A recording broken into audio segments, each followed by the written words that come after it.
Those who have participated in the bazaar auction know that if you bid on the purine body of the female ghost king, every time you consummate the marriage with her at home, you can increase your ghostly lifespan by 10 years. The starting bid was 50,000 horror coins, and some people bid 60,000 for the experience of the first night, while others bid 70,000 for longevity. As for me, I directly doubled the bid to 300,000, leaving all the bizarre beings dumbfounded. A mere human was actually so wealthy. It's important to note that this is a horror world, where one horror coin is equivalent to 1,000 Dragon Kingdom coins. This is all because I possess an all-profession role-playing system, and the first profession I bound to was an auctioneer. It turns out that just now, I entered the task dungeon of the Blood Red auction, which requires players to survive for 3 days. An old bizarre man walked over and said, "Welcome to the Blood Red auction. I am the host here. You can call me Mr. Sure. You can check your specific duties on the system panel." I opened it and found that I was an auctioneer. What surprised me even more was that the initial horror coins were actually 10 billion. At that moment, a voice rang out,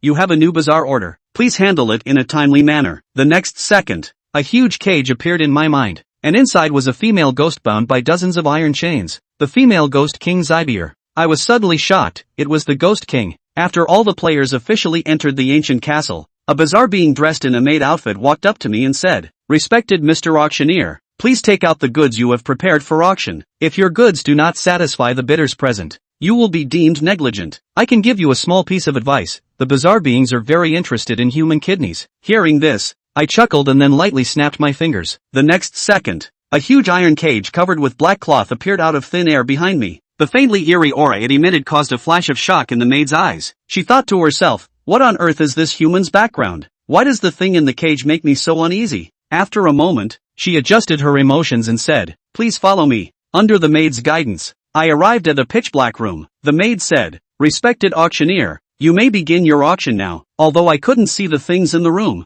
I could sense that there was a lot of eeriness here. Immediately, I tore off the black cloth and shouted, "The starting bid is 50,000 horror coins." The room was instantly in an uproar. It turned out to be the Eerie King, and even more interestingly, it was the female Eerie King, which was much more intriguing than a succubus. It is said that female Eerie Kings are all of the utmost in body, and that experience can be wonderful. My vampire count bid 60,000 horror coins. My midnight werewolf bid 70,000 in just 10 minutes. The auction price for Zybier had soared to 200,000, and I was somewhat surprised. I had heard some news about the auctions of vengeful spirits and succubi before, with the highest bid only reaching 1,000 horror coins. For a moment, my gaze towards Zybier became fervent. It was at this moment that I finally saw her face clearly. It was a delicate and stunning face. Although her light blue eyes were dim and lifeless, they could not conceal her extraordinary beauty. At this point, the auction price had reached 300,000. Just as everyone fell silent, my voice echoed throughout the room. I bid 350,000 horror coins. The maid beside me instantly widened her eyes in disbelief and looked at me. 350,000 horror coins once. 350,000 horror coins twice. Just as I was about to drop the hammer, a furious roar sounded. I bid 360,000 horror coins. The next second, a 3-meter-tall monster wielding a giant axe emerged from the darkness. Others couldn't see it, but I could. This monster was human. He said, "You little brat are human. If you don't want to die, hurry up and roll away with 360,000 terrifying coins." Saying this, he shoved the giant axe in front of me. 360,000. Do you think you're rich? The monster laughed heartily. They say humans are useless, but I didn't expect there to be a few brave ones. It's a pity that just having courage is not enough. You should have a few more lives to be sufficient. After saying that, he raised the giant axe and suddenly swung it at me. Immediately, a flash of light flickered in the room, but it was not me who fell down, but the huge monster. I saw that I was holding a red and black long sword, which was still stained with the monster's black blood. Killing the king of the giant race deducted 60 years of my lifespan, leaving me with 1 year remaining, and rewarded me with 2,000 horror coins. It turned out that at the critical moment, I exchanged 100 million horror coins for the Sword of Lifespan, which calculates the opponent's lifespan when killing enemies and deducts an equal amount from my own lifespan after the kill. At this moment, the room fell silent again, and the maid watching closely beside me had already knelt down in fear. I sneered and said, "You don't have a rule that the auctioneer cannot participate in the auction, do you?" The maid nodded repeatedly and said, "No, sir, there is no such rule in the auction." Seeing this, I directly took out a Horror World bank card and said, Swipe the card. After the auction ended, the originally dark room suddenly lit up, and on dozens of chairs, only a woman sat in the center of the first row. The woman thought to herself, such a wealthy human is really interesting. On the other side, I followed the maid to the second floor of the castle, which had a total of 5 rooms, 4 of which were locked. I asked in confusion, why are those rooms locked? But the maid kept her head down and didn't dare to look at the 4 locked rooms, saying, I'm sorry, I can't tell you that for now. After wandering around the second floor, she led me to the 3rd floor. I was a bit speechless, thinking, if we're going to the 3rd floor, just go directly, why wander around here? Finally, we arrived at a room on the 3rd floor. The maid said, Dear auctioneer, this is your room. Please do not make loud noises after entering. If you need to eat, you can ring the bell by the bed. Be careful not to open your eyes no matter what sounds you hear while you sleep. Only after confirming that I had memorized everything did she turn and leave. The moment I opened the door, an indescribable smell rushed at me. Just as I lay down, there was a knock at the door. When I opened it, it was Mr. Schur. He asked ingratiatingly, Dear auctioneer, a grand auction will be held here in 10 minutes. I wonder if you will participate? I smiled slightly, thinking, money really can make the devil push the millstone. I then asked, I wonder if I need to host the auction, or just come to take a look? Mr. Schur said, just take a look. Your auction hosting is scheduled for 8 hours later. A glint of green light flashed in his eyes as he thought, humans do not understand the horror world very well. If I could make a profit, perhaps this quarter's task could be completed. Under Mr. Schur's guidance, I arrived at the 5th floor of the ancient castle. This was a larger auction venue, but like the previous one, it was also pitch black, only allowing us to see the items on the stage. Mr. Schur explained, this is to protect the guests. After all, there are many cases of murder and robbery. As a woman in a cheapao walked onto the stage, the auction officially began. The woman said, Dear guests, hello, I am the host of this auction, Xiao Bai. The first item for auction today is a Ghost King level ghost artifact, with a starting price of 100,000 horror coins. Saying this, she opened a black box, revealing a pitch black dagger lying inside. I whispered to myself, this looks no different from an ordinary dagger. Unexpectedly, a mocking voice came from the right side, hee hee, what a country bumpkin. I turned my head but found I couldn't see anything clearly. The starting price is 100,000 horror coins, the auction must be desperate for money. I'd rather go find a succubus to play with for a couple of days than buy this broken dagger for 100,000. However,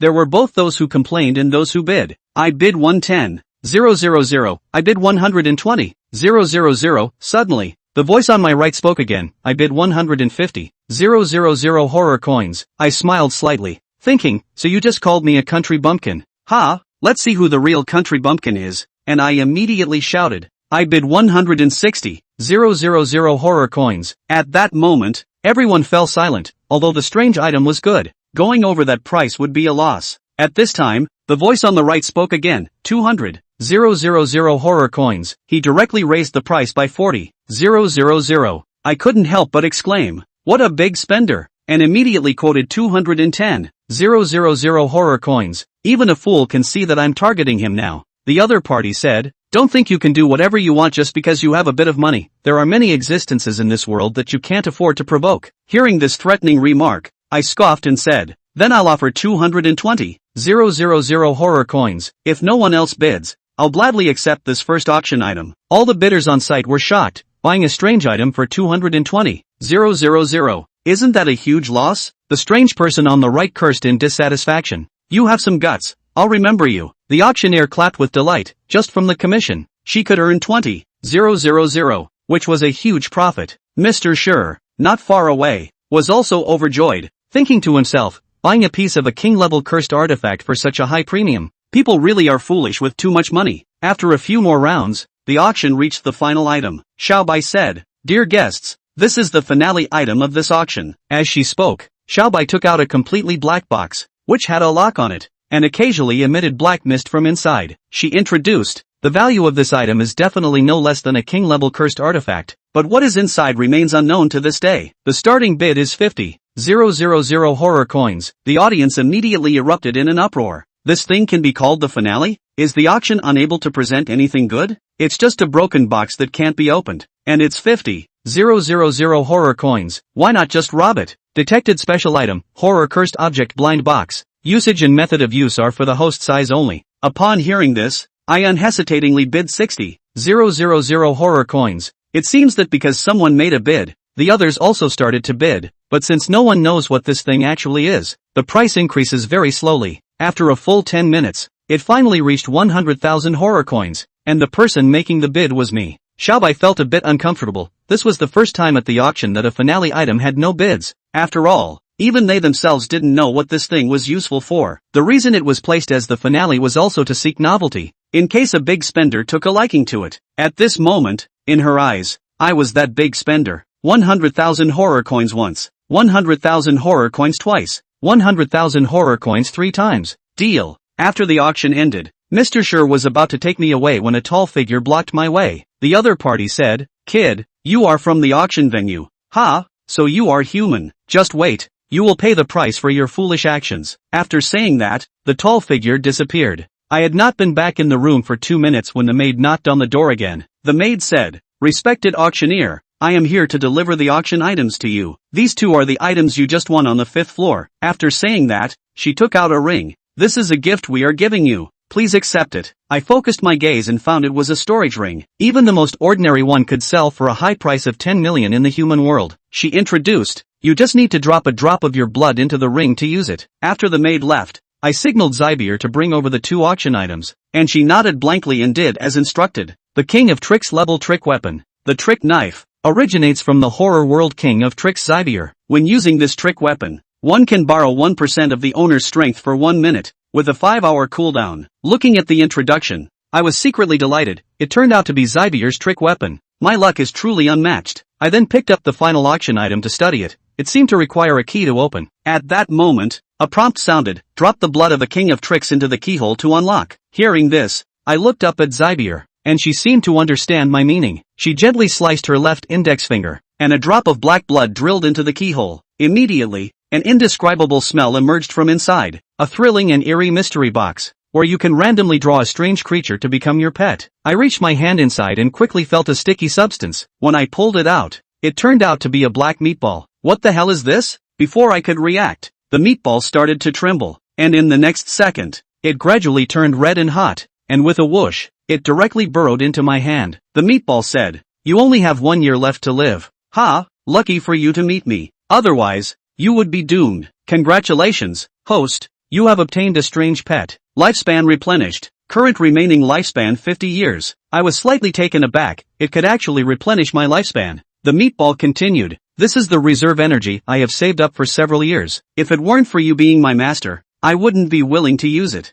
Hurry up and catch a few little strange creatures to replenish my strength." This strange creature is a strange general level anomaly that devours ghosts. Its skill is to devour hidden lifespans, and it can be promoted by devouring anomalies. I then checked the introduction of Zybier, whose skills are nightmare strangulation and illusion control, allowing her to devour anomalies of the same level for promotion. At this moment, a prompt sounded again, "Detected that you have a new cargo order. Please proceed to handle it in room 203 on the 2nd floor of the castle." I couldn't help but wonder, how could it be on the 2nd floor of the castle? I then asked Xiao He, "Can you hide me and Zybier?" After a moment of silence, Xiao He replied, "I can hide you, but Zybier is a strange king, and I am just a strange general. Isn't that putting me in a difficult position?" With no other choice, I had to leave Zybier in the room. Upon arriving at 203, the door that had clearly been locked before was now ajar, but to my surprise, the room was completely empty. It detected the cargo vampire's heart, with unknown grade and unknown strength. I was completely puzzled. Where was the cargo? At that moment, I suddenly discovered. Chen Yi's afterimage noticed a difference. In the corner of the room, the color of the siding in one spot was noticeably different from the rest. Chen Yi crouched down and reached out to touch the wall skin. Click! Suddenly, a slight rattling sound came from within the siding. Immediately after, a crack opened in the center of the siding and grew larger. Looking at the cracked slit, Chen Yi's eyes widened. Just because, in the middle of a crack, there was a headless body lying. The body was intact except for the lack of a head. The cargo is called Vampire Heart. Is it hard to believe that what's in front of me is a vampire's corpse, and I'm going to cut out its heart? Chen Yi muttered softly. However, the next second a strange change occurred. The mouth of Little Black on the back of Chen Yi's right hand suddenly opened wide. It actually swallowed the headless body in the crack in one bite. Chen Yi watched this scene but was unable to make a move to stop it. Somehow, as Little Black devoured the headless corpse, Chen Yi's entire body was actually completely unable to move. "Boss, is this what you want?" By the time Chen Yi was able to regain his movement, Xiao He protruded a fist-sized black meatball from his mouth. At the same time, the ball of black flesh was still pulsing regularly. However, at this moment, Chen-Yi was in absolutely no mood to care if that meatball was the vampire's heart or not. Just now, when Little Black devoured the corpse, he himself was completely unable to move. This caused Chen-Yi to panic from the bottom of his heart. In case Xiao-Hei suddenly devoured the corpse later when he was in the middle of a battle, you can't move yourself straight away. What's the difference between that and looking for death? With that thought, the guile blade had appeared in Chen-Yi's left hand. In the blink of an eye, the trick blade appeared right in front of Blackie's mouth. Why did you devour the body without my permission? Chen-Yi frowned tightly, his face icy cold. Ha, it's my instinct. Kuro was confused. It had always devoured corpses directly. Where would it ask others? Remember, I'm your boss now, and from now on, no matter what you do, you must ask my opinion. Otherwise, I don't mind driving you out of me. Chen-Yi's voice was icy cold, not giving Blackie the slightest bit of room to bargain. Got it, boss. Blackie's tone became very aggravated.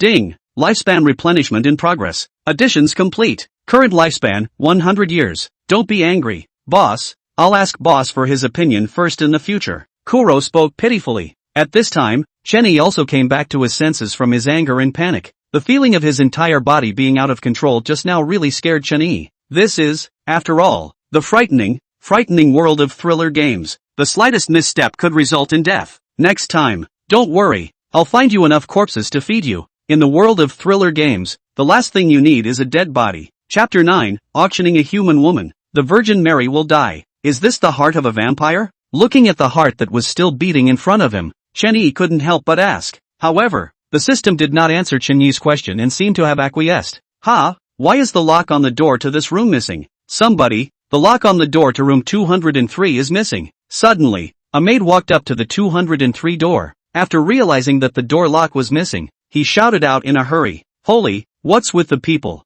The maid's shout scared Chen-Yi. It was supposed to be sneaky, and maybe the headless body was still from someone else's auction house. If this gets caught, sheesh, the consequences Chen-Yi did not dare to imagine at all. Without the slightest hesitation, Chen-Yi grabbed the vampire heart and threw it directly into the system space. Blackie, are you okay with your concealment? Don't worry, boss. No one inside this ancient castle can see through my concealment yet. Xiao-Hei replied with great confidence. Words. Chen-Yi nodded. It was only then that he stood up and slowly made his way outside. But, Chen-Yi didn't just open the door and walk out. Isn't that the same as telling people that someone has been in here? So, Chen-Yi is waiting. He waited for the people at the auction house to open the door, after which he slipped away. About a minute passed. Numerous footsteps sounded outside the room. Next, the door to the room was pushed open. Mr. Sure was the first to walk in. At this point, Mr. Sure's brow was furrowed and his face was cold. Most importantly, Mr. Sure's hand held a stick that emitted a black aura. The black aura emanating from that stick caused Chen-Yi to shiver. Mr. Sure's eyes widened when he saw the open sighting, and he walked quickly over to it. In the meantime, Chen-Yi carefully walked through the maid at the door and left the room. Hurry, go to the room on the third floor and see if the human is there. Suddenly, Mr. Sure snapped at the maid in the doorway. The maid sniffed and quickly turned and ran towards the third floor. The other side. Chen-Yi returned to his room, after confirming with Sure Bell that no one had come. That was a relief. Grandma, why is it like being a thief? Sitting on the bed, Chen-Yi couldn't help but spit it out. Okay, he just seems to have gone off as a thief. Blame it on the dog system. Treating things from other people's auction floors as goods. Isn't that getting yourself into trouble? Wait, I have to auction off this vampire's heart later. Isn't that just shooting myself in the foot? Thinking of this, Chen-Yi was directly dumbfounded. Wait, there. Chen-Yi suddenly brightened up as if he had thought of something. Buckle up. However, just then there was a knock on the door of the room. Who? Hearing the knock on the door, Chen-Yi calmed down and slowly asked, Dear Mr. Auctioneer, I'm Sugar. Could I trouble you to open the door? Soon the sweet voice came through the door. Chen-Yi smiled slightly at his words. It's not just to see if you're really in your room. Without saying anything more, Chen-Yi got up and opened the door. After seeing Chen-Yi, Sweetness let out a faint sigh of relief. What's wrong, sweetie? Is something wrong? Chen-Yi wore a smile on his face as he gently asked Sweetness. Aha, Mr. Sure asked me to remind you that there is an auction in 10 minutes that you need to preside over, so please be ready. Sugar nodded good-naturedly, her cheeks reddening as she spoke. By the way, Sugar, can I auction off an item of my own? Don't worry, the value will definitely not be lower than a Ghost King level ghost artifact. Hearing Chen-Yi's question, Sweetness froze slightly, her originally rosy cheeks becoming miserable once again. I'm sorry, sir, but this needs to be referred to Mr. Sure. Sugar turned around after that. 1 minute later, Sweetie brought Sugar along to the door of Chun-Yi's room. Sugar already told me, and I totally agree. But, can I see exactly what the item is first?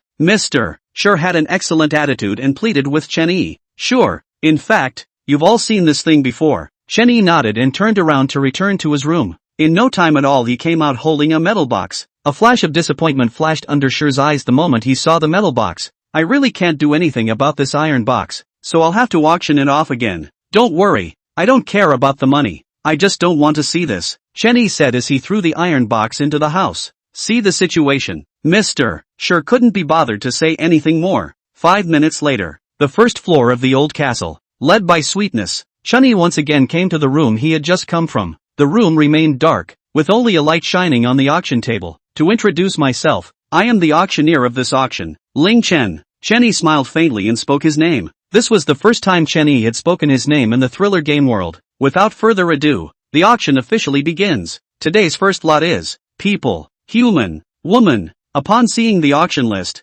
Chen-Yi was very shocked in his heart. How could he not expect that this auction was going to be about the human who had entered the copy of the Scarlet Auction with him? While Chen-Yi was shocked, Sweetie had already pulled an iron cage in. Inside the iron cage, a woman kept crying. Just as the woman recognized Chen-Yi as the person who had come in with her, she suddenly shouted, "Help me! I don't want to die. Please help me, please. I'll work you like a cow. I'll live a lot, and I can make you feel good." The woman desperately tried to grab Chen-Yi's pants leg, but she was always a little bit short. Looking at the woman in the iron cage, Chen-Yi shook his head slightly. He is not a good person. In this horrible world of thriller games, it's a burn to be alive. He has his own room for the reason he lives so well. Wasn't it because he killed the king of the Little Giant clan in a second with his sword? Wasn't it because he was auctioning off 3 items in a big way? Let him save the day? Don't tease. Wherever it is, the Virgin Mary must die. Human woman. Starting bid, 1,000 thrillers. Each increase must not be less than 500 thrift coins. Chen-Yi's cold voice spread throughout the entire auction venue. After hearing Chen-Yi's words, the woman in the iron cage froze. She hadn't expected Chen-Yi to not save herself at all. You need a face for yourself, a body for your body, and a technique for your technique.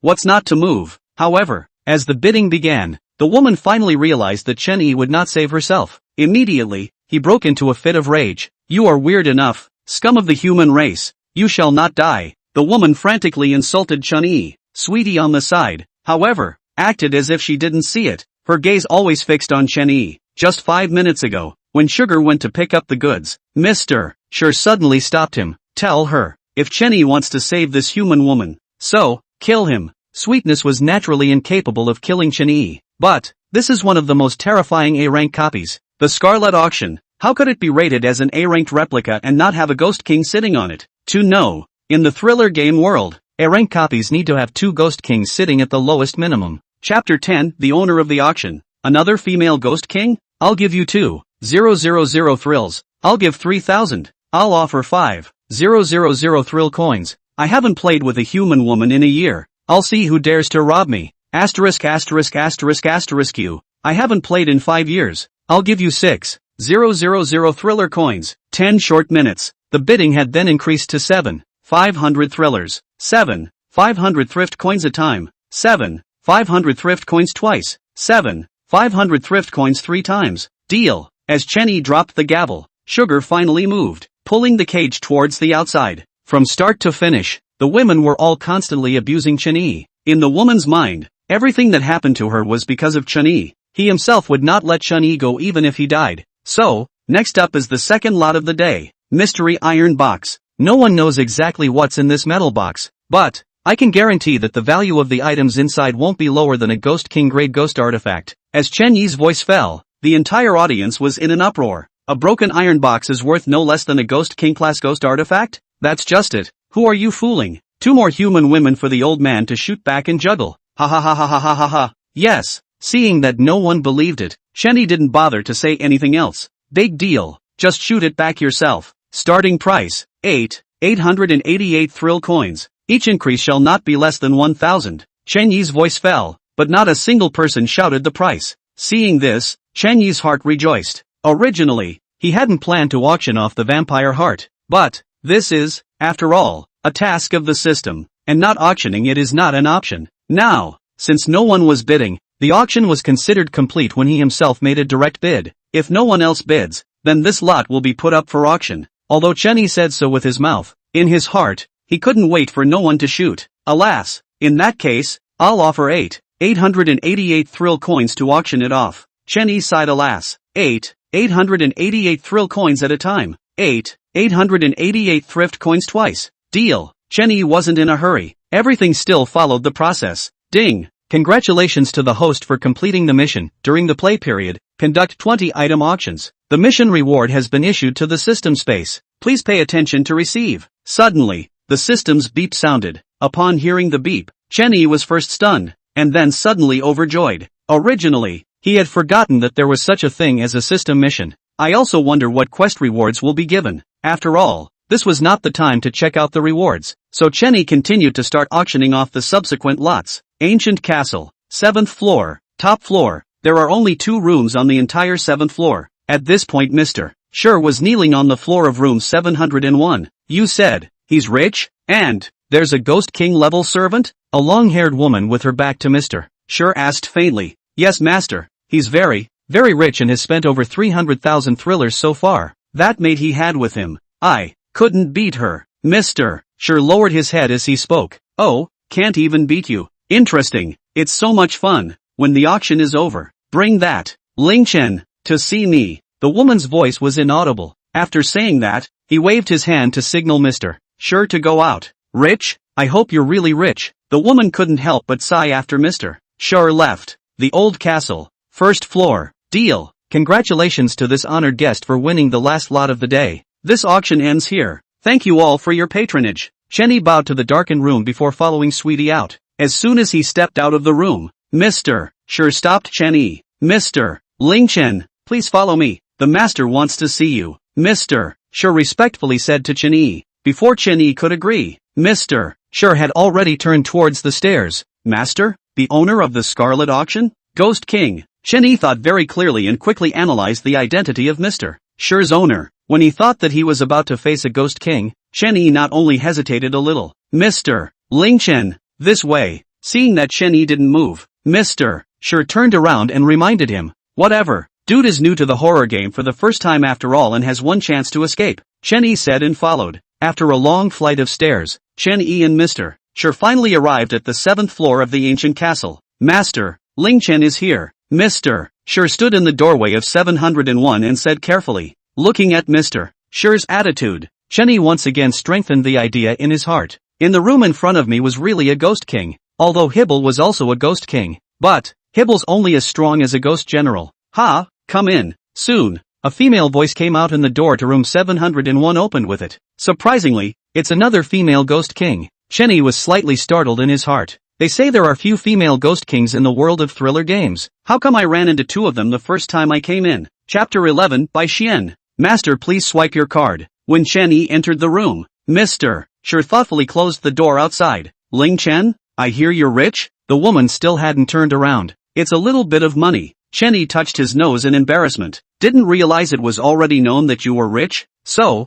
let's talk about a partnership. The woman spoke again, her voice still cold. Cooperation? What cooperation? Chenny was slightly stunned. The Queen of Ghosts was looking for herself to talk about cooperation? Collaborate on what? However, the woman suddenly turned around in the next second and looked at Chenny with a smile. Talk about acquiring the auction. The moment he saw the woman's appearance, Chenny was completely frozen. See only, the woman's face was exquisite, as if made in heaven. A head of long, shiny black hair fell over her shoulders. Compare that to Hibble. The woman in front of me was a little more mature. Well, the woman opened her red lips lightly and spoke faintly. The icy tone instantly yanked Chen Yi's thoughts back. After confirming that he wasn't drooling, Chen Yi then spoke. Acquisition? How much? After all is said and done. Chen Yi pulled a chair aside and sat down. Eyeing Chen Yi sitting down, the corners of the woman's mouth rose slightly. Not much. 100 million thrillers will be enough, the woman said, getting up and walking over to Chen Yi, her right hand resting on Chen Yi's shoulder and her left hand caressing Chen Yi's cheek. What do you think? Chen Yi at this time, 10 words deleted. Ahem.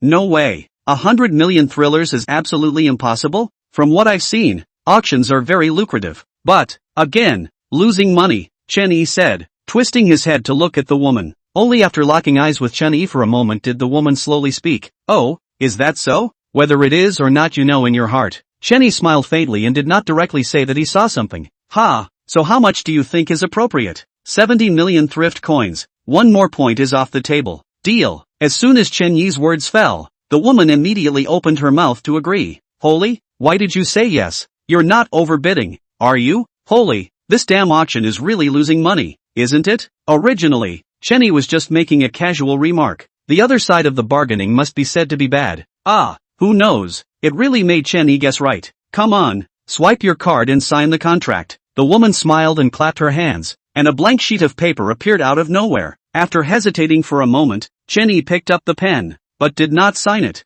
Instead, he looked at the woman. I have one more condition. If you agree, sign the contract. Go ahead. The woman nodded. I want all of you here to keep working for me, and that all includes you. Don't worry, I'm sure the paycheck will be in place, Chenny said, looking towards the woman. If one agrees, then one is definitely not at a disadvantage. After all, what's the point of having an empty auction house yourself? Secondly, the woman in front of me is obviously a ghost king, and if she were to be her employee, sure, but in my case, are you planning to adopt me? The woman said, but even sat directly in Chen Yi's arms. With her hands wrapped around Chen Yi's neck, she looked at Chen Yi with affection. However, a beautiful woman was in his arms, but Chen Yi did not dare to move at all. He had a premonition in his mind. If one dared to move, one would definitely die. Yes, an honor. Chen Yi grinned. Put, sign the contract. The woman smiled and brought the contract over to her, writing her name on it, White Daylily. It was also at this point that Chen Yi finally learned the woman's name. When Bai Xian had finished signing, Chen Yi took over the contract and similarly wrote down his name. But, it was Ling Chen who wrote it. After all, Chen Yi's name in the thriller game world was Ling Chen. Delete 80. Fine, fine. Swipe your card, Chen Yi said as he took out his Thrill World bank card and handed it to Bai Xian. However, instead of taking it, Bai Xian looked at Chen Yi shyly. Master, you do it. Chapter 12, Acquiring the Auction House. Killing Mr. Sure in seconds. Don't be shy, Bai Xian said as she approached Chen Yi once again. Cough cough. First things first, I'm a decent guy. I'm just here to swipe my card and pay for it. I'm not doing anything else. Chen Yi's face was full of embarrassment and his ears were red. Ding. Thriller Games bank card deducted amount, 70,000,000 Thriller coins. Censored 100. Alright, the contract is complete and the Thrill coins have arrived. Now, this auction is yours. Bai Xian got up from Chen Yi's body. Standing aside respectfully, he said, then give me the books for the auction first. Chen Yi pondered for a moment and spoke. Bai Xian sniffed. The look became a little unnatural. But, still, he walked over to the desk and opened a drawer to remove a book. That's the book of the auction. After receiving the ledger, Chen Yi looked at it carefully. With each page, Chen Yi's brows furrowed. By the time the entire ledger was read in its entirety, Chen Yi's entire person seemed to have aged 10 years. No, how can you owe so much? A whole 500 million thrillers. Now Chen Yi finally knew why a ghost king would sell his color all to sell an A-rank copy of the thriller game world. Pinch of. Together, they owe so much money. It's a search for a wrongdoer. Tell you what, go get everyone to come to the first floor lobby for a meeting and I'll make some announcements. Chen Yi helplessly rubbed his eyebrows. Yes, master. Bai Xian nodded obediently. Looking at Bai Xian's departing back, Chen Yi felt very emotional in his heart. It's really true that money talks. If he didn't have so much money, could he make a ghost king so polite to him? And let yourself eat tofu. Ancient castle. First floor hall. Everyone stood with a confused look on their faces, wondering what the hell was going on. The 9 players who had come in at the same time as Chen Yi had only 5 left at this point. Look, you guys, I don't know who exclaimed, and all eyes turned to the stairs. See only, Chen Yi and Bai Xian walked down the stairs at the same time, but Bai Xian was following behind Chen Yi. Holy, isn't that the player who came in with us? Yeah, or a newcomer to the world of thriller games for the first time. How did he get down the stairs? Don't you guys know yet? He's been tasked with being an auctioneer, and I hear he's doing so well he's living upstairs. Seriously, we're all keeping track in the utility room and he's sleeping in his room upstairs. And who is that woman behind him? So beautiful. Who knows? Just as a few players were discussing Chen Yi and Bai Xian arrived in front of the crowd. Let me introduce to you all, Ling Chen, the future owner of the auction. Bai Xian took the initiative to walk forward and introduced herself to everyone. Hearing Bai Xian's words, the 5 players froze on the spot, their hearts shocked. Good day, master. In the crowd, Mr. Sure was the first to step forward and shouted, while bowing to Chen Yi. With Mr. Sure taking the lead, The rest of the maids and auctioneers hurriedly bowed and called out to their masters. Master, please speak. Bai Xian bowed in front of Chen Yi in front of the crowd and then stood behind him. It's not really that big of a deal. Just wanted to ask. The auction has been losing money. What are you all doing? If you can do it, do it. If you can't, get out. As soon as Chen Yi opened his mouth, he directly cursed. The ledger, which he read very carefully, contained many unclear expenditures. There were even more items that did not reach the expected auction price. All this adds up to a lot of money. Seeing Chen Yi get angry, everyone lowered their heads. The 5 players were still in a state of confusion at this point. It's not. We're all players, and we're all living carefully. How do you live a productive life and have an upstairs room? The bottom line is this. How did you become the boss? It's still a real people pleaser. Mr. Sure, please tell us what's going on. Chen Yi's tone was icy cold, not trying to be kind in the slightest. Honorable master, it's quite normal for auction venues to have profits and losses. Everybody's working hard. There's no slacking off. Mr. Sure lowered his head and carefully answered Chen Yi's question. Oh, yeah, so, how come the designated lot for Zombie Nation is missing 20 million thrillers? This money, where did it go? As Chen Yi spoke, a long sword with a reddish-black body suddenly appeared in his hand. The long sword exuded a strong aura of death. Just looking at it makes you feel years older. Ding! Kill target, Mr. Sure. Strength, Ghost Martial. Life expectancy to be consumed, 200 years. Self-life, 100 years. To behead or not to be beheaded. Looking at the system panel in front of him, Chen Yi began to call out to Xiao Hei in his heart. Blackie, can you give me another 101 years of life? I'll slaughter the old thing for you if I can. Ding! Lifespan replenishment in progress. Additions complete. Current life expectancy, 201 years. Master, do as much as you can, as soon as possible. I am overdrawing my energy to replenish your lifespan. Hearing Little Black's reply, Chen Yi was quite moved. The other side, Sure suddenly clenched his teeth and instantly rushed towards Chen Yi. Mr. Sure's sudden move surprised everyone to no end. Behind Chen Yi, Bai Xian indifferently watched this. It was written in the contract that Bai Xian couldn't take a shot at Chen Yi, but there was no talk of protecting Chen Yi. If Chen Yi died, then the auction would return to Bai Xian once again. At the same time, Bai Xian Whitehorse 70 million thrill coins. Why not? So, at this point, Bai Xian was hoping that Mr. Sure could succeed. TSK, TSK, TSK. I just blew you up. I didn't realize it was really you. Chen Yi staggered. To behead or not to be beheaded? Yes. In the instant Chen Yi chose to behead, the death aura on the blood-red longsword in his hand instantly burst out. Next, Chen Yi raised his longsword and slashed at the charging Sure. Pust. The longsword instantly sliced through Mr. Sure's neck. Clunk. Chen Yi's expression was icy cold as he withdrew his blood-colored longsword. With the crowd watching, Mr. Sure's body was separated and fell to the ground. Seconds, the human in front of him had actually killed Mr. Sure, who was feared by everyone else, with a single sword. At this very moment, the 5 players had become expressionless. For a few short minutes, their worldviews refreshed and refreshed. Mr. Sure, it was a very famous existence in the human world. The steward of an A-rated copy has killed an unknown number of humans, but, at that moment it was killed by a new player who came in with them. Is it real? Chapter 13, Physical Opening, Charles the Vampire. Ding! Congratulations to the host for beheading Mr. Sure, the main manager of the Scarlet Auction. Deduct lifespan of 200 years. Current life balance, 1 year. Congratulations to the host for obtaining Thrill Coin plus 5,000. Mr. Sure's Storage Ring plus 1. And Experience plus 300. Remember, the auction house doesn't keep idle hands. On account of your hard work over the years, everyone's wages will be raised by 10%. The matter of giving a sweet date with a slap is something Chen Yi still understands very well. The beheading of Mr. Sure is a kind of example. I hope you'll do a good job in the future. Or else, Chen Yi said, walking over to Sure's body and extending his right hand. Next, an extremely lurid bloody maw appeared on the back of Chen Yi's hand. Swallowed Mr. Sure's body directly. Thank you, master. Xiao Hei said gratefully as he chewed on Mr. Sure's corpse. I said I'd manage enough for your corpse. Chen Yi returned Xiao Hei's sentence in his mind, then turned his gaze to Bai Xian. In the future, I'll also have to trouble Bai to take charge and run the auction venue properly. Bai Xian smiled and nodded.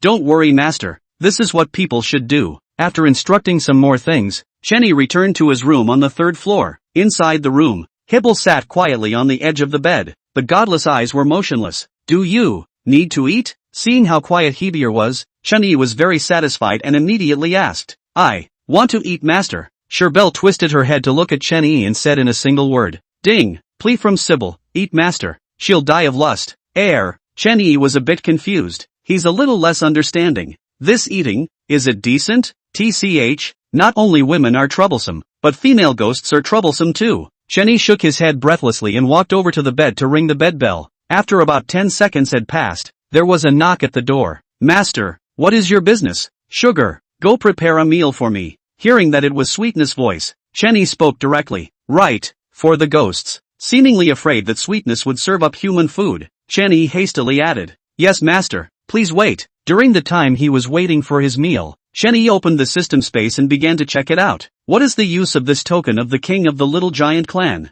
Looking at a wooden sign in his hand, Chen Yi was somewhat puzzled. However, the next second the system scanned the token of the king of the Little Giant clan. Token of the king of the Little Giant clan. The only token from the king of the Little Giant clan in the world of thriller games. With this item, you can gain the trust of the Little Giant clan and have a chance to instruct them to do something. Note, for the sake of the host's safety, it is recommended that you do not let the Little Giants know that you killed their king. Being able to gain the trust of a race of small giants doesn't seem to help much, but it's kind of fun to have the chance to direct them. After playing with the King of Little Giants token for a while, Chen Yi picked up Mr. Shure's storage ring. After several attempts, Chen Yi found no way to open Mr. Shure's storage ring. I can. Suddenly, sitting on the sidelines, Hebel spoke up. You can? Then you do it. Chen Yi directly handed the storage ring to Zybier. Quiet watching ensued. After Zibel received the storage ring, the ghostly aura of her entire body suddenly burst out. The aura that uniquely belonged to the Ghost King level caused even Chen Yi to briefly stop breathing. Good on.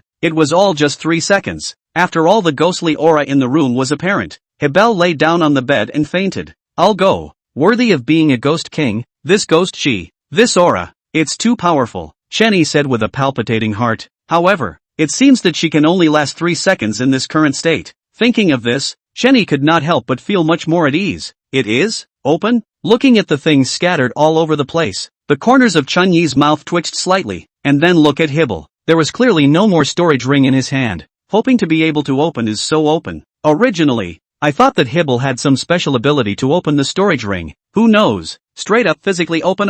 If I had known, it would have been okay for him to come to him. Spitting in his mind, Chen Yi still got up and picked up all the things on the ground. This is not to be seen. What a shock at first glance. Mr. Shure's storage ring contained a total of 2 thrill bank cards, and each one has a limit of 20 million thrillers. It also means, that's 40 million thrillers for Mr. Shure alone. No wonder the auction house keeps losing money. Can a rat that size not lose money by stealing and taking it every day? But, if you can find out yourself, would Bai Xian, who is the owner of the auction venue, not be able to find out? One time, Chen Yi was thinking a lot. Buckle up, master, the meal is ready. Suddenly, the sweet voice came from outside the door, interrupting the thinking Chen Yi. Okay, you want to put it outside. Hard work, the old castle, 7th floor, humans with money and brains, it's still unavailable. Bai Xian sat in a chair, her legs resting on the table. A pair of slim, straight and white legs are mouth-watering. Too bad the contract says he can't be harmed, or he'd just kill someone and get away with it.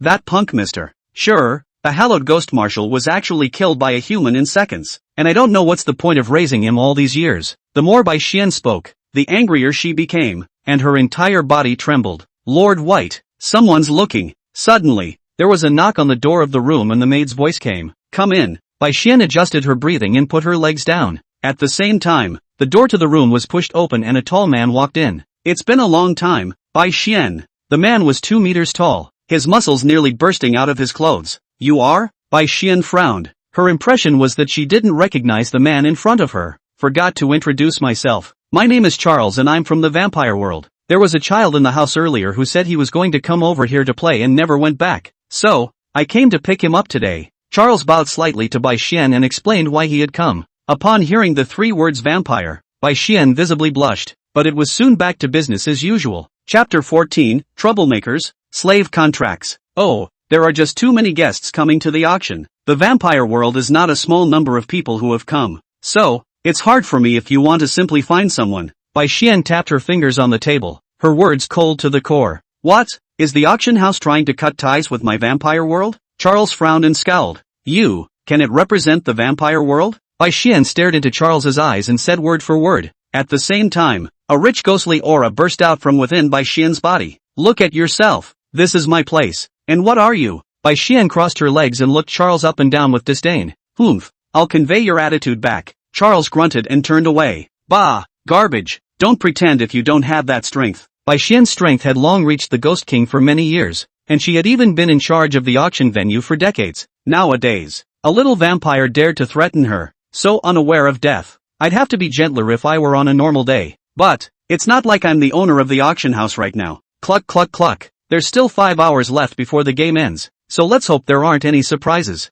In the room on the 3rd floor, Chen Yi was lying on the bed, muttering to himself. Aside, Sybil was likewise lying on her bed, her eyes staring vacantly at the ceiling. By the way, system, do you have any other quests besides the play quest? Chen Yi opened the system panel and inquired in his mind. Ding! Many features are not yet available. Try them after the system upgrade. System upgrade? Chen Yi was stunned, not realizing that the system could even be upgraded. What are the conditions for system upgrades? Ding! When the host completes a role-playing quest, he or she will receive a reward, playing points. Playing points can be used to upgrade the system, buy mall items, etc. Thrill coins can also be bought, but they are much more expensive, as well as learning specialized knowledge about playing professions. Looking at the system's explanation, Chen Yi came to a realization. But I didn't get play points either. Suddenly, Chen Yi realized that he hadn't even played for points. Ding! Playing points will be settled uniformly at the end of that playing career. So it is. No wonder you don't have play points. So far, the auctioneer was the first role Chen Yi had played, and it wasn't over yet.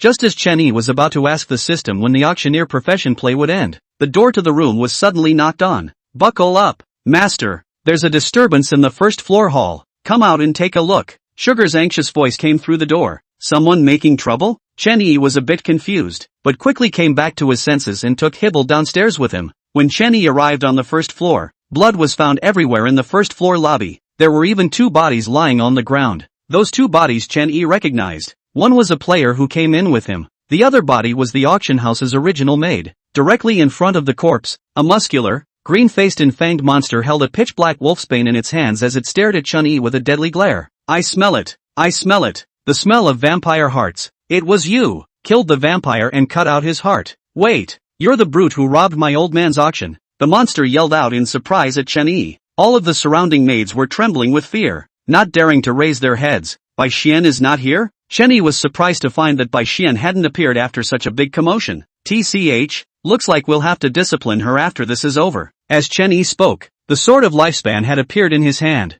Ding! Kill target, vampire golem. Strength, ghost general. Life expectancy required, 180 years. Self-life, 1 year. To behead or not to be beheaded. As Chen Yi held the sword of longevity, the monster's information came into view. How dare a trashy ghost general be so reckless? No trash like you is worthy of my hand. Hibble, slaughter him. Chen Yi put away the sword of lifespan and took out the guile blade and tossed it to Zybel. The moment she received the guile blade, Hibble's figure instantly disappeared. A human beast dares to speak out of turn. Die! The monster roared in anger and swung its wolf-toothed club towards Chen Yi. However, Chen Yi didn't duck or dodge, standing still and mockingly looking at the monster. Just as the wolfsbane came to the top of Chen Yi's head, a black dagger flashed past. Click! Bang! Moment! 2 sounds came out. The wolfsbane above Chen Yi's head had disappeared. Rubbish! Chen Yi spat at the monster's face. Next, the monster was cut off at the waist. Black blood continued to flow from his waist. Blackie, dinner's ready. Okay, master. Hearing Chen Yi's voice, Xiao Hei's mouth instantly appeared on the back of Chen Yi's hand. It directly sucked the corpse of the monster on the ground into it. Ding! Lifespan replenishment in progress. Additions complete. Current life expectancy, 76 years. Seeing the prompts from the system panel, Chen Yi smiled slightly. Blackie's a good kid. Understanding. Knowing that it's time to work when you're full. You're not bad either. Chen Yi complimented Zybel while reaching out to bring back the guile blade in Zybel's hand. Alright, clean this place up and disperse. Giving a few orders to the maids around him, Chen Yi walked up the stairs and came straight to the 7th floor. Looking at the closed door of room 701, Chen Yi did not rush in, but opened the system mall. After rummaging around for half a day, Chen Yi suddenly had a flash of light. That's you. Ding! Congratulations to the host for spending 5 million thrill coins to purchase a slave contract. Slave contract. When both parties have signed the contract, neither party may violate the content of the contract, or else the heavens will strike 5 thunderbolts and the soul will be scattered. Looking at the introduction of the maid contract, Chen Yi liked it from the bottom of his heart. That's $5 million. Well spent. But, Chen Yi also discovered something else. That's, in the system mall, A million thrill coin item, if purchased with play points. Only 100 play points are needed. This shows that play points are really especially valuable. Knock knock. Come in. Hearing the knock on the door, Bai Xian directly shouted, "Master, what brings you here?" Seeing that the visitor was Chen Yi, Bai Xian didn't seem to be surprised, but she still stood up and pretended to be surprised. Chen Yi could see Bai Xian's pretense, but did not break it down. Instead, he simply threw the slave contract on the table. Subsequently, Chen Yi walked over to Bai Xian's seat and sat down directly. "You don't say. This is a pretty comfortable position, but it shouldn't be so bad that you can't hear what's going on downstairs." Looking at the leathery Chen Yi, Bai Xian felt for the first time that humans were different. There were far too many players who had gone into the Scarlet Auction before, and Bai Xian had even seen quite a few of them. But none of it seems to be good. But the Ling Chen in front of her, however, made her unable to see through. "Come on, don't make it up either. Sign this contract and I'll cover you from now on. Might as well tell you that I'll be buying many more properties in Thrill World, but I don't have the time to manage them. TSK, TSK, TSK, TSK, TSK, TSK, TSK, TSK, TSK, TSK, TSK, TSK, TSK, TSK. Chen Yi shook his head and said, while reaching out and tapping the maid's contract on the table. Chapter 15, Signing the Slave Contract. Bai Xian wasn't stupid and understood what Chen Yi meant. It's telling itself. He needs an advocate for Thrill World to help him take care of Thrill World's assets. For Chen Yi, who was able to shell out 70 million thrill coins at a time and was able to kill Mr. Sure in seconds, Bai Xian believed that Chen Yi would be able to purchase even more assets. But Chen Yi was only a human after all. Not to mention Mr. Sure, the number of existences that were more terrifying than Bai Xian alone was completely uncountable. Don't think I'm good enough after all? Chen Yi shook his head, understanding Bai Xian's concern. But in the next second, an iron box appeared in Chen Yi's hand. If that doesn't impress you, then I'm leaving immediately. Chen Yi smiled as he opened the iron box in his hand. At once, a non-stop beating heart revealed itself. The moment she saw the heart, Bai Xian covered her mouth in surprise. He then hurriedly turned around and closed the door to the room, quickly walking over to Chen Yi and closing the iron box. "How did you get this thing?" "A complete vampire heart." Bai Xian stared deathly into Chen Yi's eyes, her tone filled with shock. "Looks like you've got your heart set on it. In that case, sign the contract. Sign the contract and this vampire heart is yours." Chen Yi did not answer Bai Xian's question and still tapped the slave contract. Looking at Bai Xian's shocked appearance, Chen Yi knew that he had made the right bet. Original. Chen Yi had taken out the vampire's heart in his room once before the monsters had caused any trouble. At the time, the unconscious Hibble reacted at the sight of the vampire's heart. It was also at that time that Xiao Hei told Chen Yi about the secret of the vampire heart. Thriller World. All weird promotions require certain conditions. Under the Ghost King, most of them devour their own kind. And above the Ghost King, then some special items are needed. Among them, the vampire heart is just about the perfect item. But vampire hearts are especially hard to get, not because vampires are hard to kill, but because vampire hearts cannot be removed intact. While the vampire's heart is still inside the vampire, the slightest touch rots it and it's of little use. Chen Yi was able to obtain such a perfect vampire heart thanks to Little Black's devouring skill. Looking at the vampire heart in Chen Yi's hand, Bai Xian was truly moved. "I sign." Eventually, Bai Xian was still impressed by the vampire's heart. "You didn't promise to give me the vampire heart in this contract." After realizing that the matter of the vampire heart was not in the contract, Bai Xian hurriedly looked at Chen Yi. "Now add to that." Chen Yi smiled as he picked up the pen on the table to add the vampire heart to the slave contract by giving it to Bai Xian, then signed his name again. Only after confirming that Chen Yi had added the vampire heart matter did Bai Xian sign her name on. When Bai Xian finished writing her name, the slave contract flew up out of thin air, emitting a golden glow. Ding! Congratulations to the host for signing the slave contract and obtaining a new slave. Slave, Haxwan. Level, Ghost King 3rd Order. Skills, Dreaming, Berserk, Summoning, Territory, Backtracking, Promotion, Vampire Heart. Source, Thriller Game World. Slave Pact. When he saw Bai Xian's personal panel, Chen Yi couldn't help but be shocked. 5 whole skills, and every skill looks very powerful. Bai Xian, meet the master. As the slave contract took effect, Bai Xian respectfully bowed to Chen Yi and said, "I don't preach about that, and I'm going to be relying on you a lot more in the Thriller World. Come over here and I'll swipe you another 100 million for expanding the auction." Hearing Chen Yi's words, Bai Xian couldn't help but blush. Then with a pouty face, she undid the first button on her cheongsam. At once, that abyss was once again revealed before Chen Yi's eyes. "Master, please swipe your card." About 5 minutes later, Chen Yi finally walked out of room 701. By the way, remember what I explained to you, and if you don't have enough money, use the money from the venue first, and make it up when I come back, Chenny once again exhorted before turning around and going downstairs. Master, surprisingly upright? Or is it that my face isn't pretty and my body isn't voluptuous enough? Bai Xian lowered her head and muttered. After returning to his room, Chenny instantly let out a long sigh of relief. This isn't a female ghost, it's clearly a goblin. Chenny shook his head and stopped thinking about Bai Xian. Instead, he turned his gaze to Hibble.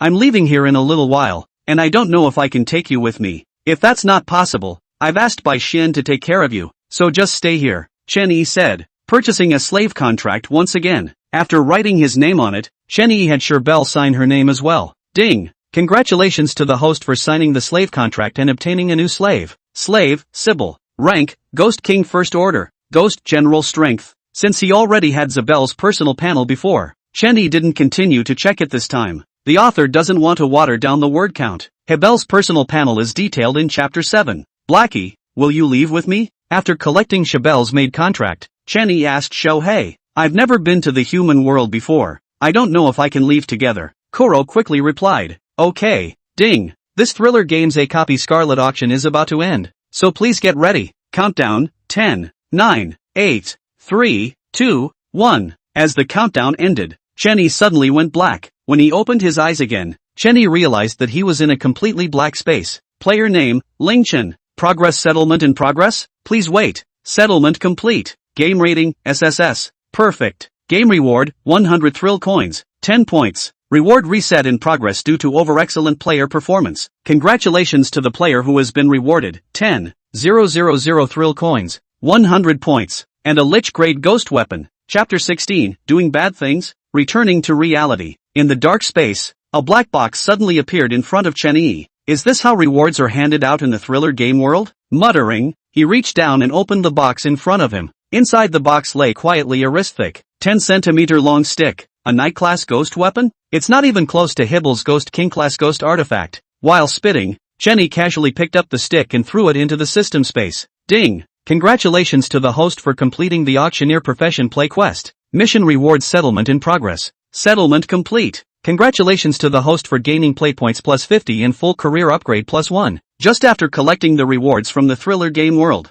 the system's rewards popped up, finally ending the Auctioneer Profession. But what is this full profession upgrade thing? Chenny was a bit puzzled and reached out to tap on the system panel to check it out. Full level career upgrade. Use this to directly upgrade a career to full level. Note, full level refers to the integration of all knowledge in the specialized area of the occupation. Holy, it's still going on? System, you kid have a conscience. Looking at the introduction of full profession upgrade, Chenny immediately praised the system. With this thing, the next career play quest he could just level up to full level. No more staying up late looking through books to learn on the spot. We're about to return to the real world, so get ready. An icy beep sounded. Chenny hurriedly closed his eyes. Next, a red light wrapped Chenny and then disappeared. Xihua City, an abandoned manor. Hey baby, don't worry, this place has been deserted for 5 or 6 years. No one will come. A yellow-haired man with a cigarette in his mouth began to take off the clothes on himself as he spoke. Well, then, that's a deal. You're going to marry me and go home when it's done. On the haystack, a girl in a school uniform tangled. Don't worry baby, I'm sure I'll marry you and take you home. See that red light? That's brother setting off fireworks for you. Yellow hair reached out and pointed to the red light that was bubbling not far away and snubbed it. Wow, you're so nice. The girl took it at face value and began to undress herself. However, just then, a figure walked over from a short distance away. It was none other than Chenny, who had just returned to reality from the thriller game world. As soon as he landed, he heard Yellow Hair's words. Originally, Chenny had no intention of getting together. After all, there were too many of these thrill-loving young couples. But upon seeing that the girl was wearing a school uniform, Chenny walked directly over this way. TSK, TSK, TSK, and fireworks. And you don't know how to use some clever tactics when you lie to little girls? Who? Get out! The moment he heard the voice, Yellow Hair was startled and hurriedly climbed up from the girl. At the same time a butterfly knife was drawn from a nearby article of clothing. At the sight of Chunyi's figure,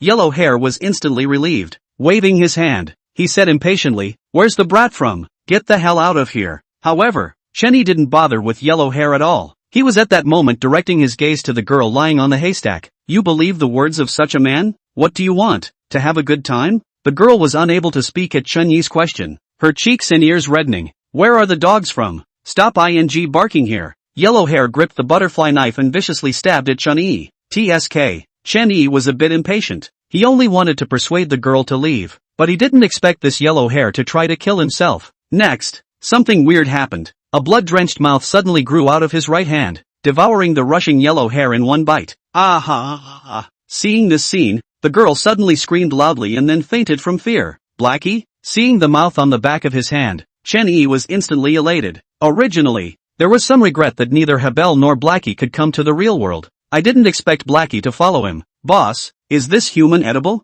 Little Black asked very hungrily. No, it's not like she's trying to kill me, and you seem to have forgotten what I told you. This is. Chen-Yi became serious once again. Blackie's appearance certainly pleased him, but definitely not a reason to indulge Blackie. Sorry boss, as soon as I woke up I saw him trying to kill you. In an instinctive reaction I could only devour him. Koro was a little aggravated. Okay, next time. Chen-Yi shook his head helplessly before leaving the abandoned manor. Walking down the street, Chen-Yi began to survey his surroundings. In the real world, there are spooky existences as well, but compared to the creepiness of the thriller game world, the real-world creepiness can be pretty tame, almost exclusively at night. But, nevertheless, the mortality rate of real-world humans killed by the bazaar remains high. Grandpa, your grandson called you. Suddenly, a ringtone came from Chen-Yi's pocket. Reaching inside his pocket, he removed his cell phone and upon seeing the caller ID, he answered the call. Soon a clear and pleasant voice came from the other end of the phone. Damn Chen-Yi, you still know how to answer the phone. Where have you been all day? Wasn't trying to starve me to death. Why don't you say anything? Are you dead?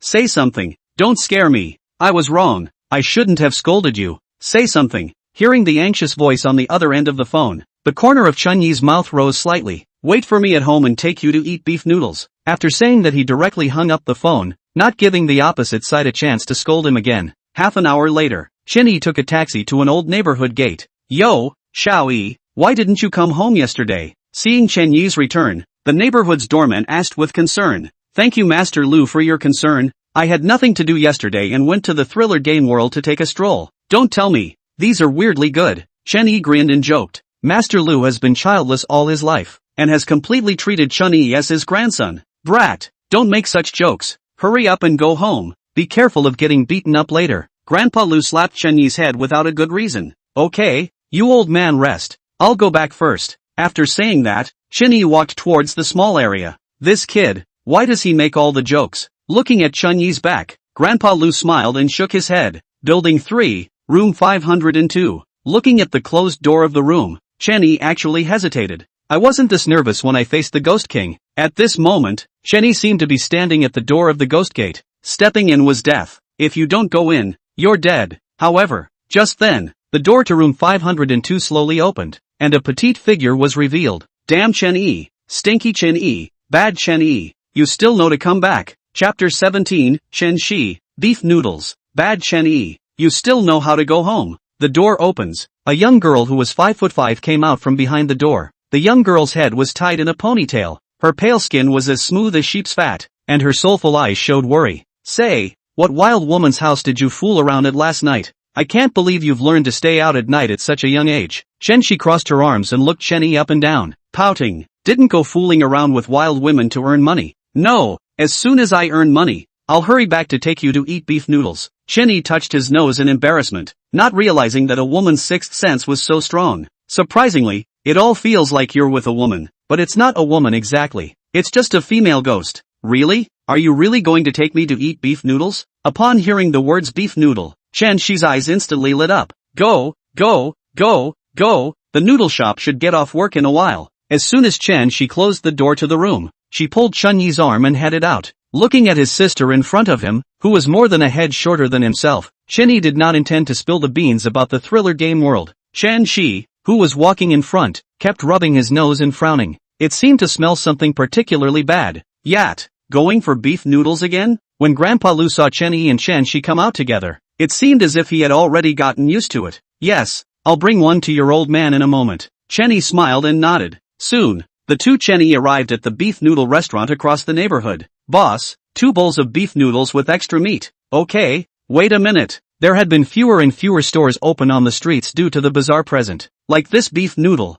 it's only open for 3 hours a day at noon, and the rest of the time it's closed. You got rich? Eating beef noodles with extra meat? Chen Shi sat on the stool and once again sized up Chen Yi. You mustn't do anything illegal. Watch out for the psychic bureau to arrest you. Hearing Chen Shi's words, Chen Yi smiled without saying anything. Here you go, 2 bowls of beef noodles with meat. Not long after, the owner yelled and brought up 2 steaming bowls of beef noodles, due to the addition of a portion of meat. At this point the meat on the bowl covered the noodles. Come on, eat up and go home. It won't be safe out there for a while, Chen Yi said as he handed Chen Shi a pair of chopsticks and then took a big bite of his own. Well, that's some good craftsmanship in your house, boss, and if it weren't for the shenanigans, business would be exploding. After tasting a mouthful of noodles, Chen Yi smiled and gave the owner a thumbs up. Ha ha ha ha ha ha. It's good that you like to eat. It's good that you like to eat. The boss smiled nervously and brought up a plate of cold dishes for Chen Yi and the 2 of them. A gift for you guys. Come back often. Upon hearing this, Chen Yi took the gazpacho and said thank you. Chen Yi.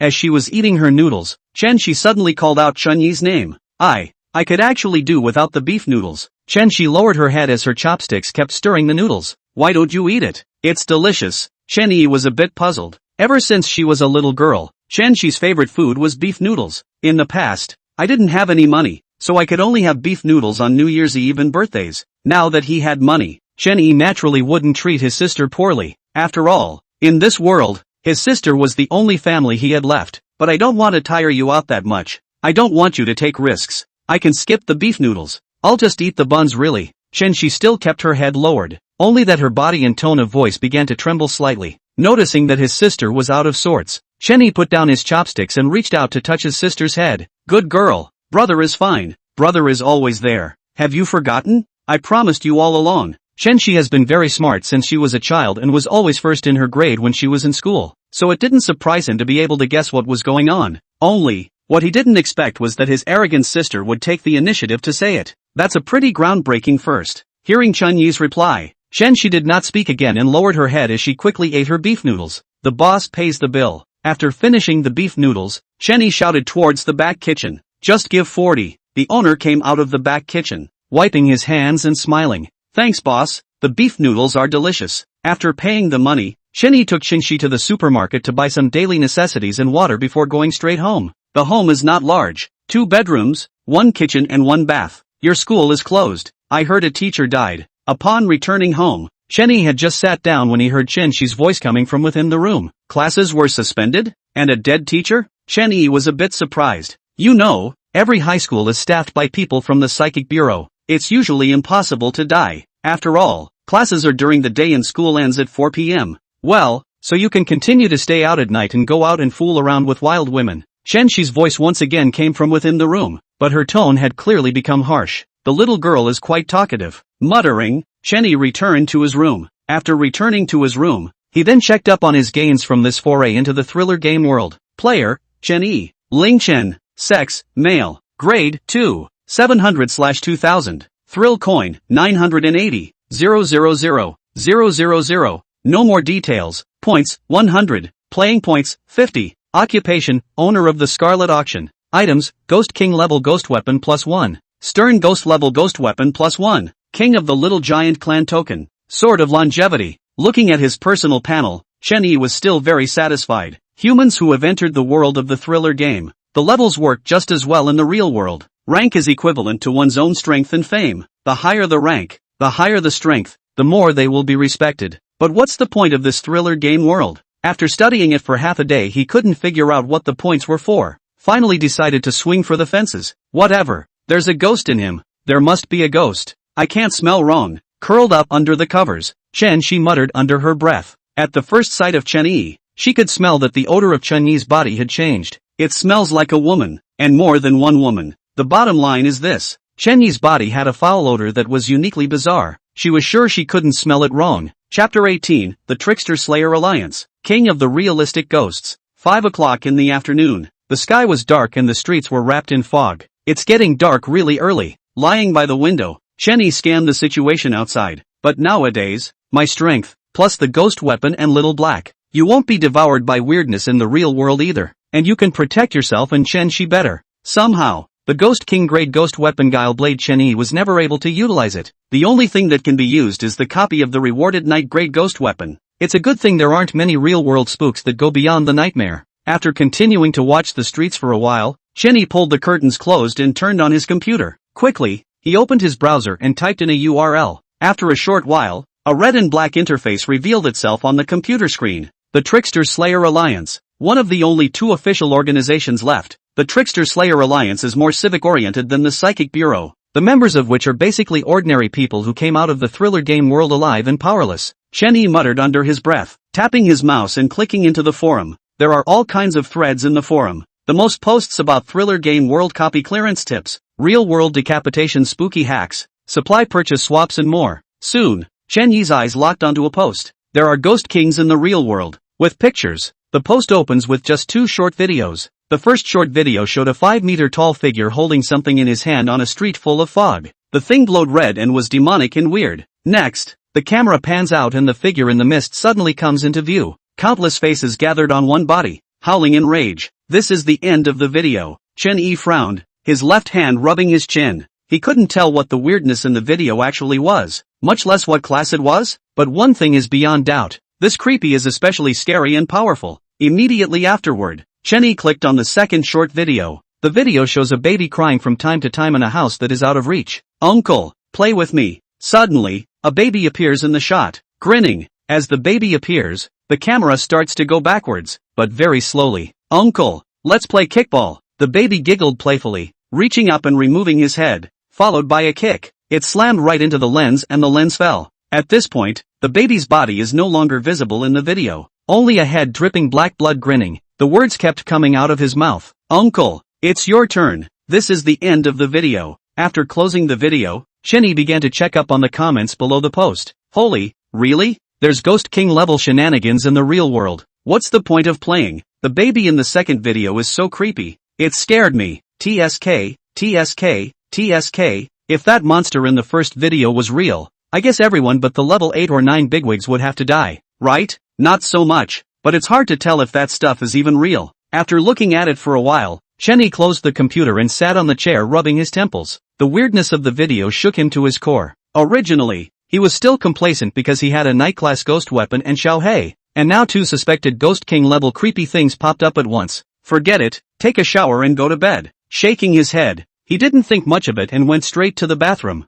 Just as he walked into the bathroom door suddenly closed. The lights that were on started flickering on and off. Next, blood spilled over the bathroom mirror, covering the entire thing. Creepy? Chen Yi was stunned, not expecting to actually let himself run into shenanigans. It's been said that when you enter the world of thriller games and come back out, you're particularly prone to encountering shenanigans. The weakened yang energy in his body because of his visit to the weird world is particularly suitable for weird devouring. Just then, the blood on the mirror turned into several large letters. Are you ready for death? When he saw the words, Chen Yi suddenly smiled. Then he raised his right hand and pointed it at the mirror. Blackie, dinner is served. No sooner had his voice dropped than Blackie's mouth appeared on the back of his hand. Next, Xiao Hei opened his mouth wide, emitting a thick ghostly aura. In the blink of an eye the entire bathroom was filled with ghostly air. Immediately afterward, a pustule-faced creep was sucked out of the mirror by Koro. Creepy was full of panic and struggled frantically to escape, but it was impossible to break free in the slightest. Stop playing. Chen Yi frowned as he spoke. The weirdness in front of him was just too disgusting.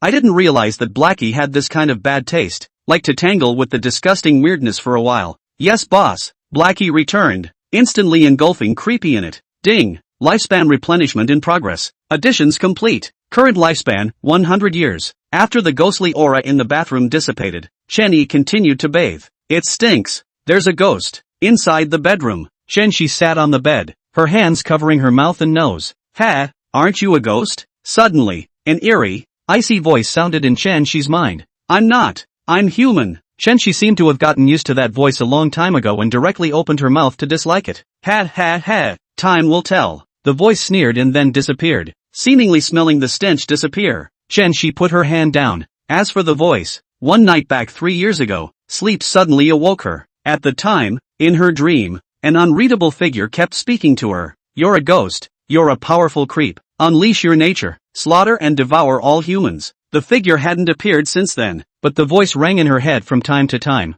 For 3 whole years, Chen Shi never told anyone about this, including her only relative. Chen Yi, if I were a ghost, would you still want me? Would you still protect me and take me to eat beef noodles? Chen Shi lay on the bed, staring at the ceiling and muttering. Early the next morning, It was 9 a.m. When the fog lifted completely from the streets and people began to leave their homes. Chen Shi, come out for breakfast. There's your favorite egg custard today. After Chen Yi made breakfast, he called out to Chen Shi's bedroom. Not a moment too soon. Chen Shi stared at two panda eyes and walked out from the room. Go wash up and then come to dinner. After breakfast, the siblings leaned back on the couch in the living room and watched television. Ever since the world of thriller games descended upon us, all television has switched styles. Something about heroes fighting weirdness, humans saving their homes, blah blah blah. Spooky levels, wandering spirit, ghost pawn, night ghost, ghost general, ghost marshal, ghost king, ghost emperor, ghost emperor. Chapter 19, First Experience with a New Copy. This movie is made of crap. How is it possible that a chicken in a pair of backpack pants and playing basketball is going to save the world? Chen Shi spat out the plot of the movie while eating chips. Other chickens may not be able to, but if it's a brother, it must be possible, right? Muttering, Chen Yi got up and headed towards his room. Looking at Chen Yi's back, Chen Shi opened her mouth but wanted to speak. In the end nothing was said. After returning to his room, Chen Yi sat on the edge of his bed and frowned. Just a moment ago, the thriller game world's beep unexpectedly sounded. Dear player Ling Chen, due to your exceptional performance, you have been selected to participate in the first experience of a new copy of Thriller Games. Countdown to the opening of the duplicate, 59 minutes and 59 seconds. I can't thank you enough. You're still weirdly nice enough to allow yourself to participate in the first experience of a new copy. Pinch of, talking about the experience, isn't this just being picked up by Thriller Games again? How long have you been back? It's not even 24 hours. It's going to be another night out. How do I make up a reason that will convince Chen Shi? Soon the countdown was down to 10 minutes. Chen Yi opened the door to his room and walked out.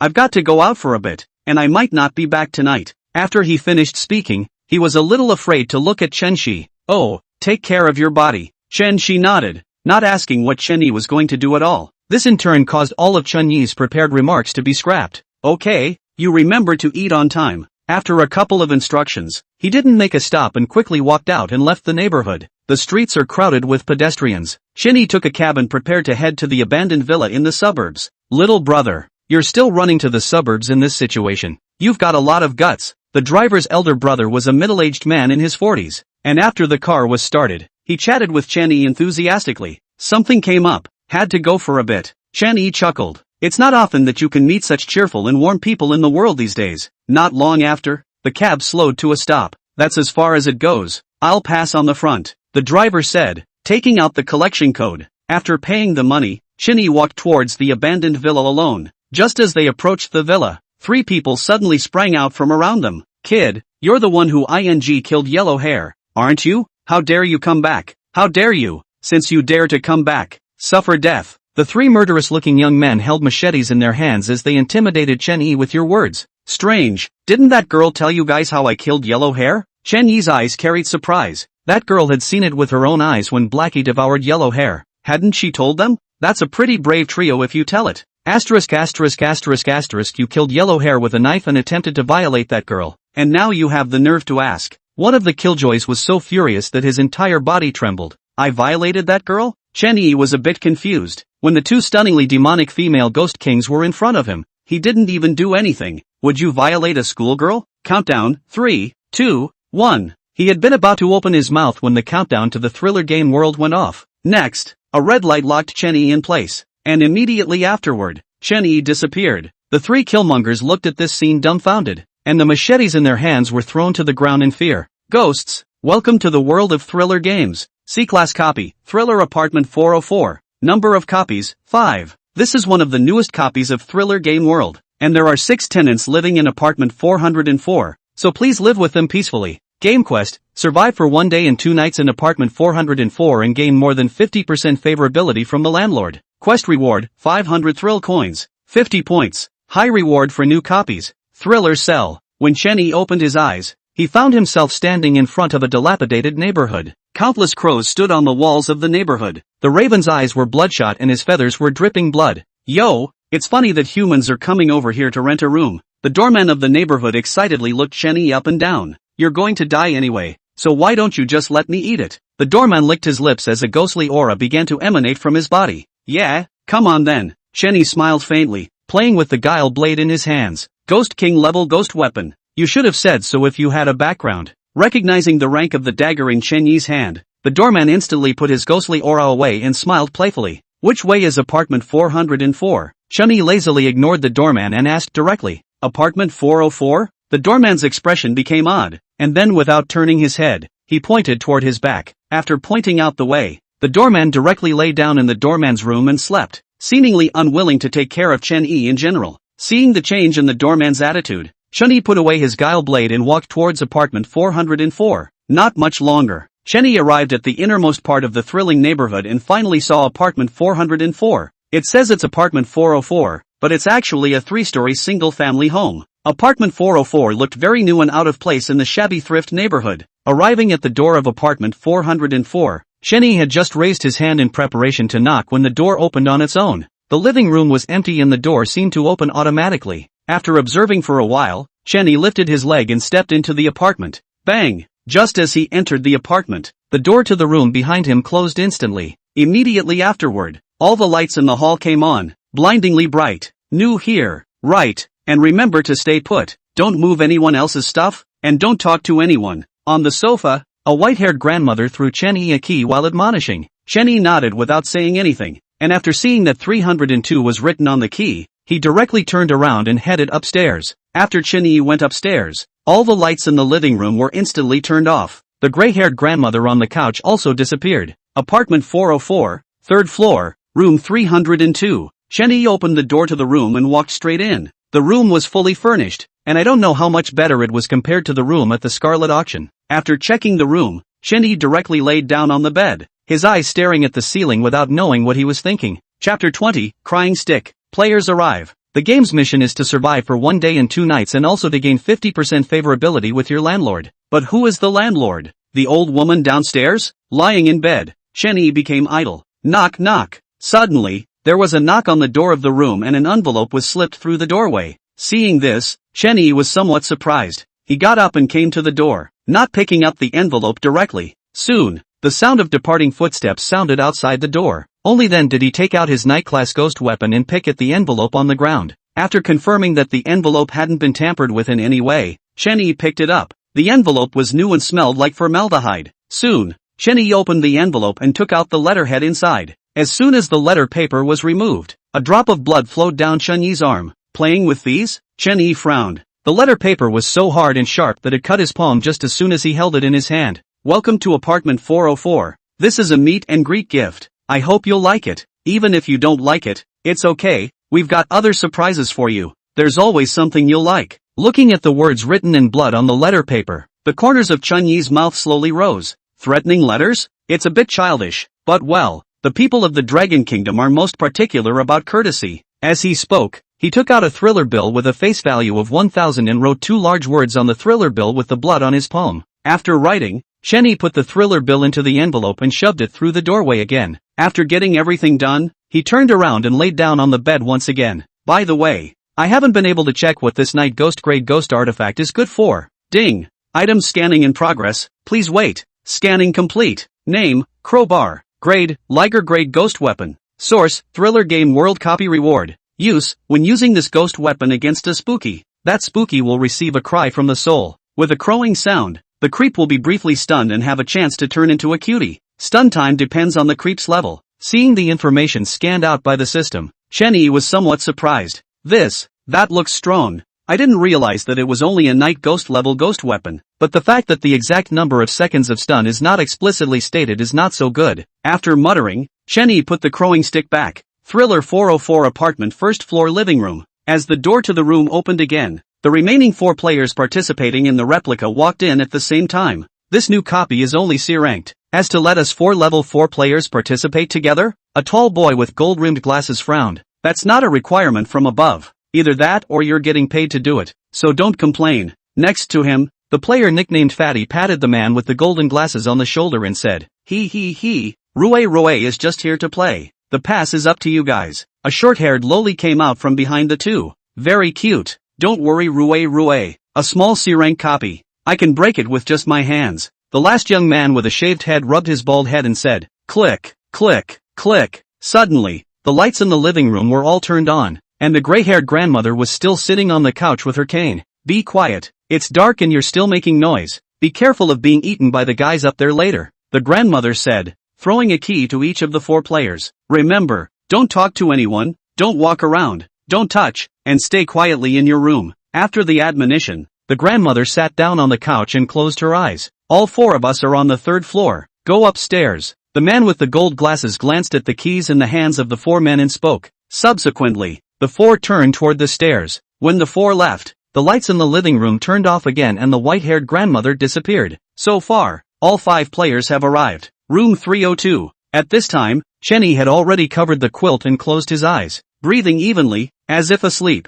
Just then, black blood gushed from all the cabinets, under the bed, and in the bathroom in the room. Amidst the black blood, a pair of eyes suddenly opened. After glancing at Chun-Yi on the bed, his eyes followed the black blood straight to where the balcony was. The curtains showed a slit, and blood-red moonlight shone in. The black blood on the floor gradually boiled in the moonlight. Next, bodies began to grow underneath those eyes. Not much longer, a blood-drenched, foul-smelling monster arrived at Chun-Yi's bedside, quietly staring at him. Have you thought about how you're going to die? Suddenly, Chun-Yi on the bed opened his eyes, and the crowing stick in his hand instantly swung out. It smashed into the monster's forehead with a fraction of a second. Ding! The monster has been stunned. When he heard the system's beep ring out, Chun-Yi made no move, sitting on the bed quietly watching the monster. 5 seconds passed. The monster's eyes regained their color. Is the night ghost level only 5 seconds? Chun-Yi was somewhat surprised. The crowbar was then swung again and struck the monster on the forehead. Ding! The monster has been stunned.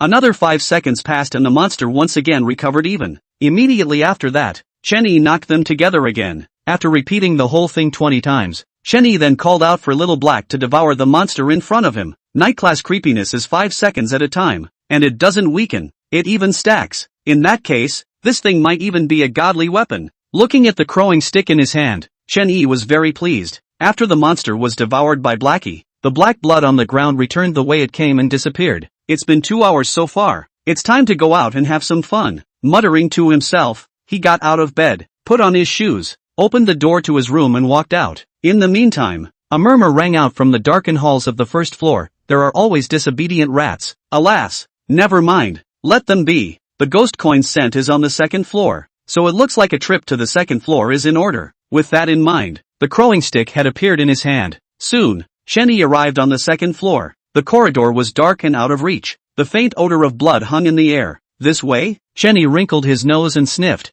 then turned around and walked to the right. Not much longer. He stopped at the door of a room on the 2nd floor. Since leveling up to level 2, his eyes have gotten much better. He could make out the door number overhead in such a dark hallway. 202. It just happened to be directly below his room. Knock knock. After confirming the room, Chun-Yi raised his hand and knocked on the door. After a long time, the door to the room remained unopened. No one? He muttered, and was just about to continue knocking when footsteps came from behind him. Ta-da! Ta-da! The sound of footsteps was getting closer and closer, and Chun-Yi gripped the crowbar tightly. His brows locked. Next, his eyes suddenly widened, and then his entire body instantly rushed out. At the same time, he swung the crowbar in his left hand and slammed it down hard. Ding! Stunned. Chapter 21 Patch Ghost. Chun-Yi's speculation. Ding! Stunned. I can't believe I stayed out this long. See only. A creepy 1.7 meters tall, all patched up eyes drooped hollowly. It clutched an opened envelope in its hand, the corner of which revealed a thrift bill. Come on, let's go to the room and talk for a while. With that said, Chun-Yi gave it another stick before pulling Creepy and opening the door to room 202 and walking in.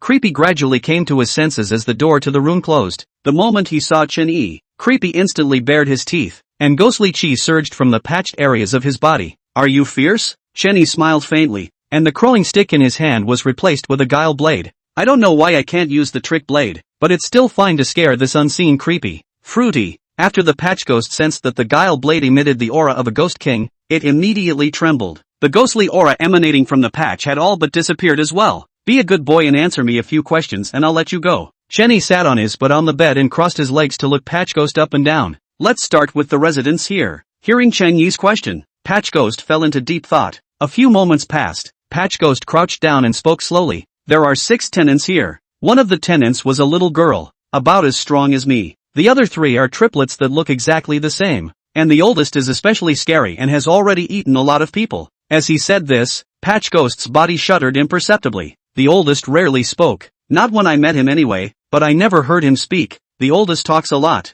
has the lowest strength, is very nice, and is on good terms with everyone. Patch Ghost laughed as he spoke of the oldest, obviously loved the older of the triplets. The rest was a woman, exceptionally long and beautiful, who couldn't take her eyes off of her, but she rarely shows up. And finally it's me. After saying that, Patch Ghost gazed at Chen-Yi. To be precise, he was looking at the trick blade in his hand. Isn't that white-haired grandmother on the first floor a tenant here? Chen-Yi was a bit surprised. There are only 6 tenants in the thriller game backstory. So where did the gray-haired grandmother come from? A gray-haired grandmother? The housekeeper here. Comes every day to clean. Patch Ghost sniffed and replied in a hurry. And who is the landlord here? How do you pay the rent? Chen-Yi pursued. I don't know who the landlord is either. Each month's rent is placed directly on the table in the first floor living room. Seemingly afraid that Chen-Yi wouldn't believe him, Patch Ghost hastened to add, no one has ever seen the landlord. At this moment, Chen-Yi was frowning. He didn't know if the patched ghost in front of him was telling the truth or not, much less directly determine who the landlord is. Surely you're not the landlord? Suddenly, Chen-Yi raised his head and grinned. Patch Ghost shook his head uncertainly, not knowing what Chen-Yi meant. Well, it's you then. Nodding, Chen-Yi pulled out his crowbar and began to frantically smash Patch Ghost's head. Ding! Stunned! Ding! Stunned! Ding! The system beeps kept ringing, but he had no intention of stopping. Until, the Patch Ghost was lying on the ground, his whole body began to twitch, and from time to time ghost chi overflowed from the patch, only to dissipate and disappear. Boy, it took a whole 15 strikes to knock a night ghost silly. It's a bit of a cockamamie, to be sure. Sputtering, he left Patch Ghost alone and got up to leave. 202. On the way out, there was a thoughtful do not disturb sign on the doorknob. Without lingering too much, Chen-Yi directly returned to the 3rd floor. Just as he walked up to the 3rd floor, he was greeted by 4 men. Players? The man with the golden glasses at the head of the group was slightly stunned and opened his mouth to ask. Yes. Chen-Yi nodded without much nonsense. He bypassed a few people and went straight back to his room. Che, what's a level 2 munchkin pretending to be? The bald man bristled with disdain.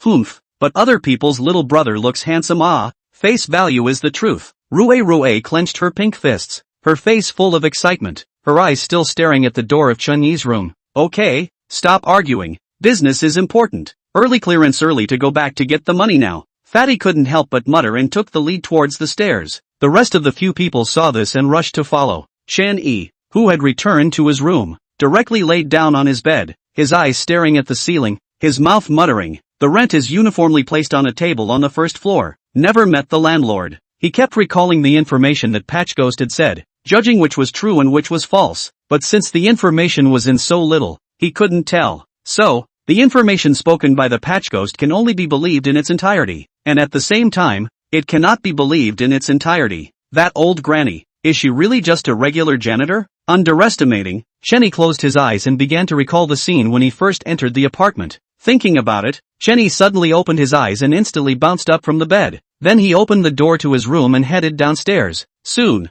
Chen-Yi once again came to the 2nd floor, the doorway of 202. This time, Chen-Yi turned the door handle and walked straight in. From the beginning to the end, his left hand had a death grip on the trick blade. After all, it was a Ghost King level ghost artifact, even if it couldn't utilize the abilities of the ghost artifact. But give Creepy a slice, and Creepy can't take it all the same. The door to the room opened and Patch Ghost was still lying on the floor. The body didn't twitch, though, and it seemed to be asleep. Without the slightest hesitation, Chen-Yi came straight to the closet. He held the trick blade in his left hand and went to open the closet door with his right. Chop! A scuffling sound sounded and the closet door was opened. At once, an unpleasant, fishy odor came over me. With the experience of the Scarlet Auction, Chen-Yi had long held his breath. There really is something. Looking at the contents of the cabinet, he breathed a small sigh of relief. He then used his trick blade to remove the contents of the closet. Through the faint moonlight, Chen-Yi saw the items in front of him clearly. A black plastic bag. The plastic bag contained something unknown and was writhing. When I noticed that the Patch Ghost kept looking that way, I thought it was nervous, but I didn't realize it was really hiding something.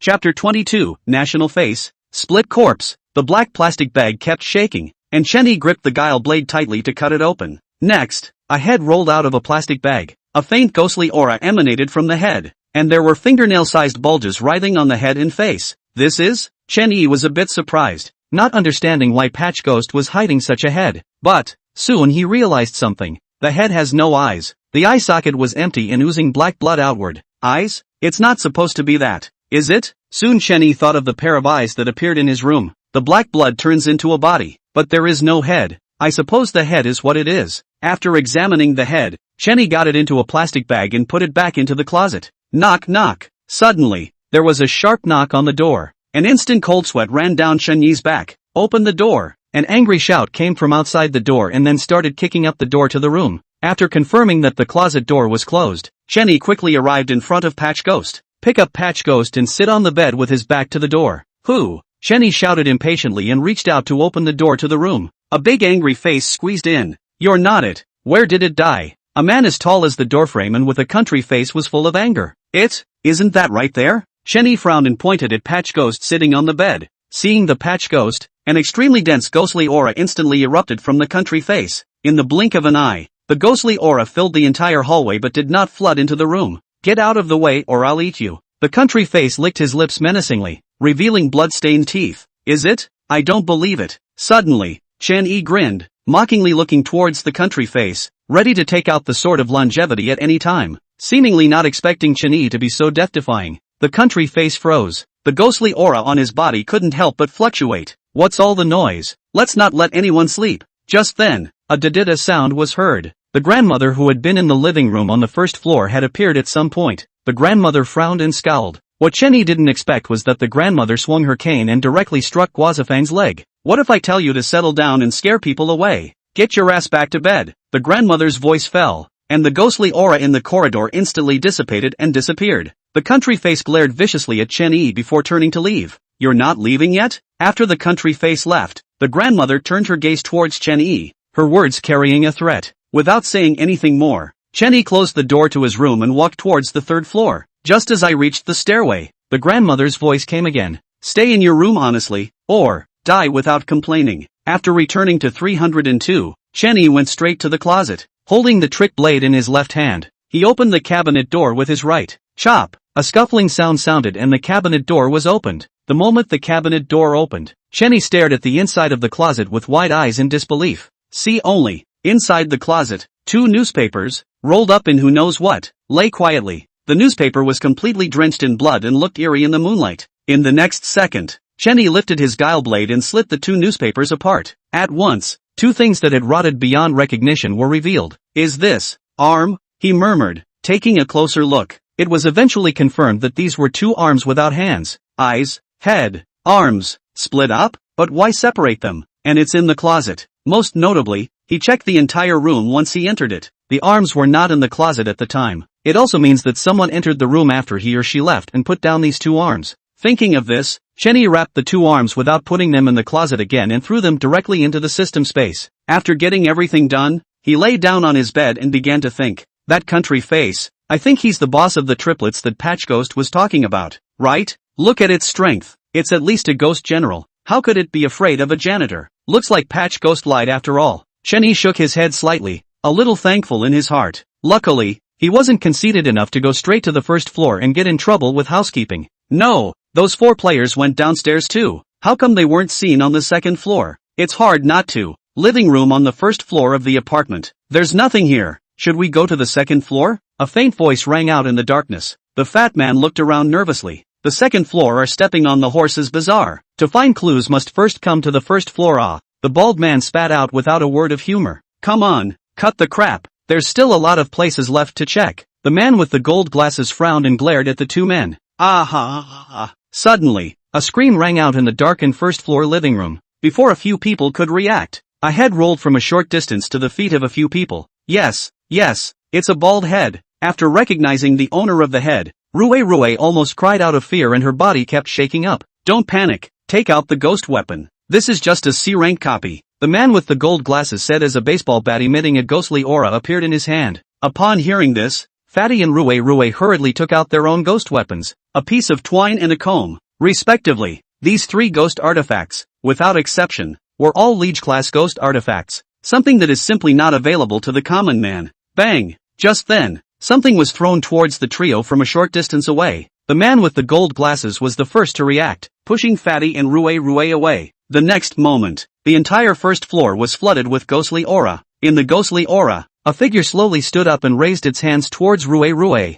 Run! Seemingly sensing that something was wrong, the man with the gold glasses bellowed and took the lead in running towards the upper floors. The reactive Rue and Fatty hurriedly chased after them. However, Rue is, after all, still small and her legs aren't long enough. One foot had just hit the stairs when a pungent, fishy odor appeared behind her. "Why didn't you save me? Why didn't you save me?" Just then, the bald man's voice rang out from behind Rue. Rue shuddered and slowly craned her head back to look. At once, a headless corpse reached out its hands to choke her. At the feet of the corpse, the bald head was covered in blood and his mouth wailed. "Why didn't you save me? Why should I be the one to die? Die, die, die, death to all." At this moment, Rue completely broke down. The comb ghost weapon in her hand only worked when it touched the spooky fur. "But, the creepy in front of me is a monster without a head. Ha, if you really want to count heads, it's a bald head on the ground." Chapter 23, Breakfast. "Mistake? I sympathize with you, but it's none of my business." Rue's body trembled, and she couldn't stop the tears from flowing down her face. She used all her strength, but she still couldn't break free from the bald man's hands. "Ha, sympathize with me? Then come and keep me company." The bald man grinned, and his head actually flew up out of thin air, biting down on Rue's neck. With just one bite, Rue was out of breath. The bald man then threw Rue's body on the ground and feasted on it. Halfway through the day, the first floor of the apartment was finally quiet, and the ghostly aura had silently dispersed at some point. Room 302, Chen-Yi, who was lying on the bed, had the corners of his mouth rise slightly after hearing the sound of running footsteps ringing out of the door. Looks like it really went to the first floor. But 2 out of 4 came back. It's a bit tragic. Those 4 players he didn't recognize, but he could tell that the other 4 were all level 4 players. In the real world, a level 4 player was perfectly capable of glorying in his own strength for the rest of his life. Not to mention the 4 groups of level 4 players. To be able to get 2 level 4 players killed in one go, this new copy is going to be a lot harder than expected. Maybe this isn't a C-rank copy at all? Time flew by. The days and months alternated, and apartment 404 soon ushered in the next day. Ding! You have a new play quest. Please check back in time. Chen-Yi, who was lying on his bed with his eyes closed, instantly opened his eyes after hearing the system's beep. He immediately opened the system panel to check it out. Soon, a new career play quest appeared before his eyes. Profession, chef. Mission, to make delicious dishes for people to savor. Surprisingly a chef? Chen-Yi was astonished. Didn't expect this career at all. But soon, he grinned. Use a full career upgrade. As Chen-Yi's voice fell, countless information about the profession of chef all flooded into his mind. The types of dishes, practices, and the 8 major cuisines are all available. In that case, let's make everyone a breakfast. As he spoke, he got up and went to the bathroom to wash up. After washing up, he opened the door to his room and headed downstairs. By the time Chen-Yi arrived at the living room on the first floor, housekeeping had already cleaned up. Upon seeing Chen-Yi, the housekeeper froze for a moment, seemingly not expecting Chen-Yi to get up so early. "Why don't you sit down for a while and I'll go make dinner now?" The cleaning lady said that she was about to put down the mop in her hand, but she was stopped by Chen-Yi. "No, I'll do it." Chen-Yi smiled confidently and then went to the kitchen. The kitchen is fully stocked with cookware. After checking the kitchenware, Chen-Yi came to the refrigerator and reached out to open it. As soon as I hit the refrigerator, a strong smell of blood hit me. On the top shelf of the refrigerator, uncountable human fingers were piled on top of each other. In the middle of the refrigerator, 2 human brains and eyes lay quietly. On the lower level of the refrigerator, churned-up brains were frozen. The food that humans eat is in the cabinet next to the refrigerator. It was the sound of a housekeeping reminder coming through. However, Chen-Yi was indifferent. He reached out and removed 5 fingers, followed by a brain and eyes. Looking at the ingredients in his hands, he didn't think much about it and threw them directly into the pot and started blanching them. After a short while, the water boiled up and the ingredients in the pot wafted their aroma. From start to finish, the housekeeper stood not far from Chen-Yi staring at his every move. After salvaging the ingredients, Chen-Yi picked up the seasonings next to him and began to mix the sauce. Soon the sauce was ready and he poured it over the dish. Just then, Chen-Yi suddenly lost his hand, and the bowl of sauce fell and broke right off. "Oops, why so careless? Go away, I'll clean it up." Housekeeping ran over and pushed Chen-Yi out of the kitchen. Looking at the busy back of the cleaning lady, Chen-Yi suddenly smiled. After half an hour had passed, all the tenants of the apartment came down to dinner. Chen-Yi quietly sat on the sofa and sized up a few people. Just like Patch Ghost said, there was a little girl in addition to the triplets. However, the stunningly beautiful woman in Patch Ghost's mouth did not appear. "Ha, breakfast is so good today." The little girl was filled with surprise when she picked up the finger on the plate and took a bite. "Yeah, then eat more." Janitor smiled and stroked the little girl's head. This scene happened to be seen by Chen-Yi. In the meantime, the man with the gold glasses and the fat man came down the stairs. Both of them were haggard. with dark circles under their eyes that were comparable to a panda. Upon seeing the breakfast on the table, the two men burst into dry heaves. "Get the hell out of here and stop interfering with my appetite." Suddenly, one of the triplets opened his mouth and angrily glared at the man with the gold glasses and the fat man. Violent temper, terrifying strength, really the boss? On the sofa, Chen-Yi thought in his mind, still observing the four shenanigans. A few moments passed. The four creeps finished breakfast and headed straight upstairs. "There's human food in the cabinet next to the refrigerator, so if you guys are hungry, go get some," the housekeeping said to the man with the gold glasses and the fat man while collecting the tableware on the table. After sitting for a while longer, Chen-Yi got up and came to room 202. Patch Ghost sat motionless on the bed, giving a giggle from time to time. Closing the door to his room, Chen-Yi wandered around Patch Ghost's room. It was too dark last night to see it all in some places. What is it? Inside the bathroom, Chen-Yi found an envelope in the corner. An unopened envelope. He took out his crowbar and got the envelope out. Having learned from his previous experience, he was very careful this time. The envelope opened and the letterhead was revealed. After taking out the letter paper, Chen-Yi read the words on it. "You know his identity, then you don't want to live. Don't be afraid, we'll let you die painlessly." Looking at the font on the envelope, Chen-Yi frowned and took out the letter he received yesterday from the system space. Comparing them with each other, he realized that the lettering on the two letterheads was exactly the same. Who is this we anyway? Chen-Yi stroked his chin and thought. Both letters said we, which meant it wasn't a threatening letter from Patch Ghost to himself. TSK, self, shouldn't be the wrong person? At this moment, he was a little embarrassed. Then he looked at the stupid, patchy ghost on the bed, and his heart actually felt guilty for a brief second. But, it was only for a second. 2. In that case, it's time to change the target. Chapter 24, A Different Answer. Special Weirdness, Room 202. After reading the contents of the letterhead, Chen-Yi placed the envelope into the system space. Who do we visit first next? With that, he opened the door to his room and walked out. Within the corridor on the second floor of the apartment, Chen-Yi walked slowly, surveying the surroundings from time to time. Hey! Suddenly, a clear voice rang out from the side. Chen-Yi twisted his head to look and realized that it was the little girl. Shouting at me? He pointed to himself and asked in surprise.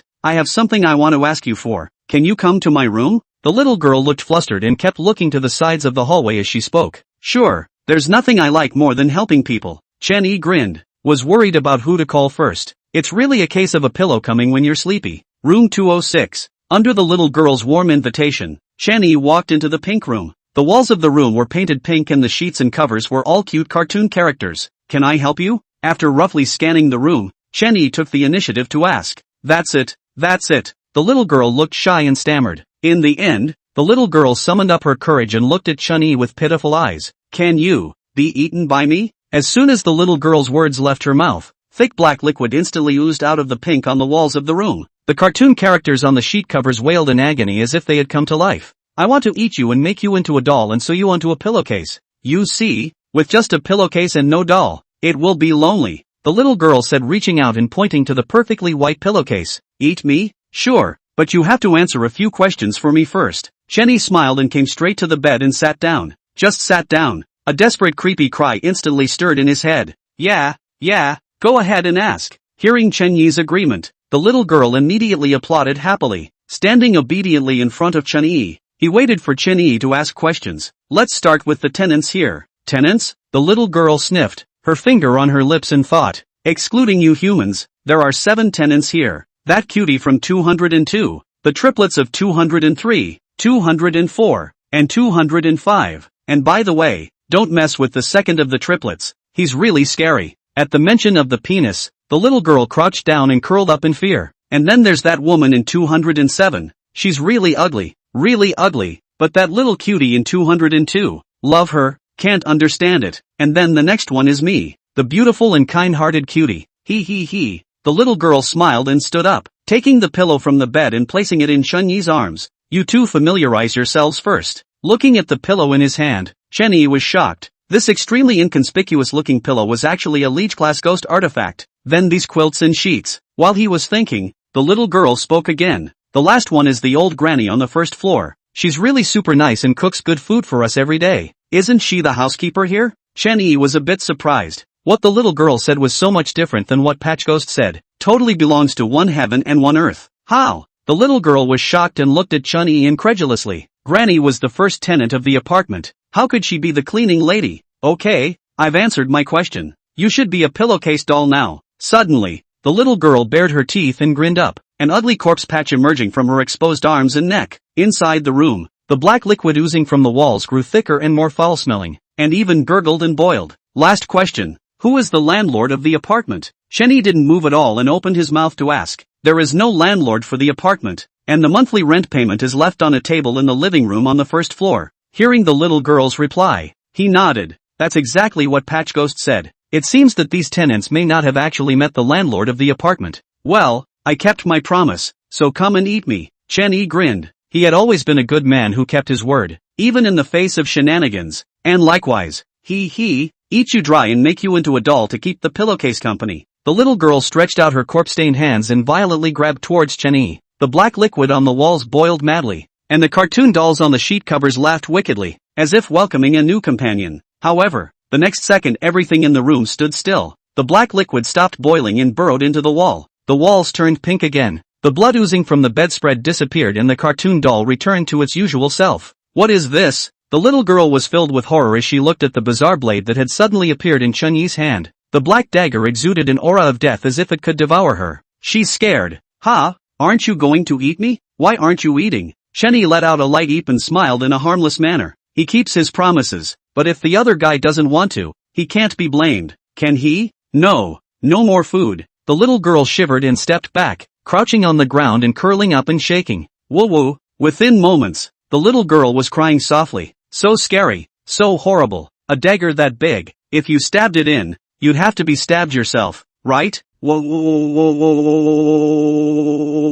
Bad man. Ding. Special weirdness detected. System scanning. Just as he was about to comfort the little girl in front of him, the system's voice suddenly rang out. Special weirdness? Chenny froze, and his gaze toward the little girl became fiery. Seemingly sensing his gaze, the little girl instantly stopped crying, still trembling unceasingly. Woo-woo, he's not going to eat me. I'm still young. Asterisk. Scanning complete. Name, Yun. Doll ghost. Rank, Knight's ghost. Skill, summoning. Can make all creatures or non-creatures into dolls equal to their own strength. Promotion? Source? Class copy of Thriller Apartment 404. Soon Yun's personal panel appeared in front of Chunyi's eyes. This skill is a bit perverted. No wonder the system says it's special and weird. What does this source mean though? Why is the level of the copy a question mark? He was a little confused. Could it be that it was really as he suspected? That this copy wasn't actually a C-ranked copy? That could be much more interesting. Chapter 25 Data Errors. Change of Mandate. Yun, come and sign this. Inside room 206, Chenny purchased a slave contract from the system mall. Seeing the slave contract in Chunyi's hand, Yen froze. This is a contract of sale? Oh, big pervert. I'm still small. Oh, sign this, and in the future, brother will protect you. Chenny smiled faintly, amiably. He didn't realize that he was a complete and utter pervert in Yun's eyes at this point. Yun opened her mouth to refuse, but wilted at the sight of the trick blade. I sign. Dropping her head, she took the slave contract. After a cursory glance at the contents of the contract, she looked up at Chenyi in shock. Is this true? Pay me 10,000 thrillers a month? Chenyi nodded, then took out 10,000 thrift coins and placed them in front of Yin. Bai Xian is also paid and is 100,000 thrillers a month. As for Hibble's words, Chenyi straight up whored out for nothing and didn't pay his wages. Oh, you people are still weirdly good. Looking at the 10,000 thrill coins in front of her, Yen couldn't stop her tears from flowing down. Taking the thrill coins, Yun pulled her shirt back and tucked it right in. Pick up the pen and sign the cell. Slave contract. After putting away the slave contract, Chenyi smiled and touched Yinyan's head. Yinyan, good boy, go and help your brother do something. Saying that, he came closer to Yun and whispered in her ear. It's raining. I hope it doesn't thunder. Apartment on the first floor. Paige sat on the couch gazing out the window at the rain.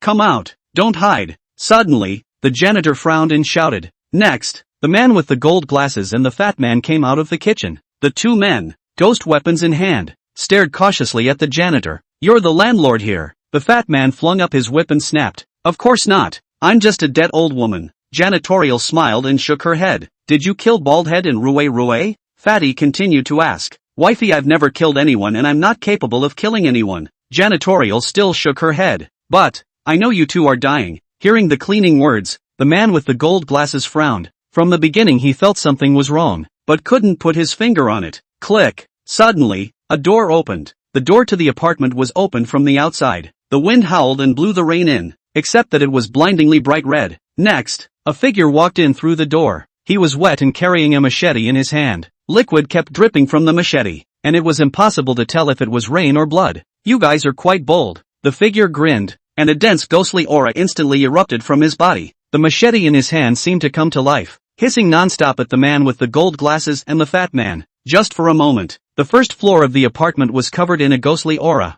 and a disgusting, unpleasant odor wrapped the two men. Just a few moments ago, the two of them thought they could hold cleaning. I didn't realize that in the blink of an eye, I was being held. Just then, in his ears, the colorless voice of the cleaning lady rang abruptly. I didn't intend to kill you guys, but you had to die. Then it's not my fault. The two men, the man with the gold glasses and the fat man, stood in place, their whole bodies stiff and unable to move. The ghost weapon in his hand couldn't be moved for some reason. Suddenly, a flash of light flashed past the two men's eyes and a wave of dizziness hit them. When the man with the gold glasses came back to his senses, he found himself standing alone, his head lying on the floor. Several times I tried to open my mouth, but realized I couldn't speak. Consciousness grew fuzzy, and eventually his eyes closed. A few moments passed, the rain cleared and the ghostly atmosphere dispersed. Two headless bodies stood in the first-floor living room. Housekeeping sat on the couch and crossed her legs, glaring at the person next to her with some grumbling. Not good enough to look at the front door. What's the point of running here? The doorman smiled and scratched his head awkwardly. There is a kid who came in this time with a Ghost King-level ghost weapon. It's not that I'm afraid that he'll hurt you. Che, in this building,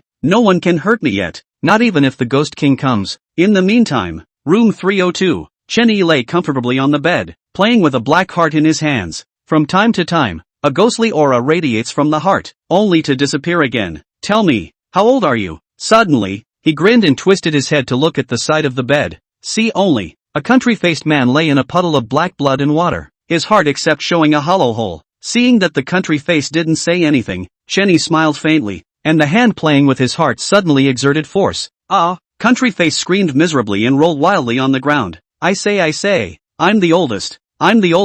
Upon hearing the reply from the country face, Chenny sat up violently and stared dead into the country face's eyes. You wrote this, didn't you? Saying that, he took out the letter from Patch Ghost's bathroom from the system space and threw it on the ground. Country face forced himself to pick up the letter and read it. After reading it, he nodded without speaking. That would be great. Talk about. Before Chenny could speak, a knock on the door suddenly sounded. Knock knock, knock knock. The knock was so urgent that he rose to the door and turned the knob. The door had just opened a crack when a machete instantly slashed in. Fortunately, Chenny was careful and stood behind the door before he was cut. The doorman kicked open the door to the room, carrying a machete in his right hand and the heads of the man with the gold glasses and the fat man in his left. Both heads were completely ghastly white, even growing corpse spots. Humans are really ants, killing them casually, the janitor said, splitting the man with the gold glasses head open with a knife and scooping out his brains to chew on. Blood ran down the corners of the janitor's mouth in a horrifying shock. On the ground, the country face struggled frantically, and the ghostly aura on his body fluctuated and seemed to be about to dissipate. Right at this moment, an icy mechanical tone sounded in Shun Yi's ears. Due to a data error, the game mission has now been changed. Welcome to the world of thriller games. Grade a copy, Thriller Apartment 404. Number of copies, 10.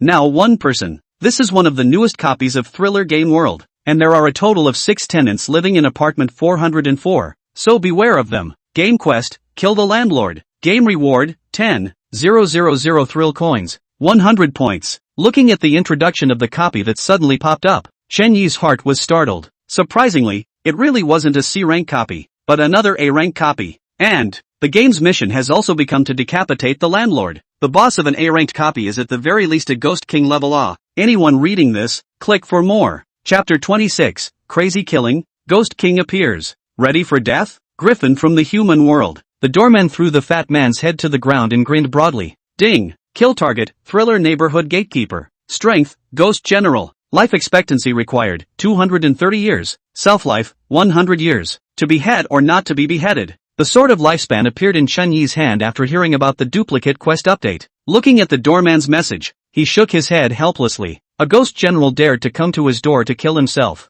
Ding! Lifespan replenishment in progress. Additions complete. Current lifespan, 300 years. The moment Xiao He saw the sword of lifespan, he immediately replenished his lifespan. It can be very eye-catching. To behead or not to be beheaded. Yes. Without the slightest hesitation, Chen Yi nodded vigorously. The next moment, a strong aura of death wrapped around the doorman. Sensing that something was wrong, the doorman bared his teeth and raised his machete towards Chen Yi. But, he had just taken a step when a bright flash of light passed by. Ding! Congratulations to the host for decapitating the gatekeeper of the thriller cell. Rewarded with plus 300 experience. The country face lying on the ground, who kept struggling, completely gave up struggling after seeing the doorman being split in two. The look he gave Chen Yi was filled with horror. This human, it's horrible. Bye. Chen Yi twisted his head and shook his hand at the country face on the ground, crushing the heart in his hand as he did so. Bang! As a dull explosion rang out, the country face was already dead. Blackie, dinner is served. Hearing Chen Yi's shout, Xiao Hei's mouth instantly appeared on the back of his right hand, opened his bloody mouth and devoured the corpse of the country face.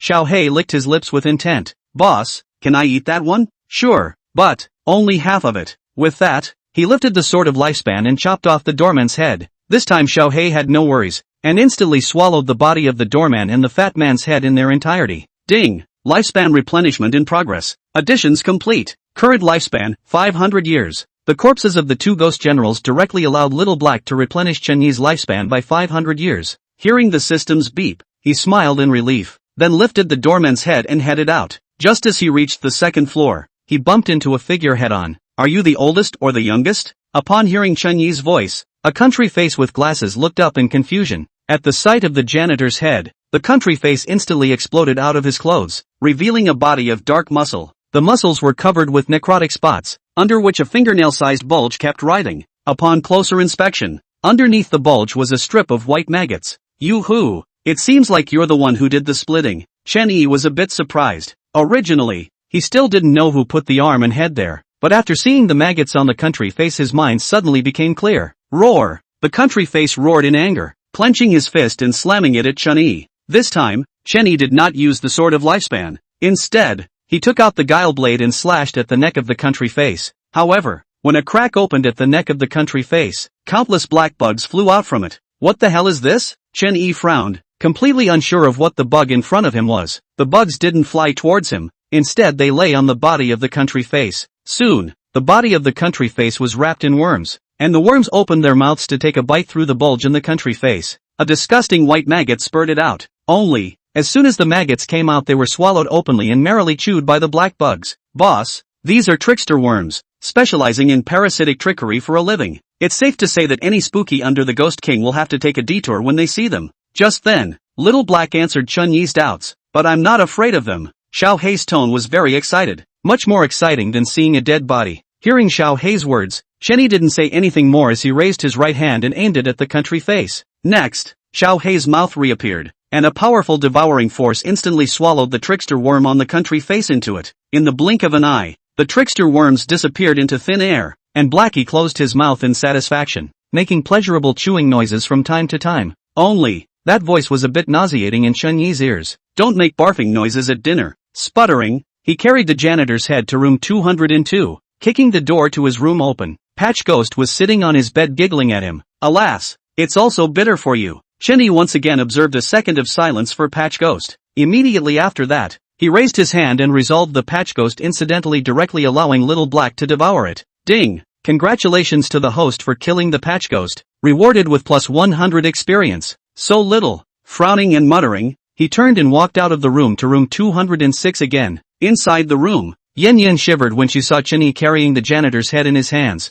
Have you done what you were told? Hearing Chen Yi's question, she hurriedly nodded her head, fearing that Chen Yi her head would also be cut off and lifted for fun. Not bad. Yin Yan is so good. Chen Yi nodded with satisfaction and reached out his hand to touch Yin Yan's head. The act scared her so much that she almost cried out. Families who understand. There's a perverted weird uncle carrying someone else's head to touch mine. Woohoo, asterisk. After leaving from Yen Yan's room, Chen Yi arrived at the 203 entrance, raising his hand to knock on the door. No one opened it. Without stopping, he came back to the 204 door, again lifting his hand to knock, but still no one opened. Smiling, Chen Yi arrived at the door of 205. He was just about to raise his hand to knock on the door when a shadow appeared behind him. The moment he noticed the shadow, Chen Yi gripped the guile blade tightly and stabbed backwards without hesitation. However, there was no sound of a knife tip plunging into flesh, no sound of blood spraying, only a cold whisper. Had enough fun? See only. A 5'7" woman in a red dress reached out and grabbed the trick blade. The woman's long black hair was dark and shiny,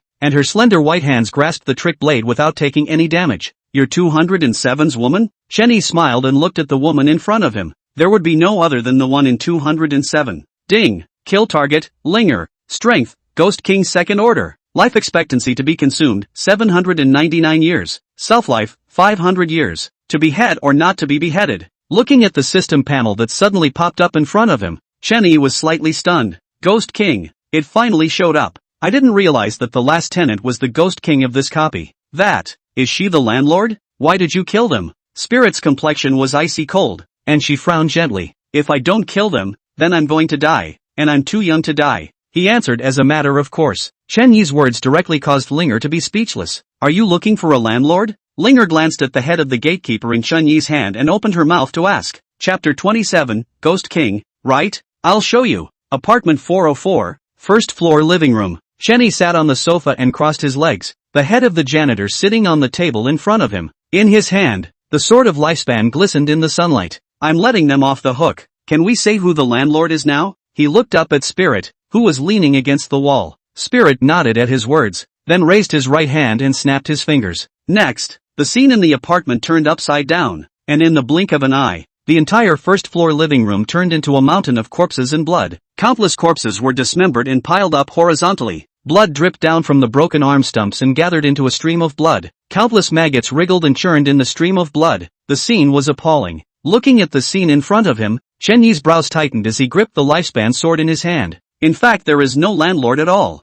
Perhaps in other words, the landlord of this apartment is itself. It tempts food to deliver itself by renting itself out, then dismember them, devour them, and turn them into sustenance for their own advancement. It's no exaggeration to say that this apartment is an actual Ghost King. Linger expressionlessly explained everything in front of her to Chenyi. Then he walked over to the mountain of corpses and sat down. As soon as he sat down, countless broken arm stumps transformed into countless arms wrapping around him. Now, please behead the landlord. The spirit grinned, completely engulfed by the broken arm and limb. Next, the blood flow boiled up and let out a wail of agony that pierced right through the heart. Why am I the one who died? I'm not happy. I'm going to kill everyone. I'm so miserable. I'm so pathetic. My wife and kids are still waiting for me to come home. Die, die, die. Relief at last. Relief at last. Ha ha ha ha ha ha ha. That wail of agony caused Chenyi to lose his concentration for a moment. A few moments passed. The blood flow was increasing and had come to Chenyi's knees. The insect's bite made Chenyi wake up. He looked at the sword of longevity in his hand and suddenly smiled. Ghost King, right? I chop it up for you. Ding. Kill target, House Ghost. Special spooky. Strength, Ghost King 4th order. Life expectancy to be consumed, 1,200 years. Self-life, 500 years. To behead or not to be beheaded. When the room ghost information appeared before his eyes, Chenyi was instantly shocked. Ghost King 4th rank, 1 rank higher than even Bai Xian. You know, Bai Xian is a veteran A-rank copy of the boss. Blackie, how much more life expectancy can you add to me now? Up to 500 years. Blackie gave his answer after a moment of contemplation. Upon hearing Little Black's reply, Chenyi turned his head and turned his gaze towards the corpse mountain. Can you devour these? It's okay, but it's disgusting. Without the slightest hesitation, Chenyi raised his right hand and aimed it at the mountain of corpses. Next, Xiao Hei's mouth reappeared, and the power of devouring was unleashed, devouring all the broken arms and limbs on the mountain of corpses. However, as the number of broken arms and limbs decreased, Linger's figure did not appear. Ding! Lifespan replenishment in progress. Additions complete. Current lifespan, 300 years. Just as the lifespan was replenished, Chenyi raised the sword of lifespan above his head with both hands. To behead or not to be beheaded? Yes. With Chenyi's roar, the sword of lifespan slashed out. Click, click, bang. Instantly, countless shattering sounds resounded through the room. The blood flow boiled madly and all of it seeped into the ground. A wail of agony finally stopped ringing as if relieved. Ding! Congratulations to the host for killing the house ghost. Rewarded with plus 800 experience. The roof came crashing down as the system sounded. A beam of sunlight shone in. Warm, piercing. Congratulations to player Ling Chen for killing the 404 landlord of the A-ranked copy of Thriller Apartment. Game over. Countdown to return, 9 minutes and 59 seconds. As the Thriller game world beeped, the room ghost disappeared completely. All that was left behind was the still drying blood on the ground and the constantly wriggling maggots. By the way, is Yun okay? Suddenly, Chenyi remembered that Yen Yen was still upstairs, and now that the apartment was gone, Yen Yen wouldn't be killed by his sword, right? However, as soon as he spoke, Yun appeared in front of him. Of course I'm fine, but I'm surprised you actually guessed that this apartment was a creepy one and had me distract that old granny ahead of time. It's just brilliant. Yen Yen stared at Chun-Yi with a flamboyant look. Do you know about the Scarlet Auction? Suddenly, Chen-Yi opened his mouth and asked, Scarlet Auction? Yun placed her finger on her lips and pondered suspiciously. A moment passed and she nodded. I think I've heard of it. Seeing Yen Yen listening to talk about the Scarlet Auction, Chen-Yi was instantly relieved. He definitely couldn't take Yun away, but he couldn't leave her alone. After all, Yun is his slave. And, still, it's a special kind of weird. So letting Yun go to the Scarlet Auction was the best way. Both Bai Xian and Zabel could protect her. Go straight to the Scarlet Auction. Give my name and someone will give you a job. Chen-Yi smiled as he took out 10,000 thrill coins and handed it to Yen Yen as a traveling fee to the auction venue. You're still weirdly nice. Yun's eyes moistened and she took the thrill coins. After Yen Yen left, Chen-Yi stood on top of the ruins, waiting for the countdown to end. Countdown to return, 3, 2, 1. The moment the countdown ended, a red light locked Chen-Yi in place. Chen-Yi was wrapped in red light and disappeared. Not much longer. A figure appeared where Chen-Yi had just been. Ugh, it's time to rebuild the house again. The janitorial staff sighed helplessly as they looked at the ruins in front of them. Next, she lay down on the floor and closed her eyes. Click. Suddenly, a cracking sound rang out and the ground beneath her unraveled into a gaping hole. A huge black palm reached out from the crevice, grabbed Peiji, and brought him into the rift. In the blink of an eye, an unreadable mist floated above the ruins, wrapping the entire ruin. When the fog dissipated, a new apartment building appeared. This copy wasn't written well, so it's a bit short. Subsequent copies will be carefully thought out and written as long as possible. Chapter 28, Devouring Shadow Ghosts. Player name, Ling Chen. Progress settlement in progress? Please wait. Settlement complete. Game quest, decapitate the landlord. Completed. Game rating, SSS. Perfect. Game reward, 10,000 thrill coins. 100 points. In the pitch black space, Chen-Yi slowly opened his eyes, and the thriller game world's beep sounded. He didn't care much about the rewards of the thriller game. After all, the last thing he needed was thrill coins. It was worth mentioning that after this copy, his level was almost up to level 3. Rank, 2. 1900/2000. After inspecting the harvest this time, Chen-Yi directly left the dark space and returned to reality. Abandoned villa in the outskirts of Shihua City. It was getting late and the streets were wrapped in fog, making it difficult to see what was going on in them. TCH, it's not a good time to come back. It's surprisingly almost dark. Glancing at his cell phone, it was 5 p.m. and the streets were empty, not to mention a cab ride home. Had to walk back. Shaking his head, Chen-Yi took out his crowing stick and held it in his hand as he left the abandoned villa and walked into the fog-filled street. Some unknown alley, silent and dark. The three figures moved quickly, all carrying a pitch-black stick in their hands. They were a hunting squad that specialized in taking missions issued by the Guild Slayer Alliance as a way to earn commissions.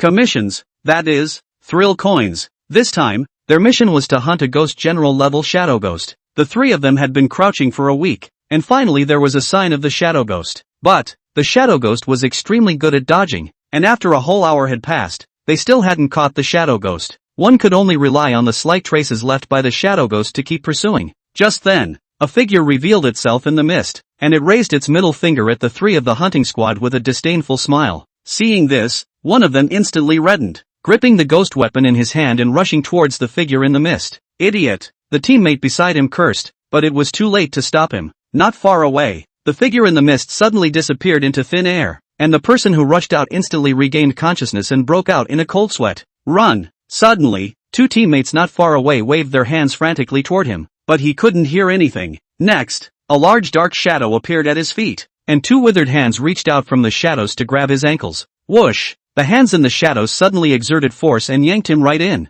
Not far away, the two men understood that the other party had definitely been killed by the shadow ghost after seeing their teammate in the mist suddenly disappear. Shall we continue? Wang Tao sheepishly glanced at the captain beside him. He's scared. He doesn't want to die yet. The captain nodded at his words. We must continue. If we can't kill the shadow ghosts, we definitely won't be able to walk out of this fog. He stood up, gripping the black stick ghost weapon in his hand, and went to the place where the team member had just disappeared. At this point, on the ground lay a dried-up corpse, its limbs decomposed and emitting a faint black gas. The captain picked up the black stick ghost chi next to the corpse and continued to search for the shadowy ghost with Wang Tao. There's weirdness. Suddenly, Chen-Yi stopped and frowned as he looked ahead. The fog ahead was considerably thicker compared to the rest of the area. Flesh overflows with ghostly aura. This ghostly aura, it's at least at the ghost general level. Sighing, He didn't intend to mind his own business. It's still a long way from home, so catching a ride home is the way to go. However, he had just walked out not too far, but then he stopped and turned his head to look at the foggy area that was overflowing with ghostly chi.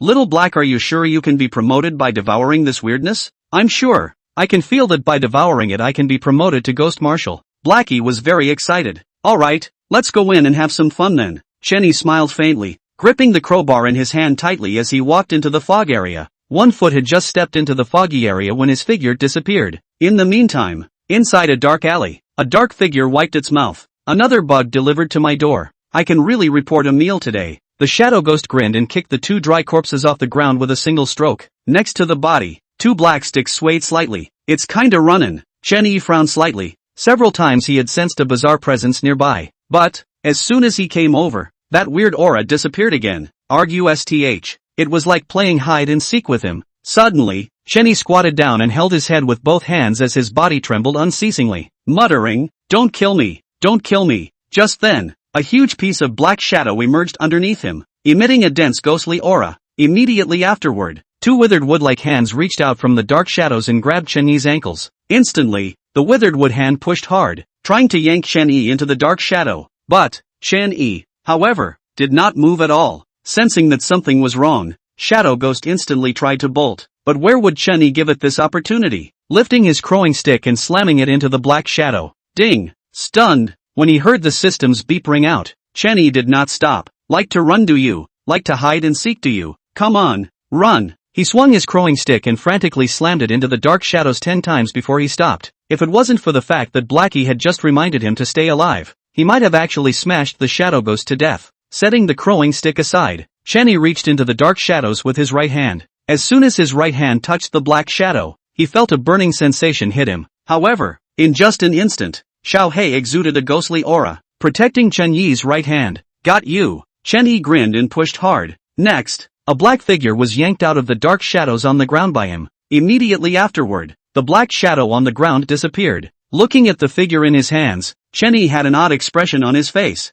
See only, a less than a meter, all black eerie flooded with white eyes. Are you sure this thing won't affect your IQ if you devour it? He couldn't help but ask. Of course not. After devouring the Shadow Ghost, my stealth skills will be able to go to the next level. Hearing Little Black's reply, Chenyi nodded and did not ask anything more. The next moment, Xiao Hei opened his bloody mouth, emitting an extremely dense ghostly aura. It directly engulfed the Shadow Ghost. Ding! Lifespan replenishment in progress. Additions complete. Current lifespan, 100 years. As the system's beep sounded, a massive ghostly aura erupted from Chenyi's right hand. Immediately afterward, it diffused to the whole body. In the blink of an eye, ugly corpse spots grew on his body, itching and painful. His eyes became blood red, and he was actually able to see straight through the foggy area. In just a second's time, the ghostly aura completely dispersed and the corpse spots on his body disappeared. Ho ho ho ho! Chenyi gasped for air and hurriedly checked his body. After confirming that his body was fine, he breathed a sigh of relief.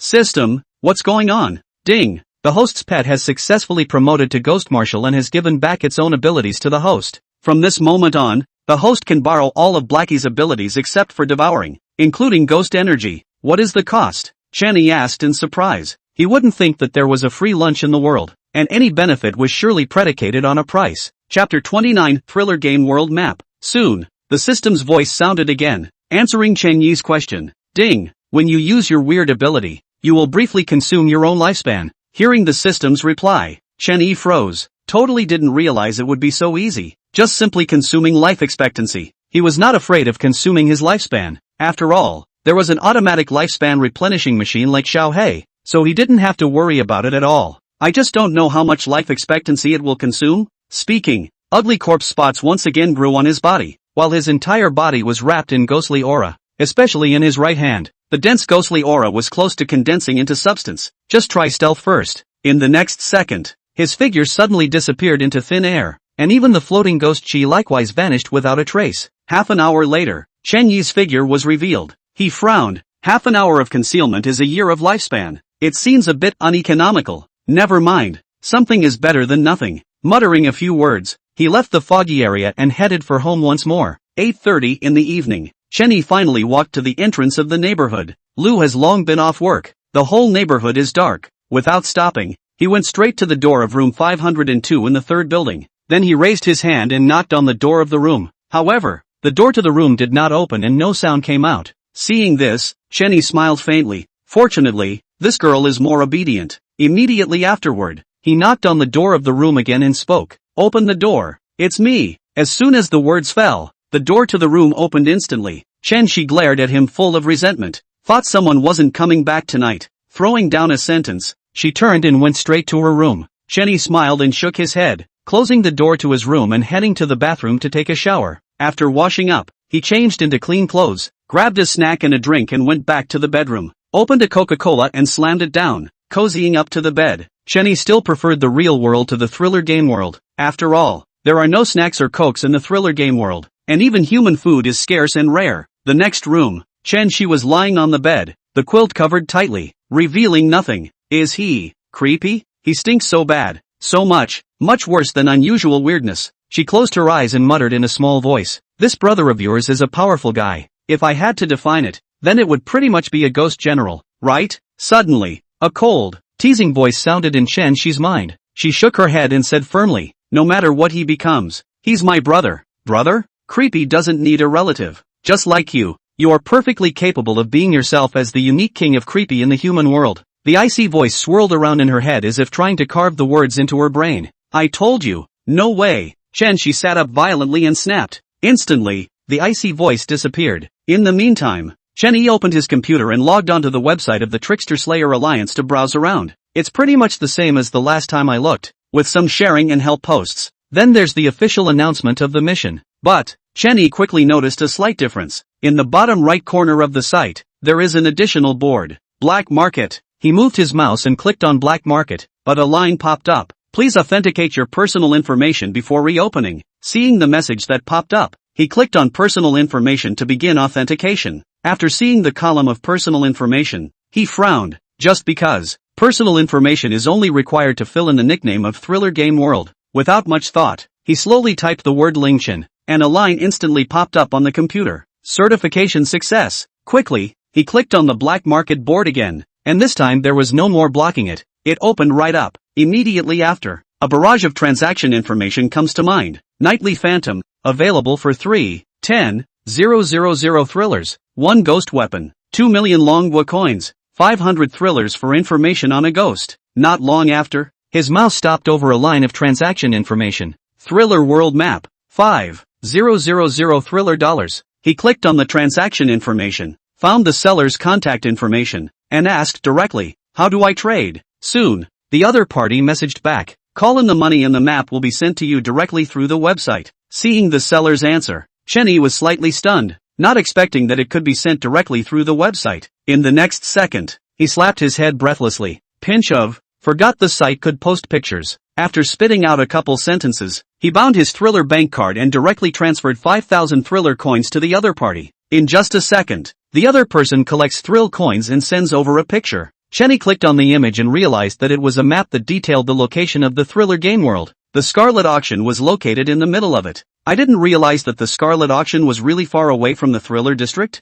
It's like the sky's the limit. Let's hope Yun can find it. With a second of silence in his heart for Yun, he once again checked the map of the Thriller game world. Soon, he realized something. In the world of Thriller games, there is a bus route that runs the entire map. Meanwhile, this bus route Chenny had heard others mention more than once. That is, called by all as a newcomer's copy, a C-rank copy, Route 444 Scarlet Bus. With this copy, it's just a matter of staying safe and living to get off at the end of the line. Arguably one of the higher survival rates of all the copies. Time flew by, and it was 11 o'clock in the blink of an eye. Chenny closed his computer and yawned, then went to bed. Within a minute, he was snoring. In the meantime, a post appeared in the Trickster Slayer Alliance website, and in just half an hour's time, it rushed up to the #1 spot on the hot search list. Shocker! New player passes 2 A-rank copies in a row and earns a perfect rank rating. For a time, dark currents surged as countless people began to look for information on this new player, trying to pull the other side into their power. Chapter 30, King's Hospital,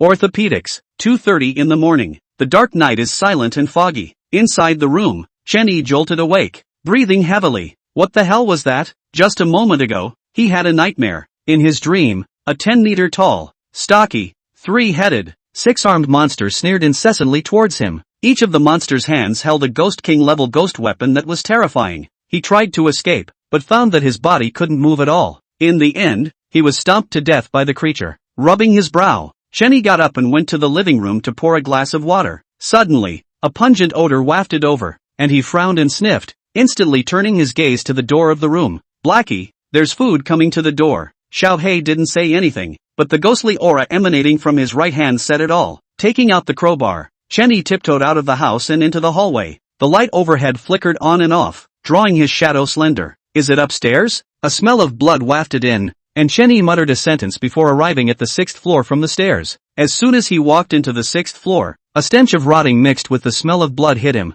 He had just taken 2 steps when he suddenly felt that he had stepped on something. Looking down, an eyeball was popped by his stomp, oozing a disgusting liquid. Gulp! Suddenly, a gulping sound rang out. Hearing the sound, Chenny raised his head and looked forward to find a man lying on the ground, licking his mouth towards him. Underneath the man's body were pressed countless crumbs of chewed up flesh, with nails and bones interspersed with the crumbs. Yummy! Yummy! The man screamed and leapt up, lunging towards Chenny. Very fast. If it was placed in the past, Chenny might not have been able to react, but since he was able to borrow Xiaohei's ability, his eyesight and reaction speed were more than 10 times faster than before. He twisted his body and raised his crowing stick, slamming it down instantly. Ding! Stunned, as the system's voice rang out, Chenny looked down, and the man had already rolled his eyes and lost consciousness. Surprisingly, it's not bizarre? Chenny was somewhat surprised. That's when he realized that the person on the ground was either creepy or an ordinary human. But, how can the other side be cannibalistic?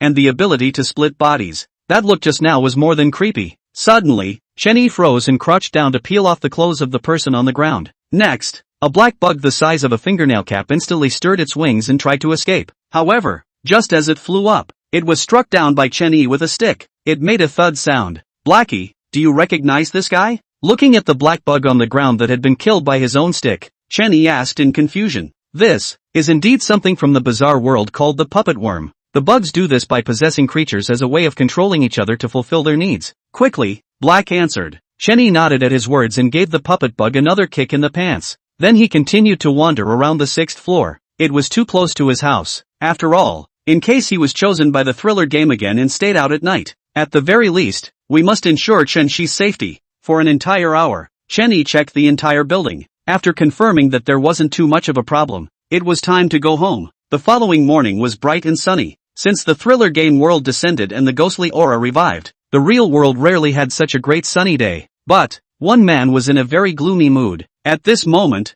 Chenny was lying on his bed, his eyes staring listlessly at the ceiling. A red light emerged from the bottom of his eyes, which flickered to reflect a line of blood. Dear player Ling Chen, you have been selected by the thriller game. Please get ready. Copy countdown, 59 minutes and 59 seconds. Pinch a mom. What's going on? How did you get chosen again? Is the world dead? He's only been back for a short time and he's been picked again. What? The world of thriller games can't bear to have him back? Ugh. Sighing, Chenny pushed open the door to the living room. Inside the living room, Chen-Shi sat on the sofa with her hands clasped in her lap, quietly watching the variety show on the TV. I've been chosen by Thriller Games. Chenny hesitated for a moment and opened his mouth. Oh, good luck, Chen-Shi said without looking away. Chenny was somewhat speechless, then turned around and returned to his room. It wasn't long before the Thriller Game World's beep sounded again. Countdown, 3, 2, 1. Have a good game. In the next second, a red light locked Chenny in place, instantly taking him to the Thriller Game World. Welcome to the world of Thriller Games. Grade B copy, King's Hospital.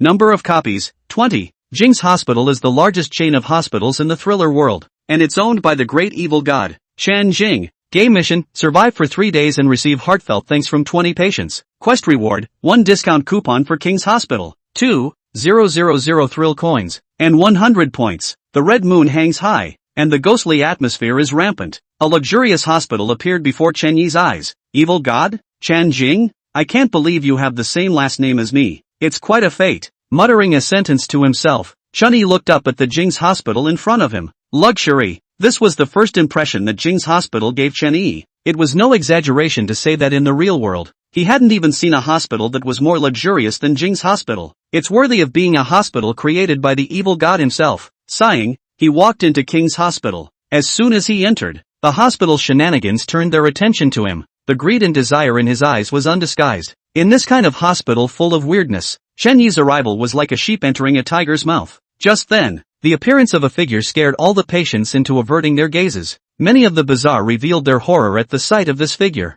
"Hello, I'm the vice president of King's Hospital. You can call me Arthur." Arthur, who was 1 meter 8 in height and wearing a white coat, smiled faintly at Chun-Yi. "There's a shortage of doctors in the orthopedic department, so you go there." With that, Arthur beckoned towards a nurse and handed Chun-Yi over to the nurse. "A new human? It's rare to go straight to orthopedics." The nurse looked Chun-Yi up and down and couldn't help but mutter, "What's wrong with orthopedics? Is there something wrong?" Chun-Yi was somewhat surprised and inquired. The nurse looked at him, however, but did not speak. Seeing this, Chun-Yi smiled faintly and took out 1,000 thrill coins and handed them over. Seeing the sudden appearance of the thrill coins, the nurse froze, then immediately fawned and smiled. Gee, how embarrassing. Though she said that, her hand naturally took the thrill coin. "This orthopedic patients, are all very difficult. No disease," said sick. "The main thing is that most of the patients in the orthopedic department are VIPs of the hospital and nobody dares to mess with them. A lot of doctors who can't do it in orthopedics are clamoring to run away." The nurse was paid to do her job and carefully explained to Chun-Yi about the orthopedic department of Jing's hospital. Soon, the two then made their way to the legendary orthopedic department. After fetching Chun-Yi a white coat, the nurse directly turned around and left. Didn't seem to want to stay here for a moment longer. White coat on the bed. Chun-Yi surveyed the receiving room. "Do not say, buddy, this is really like a doctor. Mostly because, is so handsome." Chapter 31, There's a Ghost King's Mom? King's Hospital. Orthopedics. After about 10 minutes, a small nurse brought Chun-Yi's badge over. Looking at the badge in his hand, Chun-Yi smiled faintly. King's Hospital. Orthopedics. Attending physician, Ling Chen. Dr. Ling, it's time to take over. The small nurse at the side whispered a reminder. "Good, then start receiving." Chun-Yi nodded and smiled unsmilingly. Soon, the door to the receiving room was pushed open and a figure walked in. "Doctor, my neck hurts, help me." A bony man in a hospital gown walked in and shouted. "Don't be in a hurry. Sit down and take your time." Chun-Yi smiled faintly and pacified. The man sniffed and sat on a stool, stretching his neck so that Chun-Yi could check it out.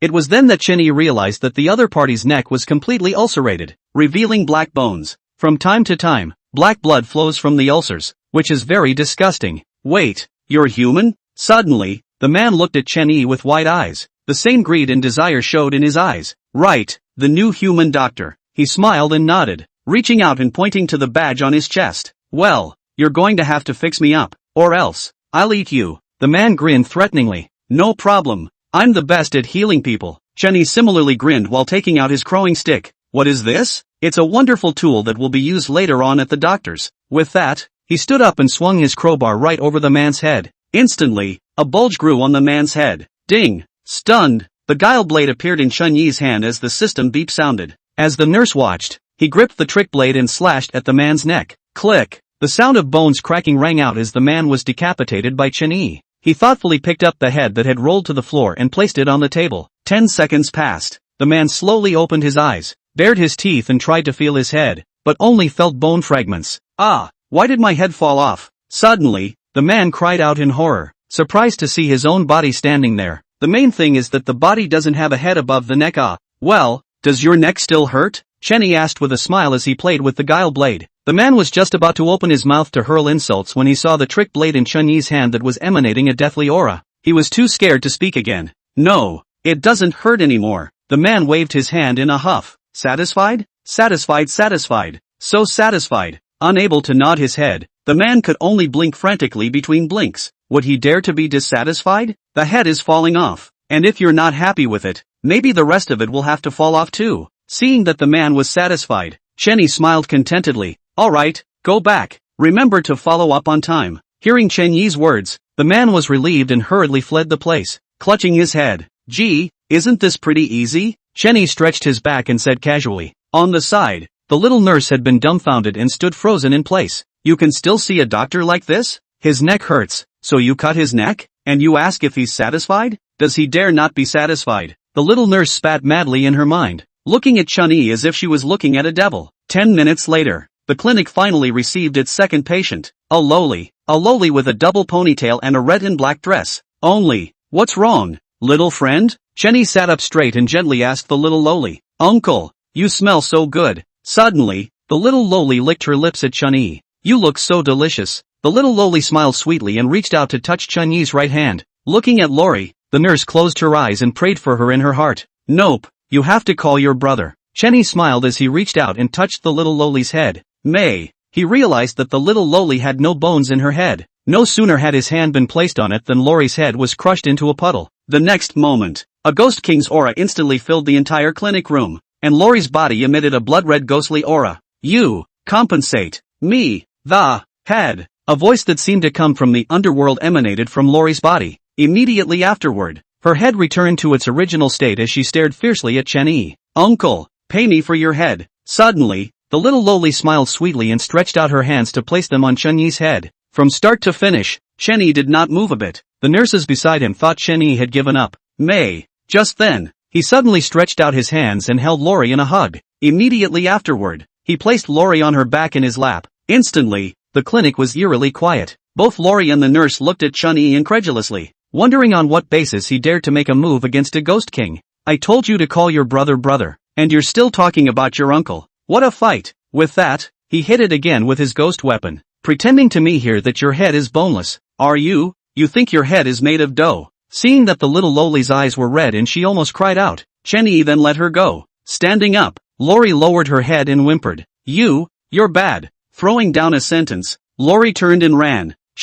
Man-child. A stern ghost got something that can emit the aura of the Ghost King from somewhere, and he's pretending to be the Ghost King here. Chenny shook his head. He could tell that the other party was a stern spirit the first time the little lowly came in. Ahem, Ling, I'm a sentence short, haha. At this time, the nurse on the side awkwardly spoke. That little girl, her mom, is the vice president here? It's a Ghost King. After hearing the nurse's words, Chenny was stunned. Vice president? Ghost King's mom? Holy, that's 3 strikes on the iron plate. Begging for hypes. Chapter 32, Nodine?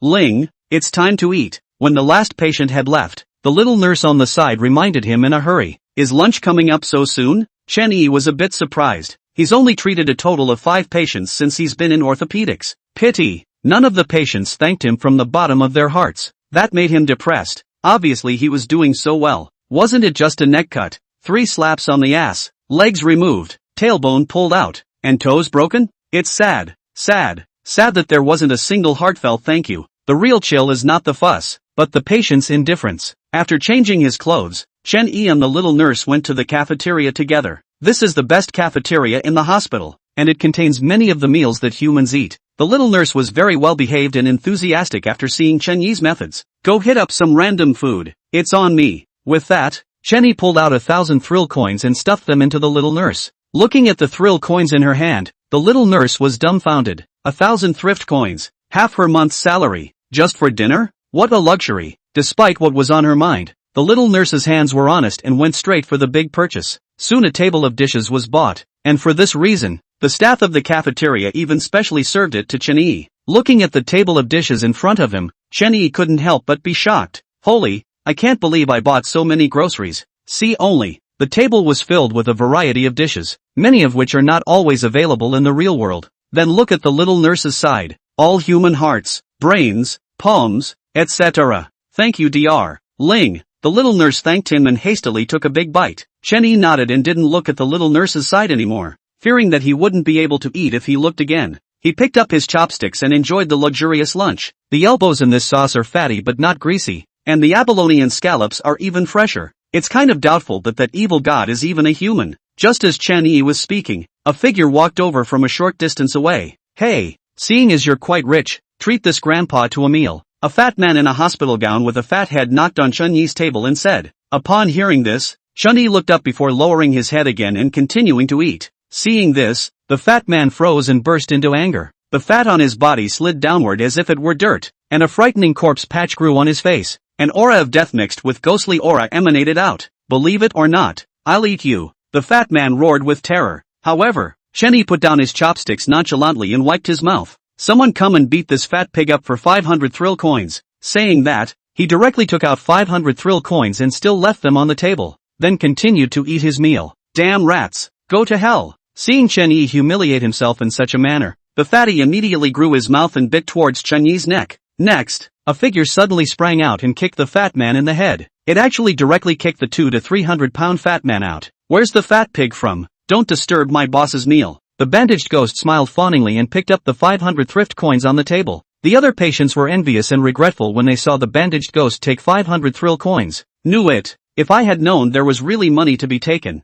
they would have been on Where can the bandaged ghost get a turn? Wait, the bandaged ghost had just taken 2 steps out when Chenny suddenly spoke out. You're not going to back out, are you? The bandaged ghost smiled awkwardly. I can't see $500 yet. Come over here and ask you a few questions. $100 a question. Upon hearing Chen Yi's words, the bandaged ghost's eyes instantly lit up and hurriedly ran over to squat beside Chen Yi. You please ask. I will definitely know everything and say everything. The bandaged ghost patted his chest and said confidently. How many vice presidents do you have here? Chen Yi spoke directly while taking out a bunch of thrill coins. He's got a lot more problems. There are 2 in total. 1 male and 1 female. In the words of the vice president, the man's name is Arthur and he has a good reputation for treating patients and doctors well. The woman's name is Irene. She's in charge of the hospital equipment and such. She usually rarely speaks and I've heard she has a bad temper. The bandaged ghost didn't think much about it and quickly replied. Chenny nodded at his words. It seems that this Erin is the female ghost king that the little nurse was talking about, aka that little Lori's mom. It's a little hard to get a bad temper. With that in mind, he drew out a thrill coin and handed it to the bandaged ghost and continued. Who is the dean? The bandaged ghost gladly took the thrill coins, then shook his head. There's no dean here. I heard that the old dean went off to drive a bus. I don't know if that's true or not. It's been a long time since I've had a dean anyway. After it finished speaking, its eyes looked expectantly towards the thrill coin in Chen Yi's hand. Upon hearing the bandaged ghost's reply, Chen Yi was first stunned, then burst into laughter. Confused the bandaged ghost. Here, you have all these thrill coins. Not bad. Be a good ghost. Come see me at the orthopedic department if you're not feeling well. I'll make sure you're cured. He shoved all the thrill coins in his hand to the bandaged ghost as soon as he could, and then continued to eat his meal. Thank you, boss. Thank you, boss. The bandaged ghost excitedly kept bowing to Chen Yi. After dinner, Chen Yi skipped around the hospital alone. Since there's no dean, I'll be the dean. That way, Erin can't possibly come after me, can she? Deleted 50. May. Soon he realized something. Pinch of. He's rich, but he can't spend it. After a moment of silence, Chen Yi suddenly realized that there was actually a store within the hospital. He then walked in with a smile. Boss, give me 2 cartons each of the most expensive cigarettes and wine you have here. A creepy sprawled on the counter with only half a face fell to the ground in shock upon hearing Chen Yi's voice. After seeing the thick pile of thrill coins in Chen Yi's hand, it quickly climbed up and smiled as kindly as it could. Please wait a moment, boss, I'll go get them for you. After saying that, the owner turned around and entered the store's storage room, and soon came out holding 2 boxes. Receiving the box, Chen Yi opened it and inspected it. See only, one case contained liquor run out of human whips and brains, and the other held cigarettes he'd never seen before. How much? That's 36,988 in total. You can just give 36,000 thrillers. The owner rubbed his hands together and replied with a smile. Here, count it yourself, and don't look for more. Chen Yi directly slapped the pile of thrill coins in his hand on the table, picked up the 2 boxes and left the store. As for how much is in that pile of thrill coins? At least 50,000, he estimated. Chapter 33. 1 o'clock in the afternoon. King's Hospital. Vice President's office. Chen Yi held the 2 boxes in one hand and knocked on the door of the room in front of him with his right hand. Soon, the door to the room opened, and Arthur gave Chen Yi a puzzled look. What is this for? First timer, bashed the boss. Chen Yi grinned and entered Arthur's office, placing the 2 boxes on the floor. He then reached down and opened the 2 boxes, and their contents were instantly revealed. Seeing the booze and cigarettes inside the case, Arthur suddenly smiled. Go ahead. What's up? The tobacco and alcohol in front of him Arthur still recognized, and he occasionally bought them for enjoyment. Sure, it's also limited to being after payday. Chen Yi grinned and said bluntly, I want to be the dean here. He'd asked around when he arrived, and Arthur hated people who beat around the bush. It saves a lot of things when you have something to say. Hearing Chen Yi's words, Arthur nodded and sat down on the chair.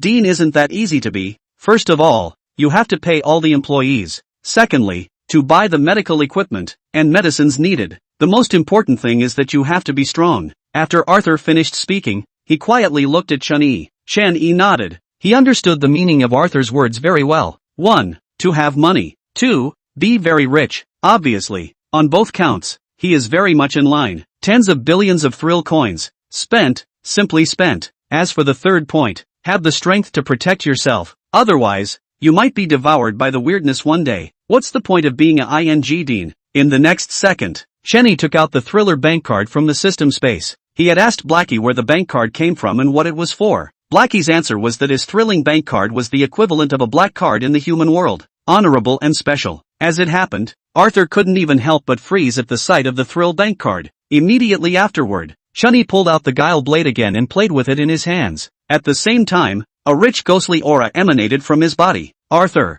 who had just come back to his senses, was shocked beyond belief when he saw the ghostly aura emanating from Chunyi's body. Ghost energy? Humans have ghost energy? You slept yourself silly, didn't you? He rubbed his eyes and realized that Chunyi's body did indeed emanate a ghostly aura, and it was very dense. He then nodded and shook his head. Not enough. You need to be supported by a power at the very least. Chunyi froze, somewhat confused. Forces? What forces? Something like a zombie nation, a vampire family, a force like that. Arthur explained patiently. Hearing Arthur's words, Chunyi instantly understood. This is to look at his own background but he has no other than a bloody auction According to Arthur, the scarlet auction certainly can't be in the background. Just then, he suddenly had a flash of light in front of his eyes and took out a wooden plaque and placed it on the table. Seeing the wooden plaque on the table, Arthur's eyes instantly widened in disbelief as he sized up Chunyi. A token from the king of the Little Giant clan? Not bad. You're very good at what you do and fully meet the dean's standards. Chunyi smiled faintly at his words and collected the token of the king of the Little Giant clan.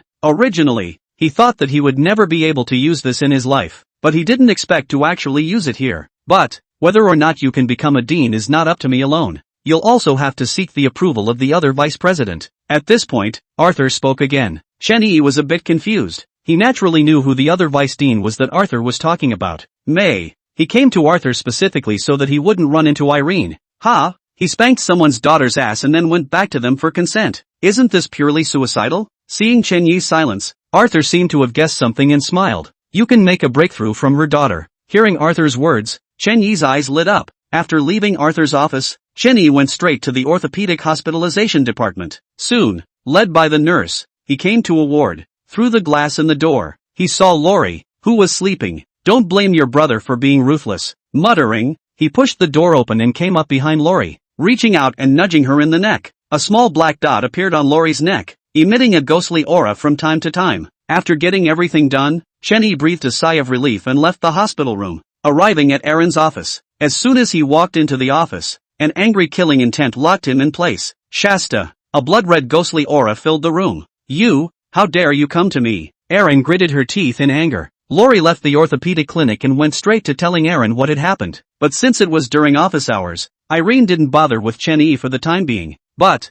this guy dared to send his door to death. However, what she didn't expect was that at this moment, Chunyi was all smiles and emboldened in general. Looking at the beautiful young woman in a white coat in front of him, Chunyi grinned. Ma'am, you have to think of your own daughter, right? As soon as the words fell, the ghostly aura in the room instantly dissipated, and Aaron's figure disappeared. Chunyi didn't take the opportunity to leave, but walked over and sat on Irene's office chair, crossing his legs and waiting. Not much longer, Aaron stepped through the door, looking cold. Tell me what you want. I want to be the dean. Chunyi smiled faintly and took out the thrill bank card and threw it on the table. Immediately afterward, a rich ghostly aura emanated from his body. Not as strong as the ghostly aura of Aaron just now, but still not far off. Aaron's eyelids fluttered imperceptibly at the sight of the frightening bank card on the table. Could be. She nodded, agreeing outright. Don't worry, when I become dean, I'll spare your daughter. Chunyi put away the thrill bank card and got up to come next to Aaron. Next, he actually raised his right hand and slammed it down on Aaron's body. Stimulation, Chunyi shouted in his heart. This is as punishment for trying to kill me just now. After throwing down a sentence,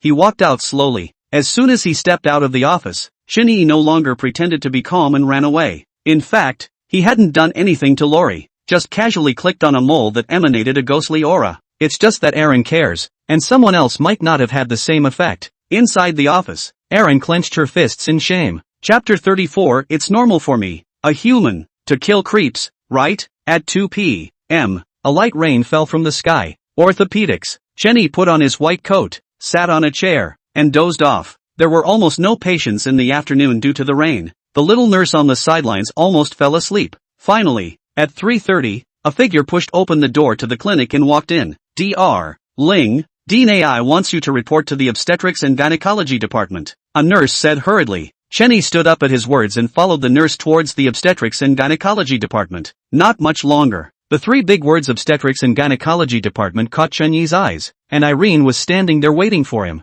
Seeing Chunyi arrive, Irene turned around and walked into the building. Seeing this, Chen-yi hurriedly followed. Soon, the two came to a hospital room and Aaron stopped and turned around. I'll leave the laboring woman in there to you. Successfully deliver the baby and come out and sign the dean's agreement. After throwing down a sentence, Aaron simply left. Dr. Ling, please come in. At this time, the nurse who brought Chen-yi over opened the door to the ward and took the lead. Without the slightest hesitation, Chen-yi followed suit. As soon as she entered the ward, the otherwise quiet woman in labor suddenly became cranky. A trail of blood appeared on the body of the woman in labor, spilling blood outward from time to time. Her stomach was exceptionally large, as if she was pregnant with 10 twins. Humans, I want to eat people. I want to eat people. The woman in labor yelled up towards Chen-yi with her teeth and claws open. Good thing, she was tied to the hospital bed and couldn't get off. Dr. Ling, you may begin. The small nurse on the side handed Chen-yi a scalpel plus a sponge. Looking at the tools in his hands, Chen-yi was somewhat surprised. That's it? You're having a baby. Man, that's all you got? Are you kidding me? However, after seeing the nurse's encouraging eyes, Chen-yi did not ask if there were any other tools after all. He gripped the scalpel tightly and walked over to the hospital bed, letting out a deep breath. Immediately afterward, lifting the mother's dress and gesticulating over her stomach. This scalpel doesn't seem too sharp. Suddenly, Chen-yi muttered. Then, he actually threw the scalpel directly on the ground and took out the trick blade. The moment the trick blade appeared, the maternity instantly quieted down. Can you lighten up? I'm sorry. As soon as the woman in labor spoke, Chen-yi used his guile blade to cut a slit in her stomach. At once, black blood gushed out as if it were a spring, getting all over him. Ignoring the blood on his body, Chen-yi stretched out his right hand and slammed it into the woman in labor. Gotcha. He grinned, his right hand radiating ghostly aura and instantly exerting force. Calling, as a cry rang out, a monster was yanked out of the mother's stomach by Chen-yi. The monster had 3 heads,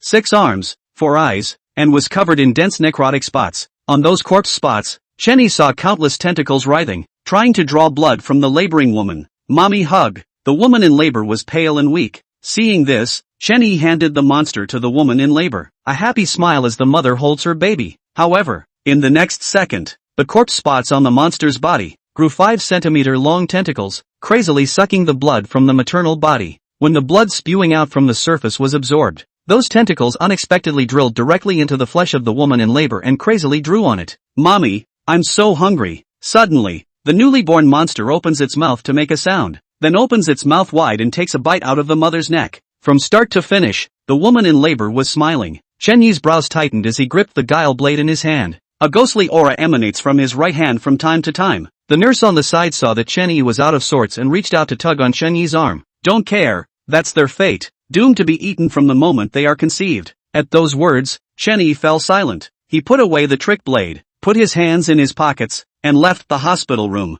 The moment he stepped out of the room, the woman in the bed was completely out of breath. The little monster happily chewed on the last nursing from his mom. Aaron's office. By the time Chen-yi arrived, Arthur was already inside as well. $150 million.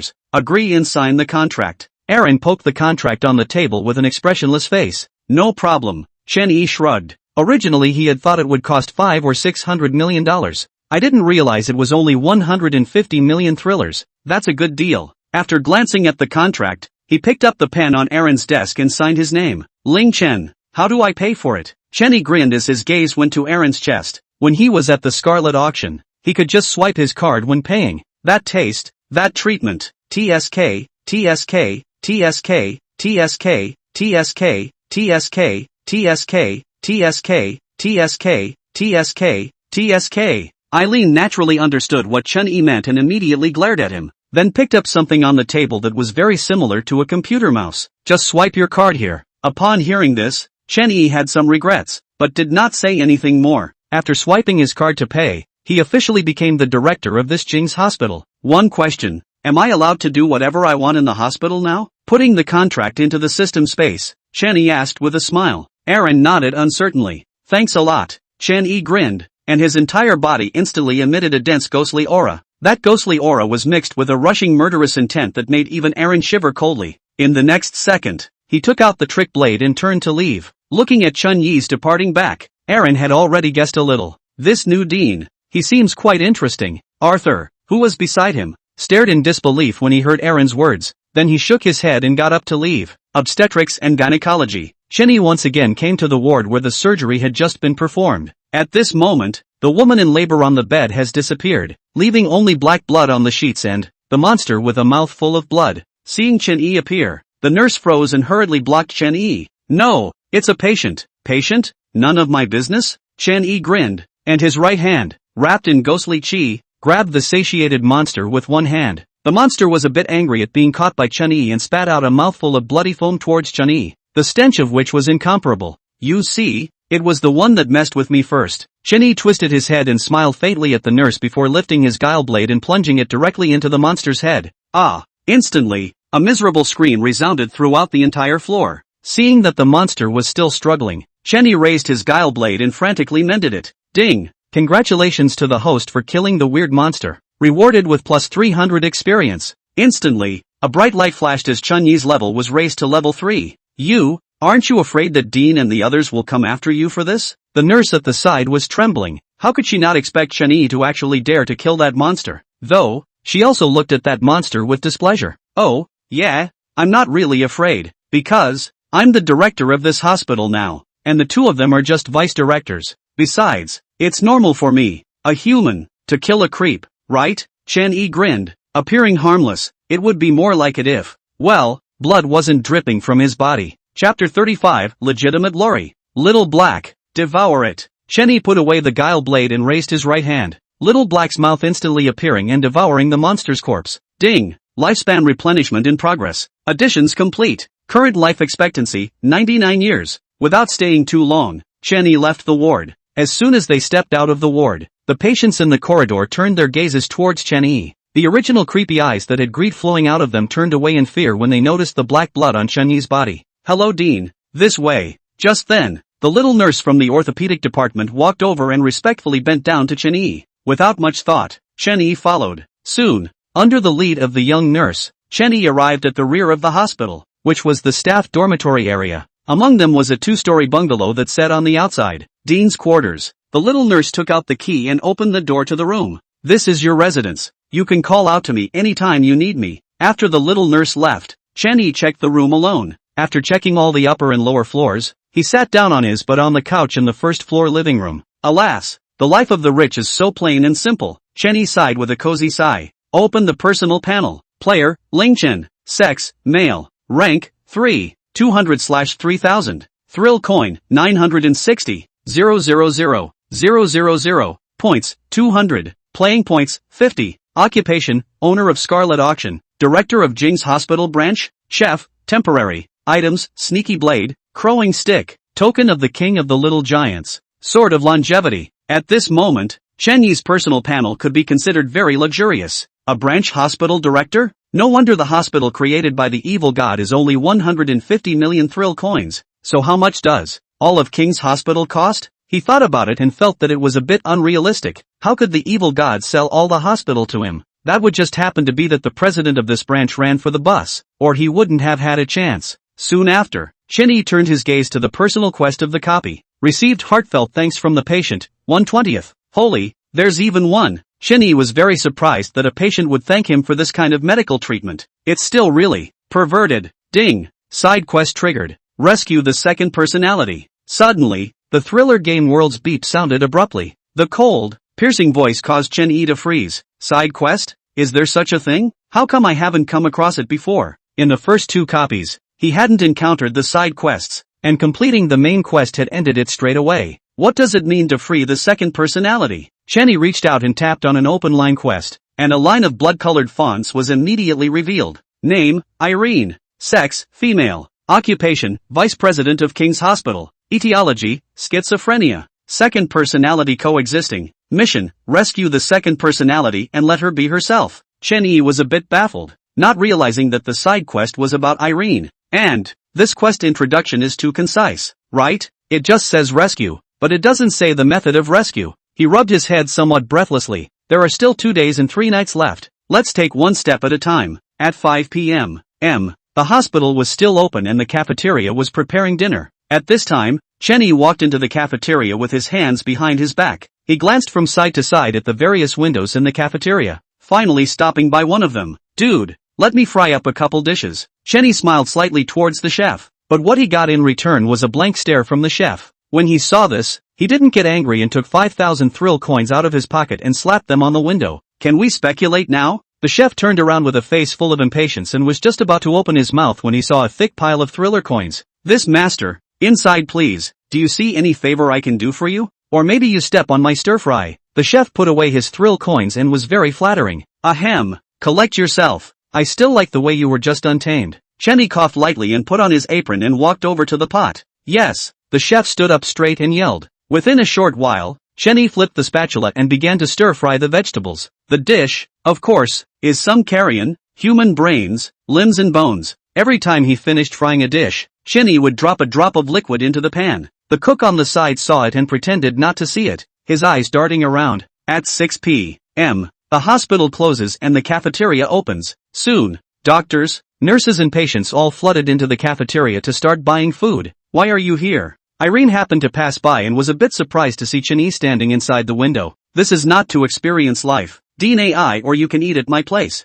Chenny grinned. Irene was immediately about to refuse when she heard this, but Chenny's next words made her change her mind. When we finish eating, I'm going to save your daughter. Looking at Chenny's harmless smile, Aaron's teeth itched with anger. In the end, it was Chenny who bought the meal here. He finally smiled happily as he watched Aaron eat the meal he had made. Do a good job. I'm optimistic about you. Reaching out to pat the chef's shoulder, Chun-Yi encouraged, then took off his apron and came to sit at the table where Aaron was eating. After sitting down, he stared at Aaron without moving a muscle, giving a giggle from time to time. Aaron on the opposite side was a bit uncomfortable by Chun-Yi's look, but did not leave. 20 minutes later, Aaron finished her meal and wiped her mouth. Can we go save my daughter? Speaking of her daughter, Aaron's tone instantly turned cold, even carrying a hint of killing intent. Sure, Chun-Yi nodded and got up to take the lead, while muttering under his breath. I didn't realize that it was still an orthopedics, inpatient department. Chun-Yi and Aaron stood at the door of the hospital room looking at the little loli inside. Lori slept soundly, smacking her lips from time to time. How old is she? Chun-Yi asked coldly. 150.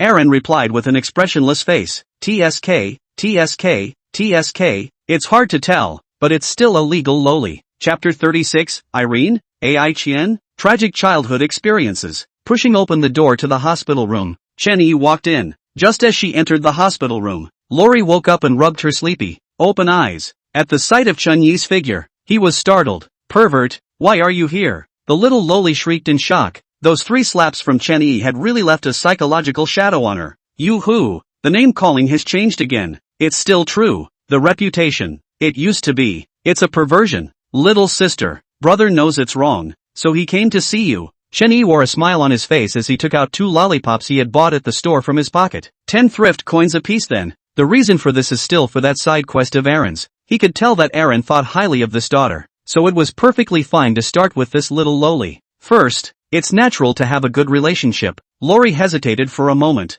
but eventually couldn't resist the lure of the lollipop and reached out to take it. Okay, but I haven't forgiven you yet. Unless you buy me 5 more lollipops. Lori said vaguely as she peeled off a lollipop and put it in her mouth. Of course there's no problem. Chun-Yi nodded. It was all just small money. He didn't care. Ahem. Just then, Irene outside the door coughed lightly, as if reminding Chun-Yi that it was time to get down to business. Understanding what Aaron meant, Chun-Yi raised his right hand and lightly snapped his fingers. Immediately afterward, a wisp of black ghostly chi overflowed from Lori's neck and gradually dissipated. Well, go back to sleep. Remember to come and play with your brother if you're bored. Chun-Yi reached out and touched the little loli's head before getting up and leaving the hospital room. Outside the hospital room, Aaron's expression finally eased and was no longer icy. Dean AI, it's after hours, so I'll leave first. By the way, Dean AI can come to my room at night if he can't sleep. Chun-Yi grinned at Aaron, then turned around and left. Although Aaron didn't say yes, he was sure of it in his heart. Eileen will definitely come to his room tonight. 9 o'clock at night, Chun-Yi lay on the sofa in the living room,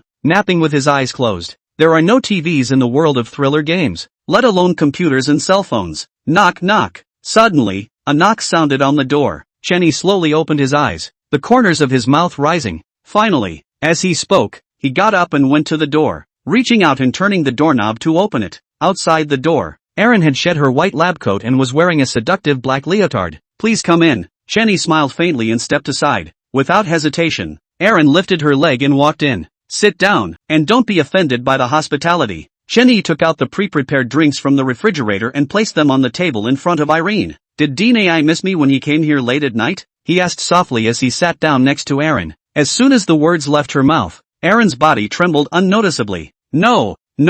I heard from the nurses that you're a good healer, and I've been a little unwell for the past few days, so I thought I'd come and see you, Aaron said, raising her hand to rub her temples, seeming to have a slight headache. Good medical skills? Chen was stunned, not expecting the nurse to have such a high opinion of herself. Your own medical skill, is it considered a medical skill? Ahem, not to mention, it's sure to make you comfortable and cozy. Chen grinned and affirmed, here, lie down and I'll give you a good look. He patted his thigh and gestured for Aaron to lie down. Understanding Chen Yi's meaning, Eileen blushed, but did not refuse and slowly lay down. The moment Aaron approached, a ghostly scent entered his nose, causing him to lose his concentration for a moment. Delete 100. Chen took a few deep breaths and reached out to place his hand on Irene's head and massaged it. His movements were slow and his force was precise. In the blink of an eye, Aaron was breathing steadily, apparently in dreamland. This sleeping pill is really magical. Chen sighed lightly. He wasn't running to the kitchen to cook with nothing to do, but he had a purpose. He purchased a bottle of sleeping liquid in the System Mall and put it in the dish. The medicine doesn't just make you fall asleep, but it needs to be paired with special massage techniques. So, Chen was also gambling before, betting that Irene would definitely come to find herself. Luckily, he had won his bet, or else he wouldn't have known what to do with this side quest. After confirming that Irene was asleep, Chen tiptoed and moved Irene off his lap. Schizophrenia. Saving the second personality. But how can we determine the second personality? He rubbed his chin, thinking. Next, Chen took out his crowing stick and slammed it on Irene's head. Ding! Stun failure. The system's beep sounded, and he couldn't help but stare. Failure? Holy, it can still fail? That's quite a groundbreaking first. Just then, the sleeping Eileen suddenly opened her eyes and sat up, staring at Chen in a daze, staring at the crowbar in his hand, to be precise. Noticing Aaron's gaze, Chen smiled awkwardly and put the crowbar away. Hug a sliver ha. Accident. However, Aaron, completely ignored him, still staring at his hand. At that moment, Chen finally realized that Aaron was looking at his right hand, and on his right hand was where Blackie was. Thinking of this, he was already preparing to take out the sword of lifespan. Who are you? Suddenly, Aaron raised her head in bewilderment and asked Chen. Hearing Aaron's question, Chen froze. Amnesia? You don't think so? Failure to stun will result in amnesia? And so on. This couldn't be her second personality, could it? You, what's your name? Chen asked tentatively. I'm AI Chen. What's your name? Aaron smiled dully, completely at odds with her previous behavior. Holy, what a second personality. Chen was shocked in his heart and walked over to sit beside AI Chen. Do you, recognize Irene? Upon hearing Chen Yi's question, AI Chen pondered for a moment and eventually shook her head. I can't believe you don't recognize it? And how is this going to be rescued? Besides, both of her personalities seem fine, so why should she be rescued? At once, countless questions lingered in Chen Yi's mind. Ding! Side quest triggered. Rescuing the second personality. 2. Suddenly, a line of blood appeared in front of his eyes. Without the slightest hesitation, he hastily chose to open it. Immediately afterward, another line of bloody characters emerged. She had an extremely tragic childhood, but, before that, she was innocent and happy. Chapter 37, Espy, The Experiment. Extremely miserable experience? Chen was somewhat surprised. The tip was clearly referring to Aaron. But, how would he know what Aaron's tragic childhood experiences were? Even if we go to someone and ask, we can't ask, can we? You haven't said what your name is. At this time, AI Chen crossed her arms and shouted with her cheeks puffed out. Chen grinned and instantly replied, my name is Chen. I'm your husband. Hearing Chen Yi's reply, AI Chen froze slightly, her eyes showing disbelief. Husband? Since when do you have a husband? But, this husband is quite handsome. Are you the husband my father found for me? AI Chen seemed to quickly accept having a handsome husband and quickly asked.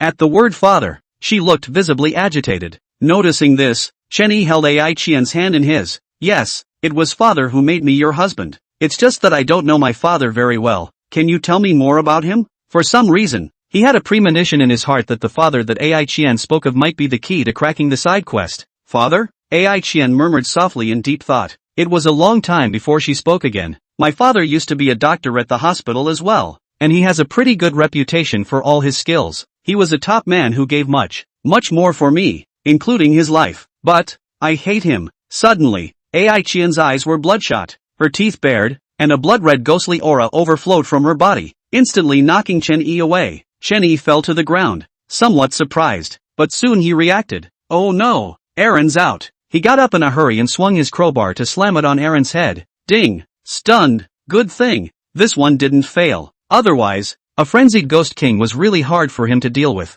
With this stick, Aaron fainted and continued to huff and puff. After waiting for a long time and seeing that Irene had no intention of waking up, Chen Yi put the jacket he was wearing over her body. Then he got up, opened the door to his room, and walked out. Night falls and the red moon hangs high. The Jing's hospital was silent, and the patients had long since fallen asleep. Only a handful of on-duty paramedics were left dozing in their seats. At that moment, a figure opened the hospital's file room and walked in. Since it's a hospital doctor, it will definitely have a file. Chen Yi muttered in a small voice and closed the archive room door behind him, then rummaged through the shelves. Click! Suddenly, a sound of something falling resounded abruptly in the archive room. Chen Yi hastily stopped his movements and gripped the guile blade. In the meantime, a pair of blood-red eyes opened in a dark corner, quietly looking at Chen Yi. Hallucinations? He muttered and continued to rummage through the file on Aaron's father. Snap! Chen Yi moved his feet, but a watery sound came from under his feet. He looked down and realized that at some point, a puddle of water had appeared on the ground,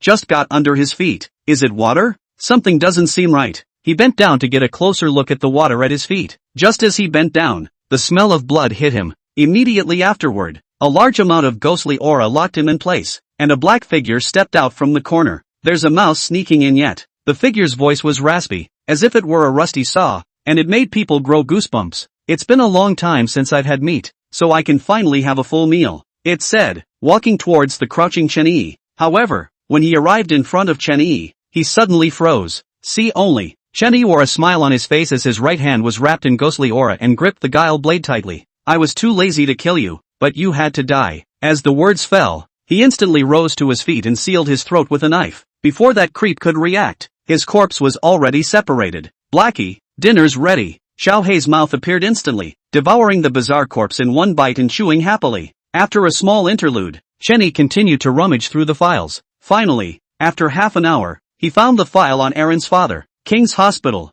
Vice President, SB, the last name is AI, and it's still the Vice President, so it looks like that's mostly it. Without the slightest hesitation, Chen Yi reached out and opened SB's file. At once, the file on SB came into view. He looked closely at SB's file, and his heart went out to him in admiration. The file details every surgery that SB has ever had, and there are even hundreds of dangerous surgeries. It also records that SB has received many banners and has an excellent reputation. If it's so well written, why does Aaron hate him? With doubt in his heart, Chen Yi turned the second page of the file over. Upon reading the contents of the second page clearly, his entire body was speechless. See only. The first sentence on the second page of the file reads, Vice President SB's proposal for a bizarre experiment is passed, and his daughter will be the first subject. Immediately below is a detailed account of when and where the experiment was conducted and failed, as well as lessons learned. But 3 of those months stopped the experiment. It was also during this time that SB left the hospital with his own daughter. Immediately afterward, the two were back in the hospital 3 months later. Since then,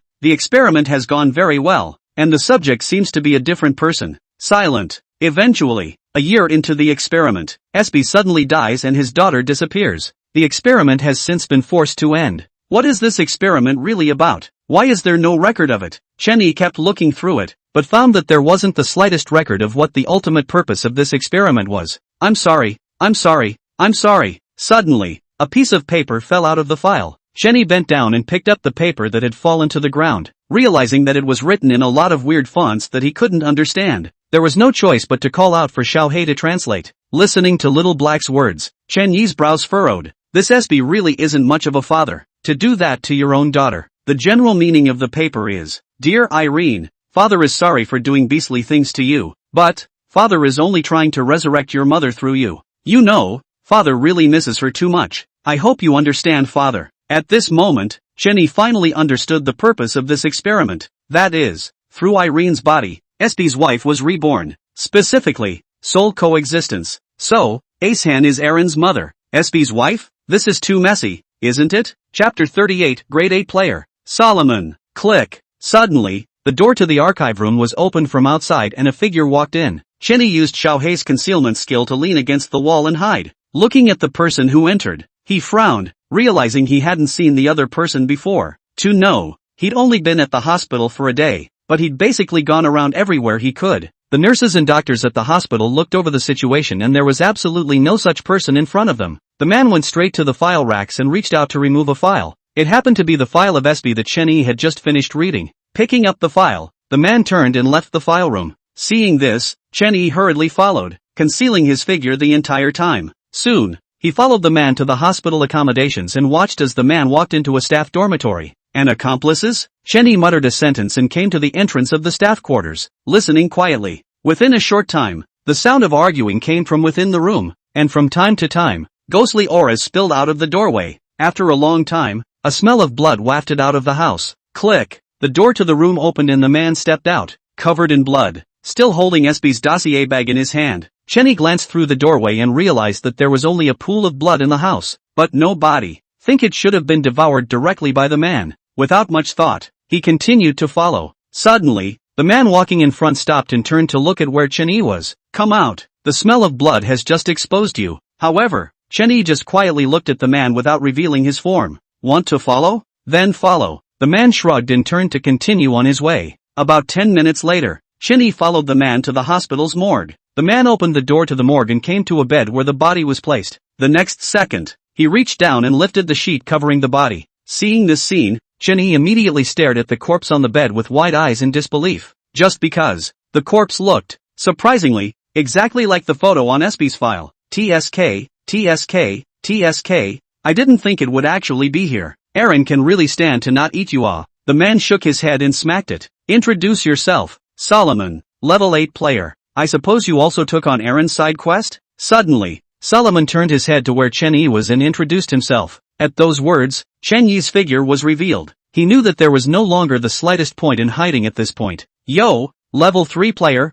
you've got some skills. Seeing Chen-Yi's rank, Solomon couldn't help but exclaim. If I'm not mistaken, Irene is at your place now, isn't she? So, if you want to complete the side quest, cooperate with me. The corners of Solomon's mouth rose as he bent towards Chen-Yi. Of course, I can. I can't wait to work with an 8th level big shot. Chen-Yi similarly smiled and walked towards Solomon. Just now, Blackie, who had been quiet, suddenly spoke, telling Chen-Yi that there was a powerful creepy inside the body of Solomon in front of him. At the very least, Ghost King level. Take SB's body to Eren and split it in front of her. Guess the mission will be over. Ha! Solomon grinned as if he were a madman. Listen to you. Chen-Yi nodded, acting as if he was a well-behaved and understanding follower. The two then pushed the cart that held SB's body towards the lodging area. Want to come hang out with me when we get out of here? I can guarantee you all the glory. On the way, Solomon spoke absently. It's a pity. I don't have any lofty ambitions as a person. I'm already satisfied when I can eat and drink.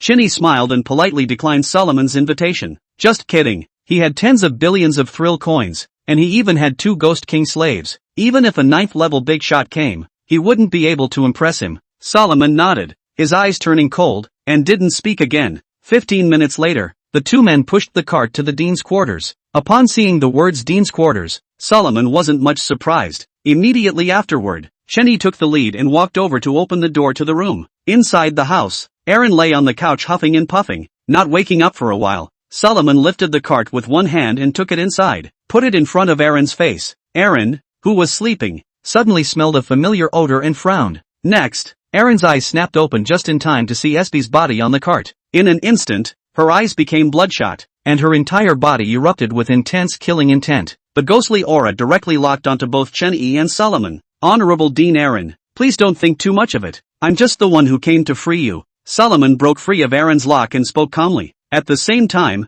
a ghostly aura erupted from his body, but it was inferior to Eren's. On the side, Chen-Yi stood quietly, motionless, as if he was transparent. I already know what happened to you in your childhood. Why don't you split this beast into pieces? Otherwise it's hard to solve your heart's hatred. As Solomon spoke, the ghostly energy in his right hand coalesced into a black machete. Blood dripped from the machete in a demonic and eerie manner. Are you not afraid to die? Eren's eyes widened in anger. Her voice seemed to come from hell, cold and piercing. Of course I'm afraid, but I'd rather save you, Solomon said, raising his right hand and slashing at SB's body. However, just then, a white light flashed. A red and black longsword stopped Solomon's machete. What are you doing? Solomon twisted his head incredulously to look at Chen-Yi, who was holding the sword of longevity. Had he known, he would have just killed Chen Yi directly when he rejected him. What's your hurry before the mastermind has spoken? Chen Yi grinned with a harmless look. Just a moment ago, he suddenly figured out a lot of things. Perhaps there's more to the relationship between SB and Aaron than meets the eye. Congratulations, dear Dean. You survived. In the meantime, Eileen clapped her hands towards Chen Yi, and then her figure instantly disappeared. In the next second, Aaron appeared behind Solomon, her entire body's ghostly aura instantly wrapping around her. Solomon was just about to raise the black machete in his right hand to slash through Irene's ghostly aura when Chen Yi chopped off the machete with a single stroke of his sword. No! Old me stepped on a horse and was actually pitted by a level 3 piece of trash. Solomon cried out in despair and was suddenly lifeless. But his body, however, did not fall, and even began to emit a thick ghostly aura. Noticing that something was wrong, Chen Yi hastily shot out his sword, not realizing that it was bounced off by the ghostly aura on Solomon's body. Chapter 39 Weird Controller. Chen Yi's conjecture. Goo, dirty rats are too trashy after all. I didn't expect to die so easily. What a waste of all these years of cultivation by this king. Solomon's eyes were pitch black, his entire body was wrapped in ghostly aura, and his intense killing intent instantly locked Chen Yi in place.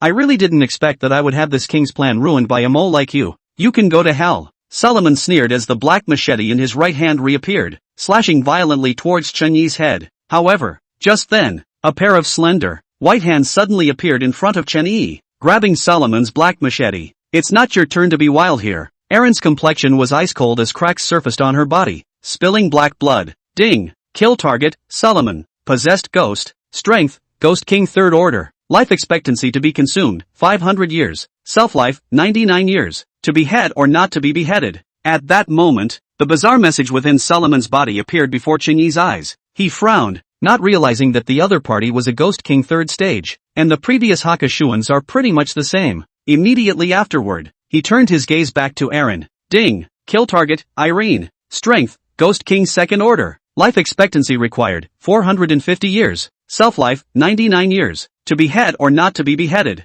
You're only at the 2nd level of Ghost King? Chen Yi was shocked in his heart. He originally thought that Irene was at the very least the same as Solomon, but he didn't realize that he was only at the 2nd stage of the Ghost King. That's a little hard to get a hold of. Blackie, how much life expectancy can you replenish now? 300 years. Little Black replied without hesitation. Chen Yi, adding up to less than 400 years. There was definitely no way to decapitate Solomon. But he didn't despair, and while Aaron and Solomon fought together, he hastily checked the system mall. After half a day of looking, I couldn't find anything that would kill me in one hit. Suddenly, Chen Yi's eyes lit up and he directly spent his only 50 play points to purchase an item. Creepy controller. Rank, use, can forcefully summon a creepy slave. Limited to 10 minutes. CD, 24 hours. Remarks, this controller is not perfect. It is highly likely to summon something unexpected. Please use with caution. In the meantime, a black card appeared in Chen Yi's hand, with 2 big words written on it in a dragon's flight, summoning.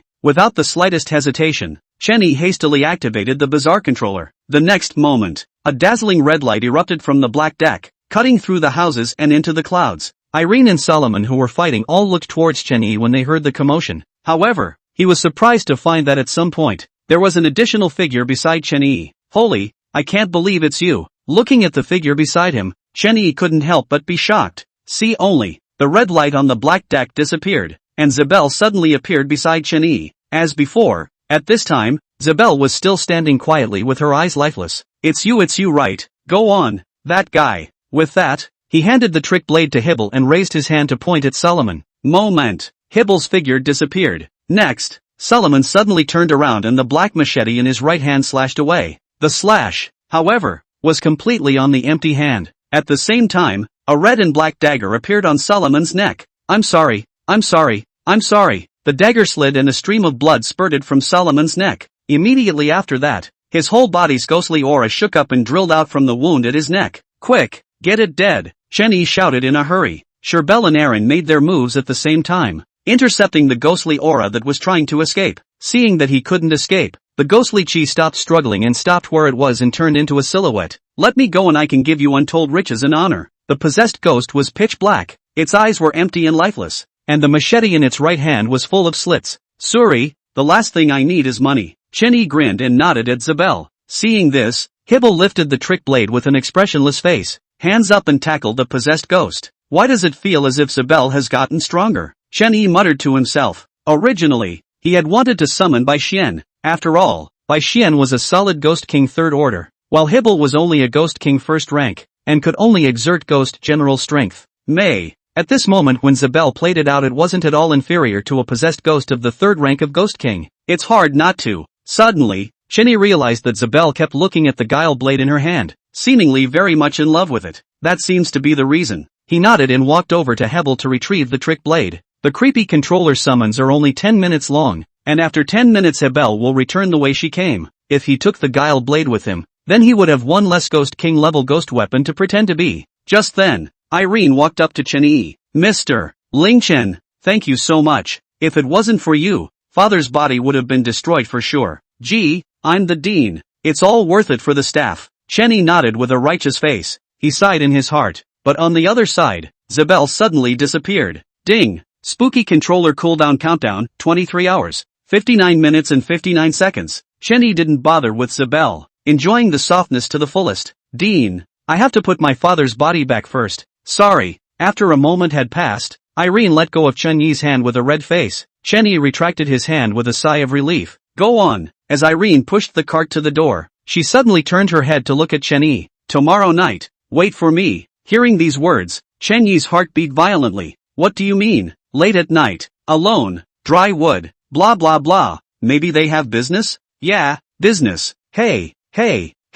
After Sherbel left, Chen Yi had Little Black devour the corpses of Solomon and the possessed ghost. Ding! Lifespan replenishment in progress. Additions complete. Current lifespan, 599 years. This time, Little Black had replenished Chen Yi's lifespan by 500 years in one breath. The couch. Chen Yi frowned with his eyes closed as if he hadn't heard the system beep. Judging by Erin's reaction, she shouldn't hate Espy. As for Icon, she's even less likely to hate Espy. Well, it's just that guy. Chapter 40, Mission accomplished. AI Chen. Early the next morning, at 8 a.m., two nurses held tables and chairs in the middle of the hospital, and a banner was brought, which read, "The Dean of the University is personally inquiring about all comers." The patients who had just finished breakfast came over after seeing the row. Dean? Where's Dean Irene or Dean Arthur? Whatever. Whoever it is, it's at least a dean. Yes, it's better than those quacks, right? As the crowd murmured, Erin approached from a short distance away in a white coat. With an icy face, she went straight to the table and chairs, but did not sit down. It was a scene that left many patients confused. However, in the next second, Chen Yi, dressed in a white lab coat, came to the table and chairs, surrounded by 6 good-looking nurses. Dean Ling, please sit down.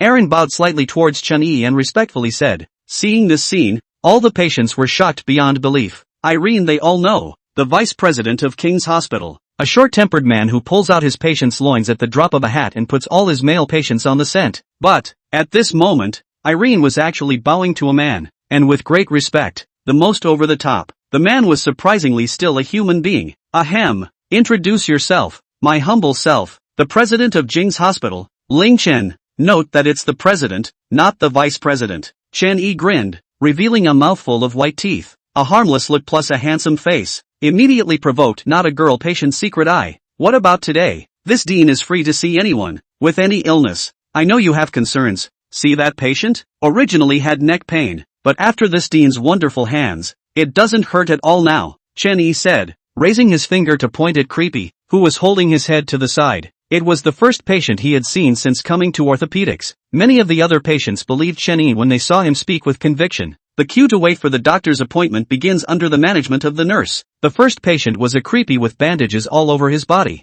The very same bandaged ghost that had answered Chen Yi's question in the cafeteria earlier. Seeing that it was an acquaintance, Chen Yi smiled. Where are you uncomfortable? My whole body itches, hurts, and I can't sleep well. The bandaged ghost said with a sad face. Easy, come on, take all the bandages off your body. Chen Yi nodded and said confidently. The bandaged ghost froze at his words and looked at Chen Yi with some confusion. Seriously? He's a bandage ghost. Ah, the bandage is removed. Still called a fart bandage ghost But, sensing Chen Yi's eager gaze, the bandaged ghost gritted his teeth and directly reached out to tear all the bandages off his body. Moment. A foul odor emanated from it, and the surrounding medics and patients covered their mouths and noses in disgust. Looking at the bandaged ghost's body oozing pus and writhing with worm-repellent rotting flesh, Chen Yi nearly spat out his overnight meal. Nima. This bandaged ghost was a trust he found for 500 thrill coins, thinking to muddle through casually. Who would have thought that this guy would be so sick all over his body? This problem of yours is not big.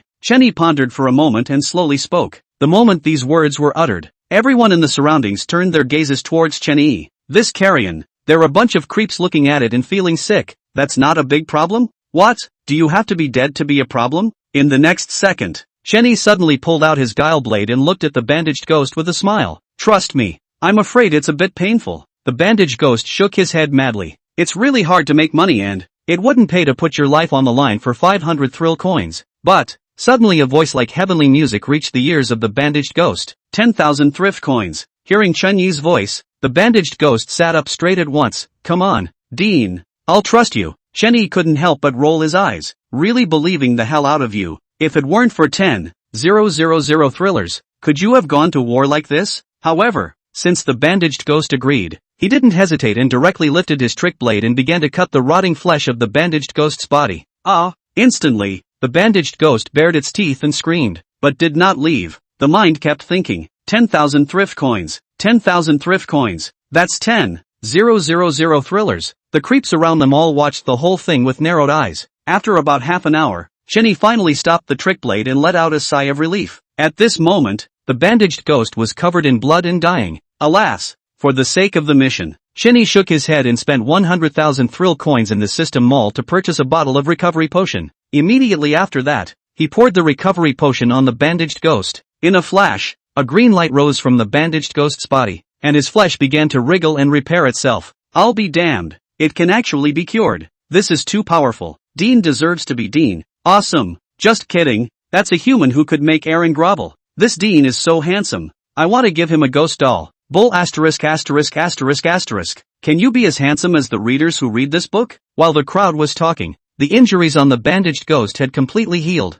Dean, I don't want the money. Thank you for curing me. The bandaged ghost cried out in pain, saying that he didn't want the 10,000 thrill coins. Seeing this, Chenny could only call it quits and turned his attention to the patients in line. Please believe me, the cafeteria opens at 12 noon. Chenny also stopped his questioning. It wasn't that he was hungry, but that his mission was accomplished. Mission, obtaining the patient's heartfelt thanks. 2020. In just one morning, Chenny was completely famous in Jing's hospital. All the patients know that the hospital has a human director who is a highly skilled doctor and a warm person. And that high-strung and cranky Dean Irene groveled to this human Dean. Thinking like this, all the shenanigans dropped their preconceived notions about Chun-Yi's identity as a human. In fact, more than anything else, they all recognized the Ghost King level ghost weapon in Chun-Yi's hand. Saying that Dean Aaron is like that too is just a way to save face. 2 p.m. Orthopedic inpatient unit. Chenny bought a large bag of snacks and came to Laurie's hospital room. Uncle, you're so nice. The little lowly smiled sweetly and ate the snacks that Chenny had bought. Little friend, what's your name?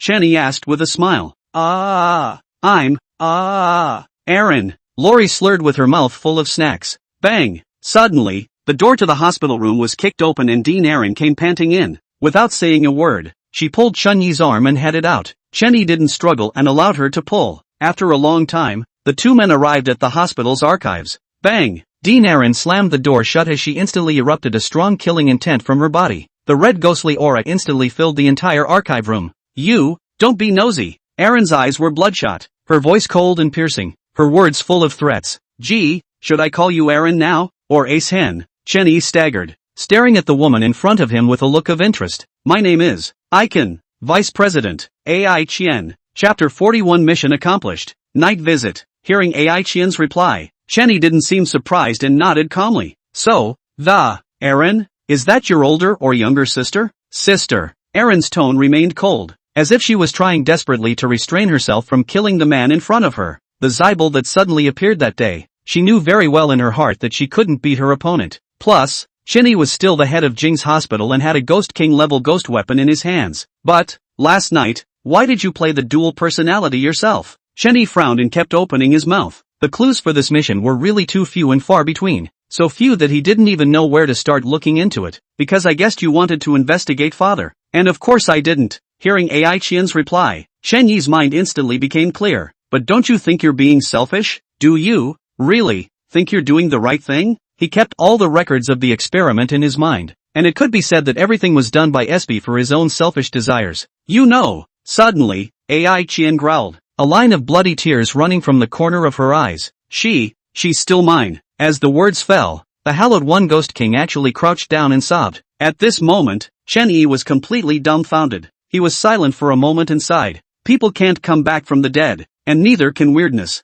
Now that you're dead, don't affect the living. He shook his head and took out the guile sword. His entire body instantly wrapped in ghostly aura. In a flash, it was as fierce as a real stern ghost. I know. Chen-Yi slowly opened his mouth, but without the molestation that he had before. When Ai Qian didn't say anything, he nodded and walked out of the file room. Soon, he arrived at the orthopedic inpatient unit, Aaron's hospital room. At this moment, the little lowly was happily eating the snacks that Chen-Yi had bought with immense joy. Chen-Yi walked into the ward and without saying a word pulled out his crowbar and knocked on Lori's head. Ding! Stunned! Ding! Stunned! Ding! Vertigo! 5 knocks in a row before he stopped and put away the crowbar. After confirming that Lori had fainted, he took out his trick blade and cut a 2-centimeter slit in the back of Lori's head. Immediately after that, he stretched out his right hand, and Little Black's mouth appeared instantly. Be careful, don't devour the wrong one, Chen-Yi reminded. After Kuro devoured the shadow ghost, a new skill was awakened. Nightmare, you can enter your opponent's dreams and wipe them out. See you well.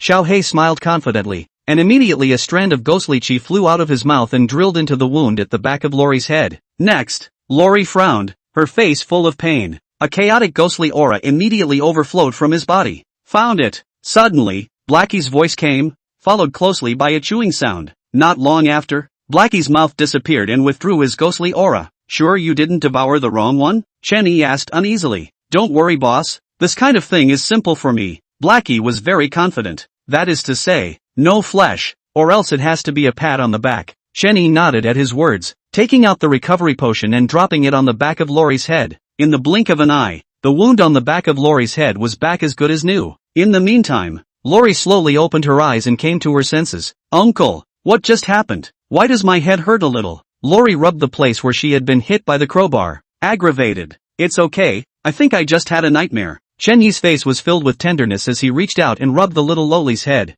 Okay. Lori nodded and continued to eat her snack. Ding! Side quests will be completed and rewards will be given out at the end of the copy. When the thriller game world beat sounded, Chen-Yi finally breathed a sigh of relief. So far, he has accomplished all of his tasks. All it takes next is another day and 2 nights to return to the real world. By now, he was a bit tired and left the ward and went straight back to his place. Lying on the couch, it didn't take long to fall asleep. At 9 o'clock at night, King's Hospital was plunged into darkness. Knock knock. Suddenly, a knock on the door roused the sleeping Chen-Yi. He yawned and sleepily walked to the door and opened it. As soon as the door opened, a figure instantly jumped into his arms. Thank you. Ai Qian hugged Chen-Yi tightly and said softly, oh, yeah? Chen-Yi grinned, already fully awake. He smiled at the young girl in front of him who looked like a human wife. Hearing this, Ai Qian's pretty face blushed. Early the next morning, the sun was high in the sky and the kunai was sounding. Chen-Yi opened the bedroom door and stretched. That's awesome, worthy of being a Ghost King level female creepy. He shook his head. If he hadn't upgraded to a level 3 player,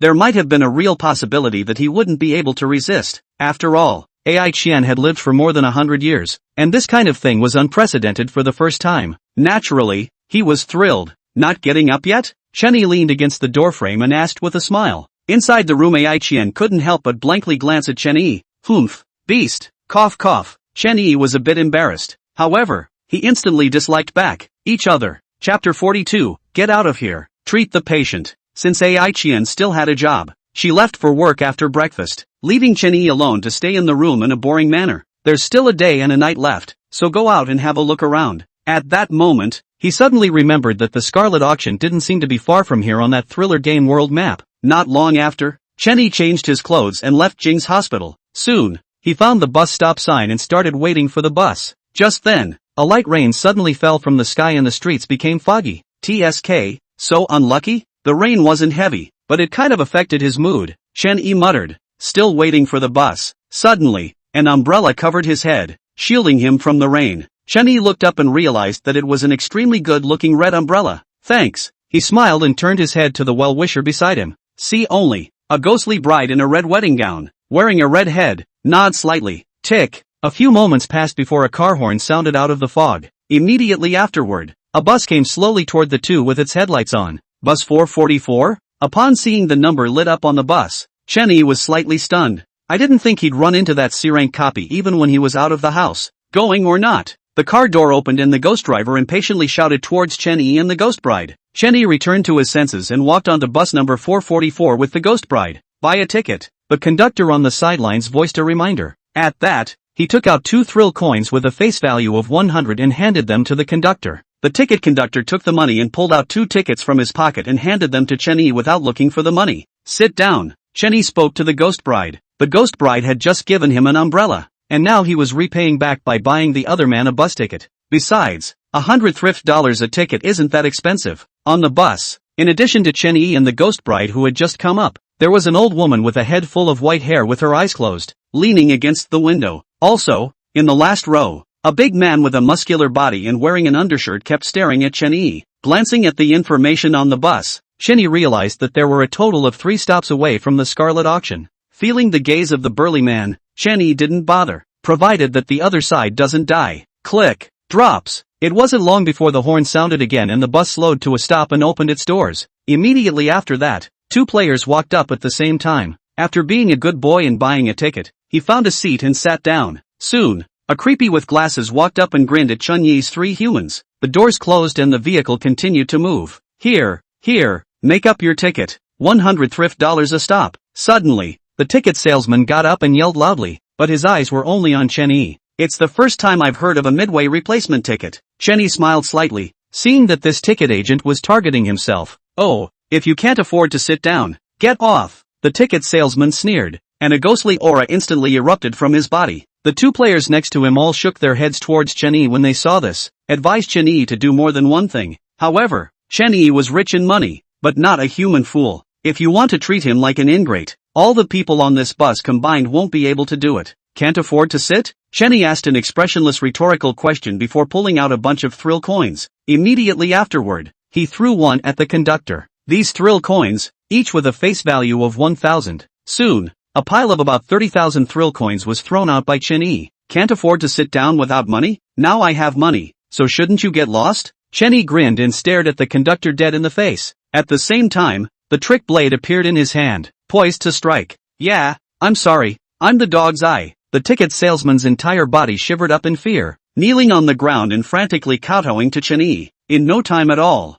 the conductor's forehead was all rotten, and blood stained the carriage. Get out! Chen-Yi kicked the ticket agent's body and bellowed. It just so happened that the bus stopped at that moment. The door opened and the conductor rolled out in a huff. It was literally rolling out. No one else got on the bus at this stop, and the doors closed as it continued to move up. Outside the car, the rain was getting heavier and heavier, and under the shroud of fog, it was impossible to see the scene outside. Kid, hand over all the money you have on you, or I'll kill you both. Just then, the burly man at the back of the carriage suddenly got up, drew a killing knife, and looked viciously at the other 2 players. The 2 players were startled and turned their gazes towards Chen-Yi, attempting to ask for help. Seeing this, the burly man furrowed his brows and similarly looked at Chen-Yi. He had just seen the trick blade in Chen-Yi's hand, and in case Chen-Yi wanted to block it, he would miss this opportunity. However, Chen-Yi ignored the pleas for help from the 2 players and looked ahead, not knowing what he was thinking about. Seeing this, the 2 players instantly despaired and obediently pulled out the thrill coins on their bodies. When the burly man left, the 2 players stared at Chen-Yi with spiteful eyes. Young man, can you lend my wife 10,000 thrill coins? Suddenly, a hoarse voice sounded in Chen-Yi's ears. He twisted his head to look and realized that the white-haired old woman had appeared beside him at some point. Wifey me, this pair of eyes is broken. The doctor said 10,000 thrift coins to cure me, but wifey I don't have any money. Can you lend me some? The old woman's eyes were hollow and all white. Ding! Side quest departure. Treating patients and making a name for the hospital. Just then, a few lines of bloody characters appeared before Chen-Yi's eyes. Another side quest? He was a bit confused, not realizing that not being in the hospital could even trigger a side quest. Granny, I'm the director of Jing's hospital. Why don't I give you a look? Chen-Yi grinned with a harmless look. The old woman sniffed and nodded after a moment's hesitation. Although she couldn't see, she knew what had just happened. This human in front of me, what if he could? Come, sit, Chen-Yi said, helping the old woman to sit on it his own seat. He stood and examined up the old woman's eyes. Soon, he realized that the old woman's eyes were completely necrotic, with rotting flesh growing out of them, and there were even repellent worms writhing on the rotting flesh. Looking at this, I don't think the healing solution alone will work. Chen-Yi thought in his mind and turned his gaze to the burly man in the back row. Brother, sell me your eyes? Hearing Chun Yi's voice, the burly man drew out his pig-killing knife, his body's veins rippling with terror. However, the next second he was sitting down nicely and with a big smile on his face. See only. Chen Yi was holding a thick pile of thrill coins in his hands, at least 100,000. Bear with me, dizziness is normal. He came to the burly man and pulled out his crowbar and smashed it directly on the burly man's head. Ding! Stunned. As the system's beep sounded, he hastily plucked out the strong man's eyes with his trick blade, placing the 100,000 thrill coins in his hand on the strong man's lap. Chen Yi held both eyes and arrived in front of the old woman. It hurts a little. Bear with me. This time, he didn't use the crowing stick again, and directly used the trick blade to cut out the old woman's bad eye. By the way, the carrion will be removed again. After getting everything done, he then pressed the strong man's eyes to the old woman. Immediately afterward, he took out another bottle of healing liquid and poured some for the old woman and the strong man respectively. At once, both men's eyes rose green. Chapter 43, Ghost Bride, Ghost Capital. Boy, thank you, you're so nice. The old woman shed 2 lines of hot tears and grabbed Chen Yi's arm in excitement. Ding! Side quests will be completed and rewards will be uniformly distributed at the end of the copy. If you get sick again in the future, just go directly to Jing's hospital. Chen Yi smiled. Just then, the burly man in the back row suddenly got up and put 100,000 thrills into his pocket. Immediately after that, he drew out his killing knife and came straight to the 2 players. One man, give me an eye, or die. The burly man placed the killing knife on the necks of the 2 players and pulled out a thrill coin and threw it over. Yes, one of the players glared viciously at Chen Yi, and with a clench of his teeth, he actually plucked out his right eye. Without a word, he collected the thrill coins and handed the burly man his eyes. The burly man took the eyes and shoved them right into his sockets. Instantly, the eyes rolled up and the burly man was once again restored to the light. The burly man turned his gaze to the other player. The player trembled and screamed miserably as he plucked out his left eye. Ah, you shall not die. The player roared angrily towards Chen Yi, his eyes incomparably resentful. I'm sorry. Drops. Just then, the bus arrived at the station. The car door opened and 2 players rushed down, covering their bleeding eyes. After leaving the car, the 2 players began to angrily spray up Chen Yi. What they didn't expect was for Chen Yi to get off the bus together. In addition, the ghostly bride also followed behind Chen Yi with a red umbrella. Did you guys just yell at me? Chen Yi grinned. No, we think you're so handsome and suave that we can't wait to worship you. Both players shook their heads at the same time. Shivering. Is it? I don't believe it. Chen Yi smiled and shook his head. Suddenly, a flash of red light flashed, and the 2 players in front of him fell to the ground. Their bodies dried out, their expressions in pain, and they were no longer breathing. Chen Yi glanced at the ghost bride in surprise, not expecting the other party to make a move. When those 2 players provoked him for the first time, he pronounced a death sentence for both of them in his mind. After all, in this thriller game world, the first people to watch out for should be your own. There is no mercy when one of your own stabs you in the back. But, how could he not expect the ghost bride to strike? However, he didn't bother to think about it and turned in the direction of the Scarlet Auction. 10 minutes later, Chen Yi arrived at the Scarlet Auction, and the ghost bride was still following him. No big sis, what's the matter with you? Halfway through, he had chased away the ghost bride, but the other party just wouldn't leave, and sweetly gave him an umbrella. They say you can't reach for the stars, so what's this going to make him do? Just then, the gate of the ancient castle slowly opened, and Bai Xian walked out from inside. Upon seeing Chen Yi, she wasn't surprised and bowed slightly. Master, you're here. Well, nothing to do, just happened to stop by. Chen Yi nodded and walked towards the ancient castle. Bai Xian looked oddly at the ghostly bride behind Chen Yi. Master, what is this? Don't recognize her. Let her go. Chen Yi waved his hand. He really didn't recognize the ghost bride. You do your own thing. Bai Xian laughed. This ghost bride will only follow her own beloved. It can't be that you've started a fight against someone else, right? Hearing Bai Xian's words, Chen Yi froze. Follow your sweetheart? What the hell? What do you mean? Start and stop. I saw her for the first time today. He couldn't help but roll his eyes. Besides, would I be that kind of person? You're not then, Bai Xian responded with a leathery smile. Chen Yi, well, it's not easy to explain. Are you sure you want to follow me? He asked seriously as he walked up to the ghost bride. The ghost bride nodded, still not speaking. Well, sign this thing then. With that, Chen Yi purchased a slave agreement. Taking the slave agreement, the ghost bride signed her name without saying a word. Ding! Congratulations to the host for acquiring a new slave. Name, Ghost Bride. Rank, Ghost Marshal. Skill, Underworld Marriage. Promotion, Intercourse with the Beloved. Source, Thriller Gaming World. Looking at the ghost bride's personal panel, Chen-yi couldn't help but freeze. This was the first time he had seen a trick with only one skill, underworld marriage. The term was not unfamiliar to him, and in an instant he understood the skills of the ghost bride. Mostly, it's just that, forcing someone into an underworld wedding scene and devouring them. As for promotion paths, is this stuff decent? She's all yours. Chen-yi spoke to Bai Xian, then entered the ancient castle and headed upstairs. After a long time, Bai Xian arrived at the 7th floor office and directly jumped into Chen-yi's arms. Master, slave misses you so much. Looking at Bai Xian's pampered appearance, Chen-yi swallowed hard. Leprechaun, let's not talk about that. Did you do what I asked you to do? When he had left the Scarlet Auction, he had arranged a task for Bai Xian. Master's heart is so cold, only thinking about those things, not caring about people at all. Bai Xian lowered her head in aggravation, but quickly smiled. A villa was purchased for you in Ghost Capital at a cost of 50 million thrillers. Also, a supermarket was purchased, right in the middle of the Ghost Capital. Hearing Bai Xian's words, Chen-yi nodded. Ghost Capital, the most central location in the entire thriller game world. Extremely prosperous, and with countless ghost kings, even with a number of ghost kings above the spooky. Bai Xian could buy a villa and a supermarket in that kind of place, so I guess it took a lot of effort. By the way, that supermarket, forget about it, you can see for yourself then. Bai Xian looked a bit embarrassed and got up to run after saying something vaguely. Chen-yi, Chapter 44, Death-Seeking Trio, Old Woman's Feedback, Scarlet Auction. Chen-yi went to Zabel's room after collecting the land deed for the Ghost Capital Villa and the purchase contract for the supermarket.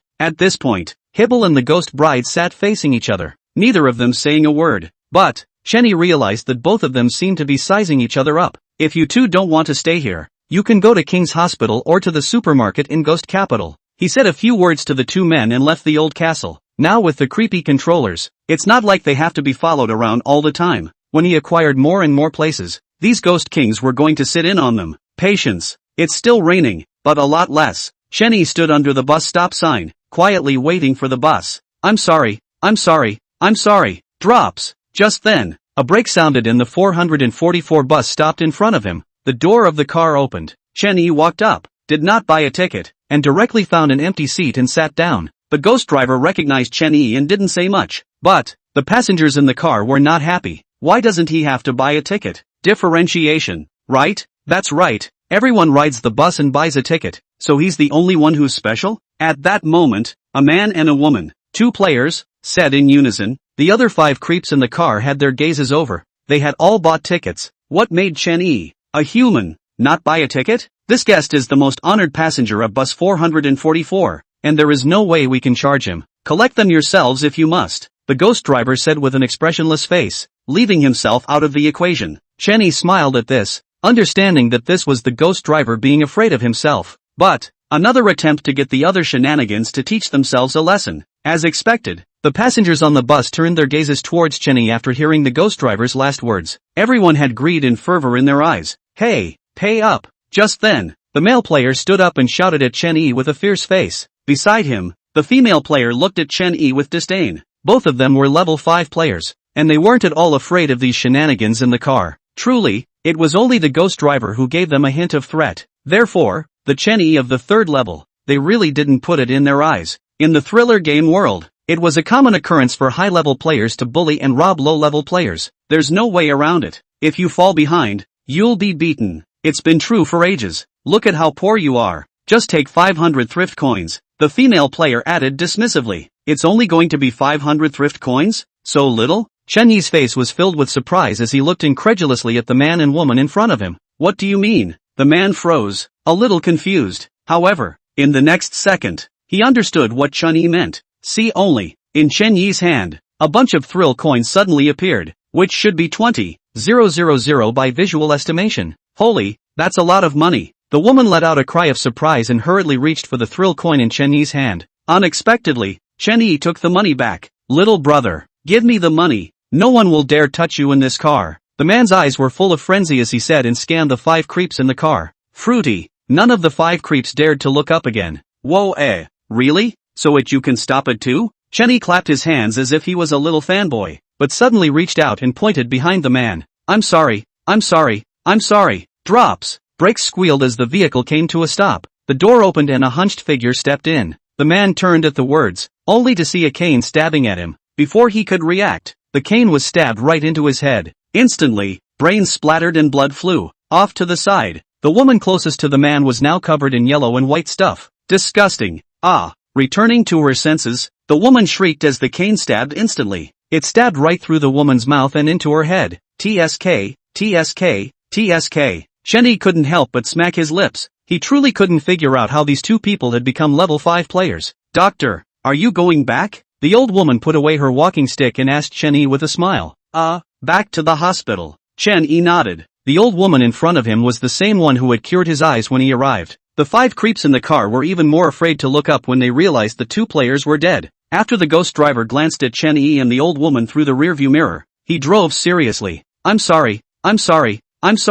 Drops. The brakes sounded. The bus arrived at the stop, and Chenny stepped off the bus. This bus is still quite convenient. Sighing, he headed towards the hospital. As soon as they reached the hospital entrance, the security ghosts rushed out to salute Chenny. Good day, Dean. Well, do a good job and try to get a job as a security chief. Chenny smiled and patted the security ghost on the shoulder, instantly causing it to burst into tears. When we got back to the hospital, it was 5:30 p.m. And the cafeteria was open for dinner. He paused for a moment and turned toward the cafeteria. After entering the cafeteria, he went to the window where he had previously cooked for Ai Qian. When the chef saw Chenny arrive, he hurriedly put down his spatula. Lord Dean, what brings you here? A cold sweat ran down his forehead. After realizing Chenyi's identity, he was afraid that Chenyi would come back to trouble him. After all, he's on the dean's payroll. However, Chenyi smiled, picked up his apron and tied it around his waist, and started cooking. Seeing this, the cook stood aside knowing what to do.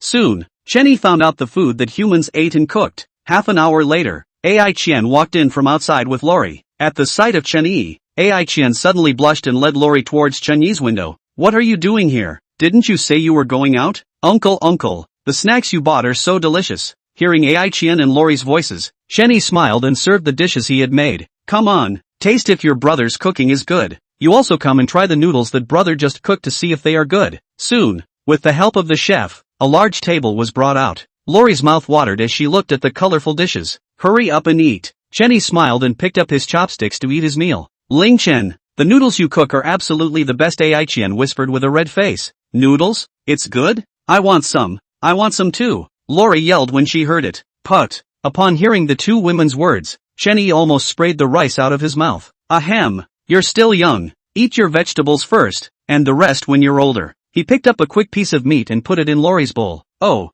Lori nodded and wolfed it down. Ai Qian, who was on the side, gave Chenyi a blank look with flair. The three of them ate a table of food, with happy laughter coming from time to time. The other patients and healthcare workers around them had envious looks on their faces. Chapter 45 Eye of the Evil God. Twin Life, Diversion. As night fell, Chenyi sat on the sofa and crossed his legs. Inside the bathroom, the sound of water came out, and Ai Qian was taking a bath inside. Ding! Hidden mission triggered. Evil God's treasure. Chen Jing, the greatest evil god in the thriller game world, once left a treasure in Jing's hospital. Please find it. Suddenly, a bloody light flashed under Chenyi's eyes, and 2 lines of bloody characters appeared before his eyes. Treasure of the evil god? He was slightly stunned, not expecting to trigger a hidden quest. The first time I heard about hidden quests was on the day I first crossed over. It was said that a level 8 player had completed a hidden quest and was directly promoted to level 9, completely at the top of the heap. Just 8 hours left to return to reality. Is it too late? Chenyi muttered and left a note for Ai Qian before opening the door and leaving alone. King's Hospital.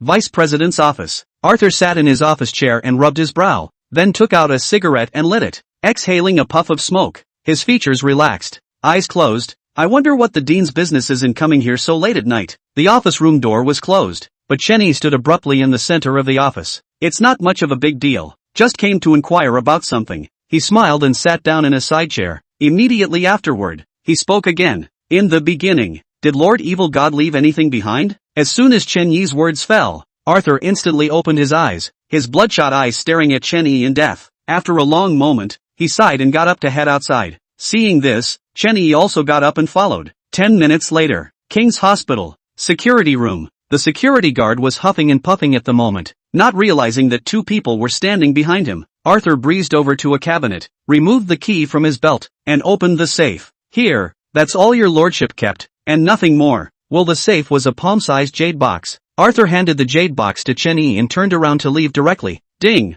The hidden quest is completed and the rewards will be settled uniformly at the end of the copy. Hearing the thriller game world's beep sound, Shenny confirmed that the jade box in front of him was the evil god's treasure. But, what can this palm-sized jade box hold? After inspecting the jade box, he reached down and opened it. The next moment, an indescribable odor came over me. Immediately afterward, a red light enveloped Chun-Yi. Within the red light, countless bloody eyes blinked as they gazed at Chun-Yi. The gaze of the bloodshot eyes was cold and piercing, as if it had come from the nine hells and wanted to take Chun-Yi captive. At this very moment, Chun-Yi was completely dumbfounded as he locked eyes with those bloody eyes. He realized that all of these blood eyes, all of them were bizarre, and none of them were above the strength of a ghost king. Suddenly, endless negative emotions flooded into his mind, wailing and screaming. It was as if a myriad of creepy things were screaming in his ears. Just then, a figure suddenly appeared at Chun-Yi. In the next second, the figure violently raised his hand, and lightning flashed, thunder roared, and wind and rain raged. All the bloodshot eyes shrieked and closed their eyes. Chun-Yi stared blankly at what was in front of him, completely not expecting that someone in the world would be able to do such a thing. It's like a god. My name, Chen Jing. The figure smiled at Chun-Yi and instantly disappeared. As the red light dissipated, Chun-Yi opened his eyes, and an eye was placed in the jade box in his hand. A blood eye, to be precise. A strong ghostly aura emanated from the bloodshot eyes, but he was very able to see that there was no spookiness in them. In other words, this blood eye was not the same as the one in the red light. Ding! Special item detected. System scanning. Scanning complete. Name, Eye of the Evil God. Grade, Divine. Source, Evil God's Treasure. Usage, 1, True Eye. Can see through all illusions in the world, including lies. 1,000 thrill coins per minute. No CD. 2, Learn, Overwatch. To randomly copy a skill on the creepy. CD 48 hours. Can only be used once per creepy. 3, Descent, Bound to creepy. Can take it anywhere. 1,000 thrill coins per minute. No CD. 4, Reinforcement, permanently reinforcing the shenanigans under your command.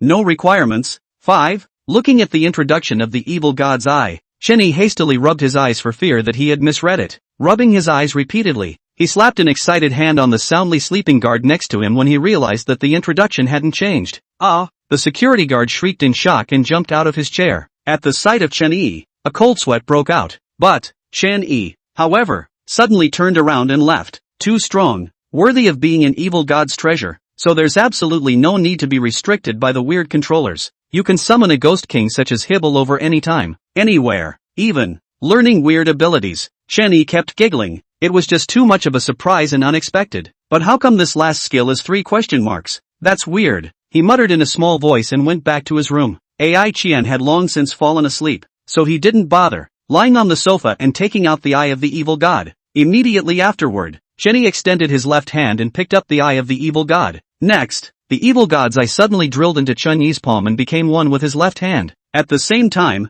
Chun-Yi's eyes flashed with a flash of red light, and he was actually able to directly see the sleeping Ai Qian in the room. Might as well try it first. With that, he raised his left hand, and the eye of the evil god instantly appeared in his hand. Immediately after that, the eyelids slowly lifted and the blood-colored eyes were revealed. Ding! Evil god's eye learning skill activated. Randomly copying skills in. Copy complete. Skill, Dual Life. Split. Description, use it to replicate an identical self and survive for 1 hour. CD, 48 hours. Looking at the system's introduction, Chun-Yi immediately brightened up. There were so many surprises tonight. Both the eye of the evil god and the current, twin life, split, were unrivaled existences. At this moment, without the aid of the guile blade and the sword of lifespan, his strength was at the very least at the peak of a ghost general. If paired with ghost chi, killing a ghost marshal would still not be a problem. It was no exaggeration to say that the existence above the Ghost King did not come out, and he could completely walk across the world of thriller games. As for the real world,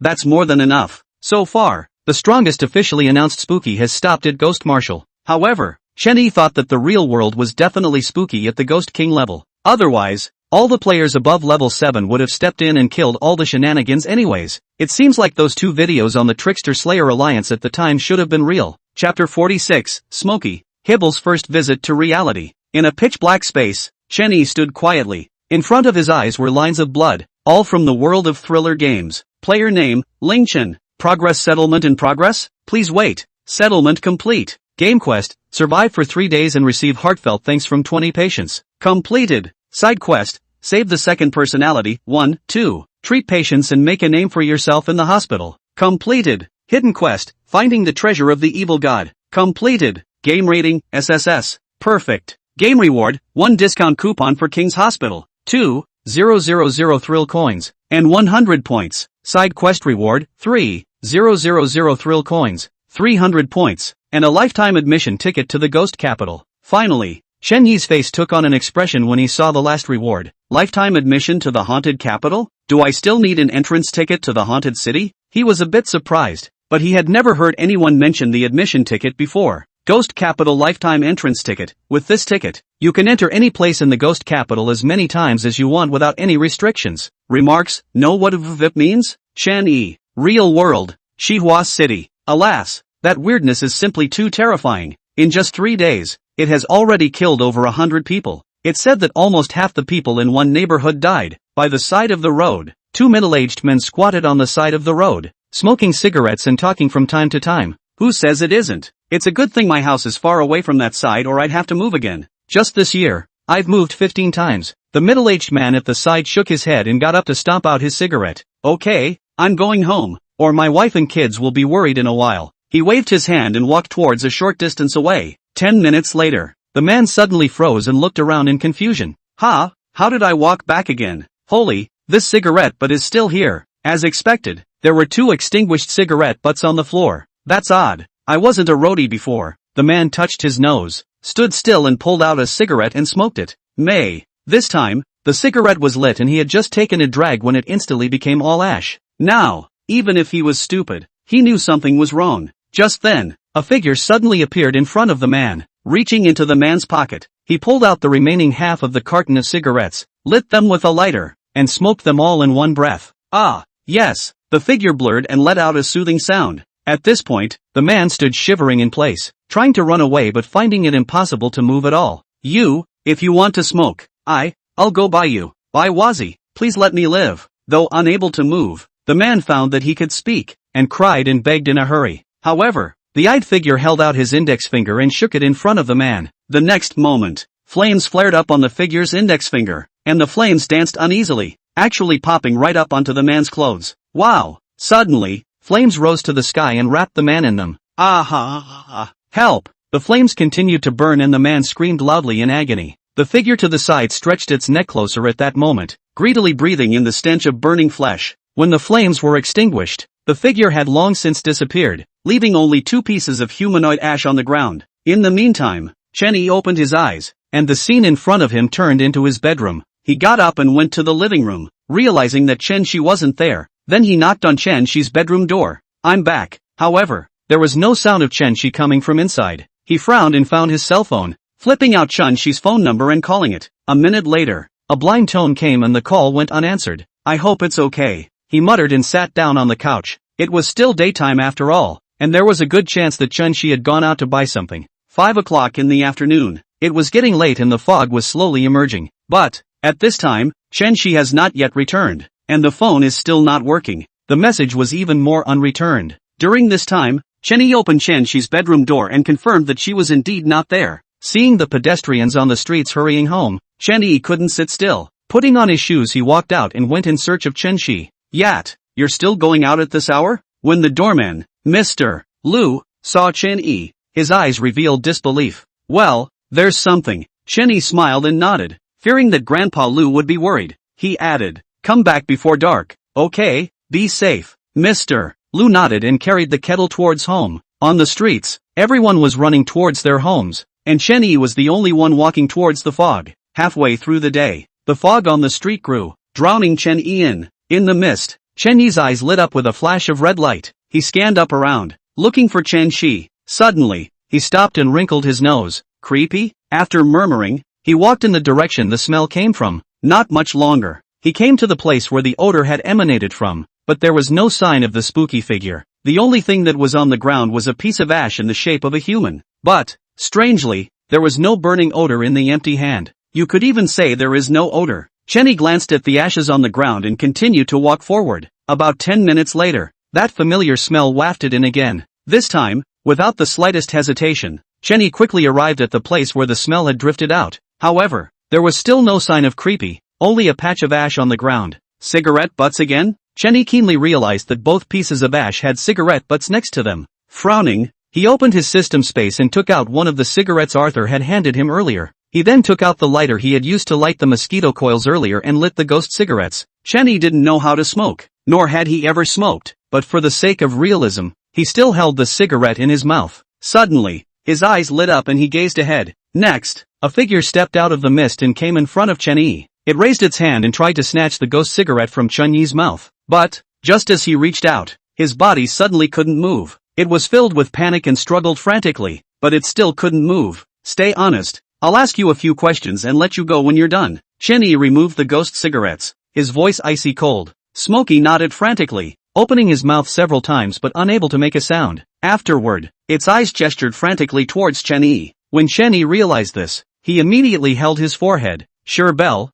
let it speak. It turned out that just when Chenny had failed to find the smoker for the first time, he had used the eye of the evil god to summon Zybel over. Hibble nodded at that and let go, but her gaze remained fixed on the smoker. Ever seen this girl? Chenny said, pulling out Chun-Chi's picture from his pocket. Smokey looked closely for a moment before shaking his head in confusion. Okay, it's okay. Seeing this, Chenny nodded and waved his hand to signal the smoker to leave. The smoker gave Chenny an incredulous look, not expecting this human to let himself go. In the next second, it pulled its legs out and ran away, and Chenny kept his word and didn't make a move. Only, aside, Hibble disappeared into thin air. Chapter 47, Deliberate or Accidental? Foggy and deadly. A figure stepped out of the mist and arrived in front of Chenny. Hibble was expressionless, carrying the dying smoker in her hands. You promised not to kill me. Smokey struggled, his ghostly aura cluttering his body. Ha, I didn't kill you. Didn't she kill you? Chenny shrugged. Hibble killed him.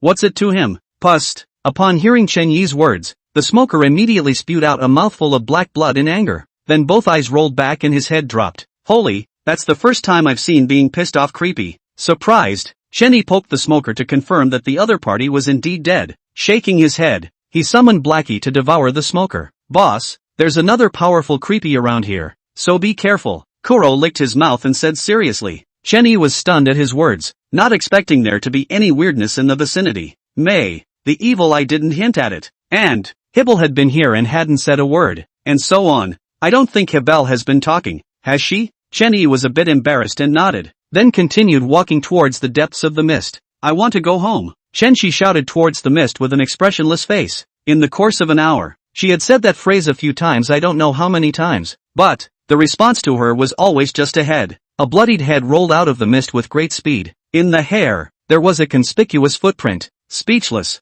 Chenchi couldn't help but roll her eyes and kick the head back. Not much longer, the head rolled out again, and Chenchi still kicked it over. Why bother? If you just be yourself, that little thing, with one breath of your breath, you can kill it. Just then, that icy voice once again sounded in her mind. Chenchi, however, didn't bother with it. It's annoying enough as it is, and it's even more so when you're screaming and yelling. Su, carrot, sister, why don't you kick the ball back? Suddenly, a childish voice rang out. When Chenchi came back to her senses, she realized that the head had rolled to her feet at some point. At this very moment, across from her stood a little girl. The little girl was about 5 feet 2 inches and was wearing a little red dress. Its feet were dirty, covered in blood and dirt. Sister, kick the ball over here. The little girl smiled sweetly and reached out to point at the human head by Chenchi's feet. Here you go. So annoying. Chenchi kicked the head back with an impatient face. However, the next second, the little girl kicked the head over again. But, this time, the head was suddenly stomped on by a foot as it rolled towards Chenchi. Little sister, brother, come and play with you. Chenchi grinned. Immediately after that, his right leg slammed down and stomped on the head. Blood and brains mixed together and all splattered on the little girl's face. Brother, you're still weirdly nice. The little girl grinned and used her hands to get the filth off her face and put it all in her mouth. Yummy, so yummy. It smashed its mouth with a look of enjoyment. Little sister, there's no ball now. Can you take your head off as a ball? Brother hasn't had enough fun yet, Chenny said with a smile, like a little neighborly brother. Hearing Chenyi's words, the little girl hesitated. After a moment had passed, it then slowly spoke. Then you have to be more careful. Oh, don't step on it like you just did and it's gone. Good, brother will definitely pay attention. Chenny nodded and said. The next moment, the little girl reached out her hands and de-headed herself. The ghostly aura filled the sky, and an unpleasant fishy odor hit the air. Immediately after that, The little girl kicked her head as if it were a soccer ball. Soon, the head rolled to Chen Yi's feet, and he directly stomped on it. Oops, so sorry, I didn't mean it yet. Chen Yi feigned surprise and hurriedly explained. He looked toward the little girl and noticed a new head growing out of the other girl's neck. You, on purpose or by accident? The little girl huffed and crossed her arms, the ghostly aura on her body thick to the extreme. It was as if they were about to devour the Chen Yi siblings in the next instant. Of course, on purpose. Chen Yi grinned and raised his right hand to snap his fingers. As the little girl was about to lash out, Zabel grabbed her and brought her to Chen Yi. You like to kick the ball, don't you? I'll let you. With that said, Chen Yi took out his guile blade and cut off the little girl's head with a single slash, followed by another stomp. In the blink of an eye, the little girl's head grew back, intact, but the ghostly aura on it, however, weakened by 1 point. Without the slightest hesitation, Chen Yi slashed down again, stomping its head once more. You like to kick it, don't you? I'll let you kick it, Chen Yi said ferociously, his hands and feet moving faster and faster. 10 minutes later, the little girl's head was once again stomped on by Chen Yi. But this time it took a full 2.5 minutes for its head to grow back. Will you play soccer again? Chen Yi's voice was icy cold, and the guile blade in his hand was raised once again. No more kicks, no more kicks, no more kicks. Ooh-hoo, you're so scary and intimidating. The ghost marshal was crying out loud. When Chen Shi, who was on the side, saw this scene, he couldn't help but admire his old brother in his heart. Ding! Special weirdness detected. System scanning.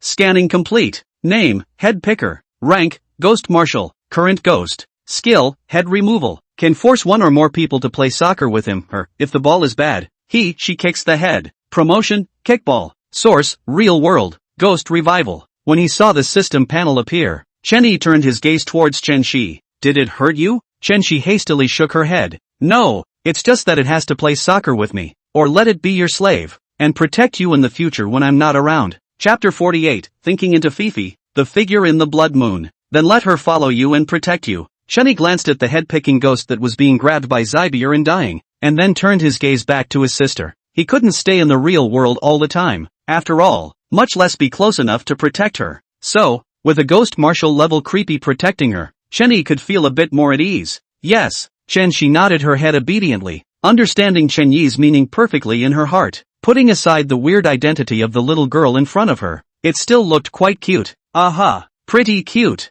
Okay, in that case, you two sign this. With that said, Chen Yi purchased a slave agreement and a pen from the system mall and placed them in his sister's hands. Since she agreed, Chen Shi did not hesitate and picked up a pen to sign her name on the slave agreement. At this point, Hibble woke the little girl up and made it sign her name. Watching the little girl write down the 3 words head picker ghost, Chen Shi frowned. Otherwise, you'll be called Fei Fei from now on. Hearing Chen Shi's voice, Fei Fei nodded happily. Thank you, sister. My name will be Fei Fei from now on. Fei Fei will protect sister. On the side, Chen Yi was very pleased. With Fifi's protection, he wouldn't be so worried about his sister's safety even if he was in the thriller game world all the time. Pity. Hibble was summoned by him with the Eye of the Evil One for 1,000 thrift coins per minute. If there weren't these restrictions, he would have really wanted Zybel to stay and protect Chen Shi. Suddenly, he realized his sister was crossing her arms and looking him up and down. You aren't thinking about it, are you? Hearing his sister's words, Chen Yi was dumbfounded. Thinking about it? What the hell? And so on.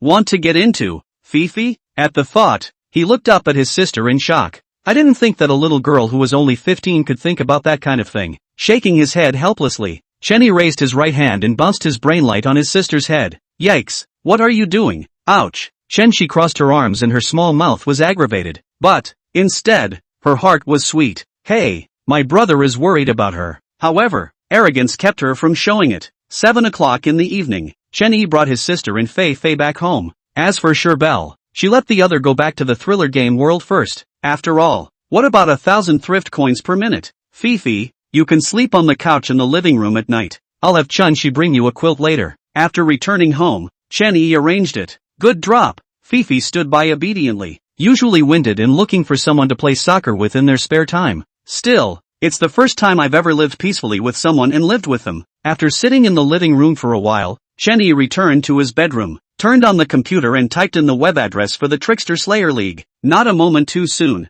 the Creep Slayer Alliance then appeared on the computer screen. Quickly, he slid the mouse and rummaged for something. Found it. The corners of Chen Yi's mouth rose as he tapped on the Trickster Slayer Alliance's mission. Among them, there are 2 tasks that are topped. The beheading of the head-picking ghost. Unfinished. The beheading of the giant thousand-faced ghost. Unfinished. After casually scanning the list of quests twice, he clicked on the first top quest. Immediately after that, slide your mouse and click to pick up the quest. Ding! The moment the quest was successfully picked up, a beep sounded. The message list then flashed up. Chenny seemed unsurprised and tapped on the message list. Good day, Mr. Ling. I'm the deacon of the Guild of Guildslayers, Wang Hong. Since you took the Alliance top quest, I'm here to give you some information on the location and skills of the head-picking ghosts. Seeing Wang Heng's message, Chenny began to strike the keyboard. How are the rewards given out? After the message was sent, he looked at the quest reward. Reward: 1. Lifetime membership in the Trickstericide League, with access to all information known in both worlds.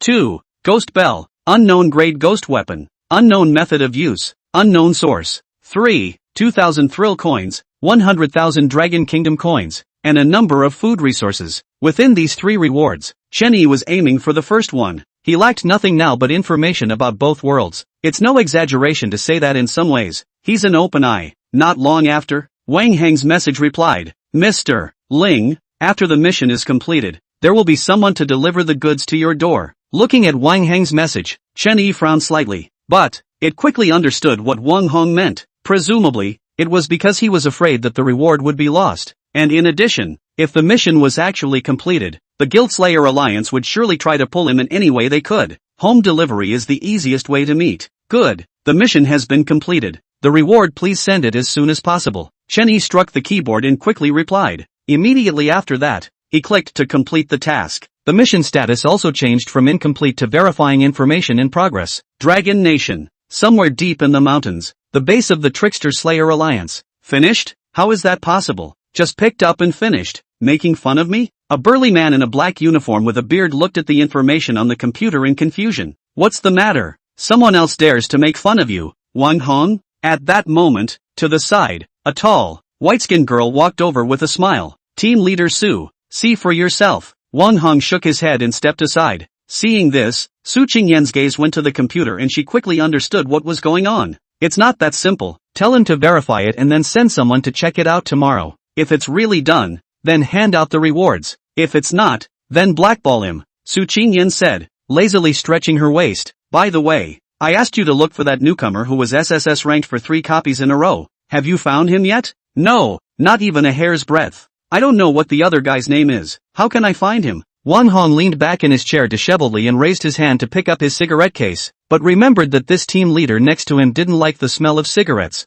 It can only be dismissed. Why don't you say something? Inside the bedroom, Chenny took a sip of Fat House Happy Water and wondered. Ding! That's when the computer beep finally went off. Wang Hong sent a message. Mr. Ling is really quick, but this side needs to be verified. Tomorrow at the latest, the results will be out. Okay, waiting to hear from you. After replying, Chenny closed the computer. Standing up, he went to the window and gazed out onto the street beyond. The streets were still too foggy to see anything. He then looked up at the blood moon in the sky, and his eyelids suddenly twitched. Sure enough, it's different. After returning from King's Hospital, he noticed something wrong with Blood Moon. He saw, in the midst of the blood moon that hung high in the sky, a figure lay quietly. But it was too far away for him to see much. Vaguely, it was as if I saw a red dress and nothing more. Chapter 49, Stealing Food. Meeting Wang Hong. Late night, Chen Yi, who was originally sleeping, opened his eyes violently and got up and out of bed to open the door to his room. A quick glance caught sight of the sneaky Fifi, caught in the act. Fifi was a little embarrassed, putting down the Coke and chicken wings in her hands and hurriedly sitting on the sofa in a well-behaved manner. I'm not stealing food. I'm just guarding the food for you guys. Well, guard the food, she said with a serious look on her face, but kept her eyes on the chicken wings, even kept swallowing. Alright, eat up, eat if you want to from now on, don't sneak around. Chenny shook his head helplessly, then turned around and went back to his room. He was afraid that if he didn't leave, Fifi would be drowned in saliva. Fruity. The moment the door to Chen Yi's room closed, Fei hurriedly picked up the chicken wings and ate them. The other side, She covered the quilt and her eyes looked straight at the ceiling. At this point, the familiar voice rang in her head again. Devour it and your strength will return to its peak. Didn't you want to make it easy for your brother to stop laboring? By devouring it, you can easily do all of this, and by then, your brother won't be so tired. That voice was extremely seductive and kept lingering in Chen Shi's mind. Only, she had long since ignored the voice. At the moment, all she could think about was Sherbel. That sister. So pretty, better looking than all the women she'd ever seen. The other party? It couldn't be her future sister-in-law, could it? May. People and ghosts are different. I don't think my brother would do something like that, right? People were always gossipy, but the arrogant Chen she didn't dare to ask Chen Yi. It could only be kept inside. The big deal was to hint at Chen Yi more in the future. Early the next morning, Chen Yi woke up early and made breakfast after washing up. His chef playing mission is not over yet. Rather oddly, the last time I played auctioneer, there was still an assigned task. But this time, however, there were no quests, and the system seemed to swing for the fences. But he was happy to do so. After all, playing a mission that is not completed has a very serious cost. A lesser case would be death, and a more serious case would be the breaking of a second brother by inches. That's right, in Chen Yi's heart, compared to his second brother, death is nothing? Death is like the wind, always with me. But the second brother is different, and it's better to die when it's broken.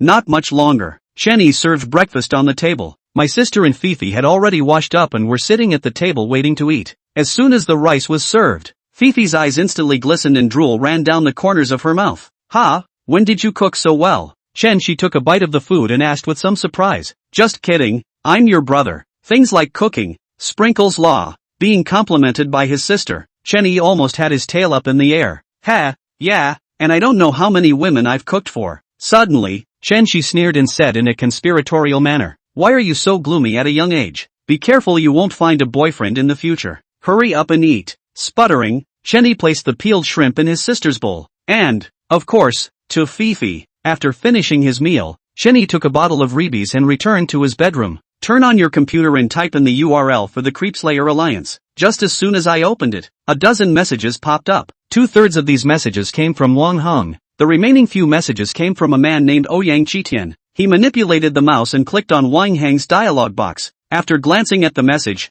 he suddenly smiled. It turned out that Wang Heng had confirmed that the head-picking ghost had disappeared, so immediately contacted Chen Yi, asked for the address and wanted home delivery. Without the slightest hesitation, Chen Yi struck the keyboard and sent an address over. Sure, not the address of his current home, but the abandoned villa in the suburbs. Ugh, I'd better clean up there when I have time later. Well, it's a villa at least. He sighed and couldn't help it. Ding! Wang Heng replied quickly, saying that he would deliver the goods at 2 o'clock in the afternoon, so that Chen Yi could get ready. Closing Wang Heng's dialog box, he opened Ouyang Wentian's dialog box. There's only one sentence in there. Follow me and I'll give you anything you want. Seeing this, Chen Yi burst out laughing. For some reason, every time he heard someone say they were going to give him anything he wanted to laugh so badly. Is it really necessary to give everything?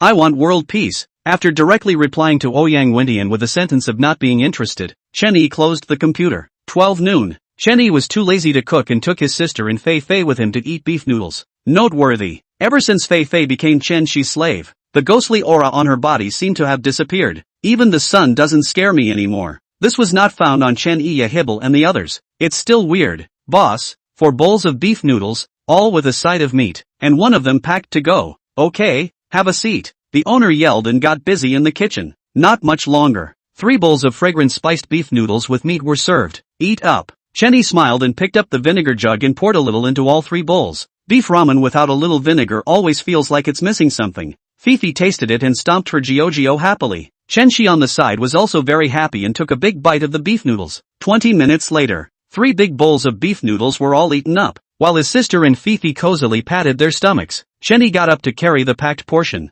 Here, bring this to Master Lu when you go back. I said I'd treat him to it before, but I forgot, Chen Yi said with some embarrassment. Before clearly said to bring a copy to the Lu de Master, but by the sister cried, to forget to return. I guess Lu didn't take it to heart, but he still bought a copy this time. Okay, got it. Chen Shi nodded obediently. Are you going out? After thinking for a while, Chen Yi replied, well, I'll be back before nightfall. If nothing else, that had been rewarded by the Trickster Slayer Alliance. It was straight home. Soon, after seeing his sister and Fei Fei leave, Chen Yi then took a taxi to his villa in the suburbs. What to expect? As soon as he got out of the car, a figure approached him. Wang Heng was carrying a black suitcase in his hands. Mr. Ling? Looking at Chen Yi in front of him, Wang Heng was a bit surprised, not expecting the other party to be an old man. That's right. Before arriving, Chen Yi had purchased a disposable disguise item from the system mall. It's not too expensive, just 1,000 thrift coins.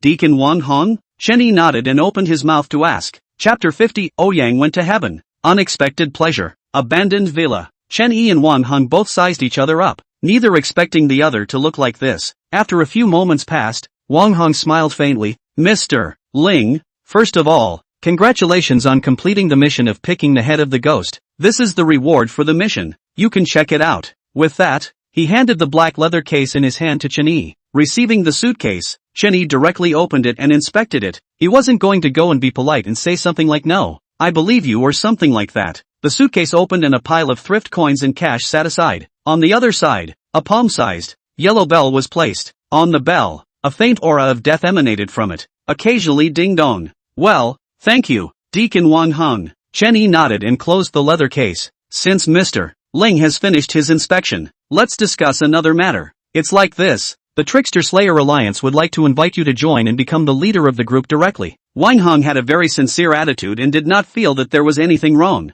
The Ling Chen in front of him was older than him and stronger than him. As soon as he comes in as a team leader, he won't say anything and will even take it for granted. Alas, Deacon Wang Hong doesn't know. Old man, I'm used to being laid back, so I won't get involved in your affairs. Chen Yi smiled and shook his head. He would never join the Guile Slayer Alliance. Well, since Mr. Ling doesn't want to, forget it. However, in the future, if Mr. Ling wants anything, he can look for me. Hearing Chen Yi's words, Wang Hong felt great regret in his heart. Next, after the two continued to chat for a while, Wang Hong had something to do and left first. Just as Chen Yi was about to go home as well, a figure suddenly blocked his way. He looked up and realized the other man was a young man in a suit, in his late 20s. Something's wrong? Chen Yi frowned and asked. Ling Chen? Ouyang went and smiled slightly, not realizing that we was actually an old man. Join me and I'll give you everything you want. He grinned, very confident. In his eyes, in this day and age, no one can refuse him. I refuse, leave me alone. Chen Yi shrugged his shoulders and said disdainfully. When the other party opened his mouth, he guessed the identity of the other party, the one who chatted privately with him on the Trickstericide League website. Refuse? No, no, no, no one can refuse me. Ouyang Wentian. As Ouyang Wentian's words fell, 10 people instantly sprang out from the surroundings. These people, all dressed in black combat uniforms, emitted a faint ghostly aura. In each person's hand, they held a Liger-class ghost weapon. Seeing this scene, Chen Yi could not help but frown. I didn't realize that in these times, there were still people who could form such a team. From this, it could be seen that Ouyang Wentian's identity was definitely not simple. His identity as Chen Yi is simple? The next moment, he raised his right hand and snapped his fingers lightly, and a figure appeared beside him. At this moment, Zybier's face was expressionless, her eyes staring at Ouyang Wentian in death. Tell you what, all you have to do is beat her to death and I'll go with you. Chen Yi grinned, then unexpectedly sat down directly on the ground. Kill her? Ouyang asked Tian froze slightly and reached out to point at Zybier. Just now, although he didn't see how the other party appeared, he could tell that Hibble was a completely ordinary person. Kill her. Ouyang Wentian snorted coldly as he felt that Chen Yi was humiliating him. However, the very second his voice fell, Hibble's figure suddenly disappeared. Immediately after, endless red ghost chi wrapped the crowd present. Pust! Ah! In an instant, several miserable screams rang out, and the smell of blood suddenly wafted out. Among the ghosts, Ouyang Wentian frowned. At this point, even if he was stupid, he understood that something was wrong. That woman is surprisingly creepy, and a very powerful creepy one at that. Ling Chen right, I'll remember you. Ouyang Wentian sneered as a dagger suddenly appeared in his hand. Next, he lifted the dagger and cut his finger, and blood spilled out. Immediately afterward, a black mist sprang out from the finger wound and wrapped his entire body. In another blink of an eye, Ouyang Wentian's figure had disappeared. Only a bloodied dagger was left lying alone on the ground. Halfway through the day, the ghostly aura dissipated, and Zabel returned to Chen Yi's side. Not far, 10 corpses lay askew, all with horrified faces. I guess it was quite a shock before death. Alas, it's a pity that one ran away. Chen Yi shook his head, a bit of a pity in his heart. He got up and came to the corpses and called out to Blackie to devour 10 of them. Ding! Lifespan replenishment in progress. Additions complete. Current lifespan, 799 years. With the addition of another 200 years of lifespan, Chen Yi's heart was instantly pleasant. After letting Hibble go back, he went home alone with his black suitcase. Xihua City, a certain villa area. Ouyang Wentian's face was pale as he lay on the bed gasping for air.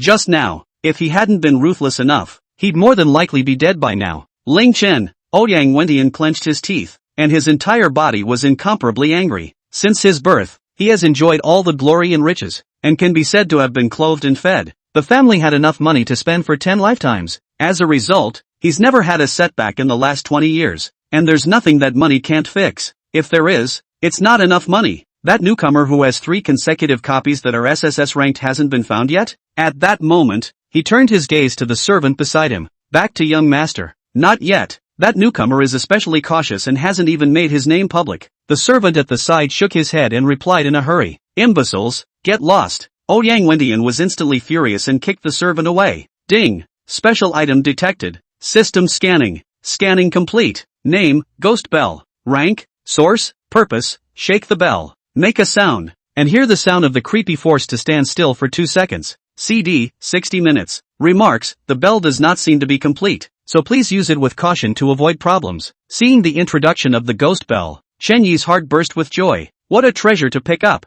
Originally, he had gone there to share information, but he hadn't expected to get such a treasure. What a weird enforced 2 seconds of static. He could have done a lot with those 2 seconds. But how come the grade and source are all question marks and the system doesn't know where this came from? Chen Yi was very curious in his heart, but the system didn't bother with him. After a while, Chen Yi came to the living room and suddenly smiled when he saw Fei Fei. Take out the ghost bell and shake it. Tinker Bell. In a flash, a voice that hit the soul rang out. Fifi, who was laughing out loud, suddenly went still. 2 seconds passed. Fifi continued to laugh uproariously, not realizing what was wrong. Seeing this, Chen Yi returned to his room with satisfaction. Chapter 51, The Hunt. The beginning. Night falls and the red moon hangs high. The streets were once again filled with fog and became gray. Chen Yi stood in front of the window and looked up at the moon. A flash of red light flashed under his eyes, and the eye of the evil god in his left hand appeared at that moment. Sure enough, there is someone, and I didn't realize it was a woman. Today, he stood and watched for a full hour before finally determining that there was a woman in the red moon. Suddenly, he lowered his head and looked into the foggy area. Ha, isn't that the guy? The words fell out of his mouth and he leapt up and out of the window. Look hard, and if you find that creepy, 1,000 thrills per person. A bold voice rang out from the mist. Yang Wendian, dressed in a black suit, began to draw a pie to the people under his command. Tonight, a group of them had risked their lives to enter the fog zone precisely to look for a spooky, an extremely special creepy one. The spooks are called fog ghosts, and are spooks that form autonomously from the fog zone. Its ability is to release this terrifying mist. Humph, as long as I get the mist ghost, who else in this world can stop me? Yang Wendian snorted coldly, his heart already starting to look forward to it. However, right at this moment, a figure suddenly appeared beside Yang Wendian. Holy, who the hell are you? Who wouldn't be scared to be in the middle of a foggy area with a person suddenly beside them? Yang Wendian was almost scared out of his mind. Me? I'm just a mediocre roadie. Chen Yi grinned with a harmless look. With this smile, Yang Wendian instantly relaxed,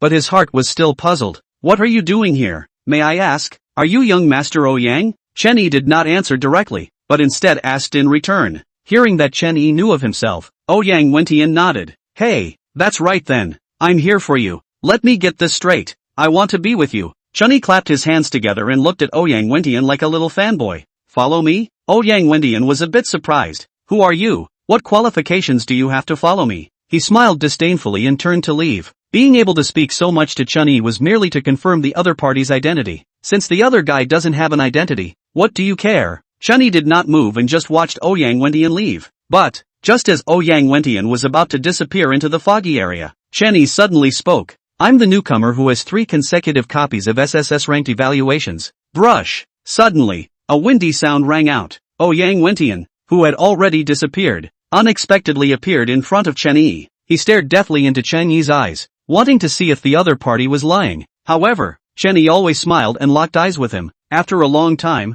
Yang Wendian stood up straight and looked at Chen Yi. What evidence do you have to prove that you are that person? As soon as he spoke, 2 more items appeared in Chen Yi's hand. A black dagger, a wooden sign, Ghost King level ghost weapon. Yang Wendian was instantly startled. He still had this bit of insight. After all, his Ouyang family also had the existence of a Ghost King level ghost artifact. And what's that wooden sign? Now, he moved over and scrutinized the wooden sign, muttering under his breath, King of the Little Giants. Seeing this line, his eyes instantly widened in shock. Earlier, his men had investigated, and that newcomer had decapitated a giant. Later, after inquiring through many ways and spending a lot of thrill coins, he finally inquired and found out that the one who died was the king of the Little Giant clan. At this very moment, The king of the Little Giant clan's token was in Chen Yi's hands, and he also had a Ghost King level ghost weapon. Then there's no doubt that the other person is the newcomer. Mei, why did the other guy come to join him? Without waiting for Ouyang Qitian to ask,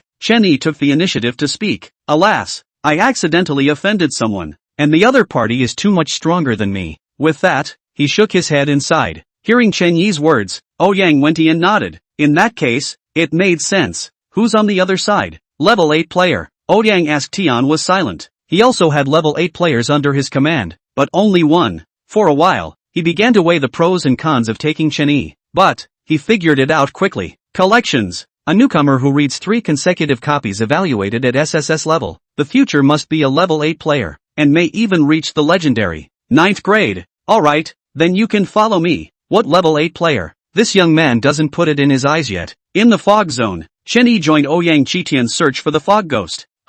There seems to be movement over there. I'll go check it out. With Ouyang Wentian's consent, Chen Yi disappeared into the foggy area. Next, his eyes flashed with a red light, and instantly the entire fog area became transparent. The corners of his mouth turned up, the trick blade in his hand. At the same time, Hibble appeared beside her. Come on, hunt, begin. As the words fell, Chen Yi instantly rushed out, heading straight for Ouyang Wentian's servant. When Ouyang Wentian blocked him at the abandoned villa, he had already pronounced the other party dead. Not much longer, the mist began to emit the smell of blood, and quite a few creeps came sniffing around. The third, looking at the corpses at his feet, Chen Yi muttered something under his breath, then let Blackie devour the body. Strange, how come no one's reporting back? Ouyang Wentian frowned and tried to look around, but realized that it was all fog. Before they came, they made a rule to report every 5 minutes, but at this point it had been a full 10 minutes since the last report. Suddenly, a smell of blood wafted over. Instantly, he knew that something was wrong.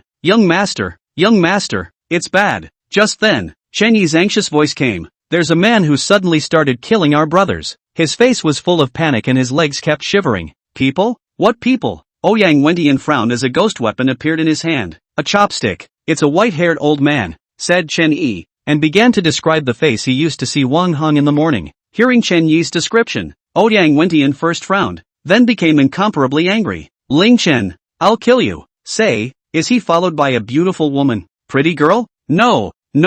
Chen Yi hurriedly replied. Humph, in that case, that Ling Chen won't be able to leave alive. If you like the book, you can add it to your bookshelf and catch up on the daily updates. 2 chapters of steady updates at 12 a.m. Chapter 52, Gathering of the Commanders, Slaying the Thousand-Faced Eccentrics. In the fog zone, Ouyang Wentian clenched his chopsticks and frantically searched for Ling Chen. Chen Yi, on the other hand, slowly followed behind him. Then where the hell is Ling Chen? After a long time, Ouyang asked. Tian couldn't find Ling Chen's figure and finally couldn't help but ask. Far away, but close at hand. Chen Yi, who was on the side, opened his mouth, revealing a harmless smile. Next, his appearance changed and his full head of black hair turned gray. Young Master Ouyang, are you looking for me? Seeing this miraculous scene with his own eyes, Ouyang Wentian was dumbfounded. It's really the first time I've seen a big change in my life. He took a deep breath. So, Ling Chen is Chen Yi, and Chen Yi is Ling Chen? So are you, or are you not, the new guy? Of course it is. I'm so handsome and suave. Shouldn't I be? Chen Yi changed back to his youthful appearance and grinned, revealing a mouthful of large white teeth. Oh, that seems pretty unfortunate then. When Ouyang Wentian saw Chen Yi admit it, he let out a cold laugh. The next moment, the chopsticks in his hand violently erupted with a red light that wrapped around them. In the blink of an eye, Ouyang Wentian's appearance changed drastically. See only, a monster that was 5 meters tall, sinewy, and had countless faces all over its body plucked away the fog with one hand. Its entire body exuded a green ghostly aura, and its intense killing intent almost condensed into substance. That face squirmed crazily, baring its teeth as it roared and snarled towards Chen Yi. Most importantly, in its hand, a 2-meter-long stick with a diameter of 30 centimeters was dropping black blood. There are even countless weird worms wriggling and hissing in the black blood. I'll go. I really didn't expect this thing to be inside Ouyang Wentian. Chen Yi's mouth opened wide, his heart shocked beyond measure. I had seen those 2 videos on the Trickster Slayer League earlier, and I didn't realize that he had come across them all in just under a week. Even this most powerful one, Creepy, is still hosted in a human. That's right, the monster in front of him was hosting inside Ouyang Wentian. They live and die as one. Alas, if I had met someone else, I might have actually been killed by you.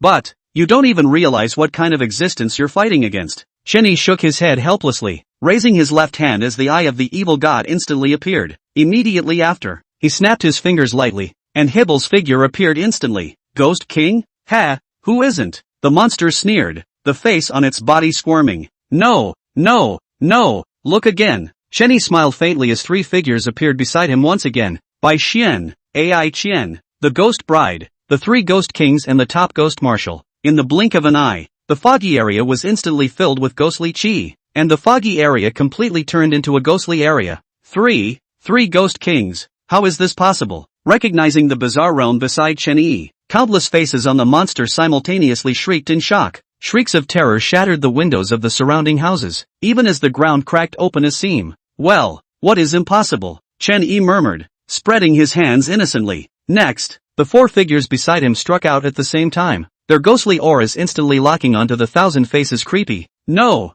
Ah! Thousand Faces' eerie screams resounded through the heavens and earth, and all the vehicles in a 5-kilometer radius sounded their alarms, domestic and wild dogs barking at the same time. In the meantime, people from the Trickster Slayer Alliance and a number of squads under the command of individual forces were out in force. Destination: Fog Zone. 5 minutes later. Bang! A loud explosion rang out, and Thousand Faces creepy fell to the ground, smashing out a deep pit. Goo, weren't you quite rampant before? You also said that you would let me go under your command and enjoy all the glory and wealth. Shinny walked up to Thousand Faces creepy and said in a conspiratorial manner, tell you what, how about I give you a chance to follow me and give you whatever you want? He said, kicking the constantly trembling Thousand Faces creepy. Fine, I'll be a cow for you. If you tell me to go east, I'll never go west. Upon hearing Chen Yi's words, the Thousand Faces on the Thousand Faces creepy instantly replied in unison and excitement. Understood. Chen Yi grinned and kicked Thousand Faces creepy again. Suddenly, a red and black longsword appeared in his hand. The sword exuded a rich aura of death, causing Thousand Faces creepy to shiver.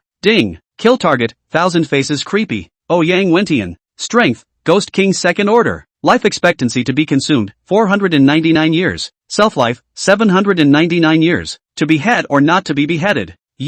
What do you mean by that? Looking at the sword in Chen Yi's hand, Thousand Faces trembled bizarrely. This sword, it felt, was even more terrifying than those three great Ghost Kings. Didn't you say you'd never go west if I told you to go east? Then I'll let you die. I don't suppose you'd say no to that either? Chen Yi grinned, revealing a mouthful of large white teeth. Upon hearing Chen Yi's words, the Thousand Faces creepy froze, his Thousand Faces all confused. It had completely not expected that after all this, Chen Yi would still want to kill it. Shouldn't it be? Is an extra battle better? Ding! To behead or not to be beheaded? Yes. The next moment, a bloody light flashed across the dome of the sky, and an endless murderous intent and deathly aura expanded for 10 miles around. Thousand Faces creepy screamed miserably and was cut off by the Sword of Lifespan. Ding! Congratulations to the host for killing the thousand-faced creep, plus 800 experience points. The originally struggling, writhing Thousand Faces creepy finally quieted down at this moment. 2 pieces of 2.5 years. No. 2 meters and 5 meters of the body kept gushing out black blood. In the blood, all the worms that had been wriggling and hissing also stopped struggling. Blackie, dinner's ready. Shenny sat on his butt and shouted out that Little Black had devoured the Thousand Faces creepy's corpse. This time, Xiao Hei devoured the Thousand Faces creepy's corpse for 2.5 whole minutes before he finished devouring it. Ding! Lifespan replenishment in progress. Additions complete. Current lifespan, 500 years. TCH, so soon? Suddenly, Chen Yi froze, shook his head, and got up to leave. The 4 of Hibble also disappeared at the same time. Not much longer. 5 men in black uniforms stood in front of a deep pit. In the deep pit, black, thick blood flowed slowly. Here, died a Ghost King. The leader of the group suddenly spoke, his words filled with incredulity. Ghost King? How can that be? Didn't they say there are no Ghost Kings in the real world? Yeah, there's a Ghost King in the real world, so how can we live? It's over. I'm only level 4. I'll die for sure if I run into the Ghost King. For a while, the remaining 4 members of the team were alarmed. Stop arguing. This Ghost King is obviously dead. Suddenly, the team leader bellowed angrily, glancing at the team member beside him in disappointment. But, the only one who can kill the Ghost King is the Ghost King. One of the team members on the sidelines said in a tangled voice. Yeah, that means there are other Ghost Kings. What can I do? I don't want to die yet. Chapter 53, Noble School, Good People, Good Things. The sun rises and the fog dissipates. Shenny got up and stretched, came to the window and opened it. Still gotta get some fresh air. After killing Yang Wentian, he was in a very relaxed mood. In times like these, Anyone with murderous intentions towards him cannot be kept. Otherwise, maybe someday, he'll be the one to die. After eating breakfast, Chen-Yi opened his computer and entered the website of the Trickster Slayer Alliance. Just clicked on it and countless threads are pushing like crazy. Shocked that a Ghost King exists in the real world. Awesome, the Ghost King was killed. Who did it? Breathless. Thousands of homes with broken glass. Is it a twist of human nature or moral bankruptcy? After a cursory glance, he clicked on the first post with the most heat. Seeking flowers, holy, there really is a Ghost King in existence. It's unbelievable. Rambo Chicken Slime, boy, even if there's a Ghost King, I can't believe he's still decimated. It's so beautiful, Che. I don't believe it. Someone must have made it like that on purpose to get attention. Looking at one of the shocked comments, the corner of Chun-Yi's mouth rose slightly. This mystery, May, too cool and spicy. Dear player Ling Chen, you have been selected to participate in the thriller game copy. Please get ready. Countdown, 9 minutes and 59 seconds. Suddenly, a flash of red light flashed under Chun-Yi's eyes, and a line of bloody characters with a countdown revealed itself. TCH,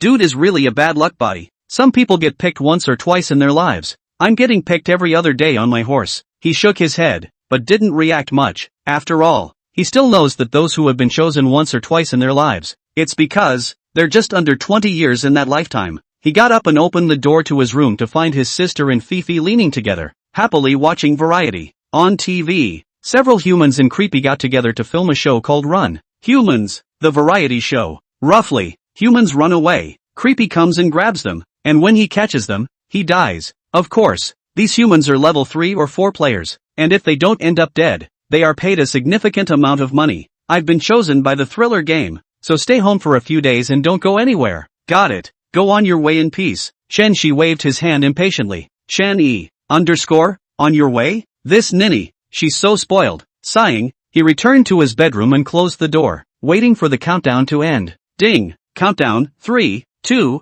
1. Have a good game. The next moment, a red light descended from the sky, instantly enveloping Chen-Yi. Immediately afterward, he closed his eyes and his consciousness became confused. Welcome to the world of thriller games. Grade a copy, Thriller Noble School. Number of copies, 10. This is one of the most luxurious schools in the entire world of thriller games, and it's filled with students who are either rich or famous. Game quest, survive for 5 days, complete all side quests, and fulfill a hidden quest. Quest reward, 5,000 thrill coins, 300 points, and a random treasure chest. The deserted streets are dusty with household garbage everywhere. In the aqueduct, broken arms and limbs, the stench was overwhelming. But, just a short distance away, a posh school looks out of place. Above the school's doorway, a gilt plaque with 2 large characters carved in dragon's flight. Aristocrats. It's really an aristocratic school. It's so posh. Looking at the plaque, Chen-Yi couldn't help but mutter. It was he who couldn't help but want to take down that plaque for himself. At this point, other players appeared one after another,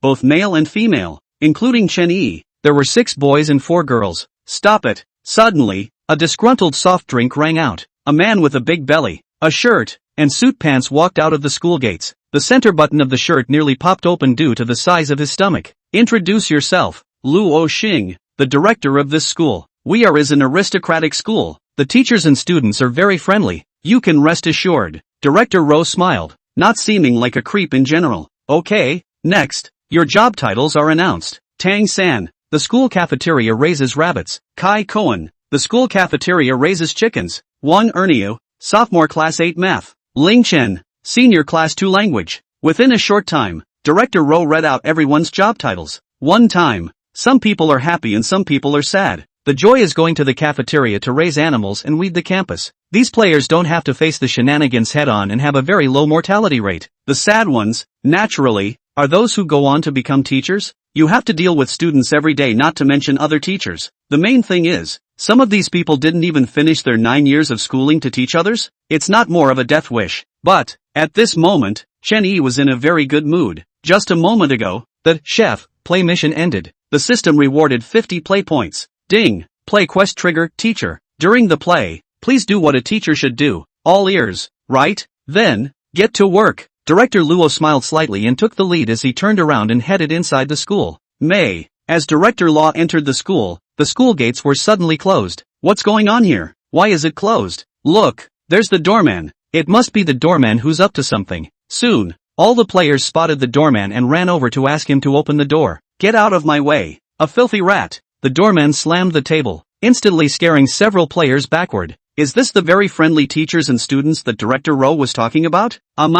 This janitor doesn't seem to be on the faculty or students. Old man, do me a favor and open the door. At this time, Chenny walked over with a smile on his face. However, the doorman, did not pay the slightest attention to him and closed his eyes. Oops, who dropped 100 thrill coins? Suddenly, Chenny exclaimed in shock, pulling out 100 thrill coins and slapping them on the table. Hearing the sound, the doorman opened his eyes and glanced at the thrill coins on the table before looking back at Chenny. Subsequently, it got up and slipped the thrift coins into its pocket, pressed the key and opened the door a crack. Come on in, just like you to do good deeds. Chenny didn't hesitate and walked straight in. Seeing Chenny go in, all the other players got excited and followed to enter. But to his surprise, the school gates closed again, and the janitor spread his right hand and looked up into the sky. Chapter 54. A good man. Just arrived and threatened? If you want to get in, pay up first, or go back where you came from. Seeing that no one was moving, the doorman finally relented. At this moment, all the players came to a realization and pulled out 100 thrill coins. 100 thrift coins wasn't a lot for them, but it was worth it to get into the school. Who said 100? Sorry, the price went up. 100 for the first, 200 for the second, and so on. The doorman grinned, looking at the players before him as if they were lambs to the slaughter. This statement was made. The remaining 9 players were in a hurry, scrambling to be the first to pay to enter the school. For this reason, there were even a few people fighting each other. In the meantime, inside the Thriller Aristocrat School, Chenny had gotten a message after helping Director Luo pick up the 500 thrill coins that had fallen to the ground. All players, also known as temps, must go to the registrar's office to receive a work permit for their corresponding position. Otherwise, it's the dirty rat that trespasses on campus to be dismembered and devoured. Not much longer, he found the office where the registrar's office was located. Just as he reached the door, a strange moaning sound came from inside. Boy, it's broad daylight for this kind of thing? Just as he was surprised in his mind, the office door suddenly opened. Immediately after, a young woman in a black uniform with black silk on her legs wiggled her ass out. As she passed by Chenny, she flirtatiously raised her eyebrows at him. Holy! Suddenly, Chenny's eyes widened and he couldn't help but burst out. Just because, he saw a very spicy scene. The woman coming out of the office spat as she passed the trash can. Only, that spit, it doesn't look like proper spit. Ahem. Enter. Inside the office, a light coughing sound rang out, and Chenny returned to his senses and walked in. As soon as he entered, he saw a big-bellied, fat but red-faced man leaning back in a chair with a look of enjoyment on his face. There's a rat? The man opened his eyes and stared deathly at Chenny, a hint of greed flashing under his eyes. Hello, Director. I'm the new temp in charge of teaching language to the second senior class. Chenny smiled and spoke. Oh, yeah, but how come I only see a dirty rat? The dean of faculty smiled evilly, the fat on his face quivering. Immediately afterward, the pitch-black ghost she instantly burst out as if it was a vicious wolf. Alas, it seems I am bound to die. Then, let me close the door for you. Chenny shook his head with a pained expression, as if resigned to his fate. His legs were heavy as he slowly walked to the door and closed it. Well, not bad. You're quite the mouse. The head of academic affairs gave Chenny an approving look. Yeah, but, why can't you step on a horse and get a clue? Chenny nodded approvingly and violently turned around, his intense killing intent instantly locking the director of academic affairs in place. Shasta. A cold sweat ran down the obese frame of the dean of faculty. He shuddered in horror, and before long, his pants were surprisingly wet. Tic-tac. The urine landed on the floor with a crisp sound. What do you want? Despite having peed his pants, the dean of faculty forced himself to remain calm. It's okay, just wanted to talk to you. I hope you realize that I, for one, am a good person. Chenny grinned, revealing a mouthful of large white teeth, holding the crowbar in his hand as he walked towards the director of academic affairs. Next, he gripped the crowbar tightly, swung his arm round, and slammed it down on the head of the dean of faculty. Ding! Stunned, the system's beep sounded, and a line of black-blooded blood ran down its cheeks from the top of its head. 3 seconds passed before the dean of faculty shook his head and came to his senses. Upon seeing Chenny, he fell to the ground in shock. The floor stank of urine mixed with black blood. Get the license plate and make it fast, Chenny impatiently urged. There were still side quests and hidden quests waiting for him to complete. Well,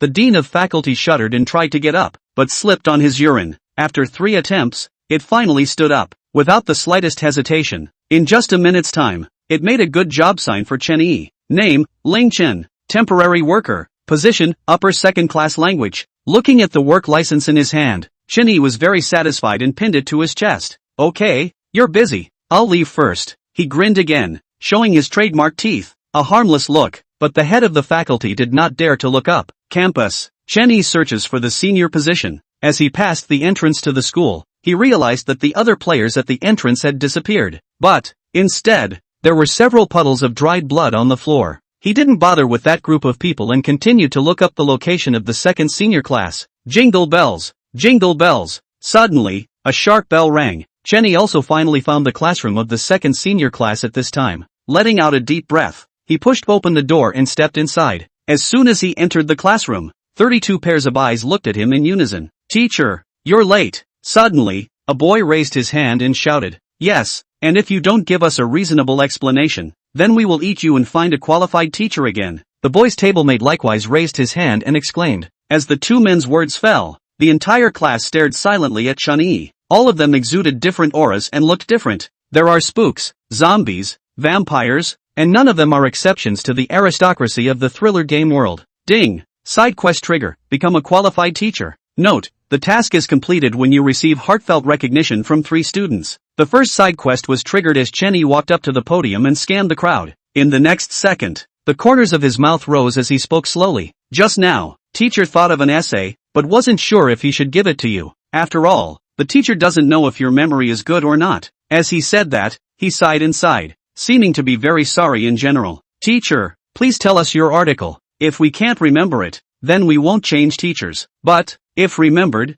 then you will have to be divided among the 32 of us. At that moment, the boy who had spoken for the first time raised his hand and sneered. One time, the students in the classroom chimed in. Okay, since this student is so confident, this exodus is for all of you. The first emperor's business was not yet halfway but collapsed in the middle of the road, and today there are 3 points under. 15 minutes later, Chen Yi finally stopped and quietly looked at the students below. At this very moment, all the students looked confused. Who am I? Where am I? What was that thing you just heard? Small sample. When this out of the division table memorized buddy's spellbound, cannot cure you still? While he thought in his mind, his eyes went to the first student who had just raised his hand. Chapter 55. Sorry. My rules are rules. Tell you what, there's no need for the rest of the class to memorize it. Just do it. Chen Yi smiled faintly, his gaze remaining fixed on the first student who raised his hand to look for trouble. At that point, he also learned personal information through the students' badges. Sheizo, son of the vampire duke. Is the duke good? Very impressive indeed. May, have the duke come and get him now if you can. Thinking of this, Chen Yi walked off the podium and came in front of Xiaozhua. Memorize it. I'm listening carefully. Sheizo reddened and stammered, half unable to speak. Suddenly, somehow, his ears twitched, followed by raising his head to lock eyes with Chen Yi. I am the son of a vampire duke, a noble among nobles. Even the principal has to greet me when he sees me. What are you? A dirty rat. Snap. Before he could say anything, a wooden stick suddenly struck him in the face. Ding. Stunned failure. Please hit the top of the head. You're acting like you're a big ing tail? And the duke's son. Have the duke come and get me now if you can. Still raising your hand. Did I tell you to speak? With every word, the crowbar landed on Sheizo. None of the sticks were hitting the top of the head, so naturally they couldn't be stunned. But, the pain is real. You don't have to judge it. At this very moment, all of the students in the second senior class were dumbfounded, staring daggers at Chen Yi. They couldn't figure it out. How in the world did this filthy rat, lowly human dare? That's the son of a vampire duke. Even if their families were also nobles, few could afford to mess with a vampire duke. Ding! Side quests will be completed and rewards will be uniformly distributed at the end of the copy. Number of endorsements, 10/3. Seeing the 2 lines of blood in front of him, Chen Yi couldn't help but stare. That's done? He hasn't done anything yet. However, the next moment, he realized that a few students were looking at him adoringly. Okay, he was doing nothing. Just a simple hit on the son of a vampire duke. Aha, that's all.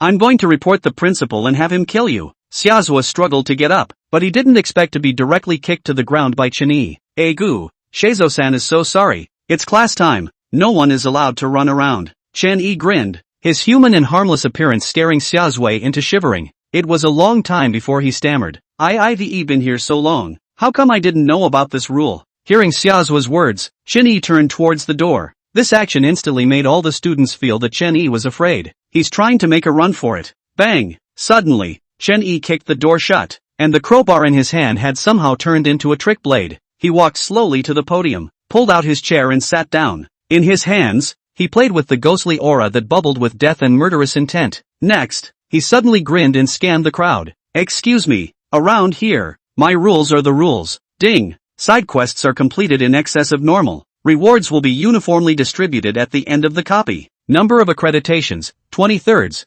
Sheizo-san, is there anything else you'd like to say? If you don't have anything to say, just lie down quietly and don't disrupt the rest of the class. This statement was made. Sheizo actually did lie on the ground and didn't move a muscle. Jingle bells. Jingle bells. The bell rang and Chen Yi closed his textbook. Class dismissed. After he finished speaking, he took a look at Sheizo and realized that the other man was still on the ground. Not bothering, he opened the classroom door and walked out. Just as he left the classroom door, a figure came up to him and blocked his way. He looked up and realized that he had actually seen the other man. Mr. Ling Chen, I'm the language teacher of the first class. Shirley in black uniform, censored 40. MS. Shirley, I've seen you. In front of the faculty office. Chen Yi smiled slightly, his eyes looking towards Shirley's red lips. Noticing Chen Yi's gaze, Shirley instantly blushed. Mr. Ling Chen, are you free tonight? With that, she stuck out her tongue and licked her lips. Or not. I'm new here. Next time for sure. Chen Yi shook his head and walked around Shirley to leave. But I didn't expect Sherry to suddenly reach out and grab his arm.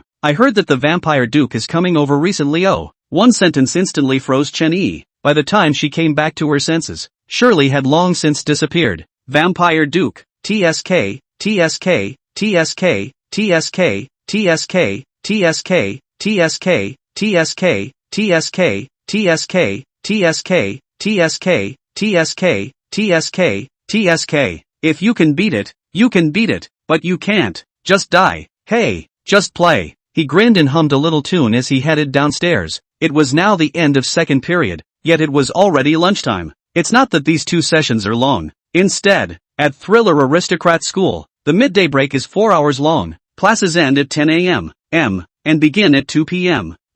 With this class and work schedule, Chen Yi couldn't help but be envious. Back in the day, before he crossed over, his senior year of high school ended at 12 o'clock in the evening study hall. Those days, the dog doesn't even want to go there. Hey, wait. At that moment, a gasping sound rang out behind Chen Yi. He turned to look and realized it was a girl player who had come in with him. I think her name is Wang Ernio? Your name is Ling Chen, right? My name is Wang Ernio. Wang Ernio hemmed and hawed and extended her hand to Chen Yi. Aha. Chen Yi nodded and did not bother to shake hands. Are you going to dinner? Otherwise come along. Wang Ernio was not embarrassed and continued to speak. Hearing her words, Chen Yi nodded and did not refuse. Just because. It was less than 500 meters from the cafeteria. And even if they refused, weren't they still going to eat? But, soon he regretted it. This short distance of 500 meters, Wang Ernio was as if her words had been opened up, hand-waving about how she got into the school and how she disciplined the students. Actually, summed up in 3 words, luck. She entered the school for the same amount of 100 thrill coins as Chen Yi because the gatekeeper said that she looked like an old countryman. As soon as I entered the school, the first person I asked was a student from their class. Upon entering the classroom, she hemmed and hawed,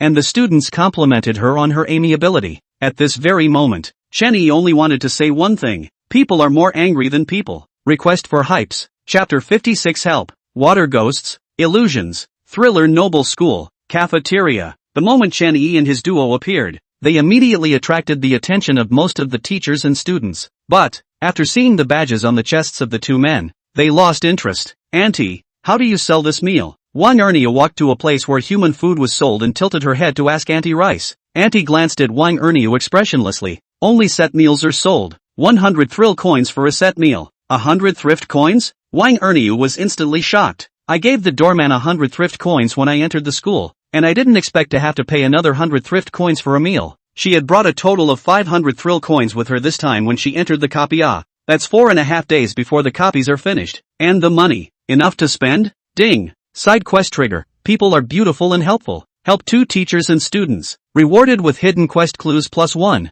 Aside. Holding the attitude that it was not a matter of concern, Chen Yi suddenly saw 2 lines of blood in front of his eyes. Ugh. Don't really want to bother with anyone else. He sighed and pulled out 2 thrill coins with a face value of 100. 2 set meals. Thanks sis. Upon hearing Chen Yi's voice, Auntie Batting Rice instantly raised her eyebrows and smiled. At my age what else do I call my sister? Son, is that enough? Soon. Auntie Brewer punched 2 nearly overflowing set meals. Thanks. Wang Ernio blushed and squirmed in thanks. Shen Yi waved his hand indifferently. He was just trying to hide the clues of the mission. Otherwise, even if Wang Ernio starved to death, it was none of his business. Casually finding an empty seat and sitting down, Shen Yi began to eat. A mouthful of meat went into his mouth and he lit up. Yummy! No wonder it's selling for 100 thrift coins. It's quite a bargain. The plate of rice in front of him, after eating it, he actually felt that his physique had strengthened a bit. So good. This is the best meal I've ever had in my life. Wang Ernio clutched her powdered ring, her face full of happiness. 20 minutes later, after lunch, Shen Yi and Wang Ernio parted ways. He didn't want to cross paths with humans in the thriller game world. Neither men nor women want to. Not much longer. He came to the teacher's quarters. It is said to be a dormitory, but it is actually similar to a real-world bachelor pad in general. Fully furnished. Knock knock. Shen Yi had just sat on the sofa when the knock on the door suddenly sounded. Hello, is anyone there? The faucet in my room is broken. Can you fix it for me? A clear and pleasant female voice came from outside the door with a very anxious tone. Yo, doesn't this mission just arrive at your door? The corners of Chun Yi's mouth rose as he got up and opened the door to his room, suddenly freezing after seeing the figure outside the door. See only. Outside the door stood a woman who looked to be in her 20s. She was wearing a black knit dress. She was about 5 feet 5 inches tall, and her black silk and high heels made her look very tall. Long, dark, beautiful hair fell over her shoulders, and her white neck was beaded with water. The body was voluptuous, the top heavy, and the dress could barely pocket that fullness. Droplets of water ran down his neck, dampening his chest. The hidden white tenderness made even Shen Yi lose his concentration for a moment. Seemingly noticing Chen Yi's gaze, Xiao Wanton's pretty face blushed. Can you help me? Sure, don't you know, that doorman complimented me this morning on what a nice guy I am. Returning to his senses, Chen Yi grinned, revealing his trademark large white teeth. Xiao Wanton's room is next door. By the time the two came over, the house was ready for swimming. Chen Yi pulled up his pants leg and slowly walked in. Inside the bathroom, the faucet was frantically spraying water outward, and the floor drain was clogged with something that gurgled. It's creepy. He noticed a faint ghostly aura emanating from the faucet. If you don't look closely, you can't tell at all. Minor problem. Just give me a second. He spoke to Xiao Wantong and walked over to the faucet and extended his right hand. Next, a dark ghostly aura haunted his right hand, and Little Black's mouth appeared at the same time. Immediately after, Xiao Hei opened his mouth wide and unleashed his devouring skill towards the faucet. Jie! A strange sound rang out, and the ghostly aura on the faucet was devoured by Blackie. The faucet that was spraying water came to a screeching halt. Wow, that's awesome. Not far away, Xiao Wantong's eyes lit up as she happily applauded. But, Shen Yi, however, did not come out and turned around and walked to the floor drain in the bathroom. A handful of black hairs fluctuated with the flow of water in the crack of the floor drain. Looks like that's where the problem lies, he muttered, and the trick blade appeared in his hand. The next moment, he gripped the trick blade tightly and stabbed it violently toward the crack in the floor drain. Gulp! Suddenly, a stream of black blood gushed out of the black fur and rippled. Yikes! Seeing this scene, Xiao Wantong was instantly startled. She never expected black blood to gush from the bathroom floor drain. Not dead surprisingly? In front of the floor drain, Chen Yi was a bit surprised. As long as he killed Creepy with his own hands, the system would definitely have a beat for added experience. But, now it's not. And that's saying something. Click! Just then, a slight scuffling sound rang out. Chen Yi furrowed his brows and instantly retreated backward. Bang! The moment he stepped back, the floor drain exploded and crashed into the ceiling. In the blink of an eye, all the standing water in the room gushed into the floor drain. Immediately afterward, a strand of pitch-black ghostly aura burst out of the floor drain, filled the entire bathroom directly. In the dark ghostly aura, a pair of scarlet eyes stared deathly at Chen Yi. You, damn it! The hoarse voice was as harsh and unpleasant as if he had eaten 10,000 ducks. Okay, come kill me. Chen Yi shrugged expressionlessly and closed his eyes, waiting for the weirdness in front of him to kill him. His move, however, caused Creepy to hesitate. TCH, will you stop talking so much? Come on, get me, please, get me. After a long time, Creepy didn't even make a move, so Chen Yi finally became impatient. However, as soon as he opened his mouth, Creepy instantly rushed towards him. It was also at this point that he identified the identity and strength of the bizarre one in front of him. Water Ghost, Ghost Martial Strength. Yeah, that's right. Come on, kill me. Chen Yi became excited and put away all the trick blades in his hands. The water ghost opened its bloody mouth and fiercely bit into Chun Yi's head. Click! A crisp clash of teeth sounded, and the water ghost surprisingly bit into the air. It was filled with doubt as it looked around, but could not find Chen Yi's figure. The other side. Chen Yi clasped his hands to his chest and quietly watched the water ghost's performance. Right at the moment the water ghost appeared, he used Shabel's skill with the help of the trick blade. Illusion. Create an illusion through ghost energy. Those whose strength is lower than their own will enter the illusion 100%. At this very moment, the water ghost flailed in the bathroom, frantically searching for Chen Yi. But no matter what, he couldn't find Chen Yi. Suddenly, a light shone in its face. It squinted, shielding its hand from the light and peering forward through its fingers. Instead, it found that a figure had traveled against the light and arrived in front of it. You have done so much evil that you should have gone to the 9 hells. But, I'm a good man. All you have to do is kill yourself and I'll let you go to heaven and become a god. The figure was like a god as it smiled and said to the water ghost, okay. The water ghost nodded dully, then surprisingly twisted his head right off. Bang! Immediately afterward, its body fell to the ground in response, dead beyond repair. Okay, done. Chen Yi grinned. The figure was naturally him. Don't say. This feeling of being a god was kinda cool. Chapter 57, Strange Clues. Mr. Ling Chen, you're awesome. With the water ghost's suicide, the ghostly aura in the bathroom instantly dissipated. Xia Wanong crossed her arms over her chest and looked at Chen Yi adoringly. What she couldn't solve with all her efforts was easily solved by Mr. Ling Chen. Truly, it's so handsome. At this moment, Xia Wanong had completely become Chen Yi's little fangirl. I accidentally got a face full of water. Is it okay to dry it off with your towel? Sure. She removed a towel and handed it to Chen Yi, turning around with a red face and running into the bedroom. Not much longer. She opened her bedroom door and stepped out, but her clothes were changed into pajamas. Why don't you have a seat and I'll get you a glass of water? Upon hearing Xia Wantong's words, Chen Yi did not show any politeness and directly sat on the sofa. Ding! Side quest completed. Rewarded hidden quest clue. Open or not. Just as he sat down, 2 lines of blood suddenly appeared in front of him. He nodded and chose to open it. The next moment, the words in blood shifted before his eyes. Hidden quest clue. Not all students in noble schools are nobles. Please find one student in the second year of senior high school who is not a noble. What kind of a clue is that? Chen Yi was a bit confused, not realizing that the clue to the hidden quest was to find someone. And, it is surprising that there are non-nobles in the noble schools.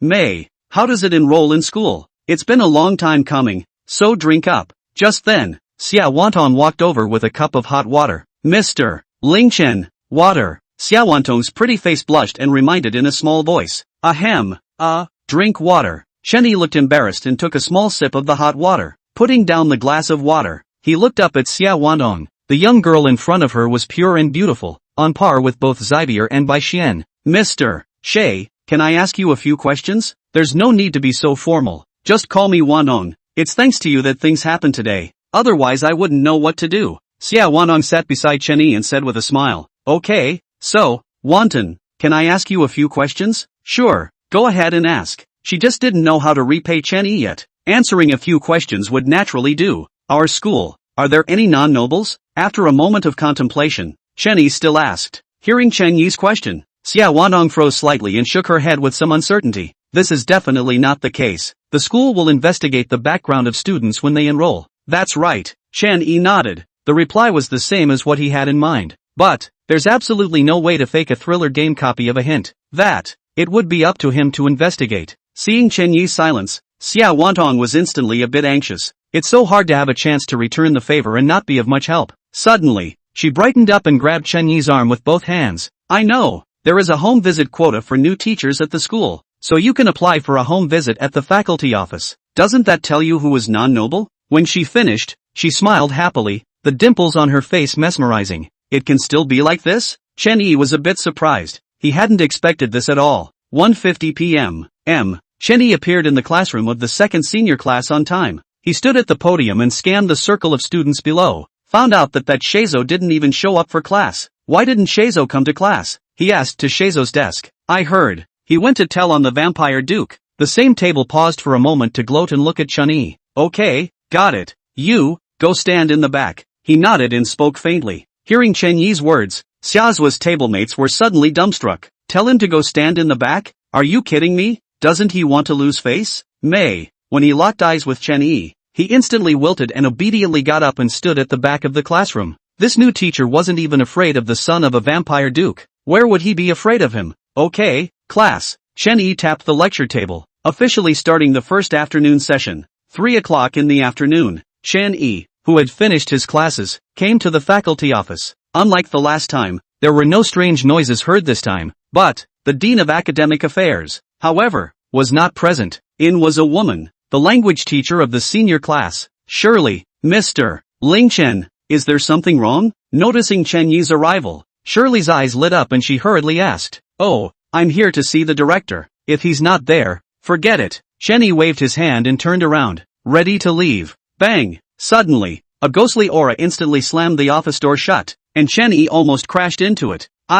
Don't be in a hurry to leave. If he's not here, aren't there still me? Shirley gave a smile. Seeing this action, Chen Yi instantly thought that this surely was the young mistress of the head of the academic affairs office. Find her at. It should be the same, right? Okay, I'm going to make a home visit to a student's home. Come and apply. He nodded and stated the reason for his visit. Of course there's no problem. Shirley got up and came to Chen Yi's side, reaching out to caress Chen Yi's face. Unexpectedly, it was dodged by Chen Yi. 500 rushes for one more chapter, 800 rushes for 2 chapters, and 1,000 rushes for 5 chapters. Click 5 stars if you like it. Thanks. /omega / Chapter 58. Which one is worse than you? Home visit. Chen Yi frowned and dodged Shirley's outstretched hand. Ta-da! Just then, the footsteps of leather shoes touching the ground suddenly sounded outside the door. Hearing the voice, Shirley's eyes rolled as she lunged towards Chen Yi. However, this time Chen Yi, did not dodge, and the corners of his mouth rose as he looked at Shirley in his arms with amusement.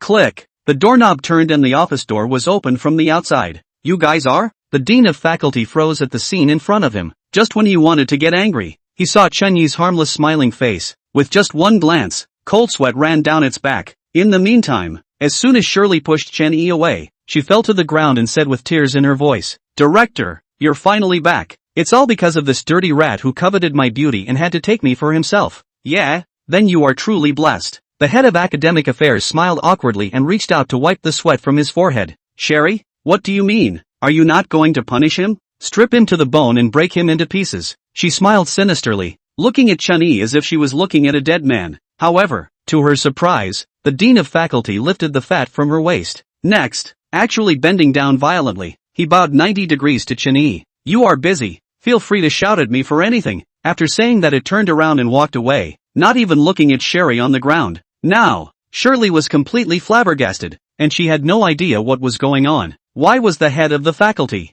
who had always flaunted his authority in the school, bowing to a human being? Knew it. The dean of faculty is notorious for hating humans in the school. Many temps have ended up being devoured by countless shenanigans because it doesn't issue work permits. You said, I covet your beauty? Wanted to have you for myself? Chen Yi sat in his office chair and crossed his legs, his eyes teasing. Hearing this, Shirley instantly brightened up and hurriedly climbed in front of Chen Yi's legs and hugged his thighs. I want a body with a body, a look with a look, and more importantly, I'm good at everything. Redacted. ***** off. How can you call a piece of like you having a body and looks? Chen Yi kicked Shirley down with a disgusted look on his face and raised his left hand to snap his fingers. Immediately after, the evil god's eyes slowly opened. A flash of red light at the bottom of his eyes. The next moment, 3 figures appeared around Chen Yi. Take a closer look. Which of the 3 of them is worse than you? Chen Yi grinned and reached out to point at Zabel, Bai Xian and Ai Qian beside him. At that, Shirley looked up, suddenly wide-eyed. She couldn't believe that Chen Yi, a human, was able to summon such beautiful 3 beauties. The point is, these 3 beauties had different temperaments, and each one was far better than her. Suddenly, Shirley's breath hitched and she shook her head frantically in disbelief. How can this be? How can this be? It's not even a problem that the 3 beauties are all ghost kings. Impossible. Impossible. It's all fake. It's all fake. Seeing that Shirley was almost dumbfounded, Chen Yi shook his head helplessly. It is said that people are more angry than people. I didn't realize creepy was the same thing. He waved his hand at Hibble,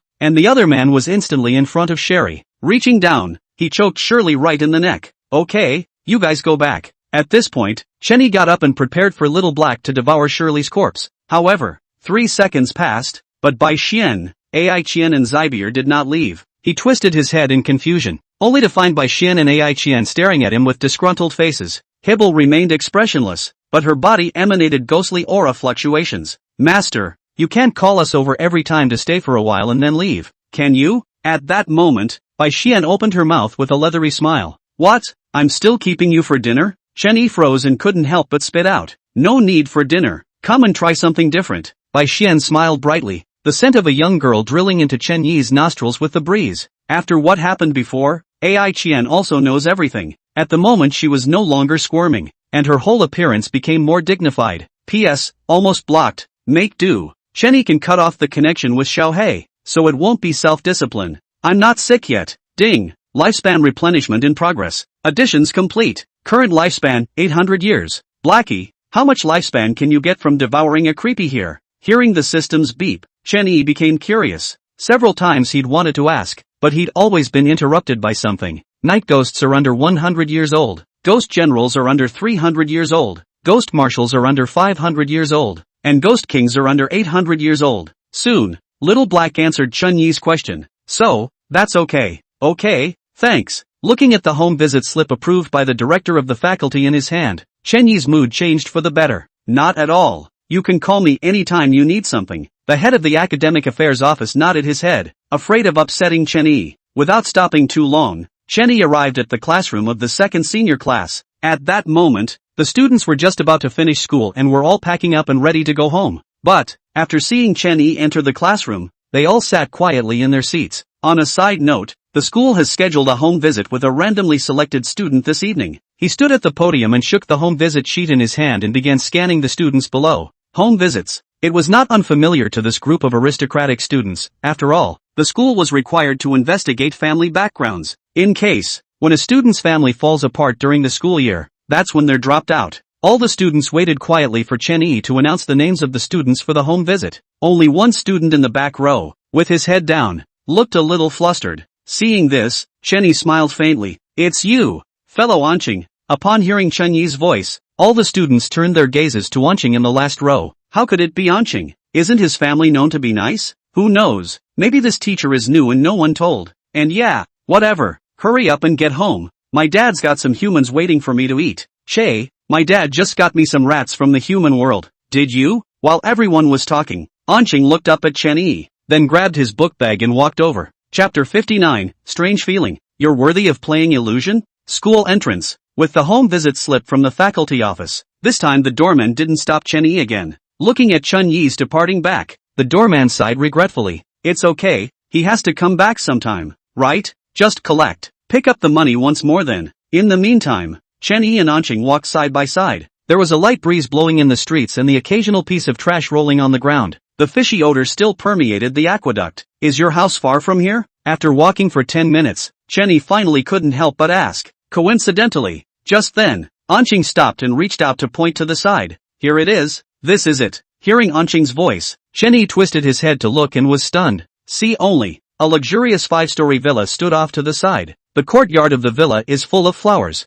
birds, fish and insects. Young master. Suddenly, the courtyard door was pushed open, and 5 maids stood on each side, respectfully shouting towards Anqing. Seeing the scene in front of him, Chen Yi couldn't help but doubt his own judgment. It's hard not to. Did he really look away? This Anqing is an actual noble? Mr. Ling, please. Anqing smiled slightly, his body's aura instantly changing. Good. Without further thought, Chen Yi nodded and followed Anqing into the courtyard. A faint ghostly aura filled all around the courtyard. Even the birds in the trees and the fish in the pool seemed very unusual. Not much longer. Anqing pushed open the door of the villa and led Chen Yi inside. Inside the villa, it was brightly lit and fully furnished. Most importantly, all these furniture and decorations within the villa emitted a faint ghostly aura. This color was something that Chen Yi had never seen before, even when he was at the Scarlet Auction. I really didn't expect that Anqing's classmate's home would be so luxurious. Chen Yi smiled faintly and couldn't help but sigh. It's a well-known thing. It's normal for Mr. Ling to not know about it when he first arrived.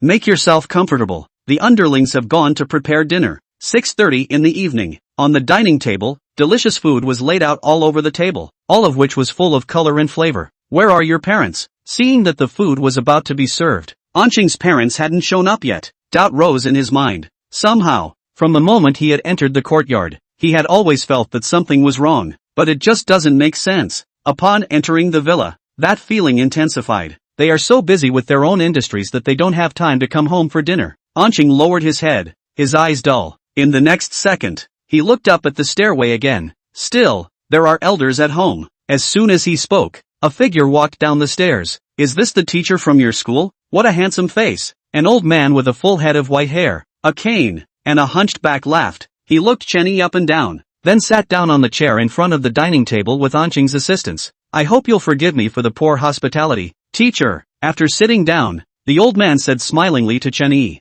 No, it's been scrumptious. Come on, eat. Under the old man's greeting, Chenny took the lead and picked up his chopsticks and began to clip the food. The dish is served in the mouth and the flavor instantly stimulates the taste buds. No exaggeration. It was definitely the best meal he had ever had in his life. But, after just one bite, he put down his chopsticks. Ha, why aren't you eating, Mr. Ling? Is it unappetizing? Anqing saw Chenny put down his chopsticks and was filled with doubt. He then picked up the dish and tasted it, noticing that there was no off flavor. The moment was even more puzzling. Actually, there's one thing I don't understand. Why are you putting on this show? With that, Chenny stood up, hands behind his back, and slowly surveyed the villa. Mr. Ling, I can't understand what you're saying. Anqing was still dumbfounded, and the grandfather next to him even looked at Chenny strangely. Will you lift the illusion yourself, or shall I do it for you? Chenny grinned as the guile blade suddenly appeared in his right hand. Found it? Anqing lowered his head and muttered. Then, you try. As his words fell, the entire villa's scenery instantly changed in 1,000 different ways. The furniture in the villa turned into a dried-up corpse. The corpses were mottled with ugly and disgusting spots, and from time to time they emitted a ghostly aura. The other side. The table did not change, but the dish on it turned into a creepy worm. The worms kept squirming and started tearing up the table. Click, tick-tack. Suddenly, an ear-splitting scuffling sound rang out. The sound of water dripping on the floor followed. Just looking at you doesn't seem like much. Looking at the monster in front of him, Chenny grinned. Just because. The monster was Anqing's grandfather, the old man with the hunched back. But, now this old man's back can be very straight. Even the height of the become taller. It was a full 2.5 meters tall. It held a sterling silver walking stick in its hand, and foul-smelling blood dripped from the corner of its mouth. Just then, all of the bugs on the dining table flew onto its back, and actually bit right through an opening and burrowed in. Boom! In an instant, endless black ghost chi burst out from the monster's body. That ghostly chi, surprisingly, directly broke through a hole in the roof of the room. Rumble! Just then, the sky flashed with lightning and thunder, as if the heavens were angry. Die! The monster's completely pitch-black eyes stared deathly at Chenny as a hoarse roar issued from its mouth. Next, it swung its silver walking stick to smash at Chenny. The other side. Chenny looked relaxed and even yawned in boredom. TSK, what did I expect? Just a ghost king. Just this? That's it? I'm never short of ghost kings. The words fell. Sybil appeared at his side. Let it see what the real environment is. Chenny smiled faintly and patted Zybel's shoulder. The next moment, a flash of red light flashed under Hibel's eyes, and the scene in front of her instantly changed skyward. Inside an opulent palace, countless beautiful women stood respectfully on both sides. The monster stood in place in a daze, the ghostly aura on its body becoming disorganized. Immediately after, the beautiful women on either side swarmed the monster, put it down, and began to massage it. It struggled a bit at first, and when it felt the relief, it quieted down and began to enjoy itself. Just when it was at its most relaxed and enjoying itself the most, a red and black dagger was pressed against its neck. However,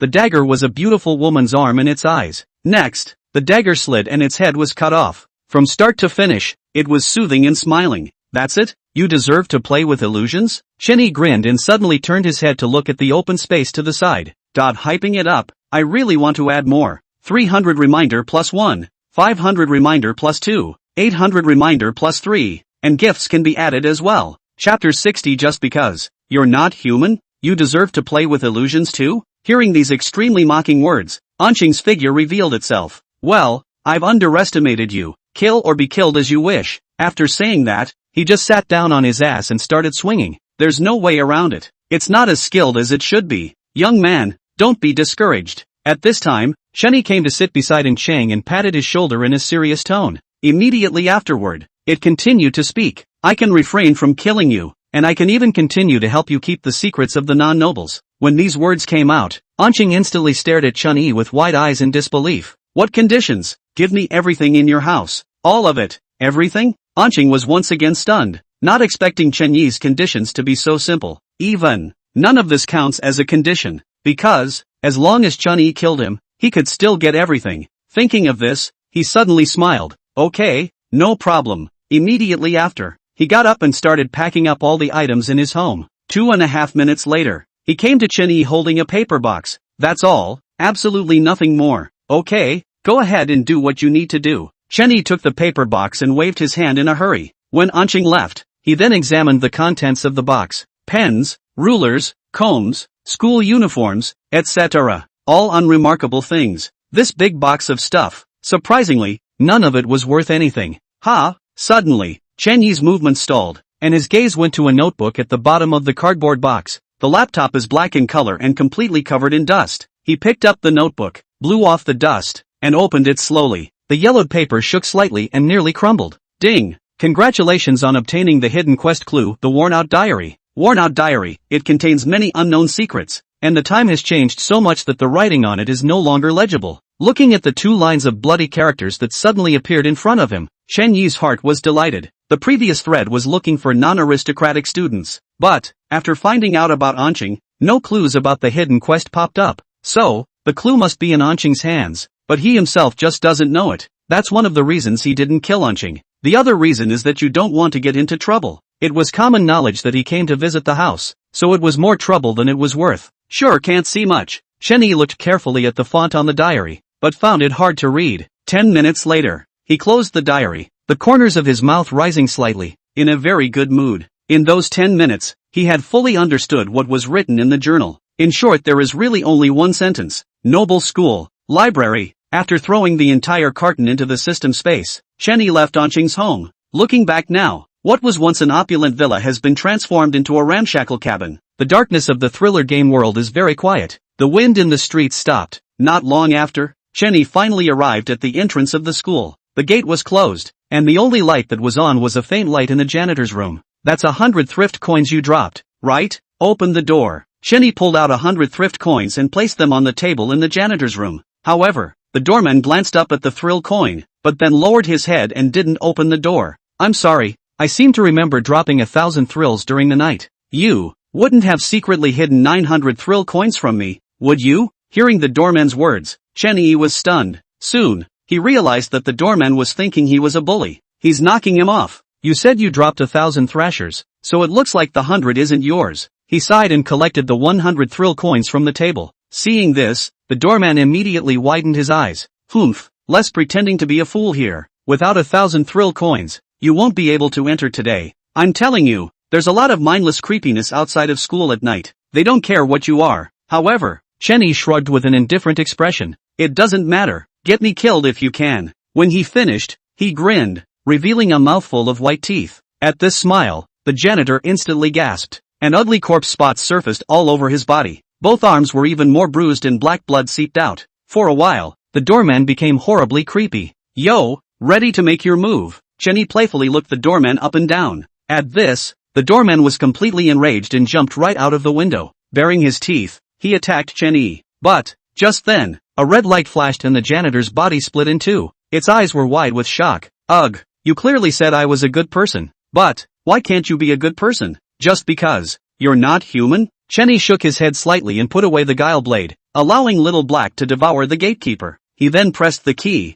The door opened and he stepped inside. After entering the school gate, it was also thoughtful to press the key again to close the gate. At the same time, the key was thrown back into the janitor's room. Noble school, classroom apartments. Why are you here? As soon as he walked into the doorway, Chen Yi realized that Xia Wanong was squatting in the corner.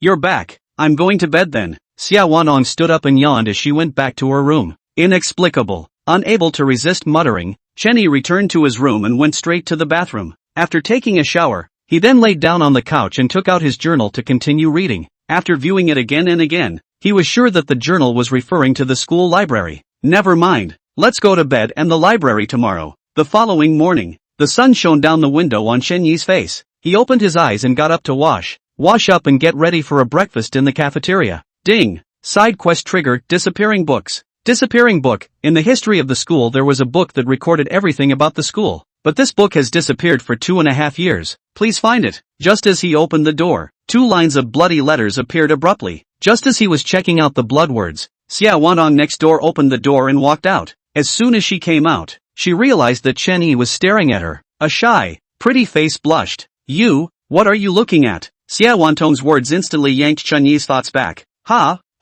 you're so beautiful today. I accidentally looked mesmerized. He smiled awkwardly, having just failed to notice Xia Wanhong. It seems, you still have to find a place where no one is around when you check your quests in the future. Chapter 61 Taboo Land. Shizou dead? Pust. Flowery words. Xia Wanhong laughed and slapped Chen Yi's shoulder. Heartfelt. As long as they are female, whether women or female ghosts, they all love to hear others praise them. Seiyuan Tong, 1910 to 1984. Chinese-American mathematician. Fields medalist in 1982. Want to go to dinner together? Seeing that the atmosphere was a bit awkward, Chen Yi hurriedly opened his mouth to ask. Just in time. When you eat together, you can also take the opportunity to ask about the school library. Yes. Xia Wanhong smiled sweetly and took the lead in walking forward. Back. Chen Yi closed the door to his room and followed. 10 minutes later. The school cafeteria. Thank you, sister. After paying 200 thrilling coins and purchasing 2 packages again, Chen Yi smiled and thanked him.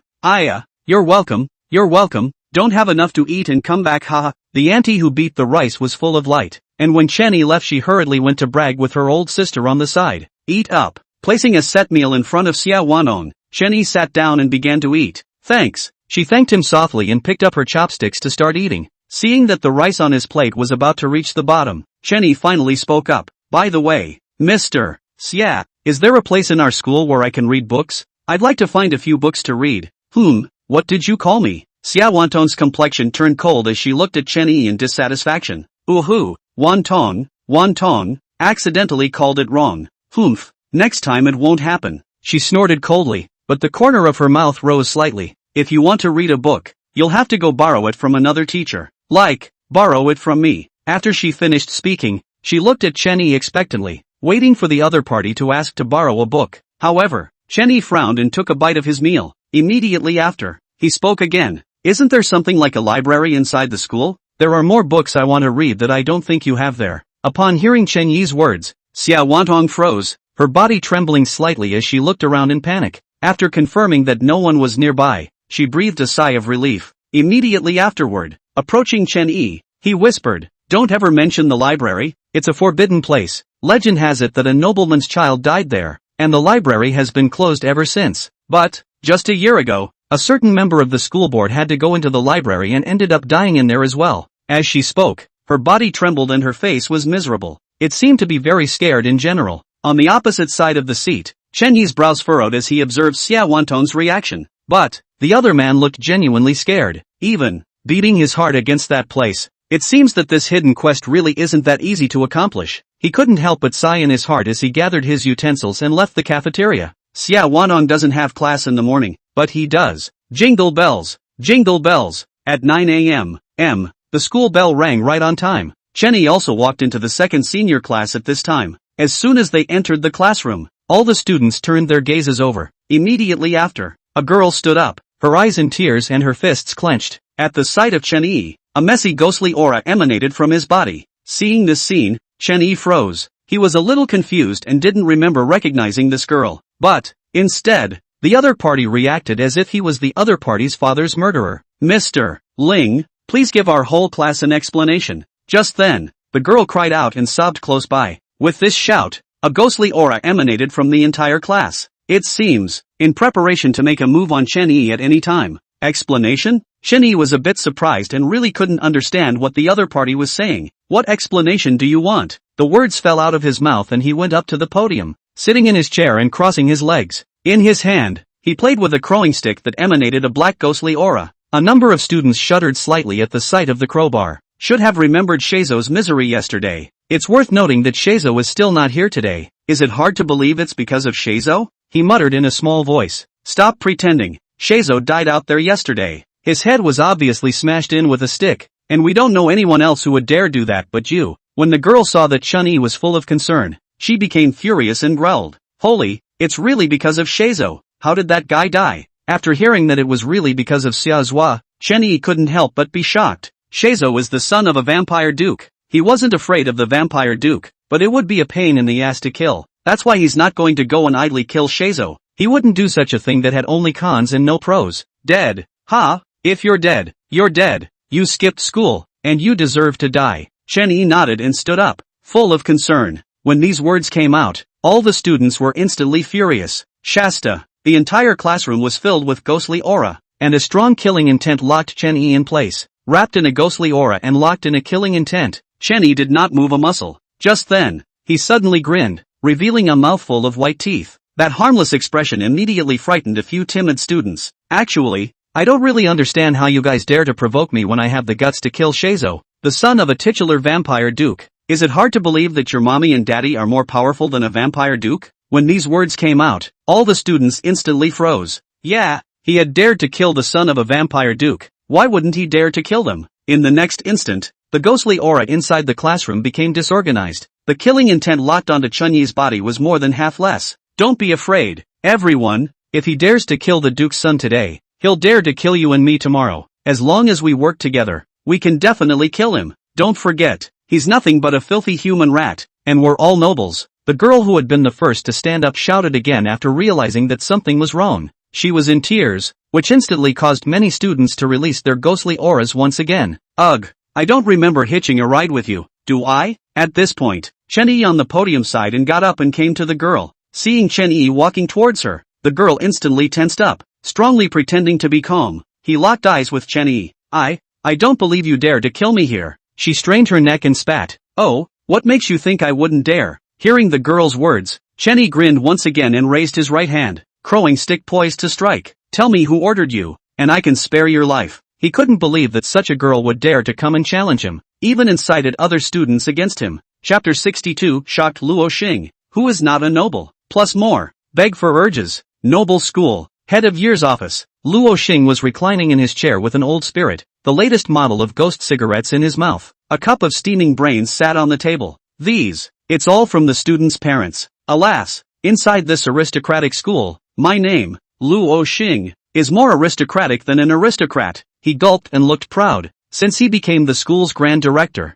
the nobles who flattered him lined up from the south of the sky to the north of the earth. He put down the ghostly cigarette in his hand, lifted his cup, and blew gently on the hot air. I was just about to take a sip when the door suddenly slammed open. Bang! The door was slammed open and a teacher burst in, looking nervous and panting. Director! No, it's not good. Senior class 2, a student was killed. This statement was made. Luo Xing instantly got up, and the brain matter in his hand accidentally spilled out due to the magnitude of his movements. What? His voice was steeply drawn out, frightening the teacher who hastily covered his ears. Quick, go and see who is so bold. Okay, le director. This way please. The male teacher slightly bent over, but did not follow Luo Xing away. When Luo Xing walked out of the office, he quickly ran to the desk. He picked up the remaining half cup of brains and drank it in one go, then picked up the ghost cigarette and took 2 big puffs. He then left the office with a soothing face and went after Luo Xing. Jingle bells! Jingle bells! The cheerful dismissal bell rang and the students walked out of their classrooms. But, soon they were all running in one direction with a look of eager melon eating on their faces. Sophomore class. Inside the classroom, all the students were sitting critically, as if they hadn't heard the bell. Podium. Chen Yi sat on a chair and crossed his legs, playing with the crowbar in his hands. Tic-tac. At that moment, a drop of bright red blood fell from the crowbar. The entire classroom was filled with the pungent odor of blood. Ling Chen. Suddenly, a horrified, angry growl came from outside the classroom. Rossing passed the door with a kick, his eyes scanning the entire classroom. Finally, in the center of the classroom, a puddle of nearly dried blood was seen. Above the blood, the head of a schoolgirl in a school uniform shattered, oozing out a disgusting red and white substance. Yo, the director is here. There's no room here, so I won't ask you to sit down. Seeing Luo Xing's arrival, Chen Yi seemed to be expecting it, and didn't even get up to greet him, still sitting in his chair. Do you know what her identity is? Luo Xing quickly walked up to Chen Yi and asked in a stern voice. I know, a student who contradicted his teacher and tried to kill him. Chen Yi spoke softly, his tone and demeanor full of disappointment and afterthought, as if the one that fell in a pool of blood was him in general. Hearing Chen Yi's words, Luo Xing was slightly stunned, completely not expecting the other party to return like this. He let out a deep breath. She's not a student, she's a noble, and you, just a dirty rat, how dare you kill her? The more Luo Xing spoke, the angrier he became, wishing to eat Chen Yi alive right now. In the school, if a student had an accident, he, the eldest director, would definitely be the first to be held accountable. The good thing is, in all these years, nothing has happened to the students. Now when something goes wrong, one of them is dead. Ah, nobles? And what makes Director Law think I'm not? Just then, Chen Yi grinned, revealing his trademark large white teeth. Immediately after, He struck his hand and Bai Xian's figure suddenly appeared on the side. In her hands she held a leather case containing a box of thrift coins with a face value of 1,000. A rough estimate is definitely over 1,000,000. Seeing this scene, all the onlookers, teachers and students, were all dumbfounded. Even the knowledgeable Luo Xing was dumbfounded at this moment. He was the closest to Chen Yi, yet he completely missed how Bai Xian appeared. And he vaguely felt that the woman in front of him was a ghost king. Knew it. At Thriller Noble School, the only principal and vice principal are the ghost kings. The school board directors are nothing more than ghost marshals. Director, here are your earnings for this morning, and the afternoon earnings will be brought to you in the evening. With a respectful face, Bai Xian placed the suitcase on the lecture table. Gee, I told you not to bother me with this small amount of money. Do you think I'm that bad? Glancing at Bai Xian, Chen Yi instantly became impatient. Never once did he look at the thrill coins in the suitcase. Sorry Director Harlow, my men just like to come to me with money. I've told you, I'm not interested in money. Alas. At this point, Chen Yi explained with an apologetic face to Luo Xing, who was fuming at the side. Hearing Chen Yi's words, Luo Xing nodded dully. He accurately grasped the focus of Chen Yi's words. That is, this female ghost king is Chen Yi's henchman, and reprimanded in front of so many people. The other party seems to be a little happy. I'm afraid that's not an M, is it? Look, you've come all this way. Why don't we give you some? Suddenly, Chen Yi stood up and directly grabbed a large handful of thrill coins from his suitcase and stuffed them into Luo Xing's arms.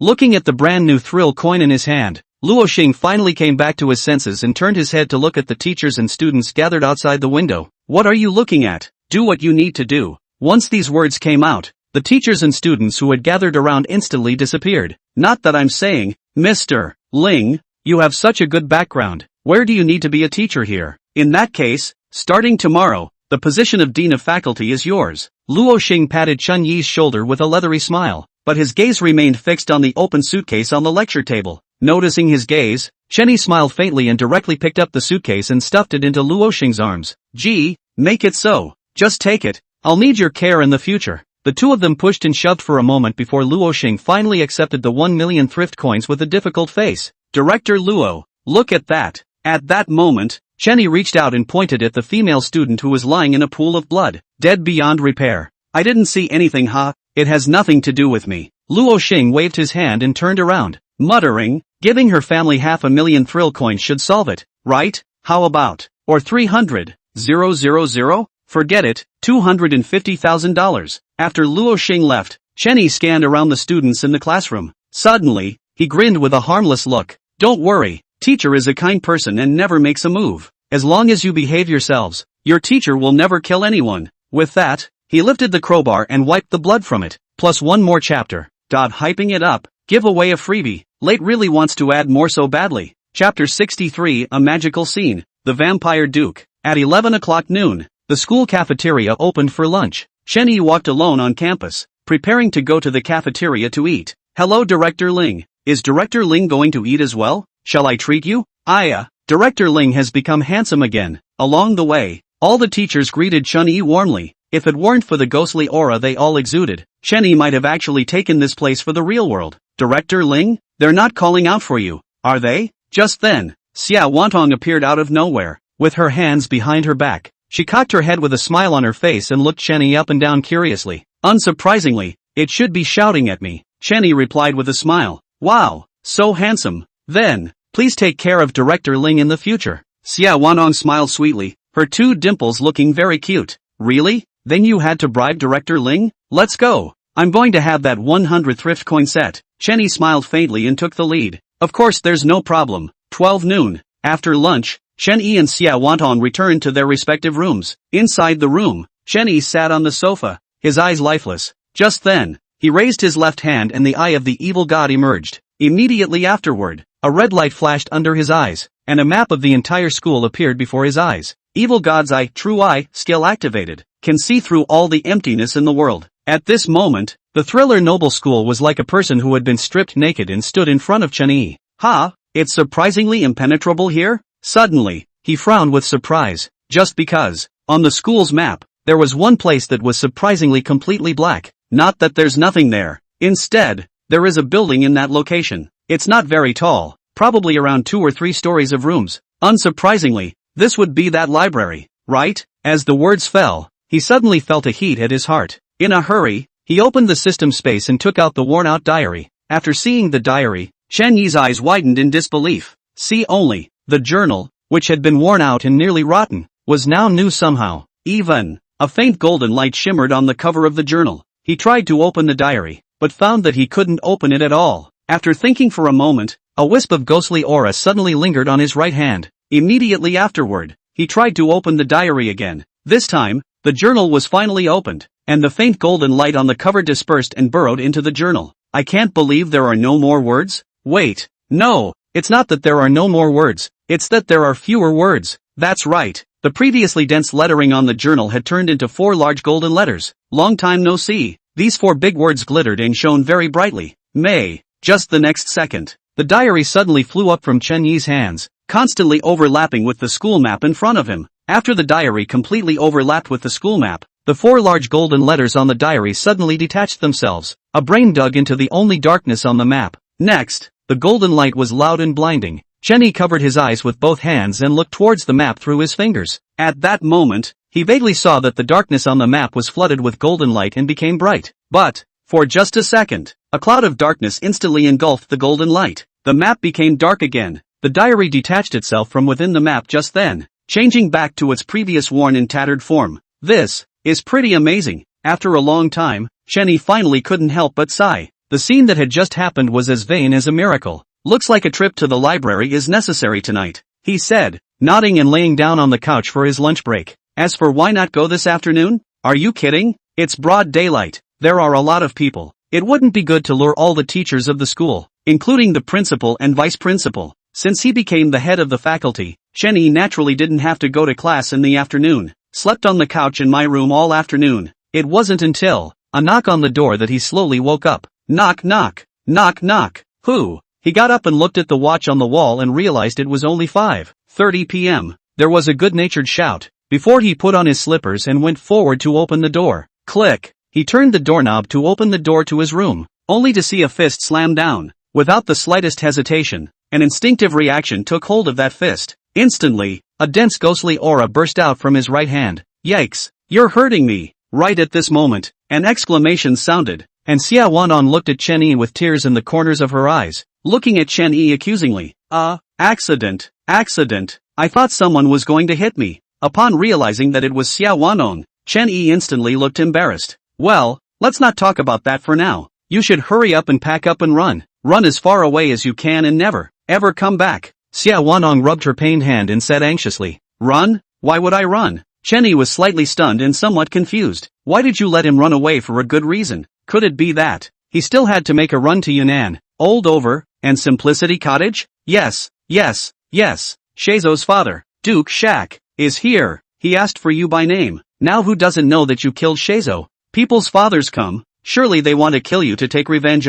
No, what are you waiting for? Run. At this moment, Xia Wanong seemed like an ant on a hot pan, anxious, but Chen Yi, however, frowned and shook his head. It's too late. Hearing his words, Xia Wanong turned to look and found Luo Xing accompanying a man walking this way. The man was 2 meters tall and handsome in a tuxedo. Luo Xing followed his ass and kept nodding his head. At this point, the two finally arrived at the door of Chen Yi's room. For a moment, the man and Chen Yi stared at each other. You are Xiaozuo's teacher, Ling Chen? The man asked in a cold, expressionless tone. It's me. Chen Yi smiled and nodded. Unsurprisingly, the good-sized man in front of him was Sheizo's father, Vampire Duke Shak. Ding. Kill target, Vampire Duke Shak. Strength, Ghost King 7th Order. Life expectancy to be consumed, 1,500 years. Self-life, 800 years. After seeing Vampire Duke Shak's personal panel, Chen Yi was shocked beyond belief. The 7th stage of the Ghost King was just 3 steps away from the Ghost Emperor.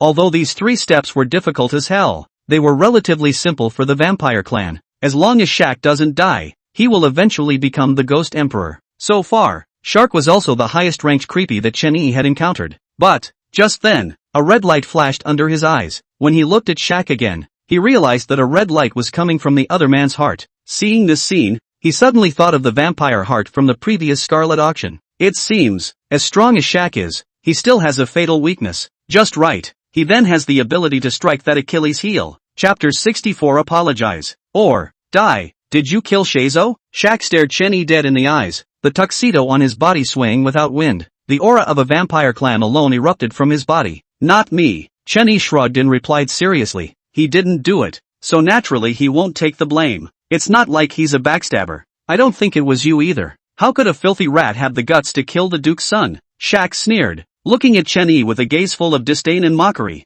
Immediately afterward, he spoke again. But, Shizou can't die in vain. Someone needs to go and bury him with him. I've been thinking about it, and I think you'd be perfect for it. As the words fell, a strong and violent killing intent instantly locked Chen Yi in place. One moment, the air around Chen Yi seemed to be frozen. But, just then, the blood-red ghost Chi rushed out from the room behind Chen Yi. It directly crashed Shaq's killing intent. The killing intent was shattered, and the titular vampire Duke Shaq couldn't help but take a step backwards. 3 Ghost Kings? Feeling the 3 strands of ghostly aura, Shaq was shocked in his heart. The gazes that looked at Chen Yi all became complicated. What was happening now was something he hadn't expected. Let's talk things over. I also believe that Director Ling isn't the type of person to act recklessly. Seeing that the atmosphere was a bit awkward, Luo Xing, who was on the side, hurriedly said with a smile, That's right. Director Ling is a great man, kind-hearted and handsome. Seeing Luo Xing open his mouth, Xia Wantong, who was hiding behind Chen Yi, also hurriedly said, That. It seems like I should be the one who misunderstood Director Ling. In that case, I'll leave to find my son's killer. At this moment, Shaq's expression eased and his tone was no longer icy. Threw down a sentence and was about to leave. But, to everyone's surprise, the other party was that Chen Yi suddenly reached out to stop Shaq's path. Apologize. Or, die. Shasta. His entire body was wrapped in black ghost chi, and 3 blood-red ghost chi once again rushed out from the room behind him. For a while, a dense ghostly aura wrapped all the nearby dormitories. The rushing killing intent caused the teachers and students within the school to look this way. Don't go too far. Shaq blackened his face and snorted coldly. He was jealous of the 3 Ghost Kings in the house. And only just scorn. In the bizarre realm, above the 5th rank and below the 5th rank was a big watershed altogether. The gap in between is not something that can be bridged by numbers. You somehow came and wronged me for a meal and said you wanted me to be buried with you. Anyone else would have to let you die here, wouldn't they? Unfortunately, I'm the only one who's nice enough to just let you apologize. Chen Yi grinned, describing the words human and animal harmless to the fullest. But, he was just talking nonsense. If he really wanted someone else to come, he would have been dismantled by Shaq. Hearing Chen Yi's words, Shaq was incomparably furious. His Ghost King 7th stage aura instantly rising to the sky. Just then, his heart suddenly stung for a moment. The breath on his body was suddenly messy. He looked at Chen Yi in shock, only to find the other party looking at his heart with interest. That gaze made him feel the suppression and scorn from his race. Sorry. The words almost came out of his mouth. Even he didn't expect to say them. The words fell. Luo Xing and Xia Wanon looked at Shake in shock at the same time. Both of them did not expect that the titular vampire duke would actually apologize to Chen Yi. A human. This next. Xia Wanon looked at Chen Yi with even more admiration, truly becoming a little fangirl. Luo Xing, on the other hand, had another thing on his mind. The million. Why don't you give it back to him? That's 1,000,000 thrift coins. He'll never earn that in his life. TSK. Forget it. Staying alive is the most important thing. This master is an existence that can make a vampire duke apologize. The other side. Chen Yi, who was the protagonist of this chaotic drama, did not make any moves, just because. A red light flashed under his eyes and 3 lines of blood appeared before him. Ding! Side quest triggered. Find the murderer. Judge the murderer. Find the murderer. Judge the murderer. As a qualified teacher, your student died outside the school and planted evidence against you. Find him and judge him. Side quest reward, 1 hidden quest clue, 1 strange wooden box. Just as Chen Yi froze, Shaq had already turned around and left. Wait! Suddenly, Chen Yi shouted. Hearing the voice, Shaq stopped and looked back. He really didn't want to bother with this human at all, and just wanted to leave quickly to find the one who had killed Shizou. Chen Yi quickly walked up to Shaq and spoke. Duke Shaq, I feel very sorry for Shizou's death, but, after all, he is my Ling Chen student, so I have the obligation to help him seek justice and find the murderer. When these words came out, the field was instantly silent. The 3 of them, Shaq, looked at Chen Yi with a confused expression, not knowing what Chen Yi was trying to do. Ming, just now there was an attitude that it was not a matter of concern, but how come now it is regretful and wants to seek justice? Are you sure? Shaq asked Chen Yi with a frown. Okay. Chen Yi nodded and firmly said, however, I need to take a look at Shizou's corpse first. Hearing the latter phrase, Shaq pondered. After a moment passed, he nodded. Come with me. Just as the 2 were about to leave, Xia Wadong suddenly ran over and grabbed Chen Yi's arm. Mister, Ling, be safe. Her pretty face reddened and she droned shyly. Yes. Chenny nodded and reached out to touch Xiaowantong's head. Subsequently, followed Duke Shak out of the dormitory area. Evening. The noble school became empty. The breeze was blowing and two figures were walking side by side. Where are we going with this? Looking at the direction of advancement, Chenny couldn't help but ask. Just because. A short distance further would bring him to a place that was strange and familiar to him. That is, the forbidden place of the thrilling aristocratic school. The library. Arrived. Just then, Shak, who was on the sidelines, spoke faintly. He looked up and forward, his eyes showing a touch of sadness. Holy, it's really here. Looking at the building in front of him, Chenny couldn't help but be shocked in his heart. See only, a small three-story building stood there. It is surrounded by overgrown weeds and household trash everywhere. Even, occasionally, one or two broken arms and limbs could be seen. Most importantly, the small three-story building was surrounded by a finger-thick iron fence.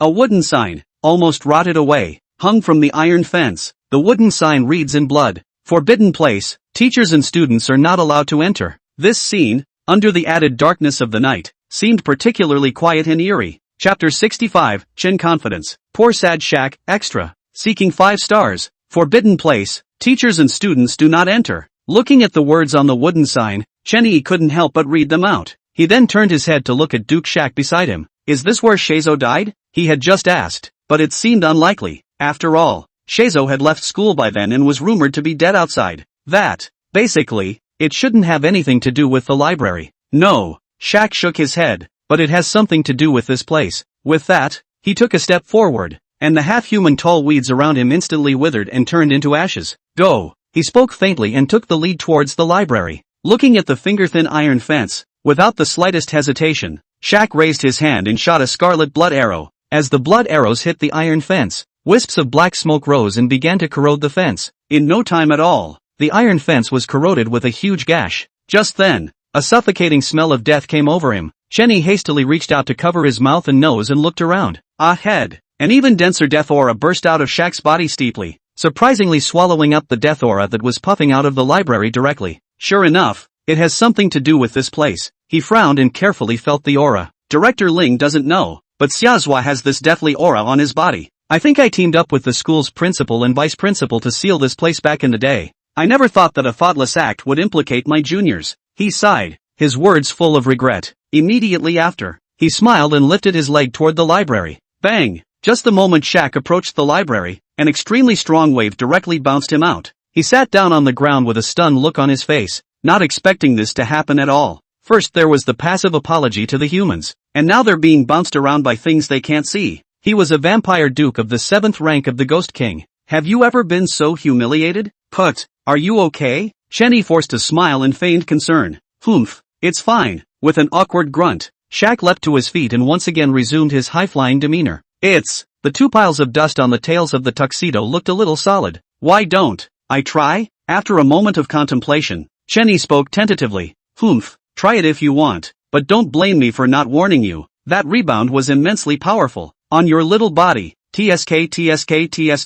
Duke Shak shook his head slightly and playfully looked Chenny up and down. The meaning is self-evident. Hey, you're still worried about me. You're a good person. Chenny grinned and walked confidently towards the library with his hands in his pockets. Don't worry about getting in yet. Confidence is over. Remember, be confident. At this very moment, he was no longer called Chenny, nor Ling Chen. Instead, the name is Chan Confidence. Just like that, with Shak waiting to see a good show, Chenny arrived at the iron fence opening. With confidence and calmness on his face, he didn't hesitate for a second and took a step out. The next moment, his figure instantly disappeared into thin air, and the fluctuations that had bounced off Shak before were completely absent. Seeing this scene, Shak couldn't help but rub his eyes. After confirming that Chenny had truly entered the library, he was shocked in his heart. Grandma's, a human rat could get in. Why couldn't he? Hey, he still doesn't believe it. With that in mind, Shak walked towards the library once again. He paused slightly as he passed the iron fence. But, when he thought of Chun-Yi's calmness and confidence, he also put his hands in his pockets and took a step out. Bang! No surprises there. Once again, Shak was bounced out by the vaporous wave and landed heavily on the ground. This time, he didn't get up again, his eyes staring vacantly at the sky. Not much longer. A light rain fell from the sky, and it slapped haphazardly against his face. Only, in Shak's mind he thought that it was not rain, but tears of his humiliation. And who could have known that the vampire Duke Shaq, who used to be so high and mighty, had such a comical scene behind his back. Thrilling aristocratic school, forbidden place, library. Two flashing red eyes blinked in the out-of-reach room. Shenny frowned as he observed everything in the room through the eye of the evil god. Here, it doesn't look too different from libraries elsewhere, if you have to say it. That is, all the books here emit a faint aura of death. It's a shame there's no lights, or it would be nice to have a light on. This evil god's eye is able to see things clearly, but no matter what it looks at, it's always red. It's as if watching a horror movie with 3D glasses. Shenny spat in a whisper as he walked. Just then, he stopped suddenly and stood in front of one of the bookcases to scrutinize it. He was surprised to find that the books on the shelves in the library, which was known as a forbidden place and had not been visited by anyone for a long time, were brand new and not stained with the slightest dust. This is just plain weird. After continuing to look around, there was still nothing strange to be found. It was only then that he headed towards the second floor of the library with a 6-footed stride. But, just as he came to the stairs to the second level, he realized that it was also blocked by an iron fence. Even, the iron fence here is more than twice as thick as the one outside. Why is there an iron fence here? And in that case, how were those books kept so clean and tidy? He frowned as his mind kept thinking. The first time he realized that the books were clean and tidy, he did have the thought that it might be the environmental impact of the place. Eerily, the floor and bookshelves were thick with dust. Just about the only thing that's not in the books. I should have asked Shaq for a bottle of blood to bring in, Shenny muttered in a small voice. If Shaq knew about this, he might have to scold him in his heart. Just then, his right hand was wrapped in ghostly aura and slowly placed on the iron fence. For a long time, he was relieved when no mutations occurred. With a strong tug, he unexpectedly yanked the thick and heavy iron fence directly away. Seeing this, he froze slightly and slowly spat out a word. 6.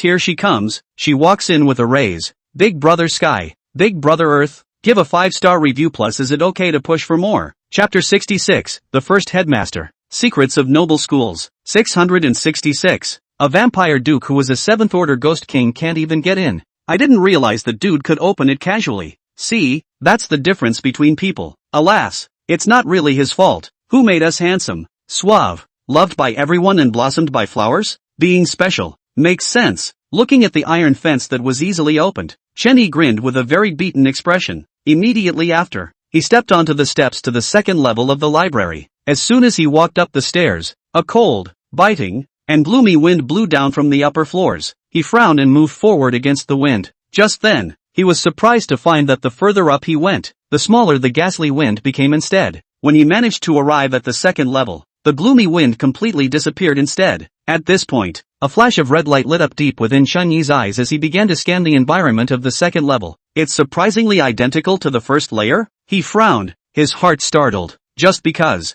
the typographical layout of the second level is surprisingly identical to the first. The books on the shelves here are equally clean and tidy, without a speck of dust. The floor and walls had a thick layer of dust. If it were truly purely so, Shenyi would have said nothing. Most importantly, the bookshelves on this second level. The books were exactly the same as on the first level. It's literally copy and pasted over. If he hadn't utilized the true eye ability of the evil god's eye, he might have felt that he had entered an illusion. Ding dong! Suddenly, a strange voice rang out on the second level. The moment he heard the voice, Shenyi quickly looked around. Finally, in the corner, he found a 10 cubic centimeter wooden box. The wooden crate was wrapped in dust and the iron lock on the front was rusted. Ding dong! At that moment, the strange voice from earlier resounded once again from the wooden box in front of him. Strange, the evil gods I can't even see through it? Shenyi frowned, looking surprised. He unleashed the ability of the evil god's eye, but surprisingly, he couldn't even see through this wooden box. Hesitate for a moment.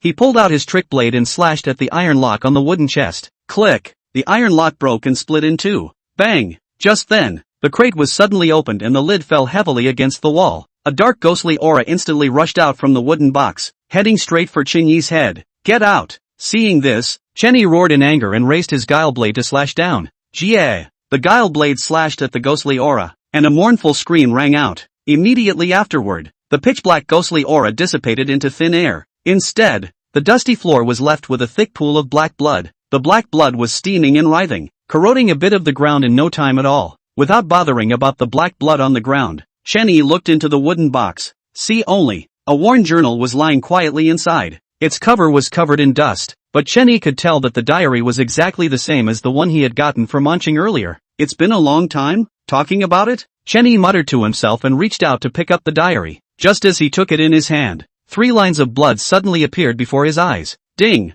Side quest, disappearing books completed. Disappearing book, disappeared for 2.5 years. It may have recorded many unknown things. Mission reward, will be issued uniformly at the end of the replica. Holy, I thought it was really a book, but I didn't realize it was a journal? Chenny was a bit confused and reached out to turn the diary over. When he saw the first sentence, his mind was startled. I died on a deserted night, and I don't know exactly how I died, but I understood very well that I was dead. When this school was built, it was my intention that it should be a school for the poor, so that all the children might have books. But it didn't work out that way, and several nobles threatened me to change this place into a noble school. I regret it. I hate it, but there's nothing I can do about it. @end, it's hard to see. Let's hope I can contribute my last bit of ability with this. Chenny frowned as he read through the contents of the diary and roughly guessed the identity of the person who wrote it. That is, Thriller Aristocrat School, first principal. Unfortunately, there's a long line that's hard to read. He sighed and closed the top of the journal, putting it into system space. Subsequently, he came to the same third rung of the ladder.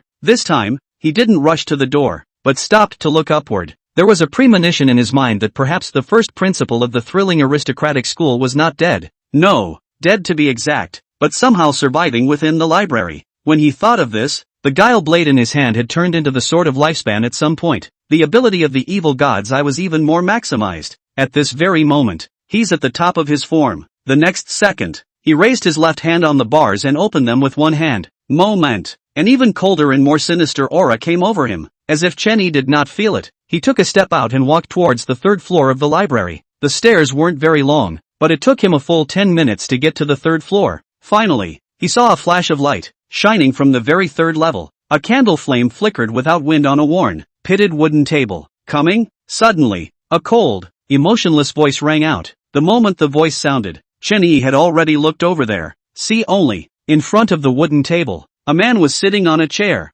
holding a book in his hand that he was constantly flipping through. Chenny did not rush forward as he realized something. That is, the man had no shadow, and even as he sat in front of the firelight, there was still no certain shadow around him. To know, in this world, even if it is spooky, there will be a shadow. Sit down. You're the only one who's managed to get this far in 2.5 years. Li Zhengye put down the books in his hands and smiled as he patted the empty stool beside him. Upon hearing this, Chenny then walked over and sat directly on the stool beside Li Zhengye. Did you write this diary? As soon as he sat down, Chenny took out the diary. When he saw the diary, Li Zhengye was slightly stunned. Well, I wrote it, many years ago. He sighed and shook his head. Looking forlorn. Did you know that this is known as the Forbidden Land? Seeing Li Zhengye admit it, Chenny continued to open his mouth and asked. Naturally, I know. If it weren't for me, this wouldn't be called a forbidden place. Li Zhengye nodded, his thoughts slipping into reminiscence. After I died, and somehow, I stayed here in this state, but I can't leave the library, so I have to spend my days living here. But I was in an okay mood and didn't do anything outrageous. Until,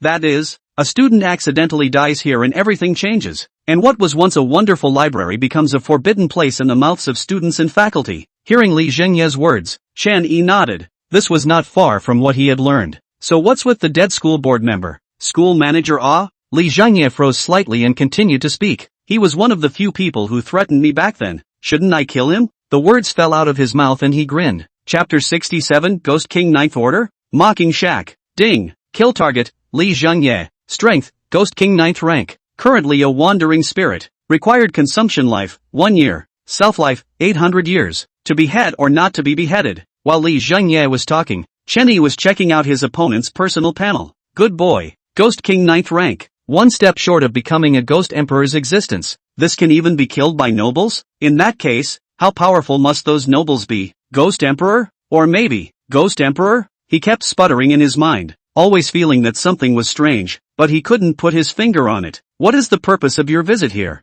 Suddenly, Li Zhengye's words changed and he asked Chen Yi with an expressionless face. As his words fell, the candle flame on the table shook violently. The firelight completely illuminated the 3rd floor of the library. The shelves and floor, which had been dusty, began to rot. That thick dust turned into pungent, unpleasant black blood. The clean and tidy books on the shelves also turned into one creepy one after another at that moment. They come in all shapes and sizes, with varying degrees of strength, the highest being no more than a ghost general, and the lowest a wandering spirit. Don't look for insignificant strength, but there's a lot of it. At this very moment, the creeps in the room all turned their gazes toward Chen Yi, baring their teeth as they waited for Chen Yi's answer. However, as if Chen Yi hadn't noticed the change in his surroundings, he smiled faintly. One of my students died unexpectedly, and his parents said that it had something to do with this place. To do my students justice, so here I am. His reply caused Li Jinye to freeze, and his well-proportioned breathing couldn't help but pause for a moment. I didn't expect you to be a caring student teacher. He resized Chen Yi rather unexpectedly. Alright, go back. There's nothing you're looking for here. He waved his hand and picked up the books on the table again to look through them. A few minutes passed, and Chen Yi was still sitting on the stool without leaving the back kitchen of the cafeteria. Suddenly, Li Jinye coldly said. Hearing these words, Chen Yi grinned. I knew you were a good person. Now, without the slightest hesitation, he got up directly and headed downstairs. In the meantime, a red light flashed under his eyes as the prompt for the copy popped up. Ding! Side quest, find the murderer. Try the murderer. 2. Find the murderer. Judge the murderer. The first phase of the mission has been completed. Please complete the follow-up mission as soon as possible. Rewards for side quests will be issued uniformly at the end of the copy. Casually glancing at the quest prompt, Chen Yi continued to walk downstairs, looking at Chen Yi's gradually disappearing back. Li Jinye waved his hand, and the scene on the third floor instantly returned to its original state. Outside the library, Shaq stood quietly, the breeze ruffling his tuxedo, making him look dignified and elegant. Next, he suddenly moved his sore left leg, and the atmosphere was instantly spoiled. Click! Just then, an ear-splitting scuffling sound rang out. Hearing the voice, Shaq looked up in the direction of the library in a hurry, just in time to see Chen Yi frowning as he walked out from inside. Got an answer? He walked quickly towards Chen Yi, but stopped in front of the iron fence and did not go any further. There is. Chen Yi nodded, but did not continue. This, at once, made Shaq anxious. You can say it. What are you pretending to be so profound here? If it wasn't for the fact that he was afraid that he wouldn't be able to beat Chen Yi and then lose face, he really wanted to rush up and beat Chen Yi up. It really is. It's so infuriating. What? You want to know? At that moment, Chen Yi grinned, revealing a harmless appearance. Seeing that smile, Shaq couldn't help but twitch the corners of his mouth. Here we go again. That iconic and beatific smile. Think, he said through gritted teeth. Oh, just don't tell you. Boom! As soon as these words came out, a sky-high killing intent abruptly erupted from Shaq's body. The deadly aura from the 7th-ranked Ghost King, the Vampire Duke, instantly caused 2 nearby trees to rot and wither. Why still can't afford to play go, walk and talk? Still grinning, Chen Yi walked over to Shaq and patted the other's arm. As a matter of fact, he usually taps his shoulder at this moment of pretense. Shaq Tarma's 2 meters tall. It's weird to be able to shoot it. Hearing Chen Yi's words, Shaq's face darkened, but he put away his killing intent and deadly aura, turned to follow. Arrived. 10 minutes later, Chen Yi suddenly stopped and spoke coldly. Upon hearing this, Shaq looked up, and when he saw the 2 big words cafeteria, his eyelids fluttered madly. The breath on his body became messy. Pinch of. What time is it? His son is still dead. In the cafeteria in the middle of the night? Are you that hungry? He was just about to open his mouth when he realized that Chen Yi had kicked the door to the cafeteria open. Let's go. What are you waiting for? Don't you want to avenge your son? Hearing this, Shaq clenched his fists, swallowed the words already on his lips, and followed again. After entering the cafeteria, Chen Yi looked around. Don't say, I'm really a bit hungry. The speaker had no intention of saying anything, and the casual remark almost didn't make Shaq angry. Not much longer. Chen Yi led Shaq to the back kitchen of the cafeteria. There is a separate door to the back kitchen, which is locked at the moment. Someone's dead. Shaq wrinkled his nose. It's human scent. Chen Yi nodded. He could smell it too. Since having the evil god's eye, his sense of smell and hearing had more than doubled. Bang! He kicked the door to the back kitchen with a loud thud. But, I'm surprised the kick didn't break the lock. Put. On the sidelines, Shaq couldn't help but laugh out loud. The person he lost in the library was finally back. Ahem. I'll do it. He coughed lightly and pushed Chen Yi away, lifting his right foot to kick the door lock violently. Bang! This time, it was louder, even echoing through the cafeteria. Put. Suddenly, Chen Yi, who was on the side, laughed again, and even got louder the more he laughed. Standing in the doorway to the back kitchen, Shaq's face darkened and he clenched his fists. Just because. I'm surprised he didn't break the lock on the door with that kick. I just got back my face and I just got laughed back at again. Laugh your ass off. It's obvious there's something wrong with the lock. Finally, Shaq couldn't hear Chen Yi's laughter and shouted. Cough cough cough. No more laughing. Ha ha ha ha ha ha ha hiccups. Really no more laughing.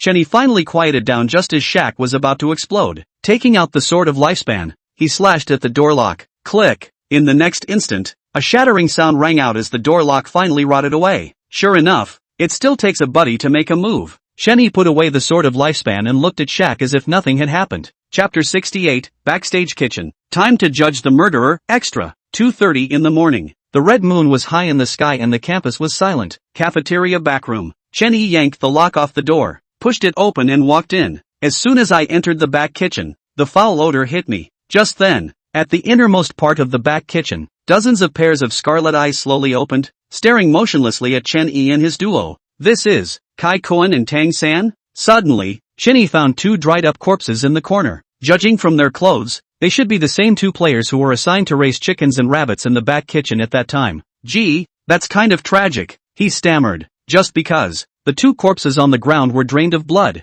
their limbs hacked off, and even a certain unspeakable part of their body had been cut off. Here is the scent of Shizou. Shaq, who was quietly observing the surroundings from the sidelines, spoke up coldly. The next moment, a strong killing intent and aura of death instantly erupted from his body. Hearing Shaq's words, Chenny didn't say anything more. If this place had nothing to do with Shizou, he wouldn't have come. Really, a shocker, hundreds or thousands of years old. Vampires now, can you be as mature and stable as he is? With that in mind, he made his way to the far end of the back kitchen. The moment he entered the back kitchen, he noticed the place. Two huge metal cages with rabbits and chickens inside. But, these chickadees and rabbits are worlds apart from ordinary chickadees and rabbits. All of these chickens and rabbits in front of him had bloodshot eyes and emitted a strong odor of blood. Even, occasionally a hint of ghostly air would spill out of his mouth. Suddenly, Chen-Yi's eyes widened as he approached the cage holding the chickens. See only, right in the center of the cage stood an iron basin with various kinds of rotting meat. One of the intact pieces of meat made even Chen-Yi shiver coldly. That piece of flesh is none other than a part of the lower half of the human body. Unsurprisingly, Shizou's death has a lot to do with this place. An aristocratic school. Ha, what a way to live. At some point, Shaq had gathered his breath and walked over. Upon seeing the rotting flesh in the chicken coop, he grunted and turned away. For in the morning, Thriller Noble School, Vice Principal's office, a Mediterranean, middle-aged man with eyes full of fatigue. Duke Shaq, we are all very sorry to hear of Shizou's death. But, after all, he died off campus, so it's really not our fault. He had both hands spread out with a helpless look on his face. Anyone who sleeps well and then gets woken up at 4 a.m. has to be fuming. But, the man in front of him was a vampire duke, a noble among nobles. He didn't dare to offend, but he wasn't as scared as Luo Xing. So, your school is going to leave it alone? Shaq sneered and stared silently at the vice principal. Ugh, this really can't be. Hey, don't you go listen to my explanation. Okay, you go slowly. Before the vice principal could finish his sentence, Shaq got right up and left. He even pretended to stay, not even standing up for a moment. Early the next morning, knock knock, the sleeping Chenny was suddenly awakened by a sharp knock on the door. Tramp, I'm a director, and I'm still knocking on your mom's door. He stared into panda eyes and cursed under his breath as he got up to open the door. As soon as the door opened, just as he was about to start cursing, he saw a black-faced Shaq. The vampire clan had a good hearing memory, and he had heard all of Chen-Yi's words just now without missing a word. Humph, does Director Ling want to go back to sleep again? Hearing Shaq's words, Chen-Yi froze for a moment before bowing to Shaq. He grinned. Hey, you're so weird and nice. Bang! The words fell out of his mouth and he instantly took a step backward, closing the door behind him. Looking at the door that was closed, Shaq was dumbfounded. It's not. Are you really sleeping? Ha! Knock knock. Another burst of urgent knocking sounded. Chen-Yi, very speechless, will open the door. In the end, what is the matter? Really very sleepy. Found the murderer. Shaq glared at Chen-Yi and turned around. Just find it, and don't let people sleep. What? Found it. Reacting to this, Chen-Yi's voice steeply drew up. His sleepiness was gone, and he hurriedly followed. Not much longer. Chen-Yi followed Shaq to the outside of the school and walked into a store across the street. Inside the store, a fat man in chef's clothes was tied up in 5 pieces. The fat man's body was bruised and beaten to death. He's the head chef in charge of the backroom in the school cafeteria, Shaq explained to Chen-Yi. Hearing Shaq's words, Chen-Yi nodded and walked over to the fat man. Did you kill Shizou? At these words, Fatty shook his head frantically, his mouth whimpering. Anxious tears were streaming out of his eyes. Well, he said he didn't. He didn't kill him. Chen-Yi shrugged and turned around to leave. But, just then, a blood-red ghostly aura instantly closed the door. If I say it's not him, it's not, and I already know who the murderer is. Without looking back, Chen Yi said, reaching out to open the store door and walked out. Looking at Chen Yi's back as he left, Shaq had a complicated look on his face, and the ghostly aura on his body instantly killed the fat man in front of him. At noon, Chen Yi ran into Xia Wantong and Wang Erniu on his way to the cafeteria, so he simply ate together. During the meal, the two women argued, their eyes seeming to be able to kill. However, halfway through the meal, Shaq suddenly walked over and stared at Chen Yi without moving. This scene immediately frightened Xia Wantong and Wang Erniu, who didn't dare to speak. The hearts have speculated that Chen Yi will not be given by Shaq. Come back tonight, Chen Yi said casually as he ate his meal. At those words, Shaq got up and left without stopping for a second. At this very moment, Xia Wantong and Wang Erniu, who were on the side, looked at each other and both saw shock and disbelief in each other's eyes. I'm full, so I'll go first, I have a big fight tonight. Chen Yi smiled and picked up the cutlery to leave. In the evening, the sky was getting dark, and Shaq knocked on Chen Yi's room door right on time. Come on, it's time to try your son's killer. Chen Yi opened the door to his room and grinned. I'm not sure if I'm going to be able to get a good deal on this,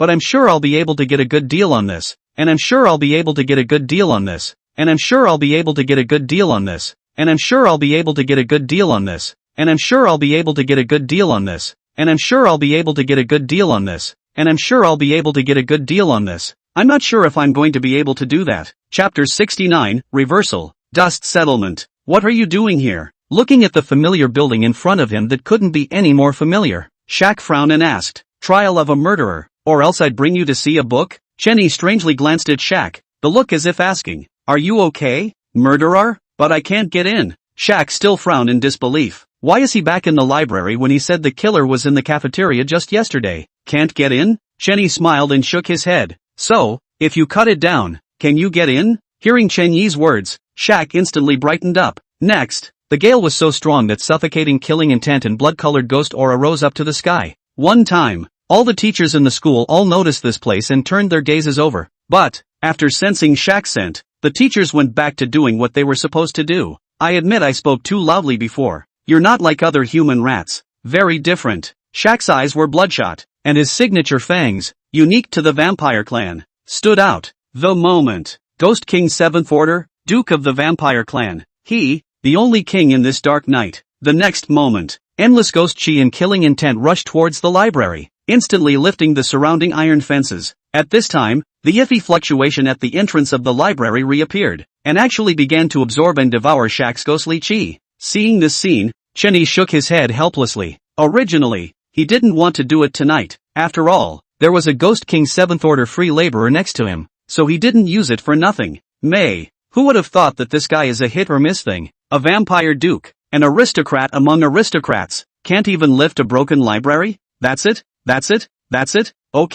Okay, cool it on the side. Let's see a buddy put on a show for you. Chen Yi walked over to Shaq and patted his shoulder, the sword of lifespan already appearing in his right hand. Seeing the sword again, Shaq's breath stuttered. Decisively, he put away his ghostly chi and retreated to the side, leaving Chen Yi a space where he could exert himself to his heart's content. Ding! Kill target, Thriller Noble School Library. Strength, Ghost King 1st Order. Life expectancy to be consumed, 500 years. Self-life, 800 years. To behead or not to be beheaded. Chen Yi grinned when the library panel popped up. It's not afraid that you have a panel. It's afraid that you don't have a panel. As long as there's a lifespan, ghosts and gods kill you. Yes, he shouted, and the red and black long sword in his hand instantly erupted with an unspeakable aura. It was as if, under this sword, 10,000 dead souls had died. Stop. Just as Chen Yi raised the sword of lifespan, Li Zhengye appeared hunched over in front of the library. In his hands he held a yellowed book that emanated a faintly sinister aura. This place has been with me for many years after all, so give me face and stay.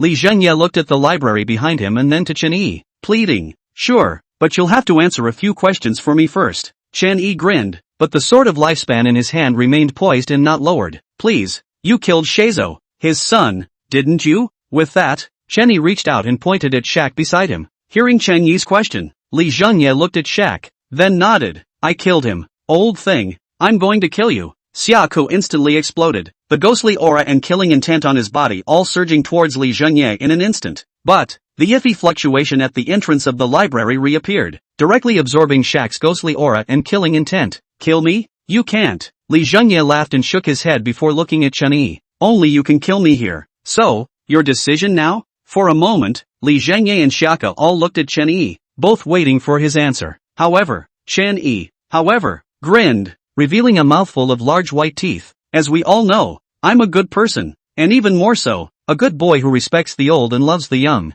so I don't kill you. When these words came out, Li Zhengye smiled and nodded, while Shaq had a shocked look on his face. Ling Chen, I hereby swear that the vampire clan, for generations, will endlessly hunt you down until. Before he could finish his sentence, Chen Yi glared back with a look. What are you in a hurry for? What's your hurry? Can't you let me finish my sentence? How old? Really? Can you be more stable? As if he was an angry elder, Chen Yi glared at Shaq once again. Afterwards, he turned his head to look at Li Zhengye and slowly spoke. I know that there's no point in killing you. You're already in immortal existence, and I'm too lazy to do it to you. But, my dead students need an explanation. As he said that, he raised the sword of lifespan in his hand once again, but the target was not Li Zhengye. Rather, it is the library behind it. I, the head of academic affairs at Thriller Noble School and the language teacher of the second year of the senior class, am hereby bringing you to trial for the murder of one of my students. Never mind, lazy, just a word. You, certain death. He grinned, a harmless but frightening expression. The next moment, a blood-colored sword light rushed up to the sky, instantly dyeing the pitch-black dome red. Li Zhengye's face was expressionless as he quietly watched the sword light slash at the library behind himself. Bye. He smiled ruefully and waved his hand at the library. Click. The blood-colored sword light fell, and the library was split in two. Boom. In the next second, the library collapsed into two pieces of rubble. Right at this moment, the originally hunched-over Li Zhengye actually began to slowly dissipate. He used the last of his strength to come in front of Chen Yi, placing the yellowed book in his hands. To this point, thrilling aristocratic school with the complete death of its first principal, the library known as the Forbidden Place is also completely history. Ding! Congratulations to the host for killing Li Zhengye and gaining plus 500 experience. Yeah, sorry. Shaq, who had an embarrassed look on his face, whispered, Egu, isn't that who? The Honorable Vampire Duke, the noble of nobles. Weren't you going to chase me endlessly just now? Why are you apologizing now? Chen Yi mocked in a conspiratorial manner. I admit, it's my fault. Keep this thing. No one will dare to be your enemy in the vampire's territory from now on. Shaq lowered his head and removed a black ring from his hand and threw it to Chen Yi. As the words fell, his figure disappeared. Ding! Congratulations to the host for gaining the favor of the vampire clan. Vampire ring, a ring unique to the vampire race, not to be worn by non-nobles. Those who hold this ring are entitled to the highest courtesy of the vampire clan. Ding! Side quest, find the murderer. Judge the murderer. Completed. Reward, 1 clue to the hidden quest. 1 strange wooden box. Chapter 70, A Life of Soft Eating? Ding! Congratulations to player Ling Chen for obtaining all the clues to the hidden mission and successfully opening the hidden mission. Hidden quest, become one of the school board members. Do you take it? Looking at the hidden mission in front of him, the corners of Chen Yi's mouth twitched up slightly. Getting all these side quests just to become a school manager? Then why doesn't he just pay for a school board? Where's the hassle? With that in mind, he once again looked at the hidden quest in front of him, this time realizing that something was wrong.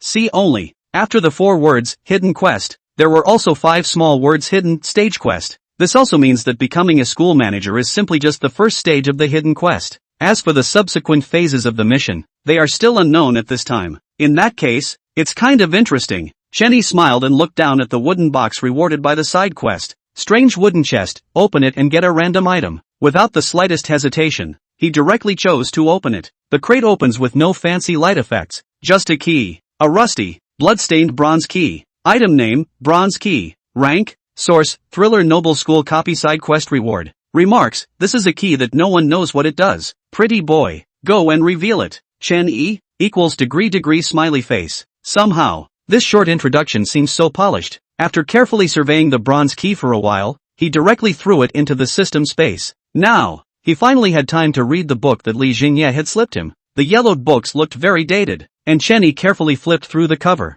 and instantly saw 2 large, blood-colored characters. School rules. School rules? What did you give me that for? He was a bit confused. Could it be that Li Zhengye was thinking of making him follow the school rules even before he died? Isn't that funny? Mentally spitting for a moment, he attempted to turn the next page, only to find that the paper behind him was stuck together and could not be opened at all. Seeing this situation, he didn't bother to get any more, and similarly threw it into the system space. Day 4 of the Thriller Noble School replica. At 10 o'clock in the morning, after breakfast Chen Yi went straight to Luo Xing's office.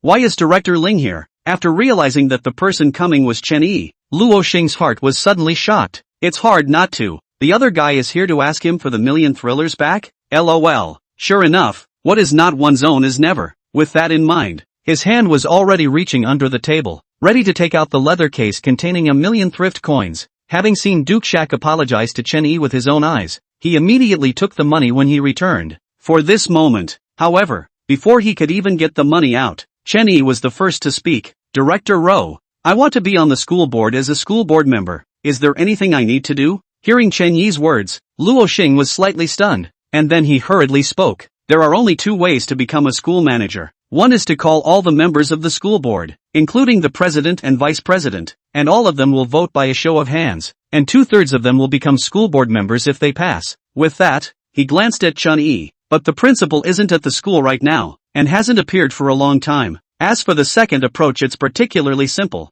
At the very least it would be quite simple for Director Ling. That's, donate to the school. Saying that, Luo Xing lifted out the leather case under the table with one hand. He had a fawning face. The money is all ready for you. $1 million, enough to get into the school committee and become a school board member. Really? That's quite simple indeed. Chen Yi nodded. Things that could be solved with money were not called things. But thank you, Director Rowe, for your kind words. Hearing Chen Yi's last sentence, Luo Xing's eyes lit up. It's hard not to. He doesn't want the money? However, as soon as this thought popped into his head, he watched as Chen Yi took over the leather case. Good blah. Sure enough, what doesn't belong to you isn't yours after all. Oh.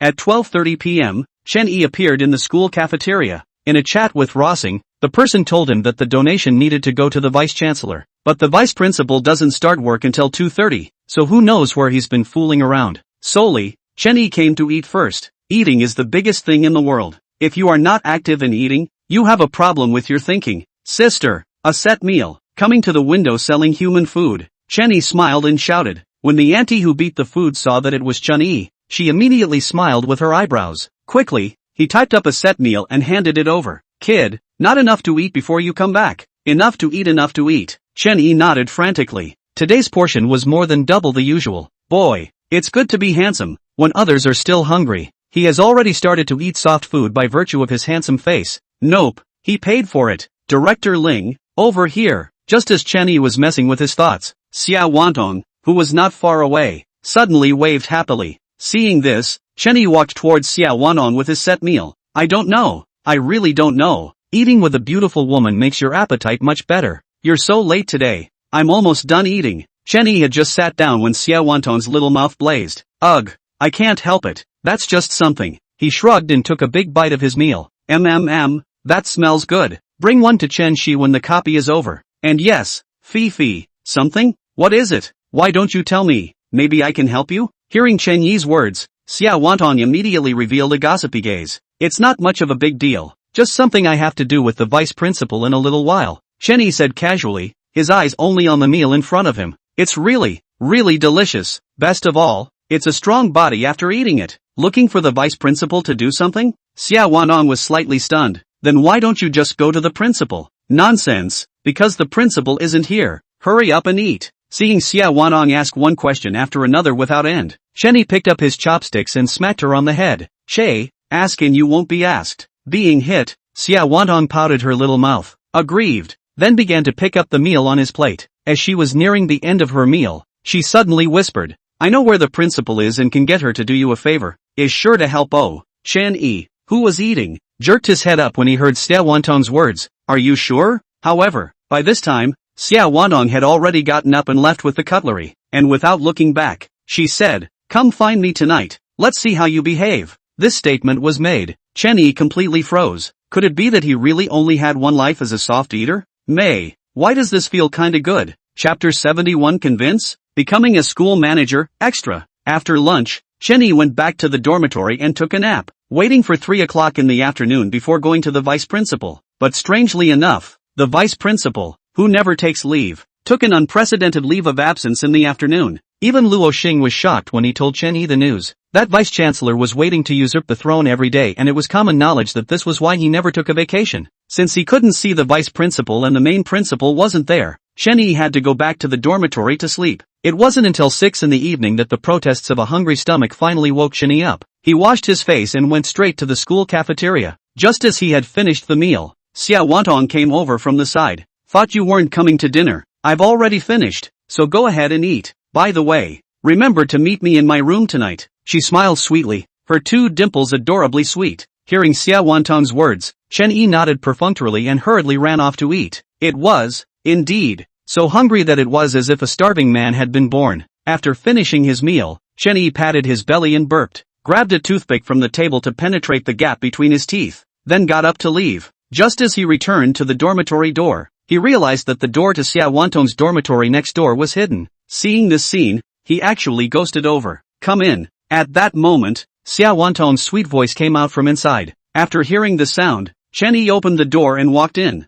Bang! Just as he entered the room, the door behind him closed instantly. For some reason, a strange feeling suddenly rose in Chen Yi's heart. Nima, it won't go into the Potsy cave. Click! Suddenly, the room lights turned off and a candle flame was lit on the table. Candle flame swayed without wind, illuminating the entire room. Ling Chen! Just then, a timid voice came from inside the house. Immediately after, a figure walked out. Under the illumination of the candlelight, Chen Yi stared wide-eyed and saw clearly. See only, Xia Wantong, who looked like a heavenly fairy, was wearing a pink halter at the moment. The heavy top is calling out even more at the moment. Slender legs straight and together, although not as sexy as in the past wearing black silk, but it looks pure. The small and delicate jade feet are even more attractive to people who can't move their eyes. Delete 50. Suddenly, he felt a heat at his midsection and reached out to touch it, only to realize that he had a nosebleed. Pinch of. He didn't even have a nosebleed when he thought about the bloody battle between the two ghost kings, Bai Xian and Ai Qian.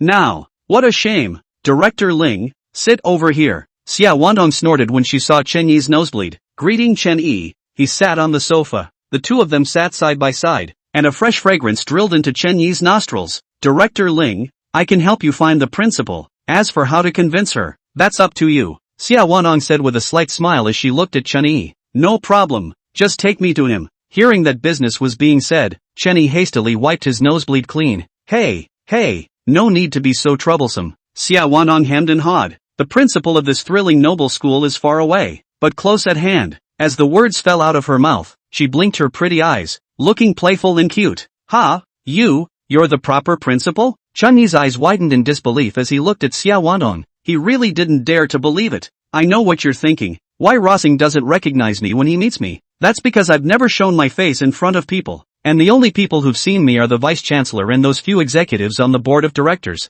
Xia Wantong smiled as she picked up a badge from the table and placed it in Chen Yi's hands. The badge says, Name, Xia Wantong. Position, Principal. Positive. Looking at the badge in his hand, Chen Yi's hand trembled a little. There's no need to doubt that the badge must be real, because even the Thriller Game World prompt popped up. Thriller Noble School Headmaster's badge, useless, only proves someone's identity. Well, how are you going to convince me? The principal? Xia Wantong turned on her side. Hearing Chen Yi's words, Xia Wantong froze slightly, not understanding. But, in the next second, her pretty face flushed as she realized what Chen Yi meant. Deleted 70, but it was only for 2 or 3 seconds before the look returned to normal. Just then, a light, ticking rain fell outside the house, as if accompanying something. Principal Masayoshi, would you agree to let me sit on the school board and become a school trustee? No problem. I'm happy with this persuasion of yours. Ding. Hidden quest, become one of the school board members. Completed. Get rewarded. Open the second stage of the mission.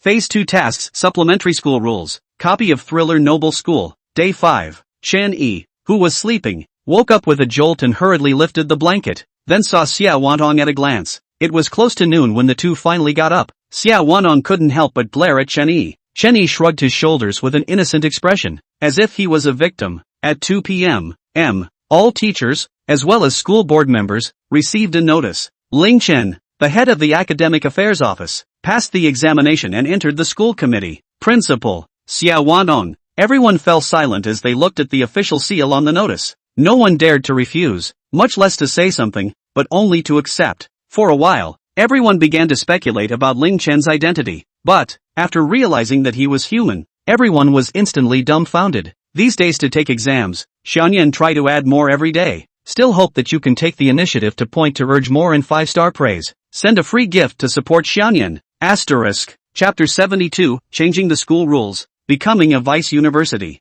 What? You're changing the school rules? Chen Yi gently stroked Xia Wantong's hair and asked with a smile. As soon as these words came out, Xia Wantong's pretty face instantly blushed and spat. Bah! is that what I meant? I'm talking about supporting you in all your knowledge. The last two words were said in an extremely ambiguous manner. Don't say so much, just say yes or no. Yes, he's that tough. The most important thing about being a mature, successful, man is to be soft and hard. Fine, I'll listen to you. Xia Wantong smiled. 10 minutes later, the two finally ended their tangle. On the sofa, Xia Wantong changed her clothes. It's possible to change the school rules, but it can't be done at the moment. For what? Chen Yi was slightly surprised. If it can be modified, then why can't it be done? Isn't that a contradiction? Alas, the school rule disappeared into thin air 2.5 years ago, and I have searched for it for 2.5 whole years without finding a trace of it. Xia Wantong lowered her head, looking dazed, her words full of self-blame. Is this the school rule you're talking about? Right at this moment, a yellowed book suddenly appeared in Chen Yi's hands. Upon hearing Chen Yi's voice, Xia Wantong raised her head, and when she saw the yellowed book, her eyes widened. The next moment, the badge she had placed on the table suddenly flew up out of thin air and landed straight onto the books in Chen Yi's hands. Immediately after, the badge transformed into a large golden hand that slowly flipped open the cover of the book. Shasta, dazzling golden light burst out from within the books, filling the entire room. About 3 seconds passed. The golden light in the room dimmed and transformed into 2 large letters. School rules. Xia Wantong was dumbfounded the entire time, and when the 2 big words of the school rules were thoroughly molded, she finally came back to her senses. In a flash, she burst into hot tears and turned into Chen Yi's arms, sobbing softly. After a moment passed, she looked up and held out her hands. The word school rules in mid-air also turned into a brand new book at that moment, slowly falling into Xia Wantong's hands. Without the slightest hesitation, she opened the books, which contained dozens of school rules. The first and foremost rule is, no poor students are allowed to enter the school. I promise you can change the school rules. With that, she placed the school rules in her hands in Chen Yi's hands. Ding! Congratulations to player Ling Chen for obtaining the authority to modify the school rules of Thriller Noble School. Remarks: this permission will disappear after 10 minutes. Please pay attention to the time. As the Thriller game world's beep sounded, a light-colored pen appeared in Chen Yi's hand. Without a moment's hesitation, he gripped his pen and began to revise the school rules. First, the first school rule was repealed to allow poor students to enroll. Immediately afterward, he added nearly 10 more school rules before returning them to Xia Wantong. After receiving the school rules, Xia Wantong looked at them twice, then added a few more. Ding! Hidden Quest Supplemental School Rules. Completed. All tasks have been completed. Rewards will be issued uniformly after the end of the copy. 5 o'clock in the afternoon. I hear you're leaving? In the dormitory corridor, Shaq was still wearing a black tuxedo with a cold face. Nonsense. If I don't go you feed me? Chen Yi on the side couldn't help but roll his eyes. Just a moment ago, Xia Wantong was particularly happy about the school rules and was about to reward him when Shaq knocked on the door. Good. Hearing Chen Yi's words, Shaq nodded heavily. This human was strong and worthy of his vampire clan's friendship. Most importantly, he still hadn't figured out where that killing intent from his race came from. Chen Yi, 6. Talent. This guy isn't mentally ill after his son died, is he? Thinking of this, Chen Yi couldn't help but shiver. Bodies were involuntarily moving toward the house. By the way, let me ask you a question. Shaq looked up as if he had thought of something. How are you sure that old man at the library killed Shaizo? You guess? Chen Yi grinned a very beatific smile. Seeing the smile, Shaq clenched his fists. This human was strong, but also too damn cheap. I can't help but punch him in the face every time I laugh. What's the point of calling Ling Chen? Why don't you just change your name to Ling Bitch? Seeing that Shaq was about to go berserk, Chen Yi stopped making a scene and spread his palms at Shaq. Here, this is the thing. See only. In his hand, a black worm slowly squirmed. What do you mean? Shaq frowned, still looking puzzled. This thing, it was raised by that old man. Chen Yi reached out and poked the bug in his hand. Continuing, however, I got this off those 2 corpses in the cafeteria's back kitchen. I remember you saying that Shaizo had the scent of the library there on him, so that's basically what this bug did. Hearing Chen Yi's explanation, Shaq still frowned. And what if you guessed wrong? A wrong guess is a wrong guess. It's not like it's going to hurt me to kill Creepy anyway. Chen Yi grinned, and as soon as he threw the bug in his hand to Shaq, he turned around and went back to his room to do his business. Looking at the bug in his hand, Shaq was silent for a moment, then turned away. 11:30 at night. After packing 2 set meals at the school cafeteria, Chen Yi sat on a chair and quietly waited for his copy to end. Aside, Xia Wantong leaned on Chen Yi's shoulder, full of reluctance, but unable to stay. Suddenly, she jerked her head up and her whole body disappeared in an instant. When he reappeared, he had an extra contract in his hand. Ling Chen, in the name of the Thriller Noble School's principal, I'm hiring you as the vice principal. If you agree, please sign. She smiled and placed the contract on the table, along with a pen. Is it necessary to be a vice principal when the principal is mine? Chen Yi grinned as he yanked Xia Wantong into his arms. Che, who knows if you'll come back later. Xia Wantong skimmed her lips and reached out to wring her hands on the soft flesh around Chen Yi's waist. A crisp voice rang out, and Xia Wantong's pretty face blushed. You have to convince me. She raised her eyebrows with spring in her eyes and raised her head to meet Chen Yi. Goblin. Chen Yi took a deep breath, put the packed set meal into the system space, and carried Xia Wantong towards the dormitory. Countdown to the end of the copy. 3, 2, 1. Just as Chen Yi was putting on his clothes, the countdown for the copy just ended. When he opened his eyes again, he realized that he was already in that dark space. It's still out of reach, with an only hints of the thriller game World in Blood. Player name, Ling Chen. Progress settlement in progress? Please wait. Chapter 73 Rich Rewards. Big Orange or Little Orange? Player name, Ling Chen. Progress settlement in progress? Please wait. Settlement complete. Game rating, SSS. Perfect. Game quest, survive for 5 days. Complete all side quests, and complete a hidden quest. Completed. Side quest. 1. Become a qualified teacher. Completed. 2. A beautiful person with a good heart and a willingness to help others. Completed. 3. Disappearing books. Completed. 4. Finding the murderer. Trying the murderer. 1, 2. Completed. Mission reward. 1. The title of Teacher's Watch. After wearing it, there is a 50% chance that the other party will believe in the falsehoods spoken. 2. 1 good guy card. A one-time item that will gain everyone's favor for 1 minute after use. 3. Rewards have been issued. 4. 1 judgment card. A one-time item that can open up a separate space for judging someone after use. Hidden tasks. 1. Become a school manager. Completed. 2. Additional school rules. Completed. Quest reward. 1. The right to appoint or remove personnel from the Thriller Noble School once. 2. 100,000 thrill coins. Copy reward. 5,000 thrill coins. 300 points. And a random treasure chest. Within the darkened space,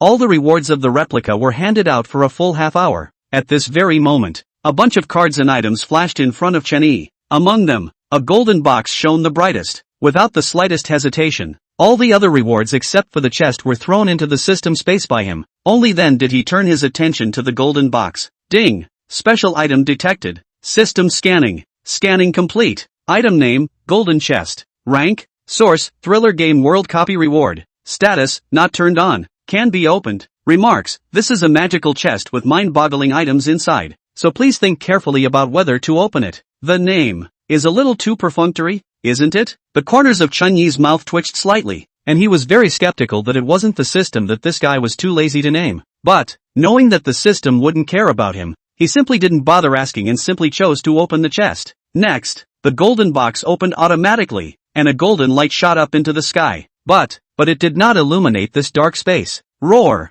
Suddenly, an angry, terrified roar rang out, followed by a black shadow scurrying out from within the box, heading straight for Chen Yi. Chen Yi reacted extremely quickly, turning around in an instant, the guile blade held in his hand at the same time. He was just about to raise his hand to slash at it, but suddenly froze in place. He stared at the ground in disbelief. See only, an obese orange cat is rolling happily on the ground. Meow. Seemingly sensing that someone was looking at her, the orange cat stood up and purred softly, walking over to Chen Yi's feet and rubbing his head against them. Pinch of, what is this? At the sound of the growl, he thought some prehistoric beast had opened up. I never thought I'd get an orange cat. And, this orange cat is a perfect example of what it means to put Big Orange first. System, scan. What the hell is this? Ding. System scanning. Please wait. Scanning complete. Name, Orange. Rank, skill, eat, eat, eat, eat, eat, eat, eat, eat, eat, eat, eat, eat, eat, eat,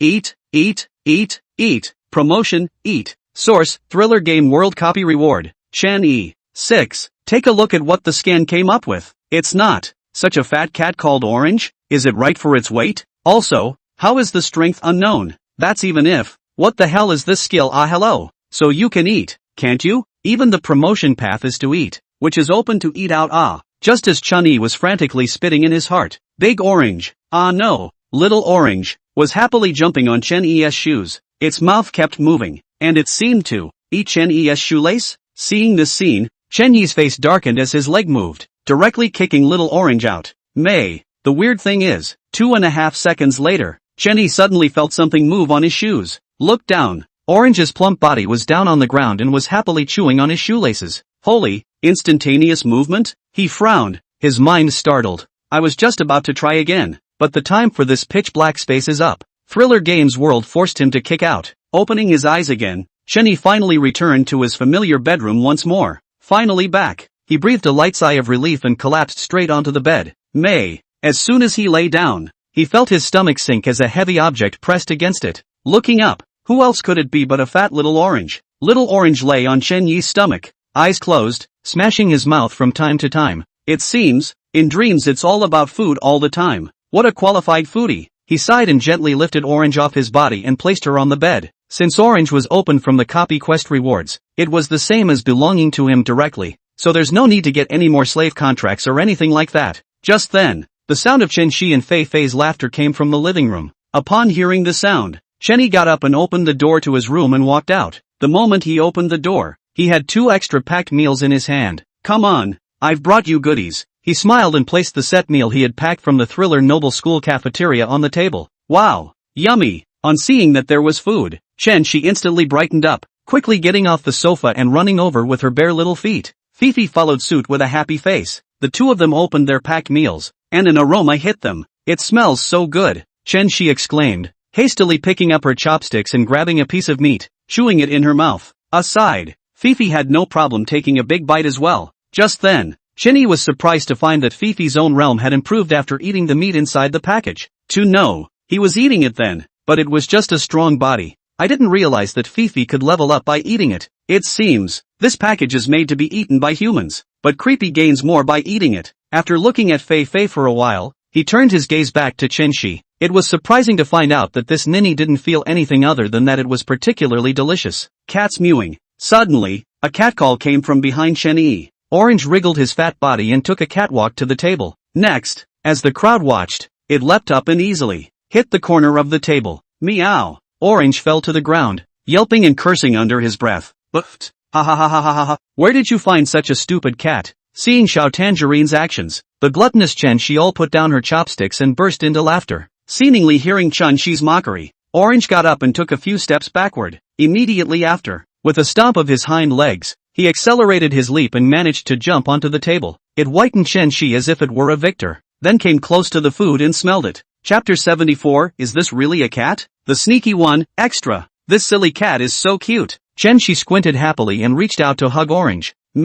She gave it a push, and surprisingly, she barely managed to hold it. Is this really not a pig with cat hair stuck to it? She looked at Chen Yi suspiciously, having really never seen any cat as heavy as it. Ahem, the big orange is important. The big orange is important, Chen Yi said awkwardly, his tone becoming very unconfident towards the end. After all, the orange cat in front of me doesn't look like an orange cat at all, except for the breed, which looks like an orange cat. Meow. Just then, Little Orange gave a soft purr and stuck out her pink tongue to lick Chen Shi's finger. Its gaze then went to the meat in the bag, its meaning unmistakable. This next, Chen Shi completely labeled Xiao Tangerine as a pig in her heart. Still, thinking about it, she chucked out 2 pieces of meat and placed them on the table. Upon seeing that there was meat, Orange's eyes lit up and she swallowed 2 pieces of meat in one bite. The next moment, the magic happens. Little Orange's obese body was surprisingly thin to the naked eye, until it was about the size of an unusual cat. It stuck out its tongue and licked its mouth, then stretched.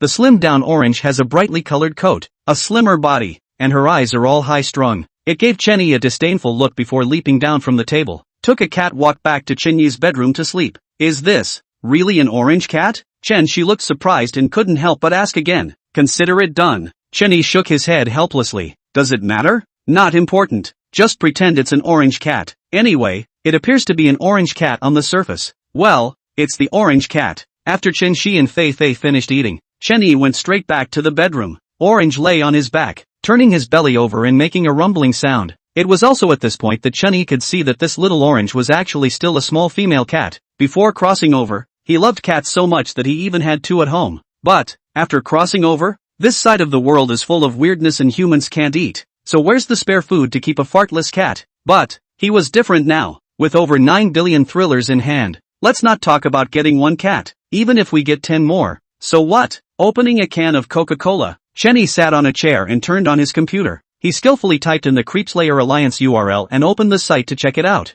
After so many days have passed, I didn't realize there were still people discussing the Thousand Faces creepy. He slid his mouse and looked through the posts from the past few days. Just then, a post that had just squeezed into the hot list caught his attention. The world of thriller games is about to be upgraded, and humans may become professional tricksters? Thriller game worlds can still be upgraded? Does the Sentinel mean that humans can control shenanigans? For a moment, countless questions surfaced in Chen Yi's mind. After thinking for a moment, he opened Wang Heng's chat box and sent a message. I want to look up something. A minute later, Wang Hong sent a link and a 5-digit password. Internal link to the Trickster Slayer Alliance. Don't worry about using it. I'll be responsible for anything that goes wrong. Wang Hong. Seeing the last message, Chen Yi then lost his worries and clicked on the link. Immediately after that, something appeared that required a password. He entered the password Wang Hong had sent him, and he was indeed logged into a new webpage, the Trickster Slayer Coalition Insider site. It seems like it was the right decision in the first place. It's really so comfortable to have such a profile site. Chen Yi couldn't help but sigh, then searched the search box. Thriller Game World Upgrade. This information is not available at this time,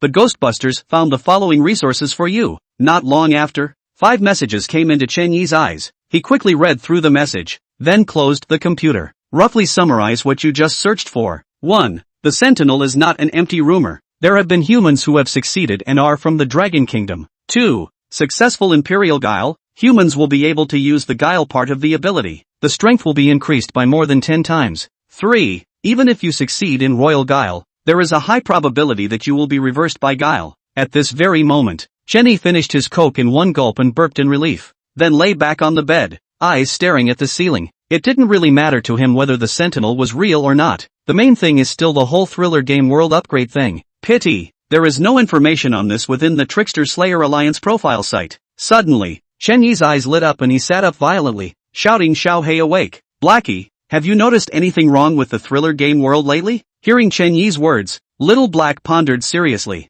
2.5 minutes later, it finally spoke slowly. Yes, lately the Yin energy in the house has been fluctuating a lot, and while unusual shenanigans may not be detectable, I can. Speaking of this, it became proud, but that's right, who made us the greatest king of devouring? Seeing that Xiaohei was going to talk about its unwarranted king of devouring experience again, Chen Yi hastily blocked it out. No wonder I just felt that something wasn't right with Fei Fei. So it was the fluctuation of Yin Qi that caused her ghostly Qi to leak out. Detecting Yin Qi fluctuations, but how come Bai Xian and the others haven't said anything about it? Even Xia Wanton didn't say. Well, her mouth has been busy and she really didn't have time to say. Muttering something, he lay back down again, reaching out to touch the sleeping Tangerine next to him. Don't say, it's quite comfortable to the touch. With that, he fell asleep with his eyes closed. All of you. Those who catch a severe ghost will be rewarded with 1,000 thrill coins. Those who catch a ghost general will be rewarded with 5,000 thrill coins. And those who catch a ghost marshal will be rewarded with 50,000 thrill coins. Remember, whether you catch or rob them,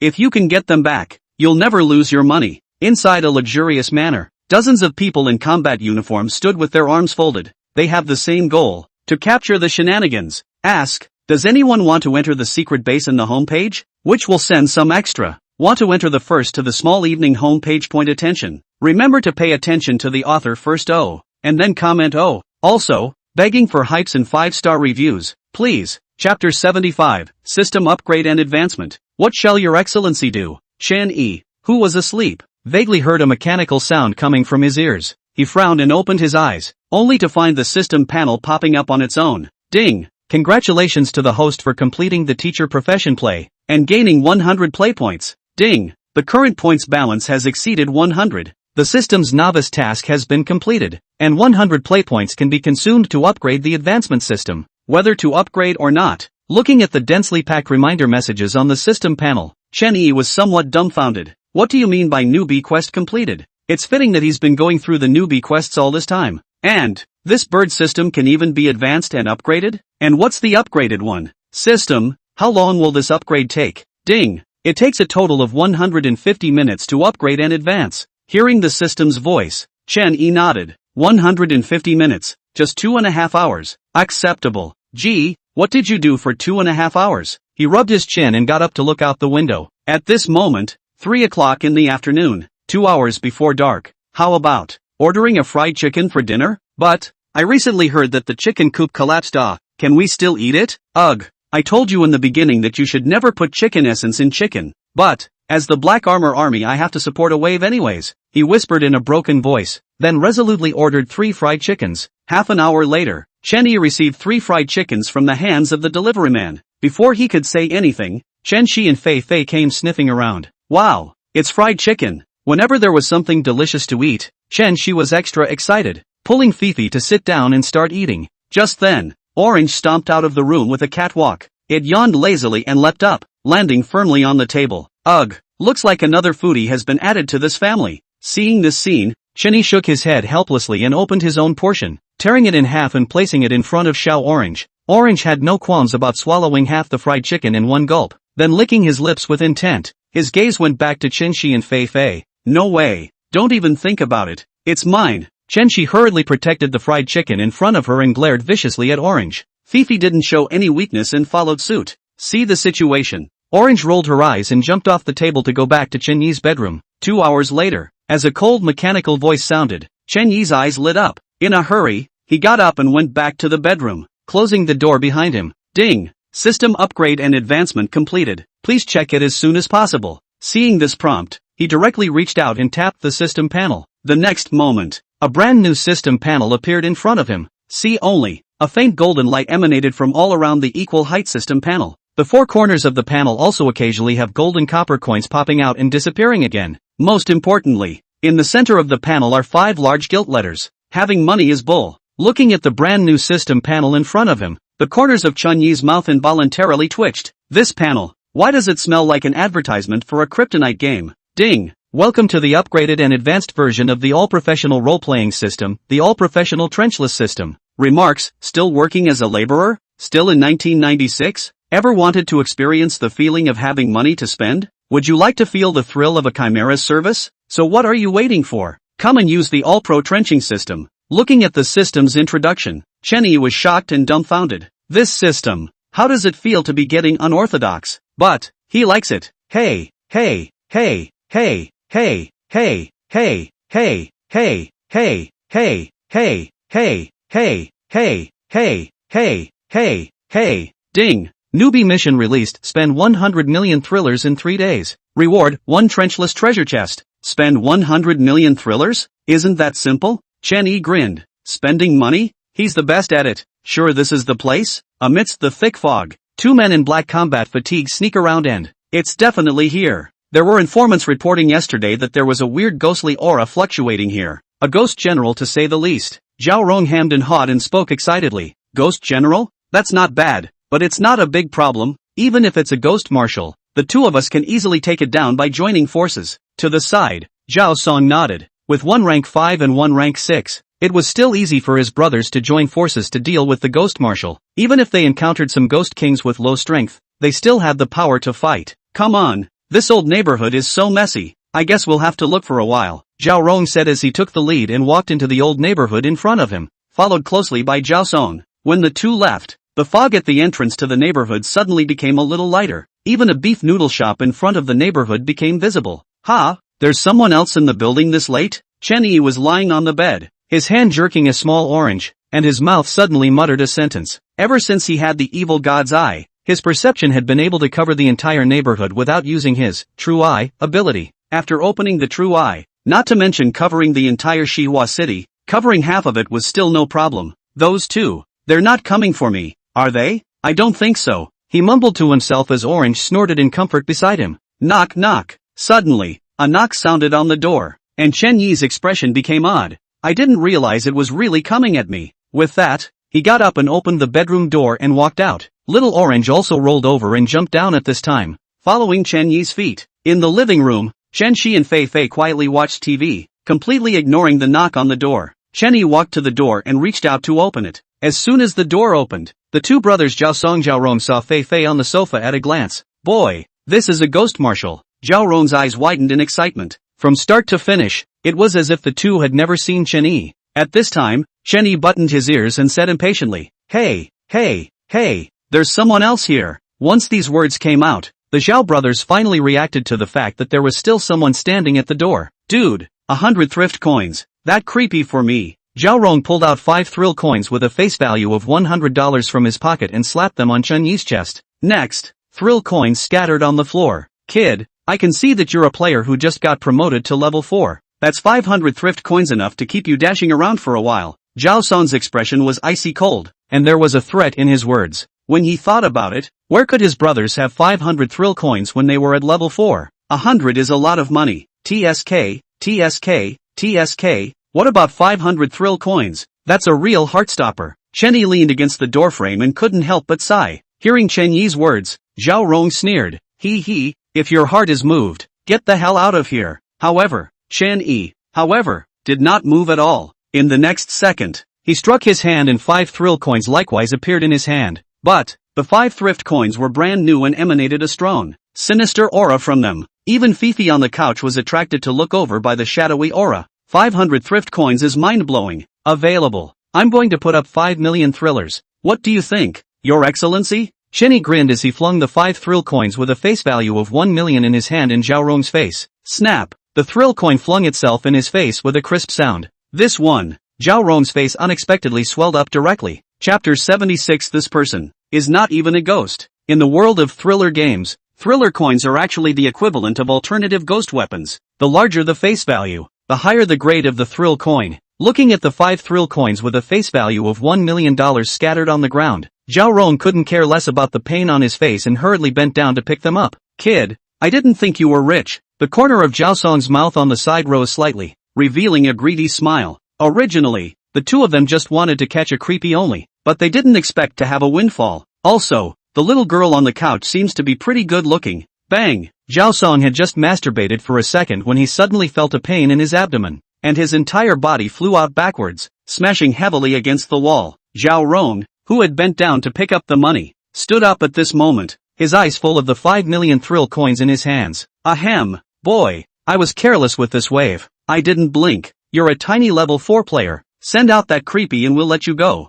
In the hallway, Zhao Song stood up, rubbed his stomach, and bared his teeth. Oh, nothing surprisingly? Chen Yi was a bit surprised, not expecting that with this kick, Zhao Song would still be able to stand up. Ha, you're underestimating level 6 players a bit too much. Zhao Song sneered. Alright, I surrender. Chen Yi sighed and raised his hands. Zhao Rong put the thrill coin into his pocket and pushed Chen Yi out of the way as he walked towards Fei Fei. However, so far, Chen Shi and Fei Fei on the sofa had surprisingly not moved a bit, quietly watching the TV from start to finish. Just as Zhao Rong was about to walk over to the sofa, Chen Yi in the doorway suddenly spoke. Hey, you guys don't want weirdness. I know where there is weirdness, and there are several of them. This statement was made. The Zhao brothers simultaneously turned their heads to look at Chen Yi, both with delight and shock in their eyes. Quickly say, where else? Zhao Rong asked as he quickly walked over to Chen Yi and grabbed his collar. It's not right there. Chen Yi grinned and reached out to point at the corridor. At those words, Zhao Rong, who was inside the house,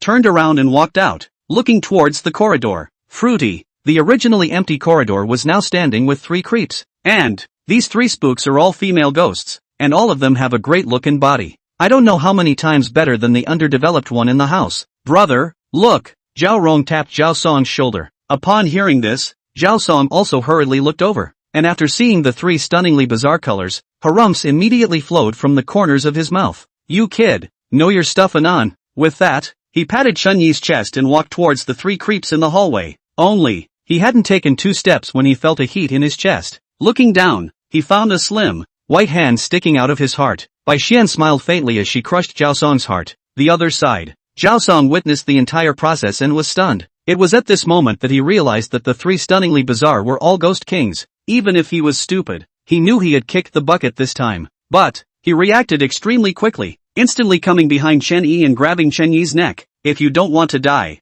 let them all get out of the way. Zhao Rong growled, knowing this was his last chance.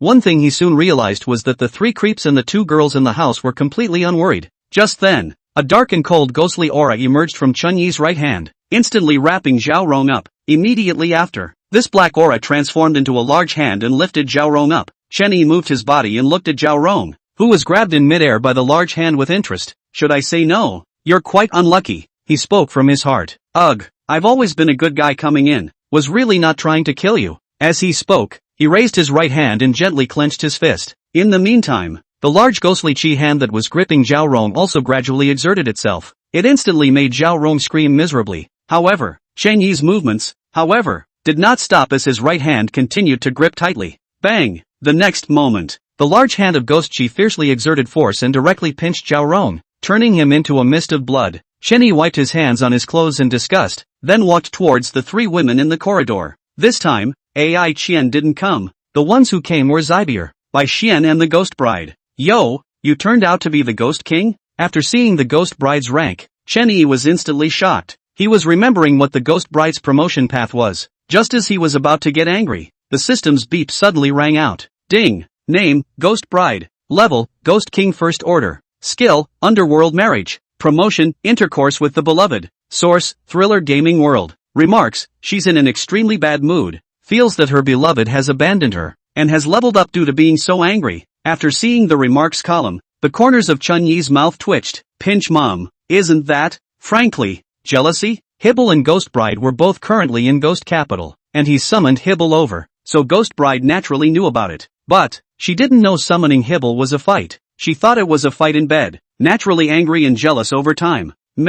I didn't realize that could be promoted. Thinking of this, Chen Yi walked over to the Ghost Bride and opened his arms to take her into his arms. At first, the ghostly bride struggled a bit, then quieted down. Ding! The Ghost Bride feels your affection and makes a request to copulate with you. Suddenly, the system's beep sounded, and Chen Yi couldn't help but freeze. Nima, why is this Ghost Bride still thinking about these things? Just then, the Ghost Bride raised her hand, signaling Chen Yi to lift her cover. Chen Yi hesitated for a moment, but still reached out and lifted the Ghost Bride's cover. As the cover was lifted, the face of the ghostly bride was revealed for the first time. When he got a good look at the Ghost Bride's face, he froze in place. See only, her long black hair was coiled up and her light blue eyes were glazed with tears. The cherry mouth is red and glossy, and the white, slender neck is very pretty. Looking at Chen Yi's demented appearance, the Ghost Bride smiled faintly, stood on her tiptoes, and her red lips printed on Chen Yi's face. I'll be at Villa Ghost Capital, waiting for you. She smiled sweetly and her figure instantly disappeared.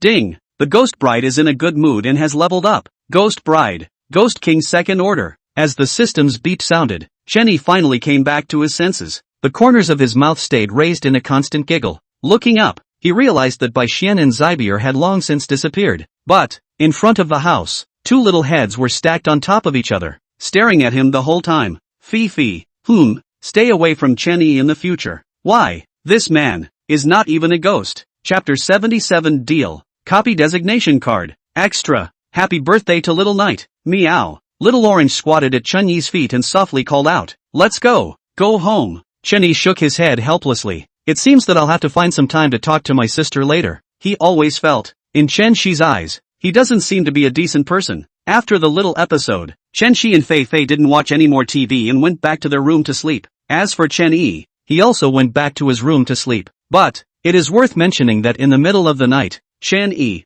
who was asleep, suddenly dreamed that there was a huge stone pressing on his chest and he had difficulty breathing. On the contrary, Orange, it returned to its previous obese appearance, lying on Chen Yi's chest and huffing and puffing. Early the next morning, the sun is shining and the breeze is warm. Chen Yi got up and stretched, suddenly feeling a pain in his chest. Holy, is this dream so real? Rubbing his chest, he sat back in his chair and turned on his computer, typing in the website for the Trickster Slayer Alliance. Just as he opened it, Wang Heng's message suddenly popped up. Wang Heng, Mr. Ling Chen, there's a mission on my side I wonder if you're interested in. The pay is very generous. Seeing this message, Chen Yi instantly became interested and knocked the mouse back. Tell me about it. As soon as the message was sent out, Wang Heng's side immediately replied. It's so fast. It's as if you're copying and pasting. Wang Heng, someone wants to invite you to the next Thriller Game World's A-ranked copy of the Ghost Capital Bank and promises to pay 10,000 Thriller coins and a Ghost Martial grade ghost weapon as long as you bring back what he wants. Looking at the message sent by Wang Heng, Chen Yi frowned slightly. Going down to a copy? Level a Ghost Capital Bank? He knew that players could actively choose to make a copy, but that initiative was actually random. Players can only choose to place a copy, but the copies are randomly assigned by the Thriller Game World. It was the first time Chen Yi had heard of a designated copy like this one. Before he could inquire, Wang Heng once again sent a message. Wang Heng, you don't have to think about anything else, the Golden Master will prepare everything. After thinking for a moment, Chen Yi hit the keyboard and replied, no problem, but I have to collect my reward first. It was only after about 10 minutes that Wang Hong replied with a good one. Immediately after that, another location was sent, telling Chen Yi to rush over before 1 o'clock noon. As noon approached, Chen Yi greeted Chen Shi and Fei Fei as they went out for beef noodles. Just arrived at the entrance of the neighborhood. I saw Lu Daki was smoking a dry cigarette. Yo, mister, Lu has started smoking again. Be careful of getting scolded at home. Chen Yi laughed and joked. Before I did not hear a lot of gossip about Lu's scolding for smoking home. You boy, that old woman wouldn't dare scold me. Mister, Lu smiled and put away the dry cigarette, really still afraid of his wife. After exchanging pleasantries, Chen Yi's trio arrived at the beef noodle house. Still 3 big bowls of beef noodles with meat. After dinner, the time came to 12:30. After roughly explaining to Chen Shi that he would be going out for a few days, he once again purchased disposable disguise items, changed his appearance to that of a 60-year-old man with white hair. After making preparations, he then took a taxi to the location that Wang Hong had sent. 25 minutes later, Xihua City, a certain manor. As soon as Chen Yi got off the bus, he saw Wang Hong waiting at the door. In the meantime, Wang Hong also saw Chen Yi and hurriedly walked quickly towards him, saying as he walked, Mr. Ling Chen, you finally arrived, he said with a slight sigh of relief. Well, here we go. Let's go. Chen Yi nodded without saying anything more. Subsequently, under Wang Hang's leadership, the two of them entered the luxurious manor in front of them. Mr. Ling Chen, remember not to say anything more in a moment. This one has a great deal to offer. On the way, Wang Hong whispered a reminder to Chen Yi. Not much longer, the two finally arrived at the center of the estate, which was a garden. There was a pavilion in the middle of the garden, in which sat a middle-aged man. After seeing Chen Yi and Wang Hong, he did not get up and remained seated drinking tea. It was only when the two approached that he spoke. Long time no see, Deacon Wang Hong, I believe this is Mr. Ling Chen? Alright, without further ado, here is the payment for this mission. With that, the maid on the side came over and opened the 2 suitcases on the table. See only, one of the suitcases contained stacks of thrift coins with a face value of 100. Another leather case held a jade hairpin. The jade hairpin had a fainting chi emanating from it. It was undoubtedly a ghost martial grade ghost artifact. Deacon Wang Hong has already given you the general mission. I'll give you the details. The middle-aged man took a sip of tea, then looked at Wang Hong. Oh, I still have things to do, so I'll leave first. Wang Hong smiled and reached out to pat Chen Yi's shoulder before turning to leave. The detailed task is that I need an item from the Ghost Capital Bank, the Vice President's badge. Hearing the middle-aged man's words, Chen Yi furrowed his brows in some confusion. What's the point of asking for a Vice President's badge? Never mind the rest, just say yes and these are yours. The middle-aged man smiled and reached out to push the 2 suitcases towards Chen Yi. No problem. Chen Yi thought for a moment and grinned. Straight away, the 2 suitcases were closed and carried in his hands. Seeing Chen Yi agree, the middle-aged man waved his hand. The maid at the side immediately walked over to Chen Yi, a card held in her hand. Ding! Thriller Game World Class A copy of Ghost Capital Bank designated entry card. Remarks, immediately enter the Thriller Game World A-level copy of the Ghost Capital Bank after use. Cannot be refused. As soon as the card was revealed, a system alert popped up. Boy, there's even something like this. Chen Yi sighed in his heart and took the designated card in the maid's hand. Mr. Ling Chen, happy cooperation. It's like the birthday of the adorable, charming and unsolicited extra late. So it makes sense to ask for a wave of 5-star reviews and gifts, right? Love you guys. Oh, greater than over equal to less than over equal to, ow. Chapter 78, Ghost Capital Bank. Thanks to Songhua Big Brother, who likes Star Siren, for the explosion of more flowers. Welcome to the world of thriller games. Grade a copy, Ghost Capital Bank. Number of copies, 12 people. 3 people designated to enter. This is the largest bank within the centralized ghost capital of the thriller game world, and its clientele spans the entire thriller game world. Game mission, survive for 5 days and complete all the tasks explained by the higher-ups, and obtain a grade A or higher evaluation at the end of the replica. Quest reward, 50,000 thrill coins, 500 points, 1 copy of the designated card, 1 souvenir coupon from the Ghost Capital Bank, and 1 random ghost weapon. Ghost Capital. The sky was overcast, the red moon was high in the sky, and the wind was whistling. Knights were everywhere on the streets, turning their heads from time to time to look at one spot. Their eyes were filled with greed and fervor, but they were well concealed. Chen Yi stood on the side of the street, completely ignoring the creeps who were looking at him. At this very moment,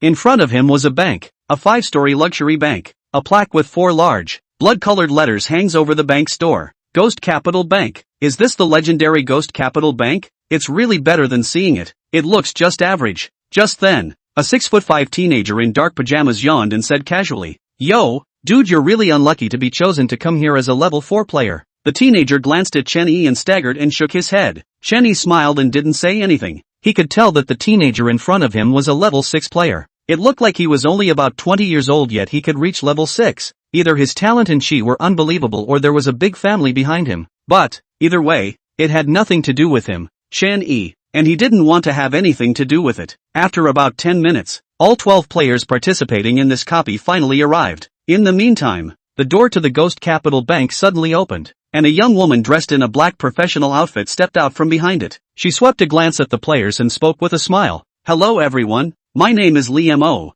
I'm the third level manager of the Ghost Capital Bank, and I'm responsible for entertaining you all. Li Mo's speech and demeanor were generous and decent, completely unlike the creepy ones from before, with wanting to eat people written all over their faces. There's a shortage of people at the bank counter at the moment, so all 12 of you will be working at the bank as temporary laborers. Those whose names I call next may proceed to their workstations. Gu Wenxing, second floor counter. Aisha Jade Feet, first floor counter. I'm Chao Thief, first floor counter. Ling Chen, second floor counter. Within a short time, Liemo assigned everyone to their jobs and turned to open the bank's doors, signaling the players to enter. It was also at this moment that Chen Yi knew that the player who had just spoken about himself was named Gu Wenxing. Don't worry, since we're together, your buddy will cover you from now on. Gu Wenxing grinned and reached out to pat his chest. Hearing Gu Wenxing's words, Chen Yi smiled and nodded, then entered the counter and found his post. Ling Chen, second floor counter, number 04. There were a total of 8 counter personnel on the entire second floor, and aside from Chen Yi and Gu Wenxing,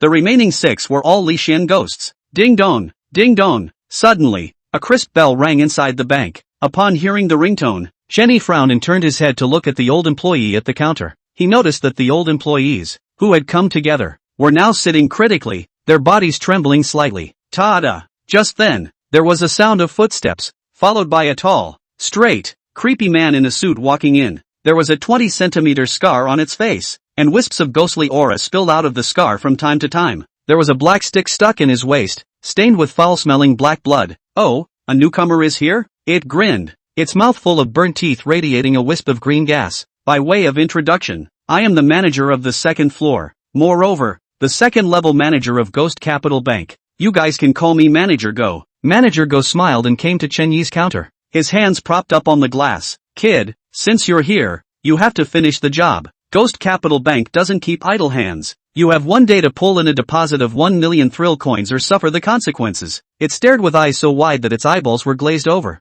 then turned to Gu Wenxing. You, 2 million in deposits, or suffer the consequences. As the words fell, it came back to counter 08, which was the old staff counter. That employee's body trembled violently when he saw Manager Go walking towards it. 08. You didn't fulfill your performance yesterday. Manager Go grimaced and drew the black stick at his waist. Scripture, Manager, I gave you a gift. You said to spare me for 2 days off. No. 08's body trembled. Ugly corpse spots surfaced on his body, and at the sight of the black stick in Manager Go's hand, he was even more paralyzed. You sent a gift? Manager Go frowned in some confusion. Sent what? Wall calendar? 08 replied in a huff, a glimmer of hope flashing in his eyes. A wall calendar? You're really giving it away. Manager Go's face sank as he yanked open the door to counter 08 and rushed in. Without saying a word, he swung his black stick and slammed it into 08's local head. In no time at all, 08's head was so bloody that you couldn't even tell it was a head. A nasty maggot wriggled in the black blood all over the floor. If you don't finish your performance today,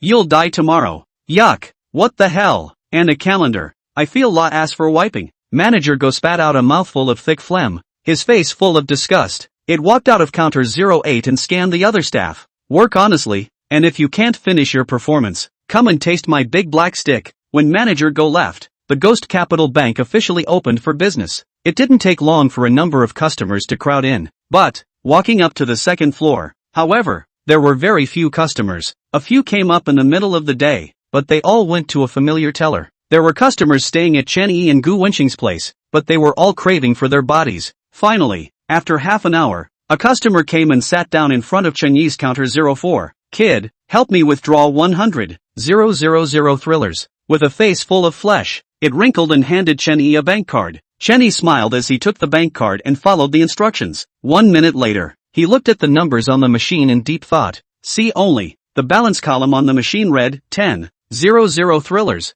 It's only 10 coins.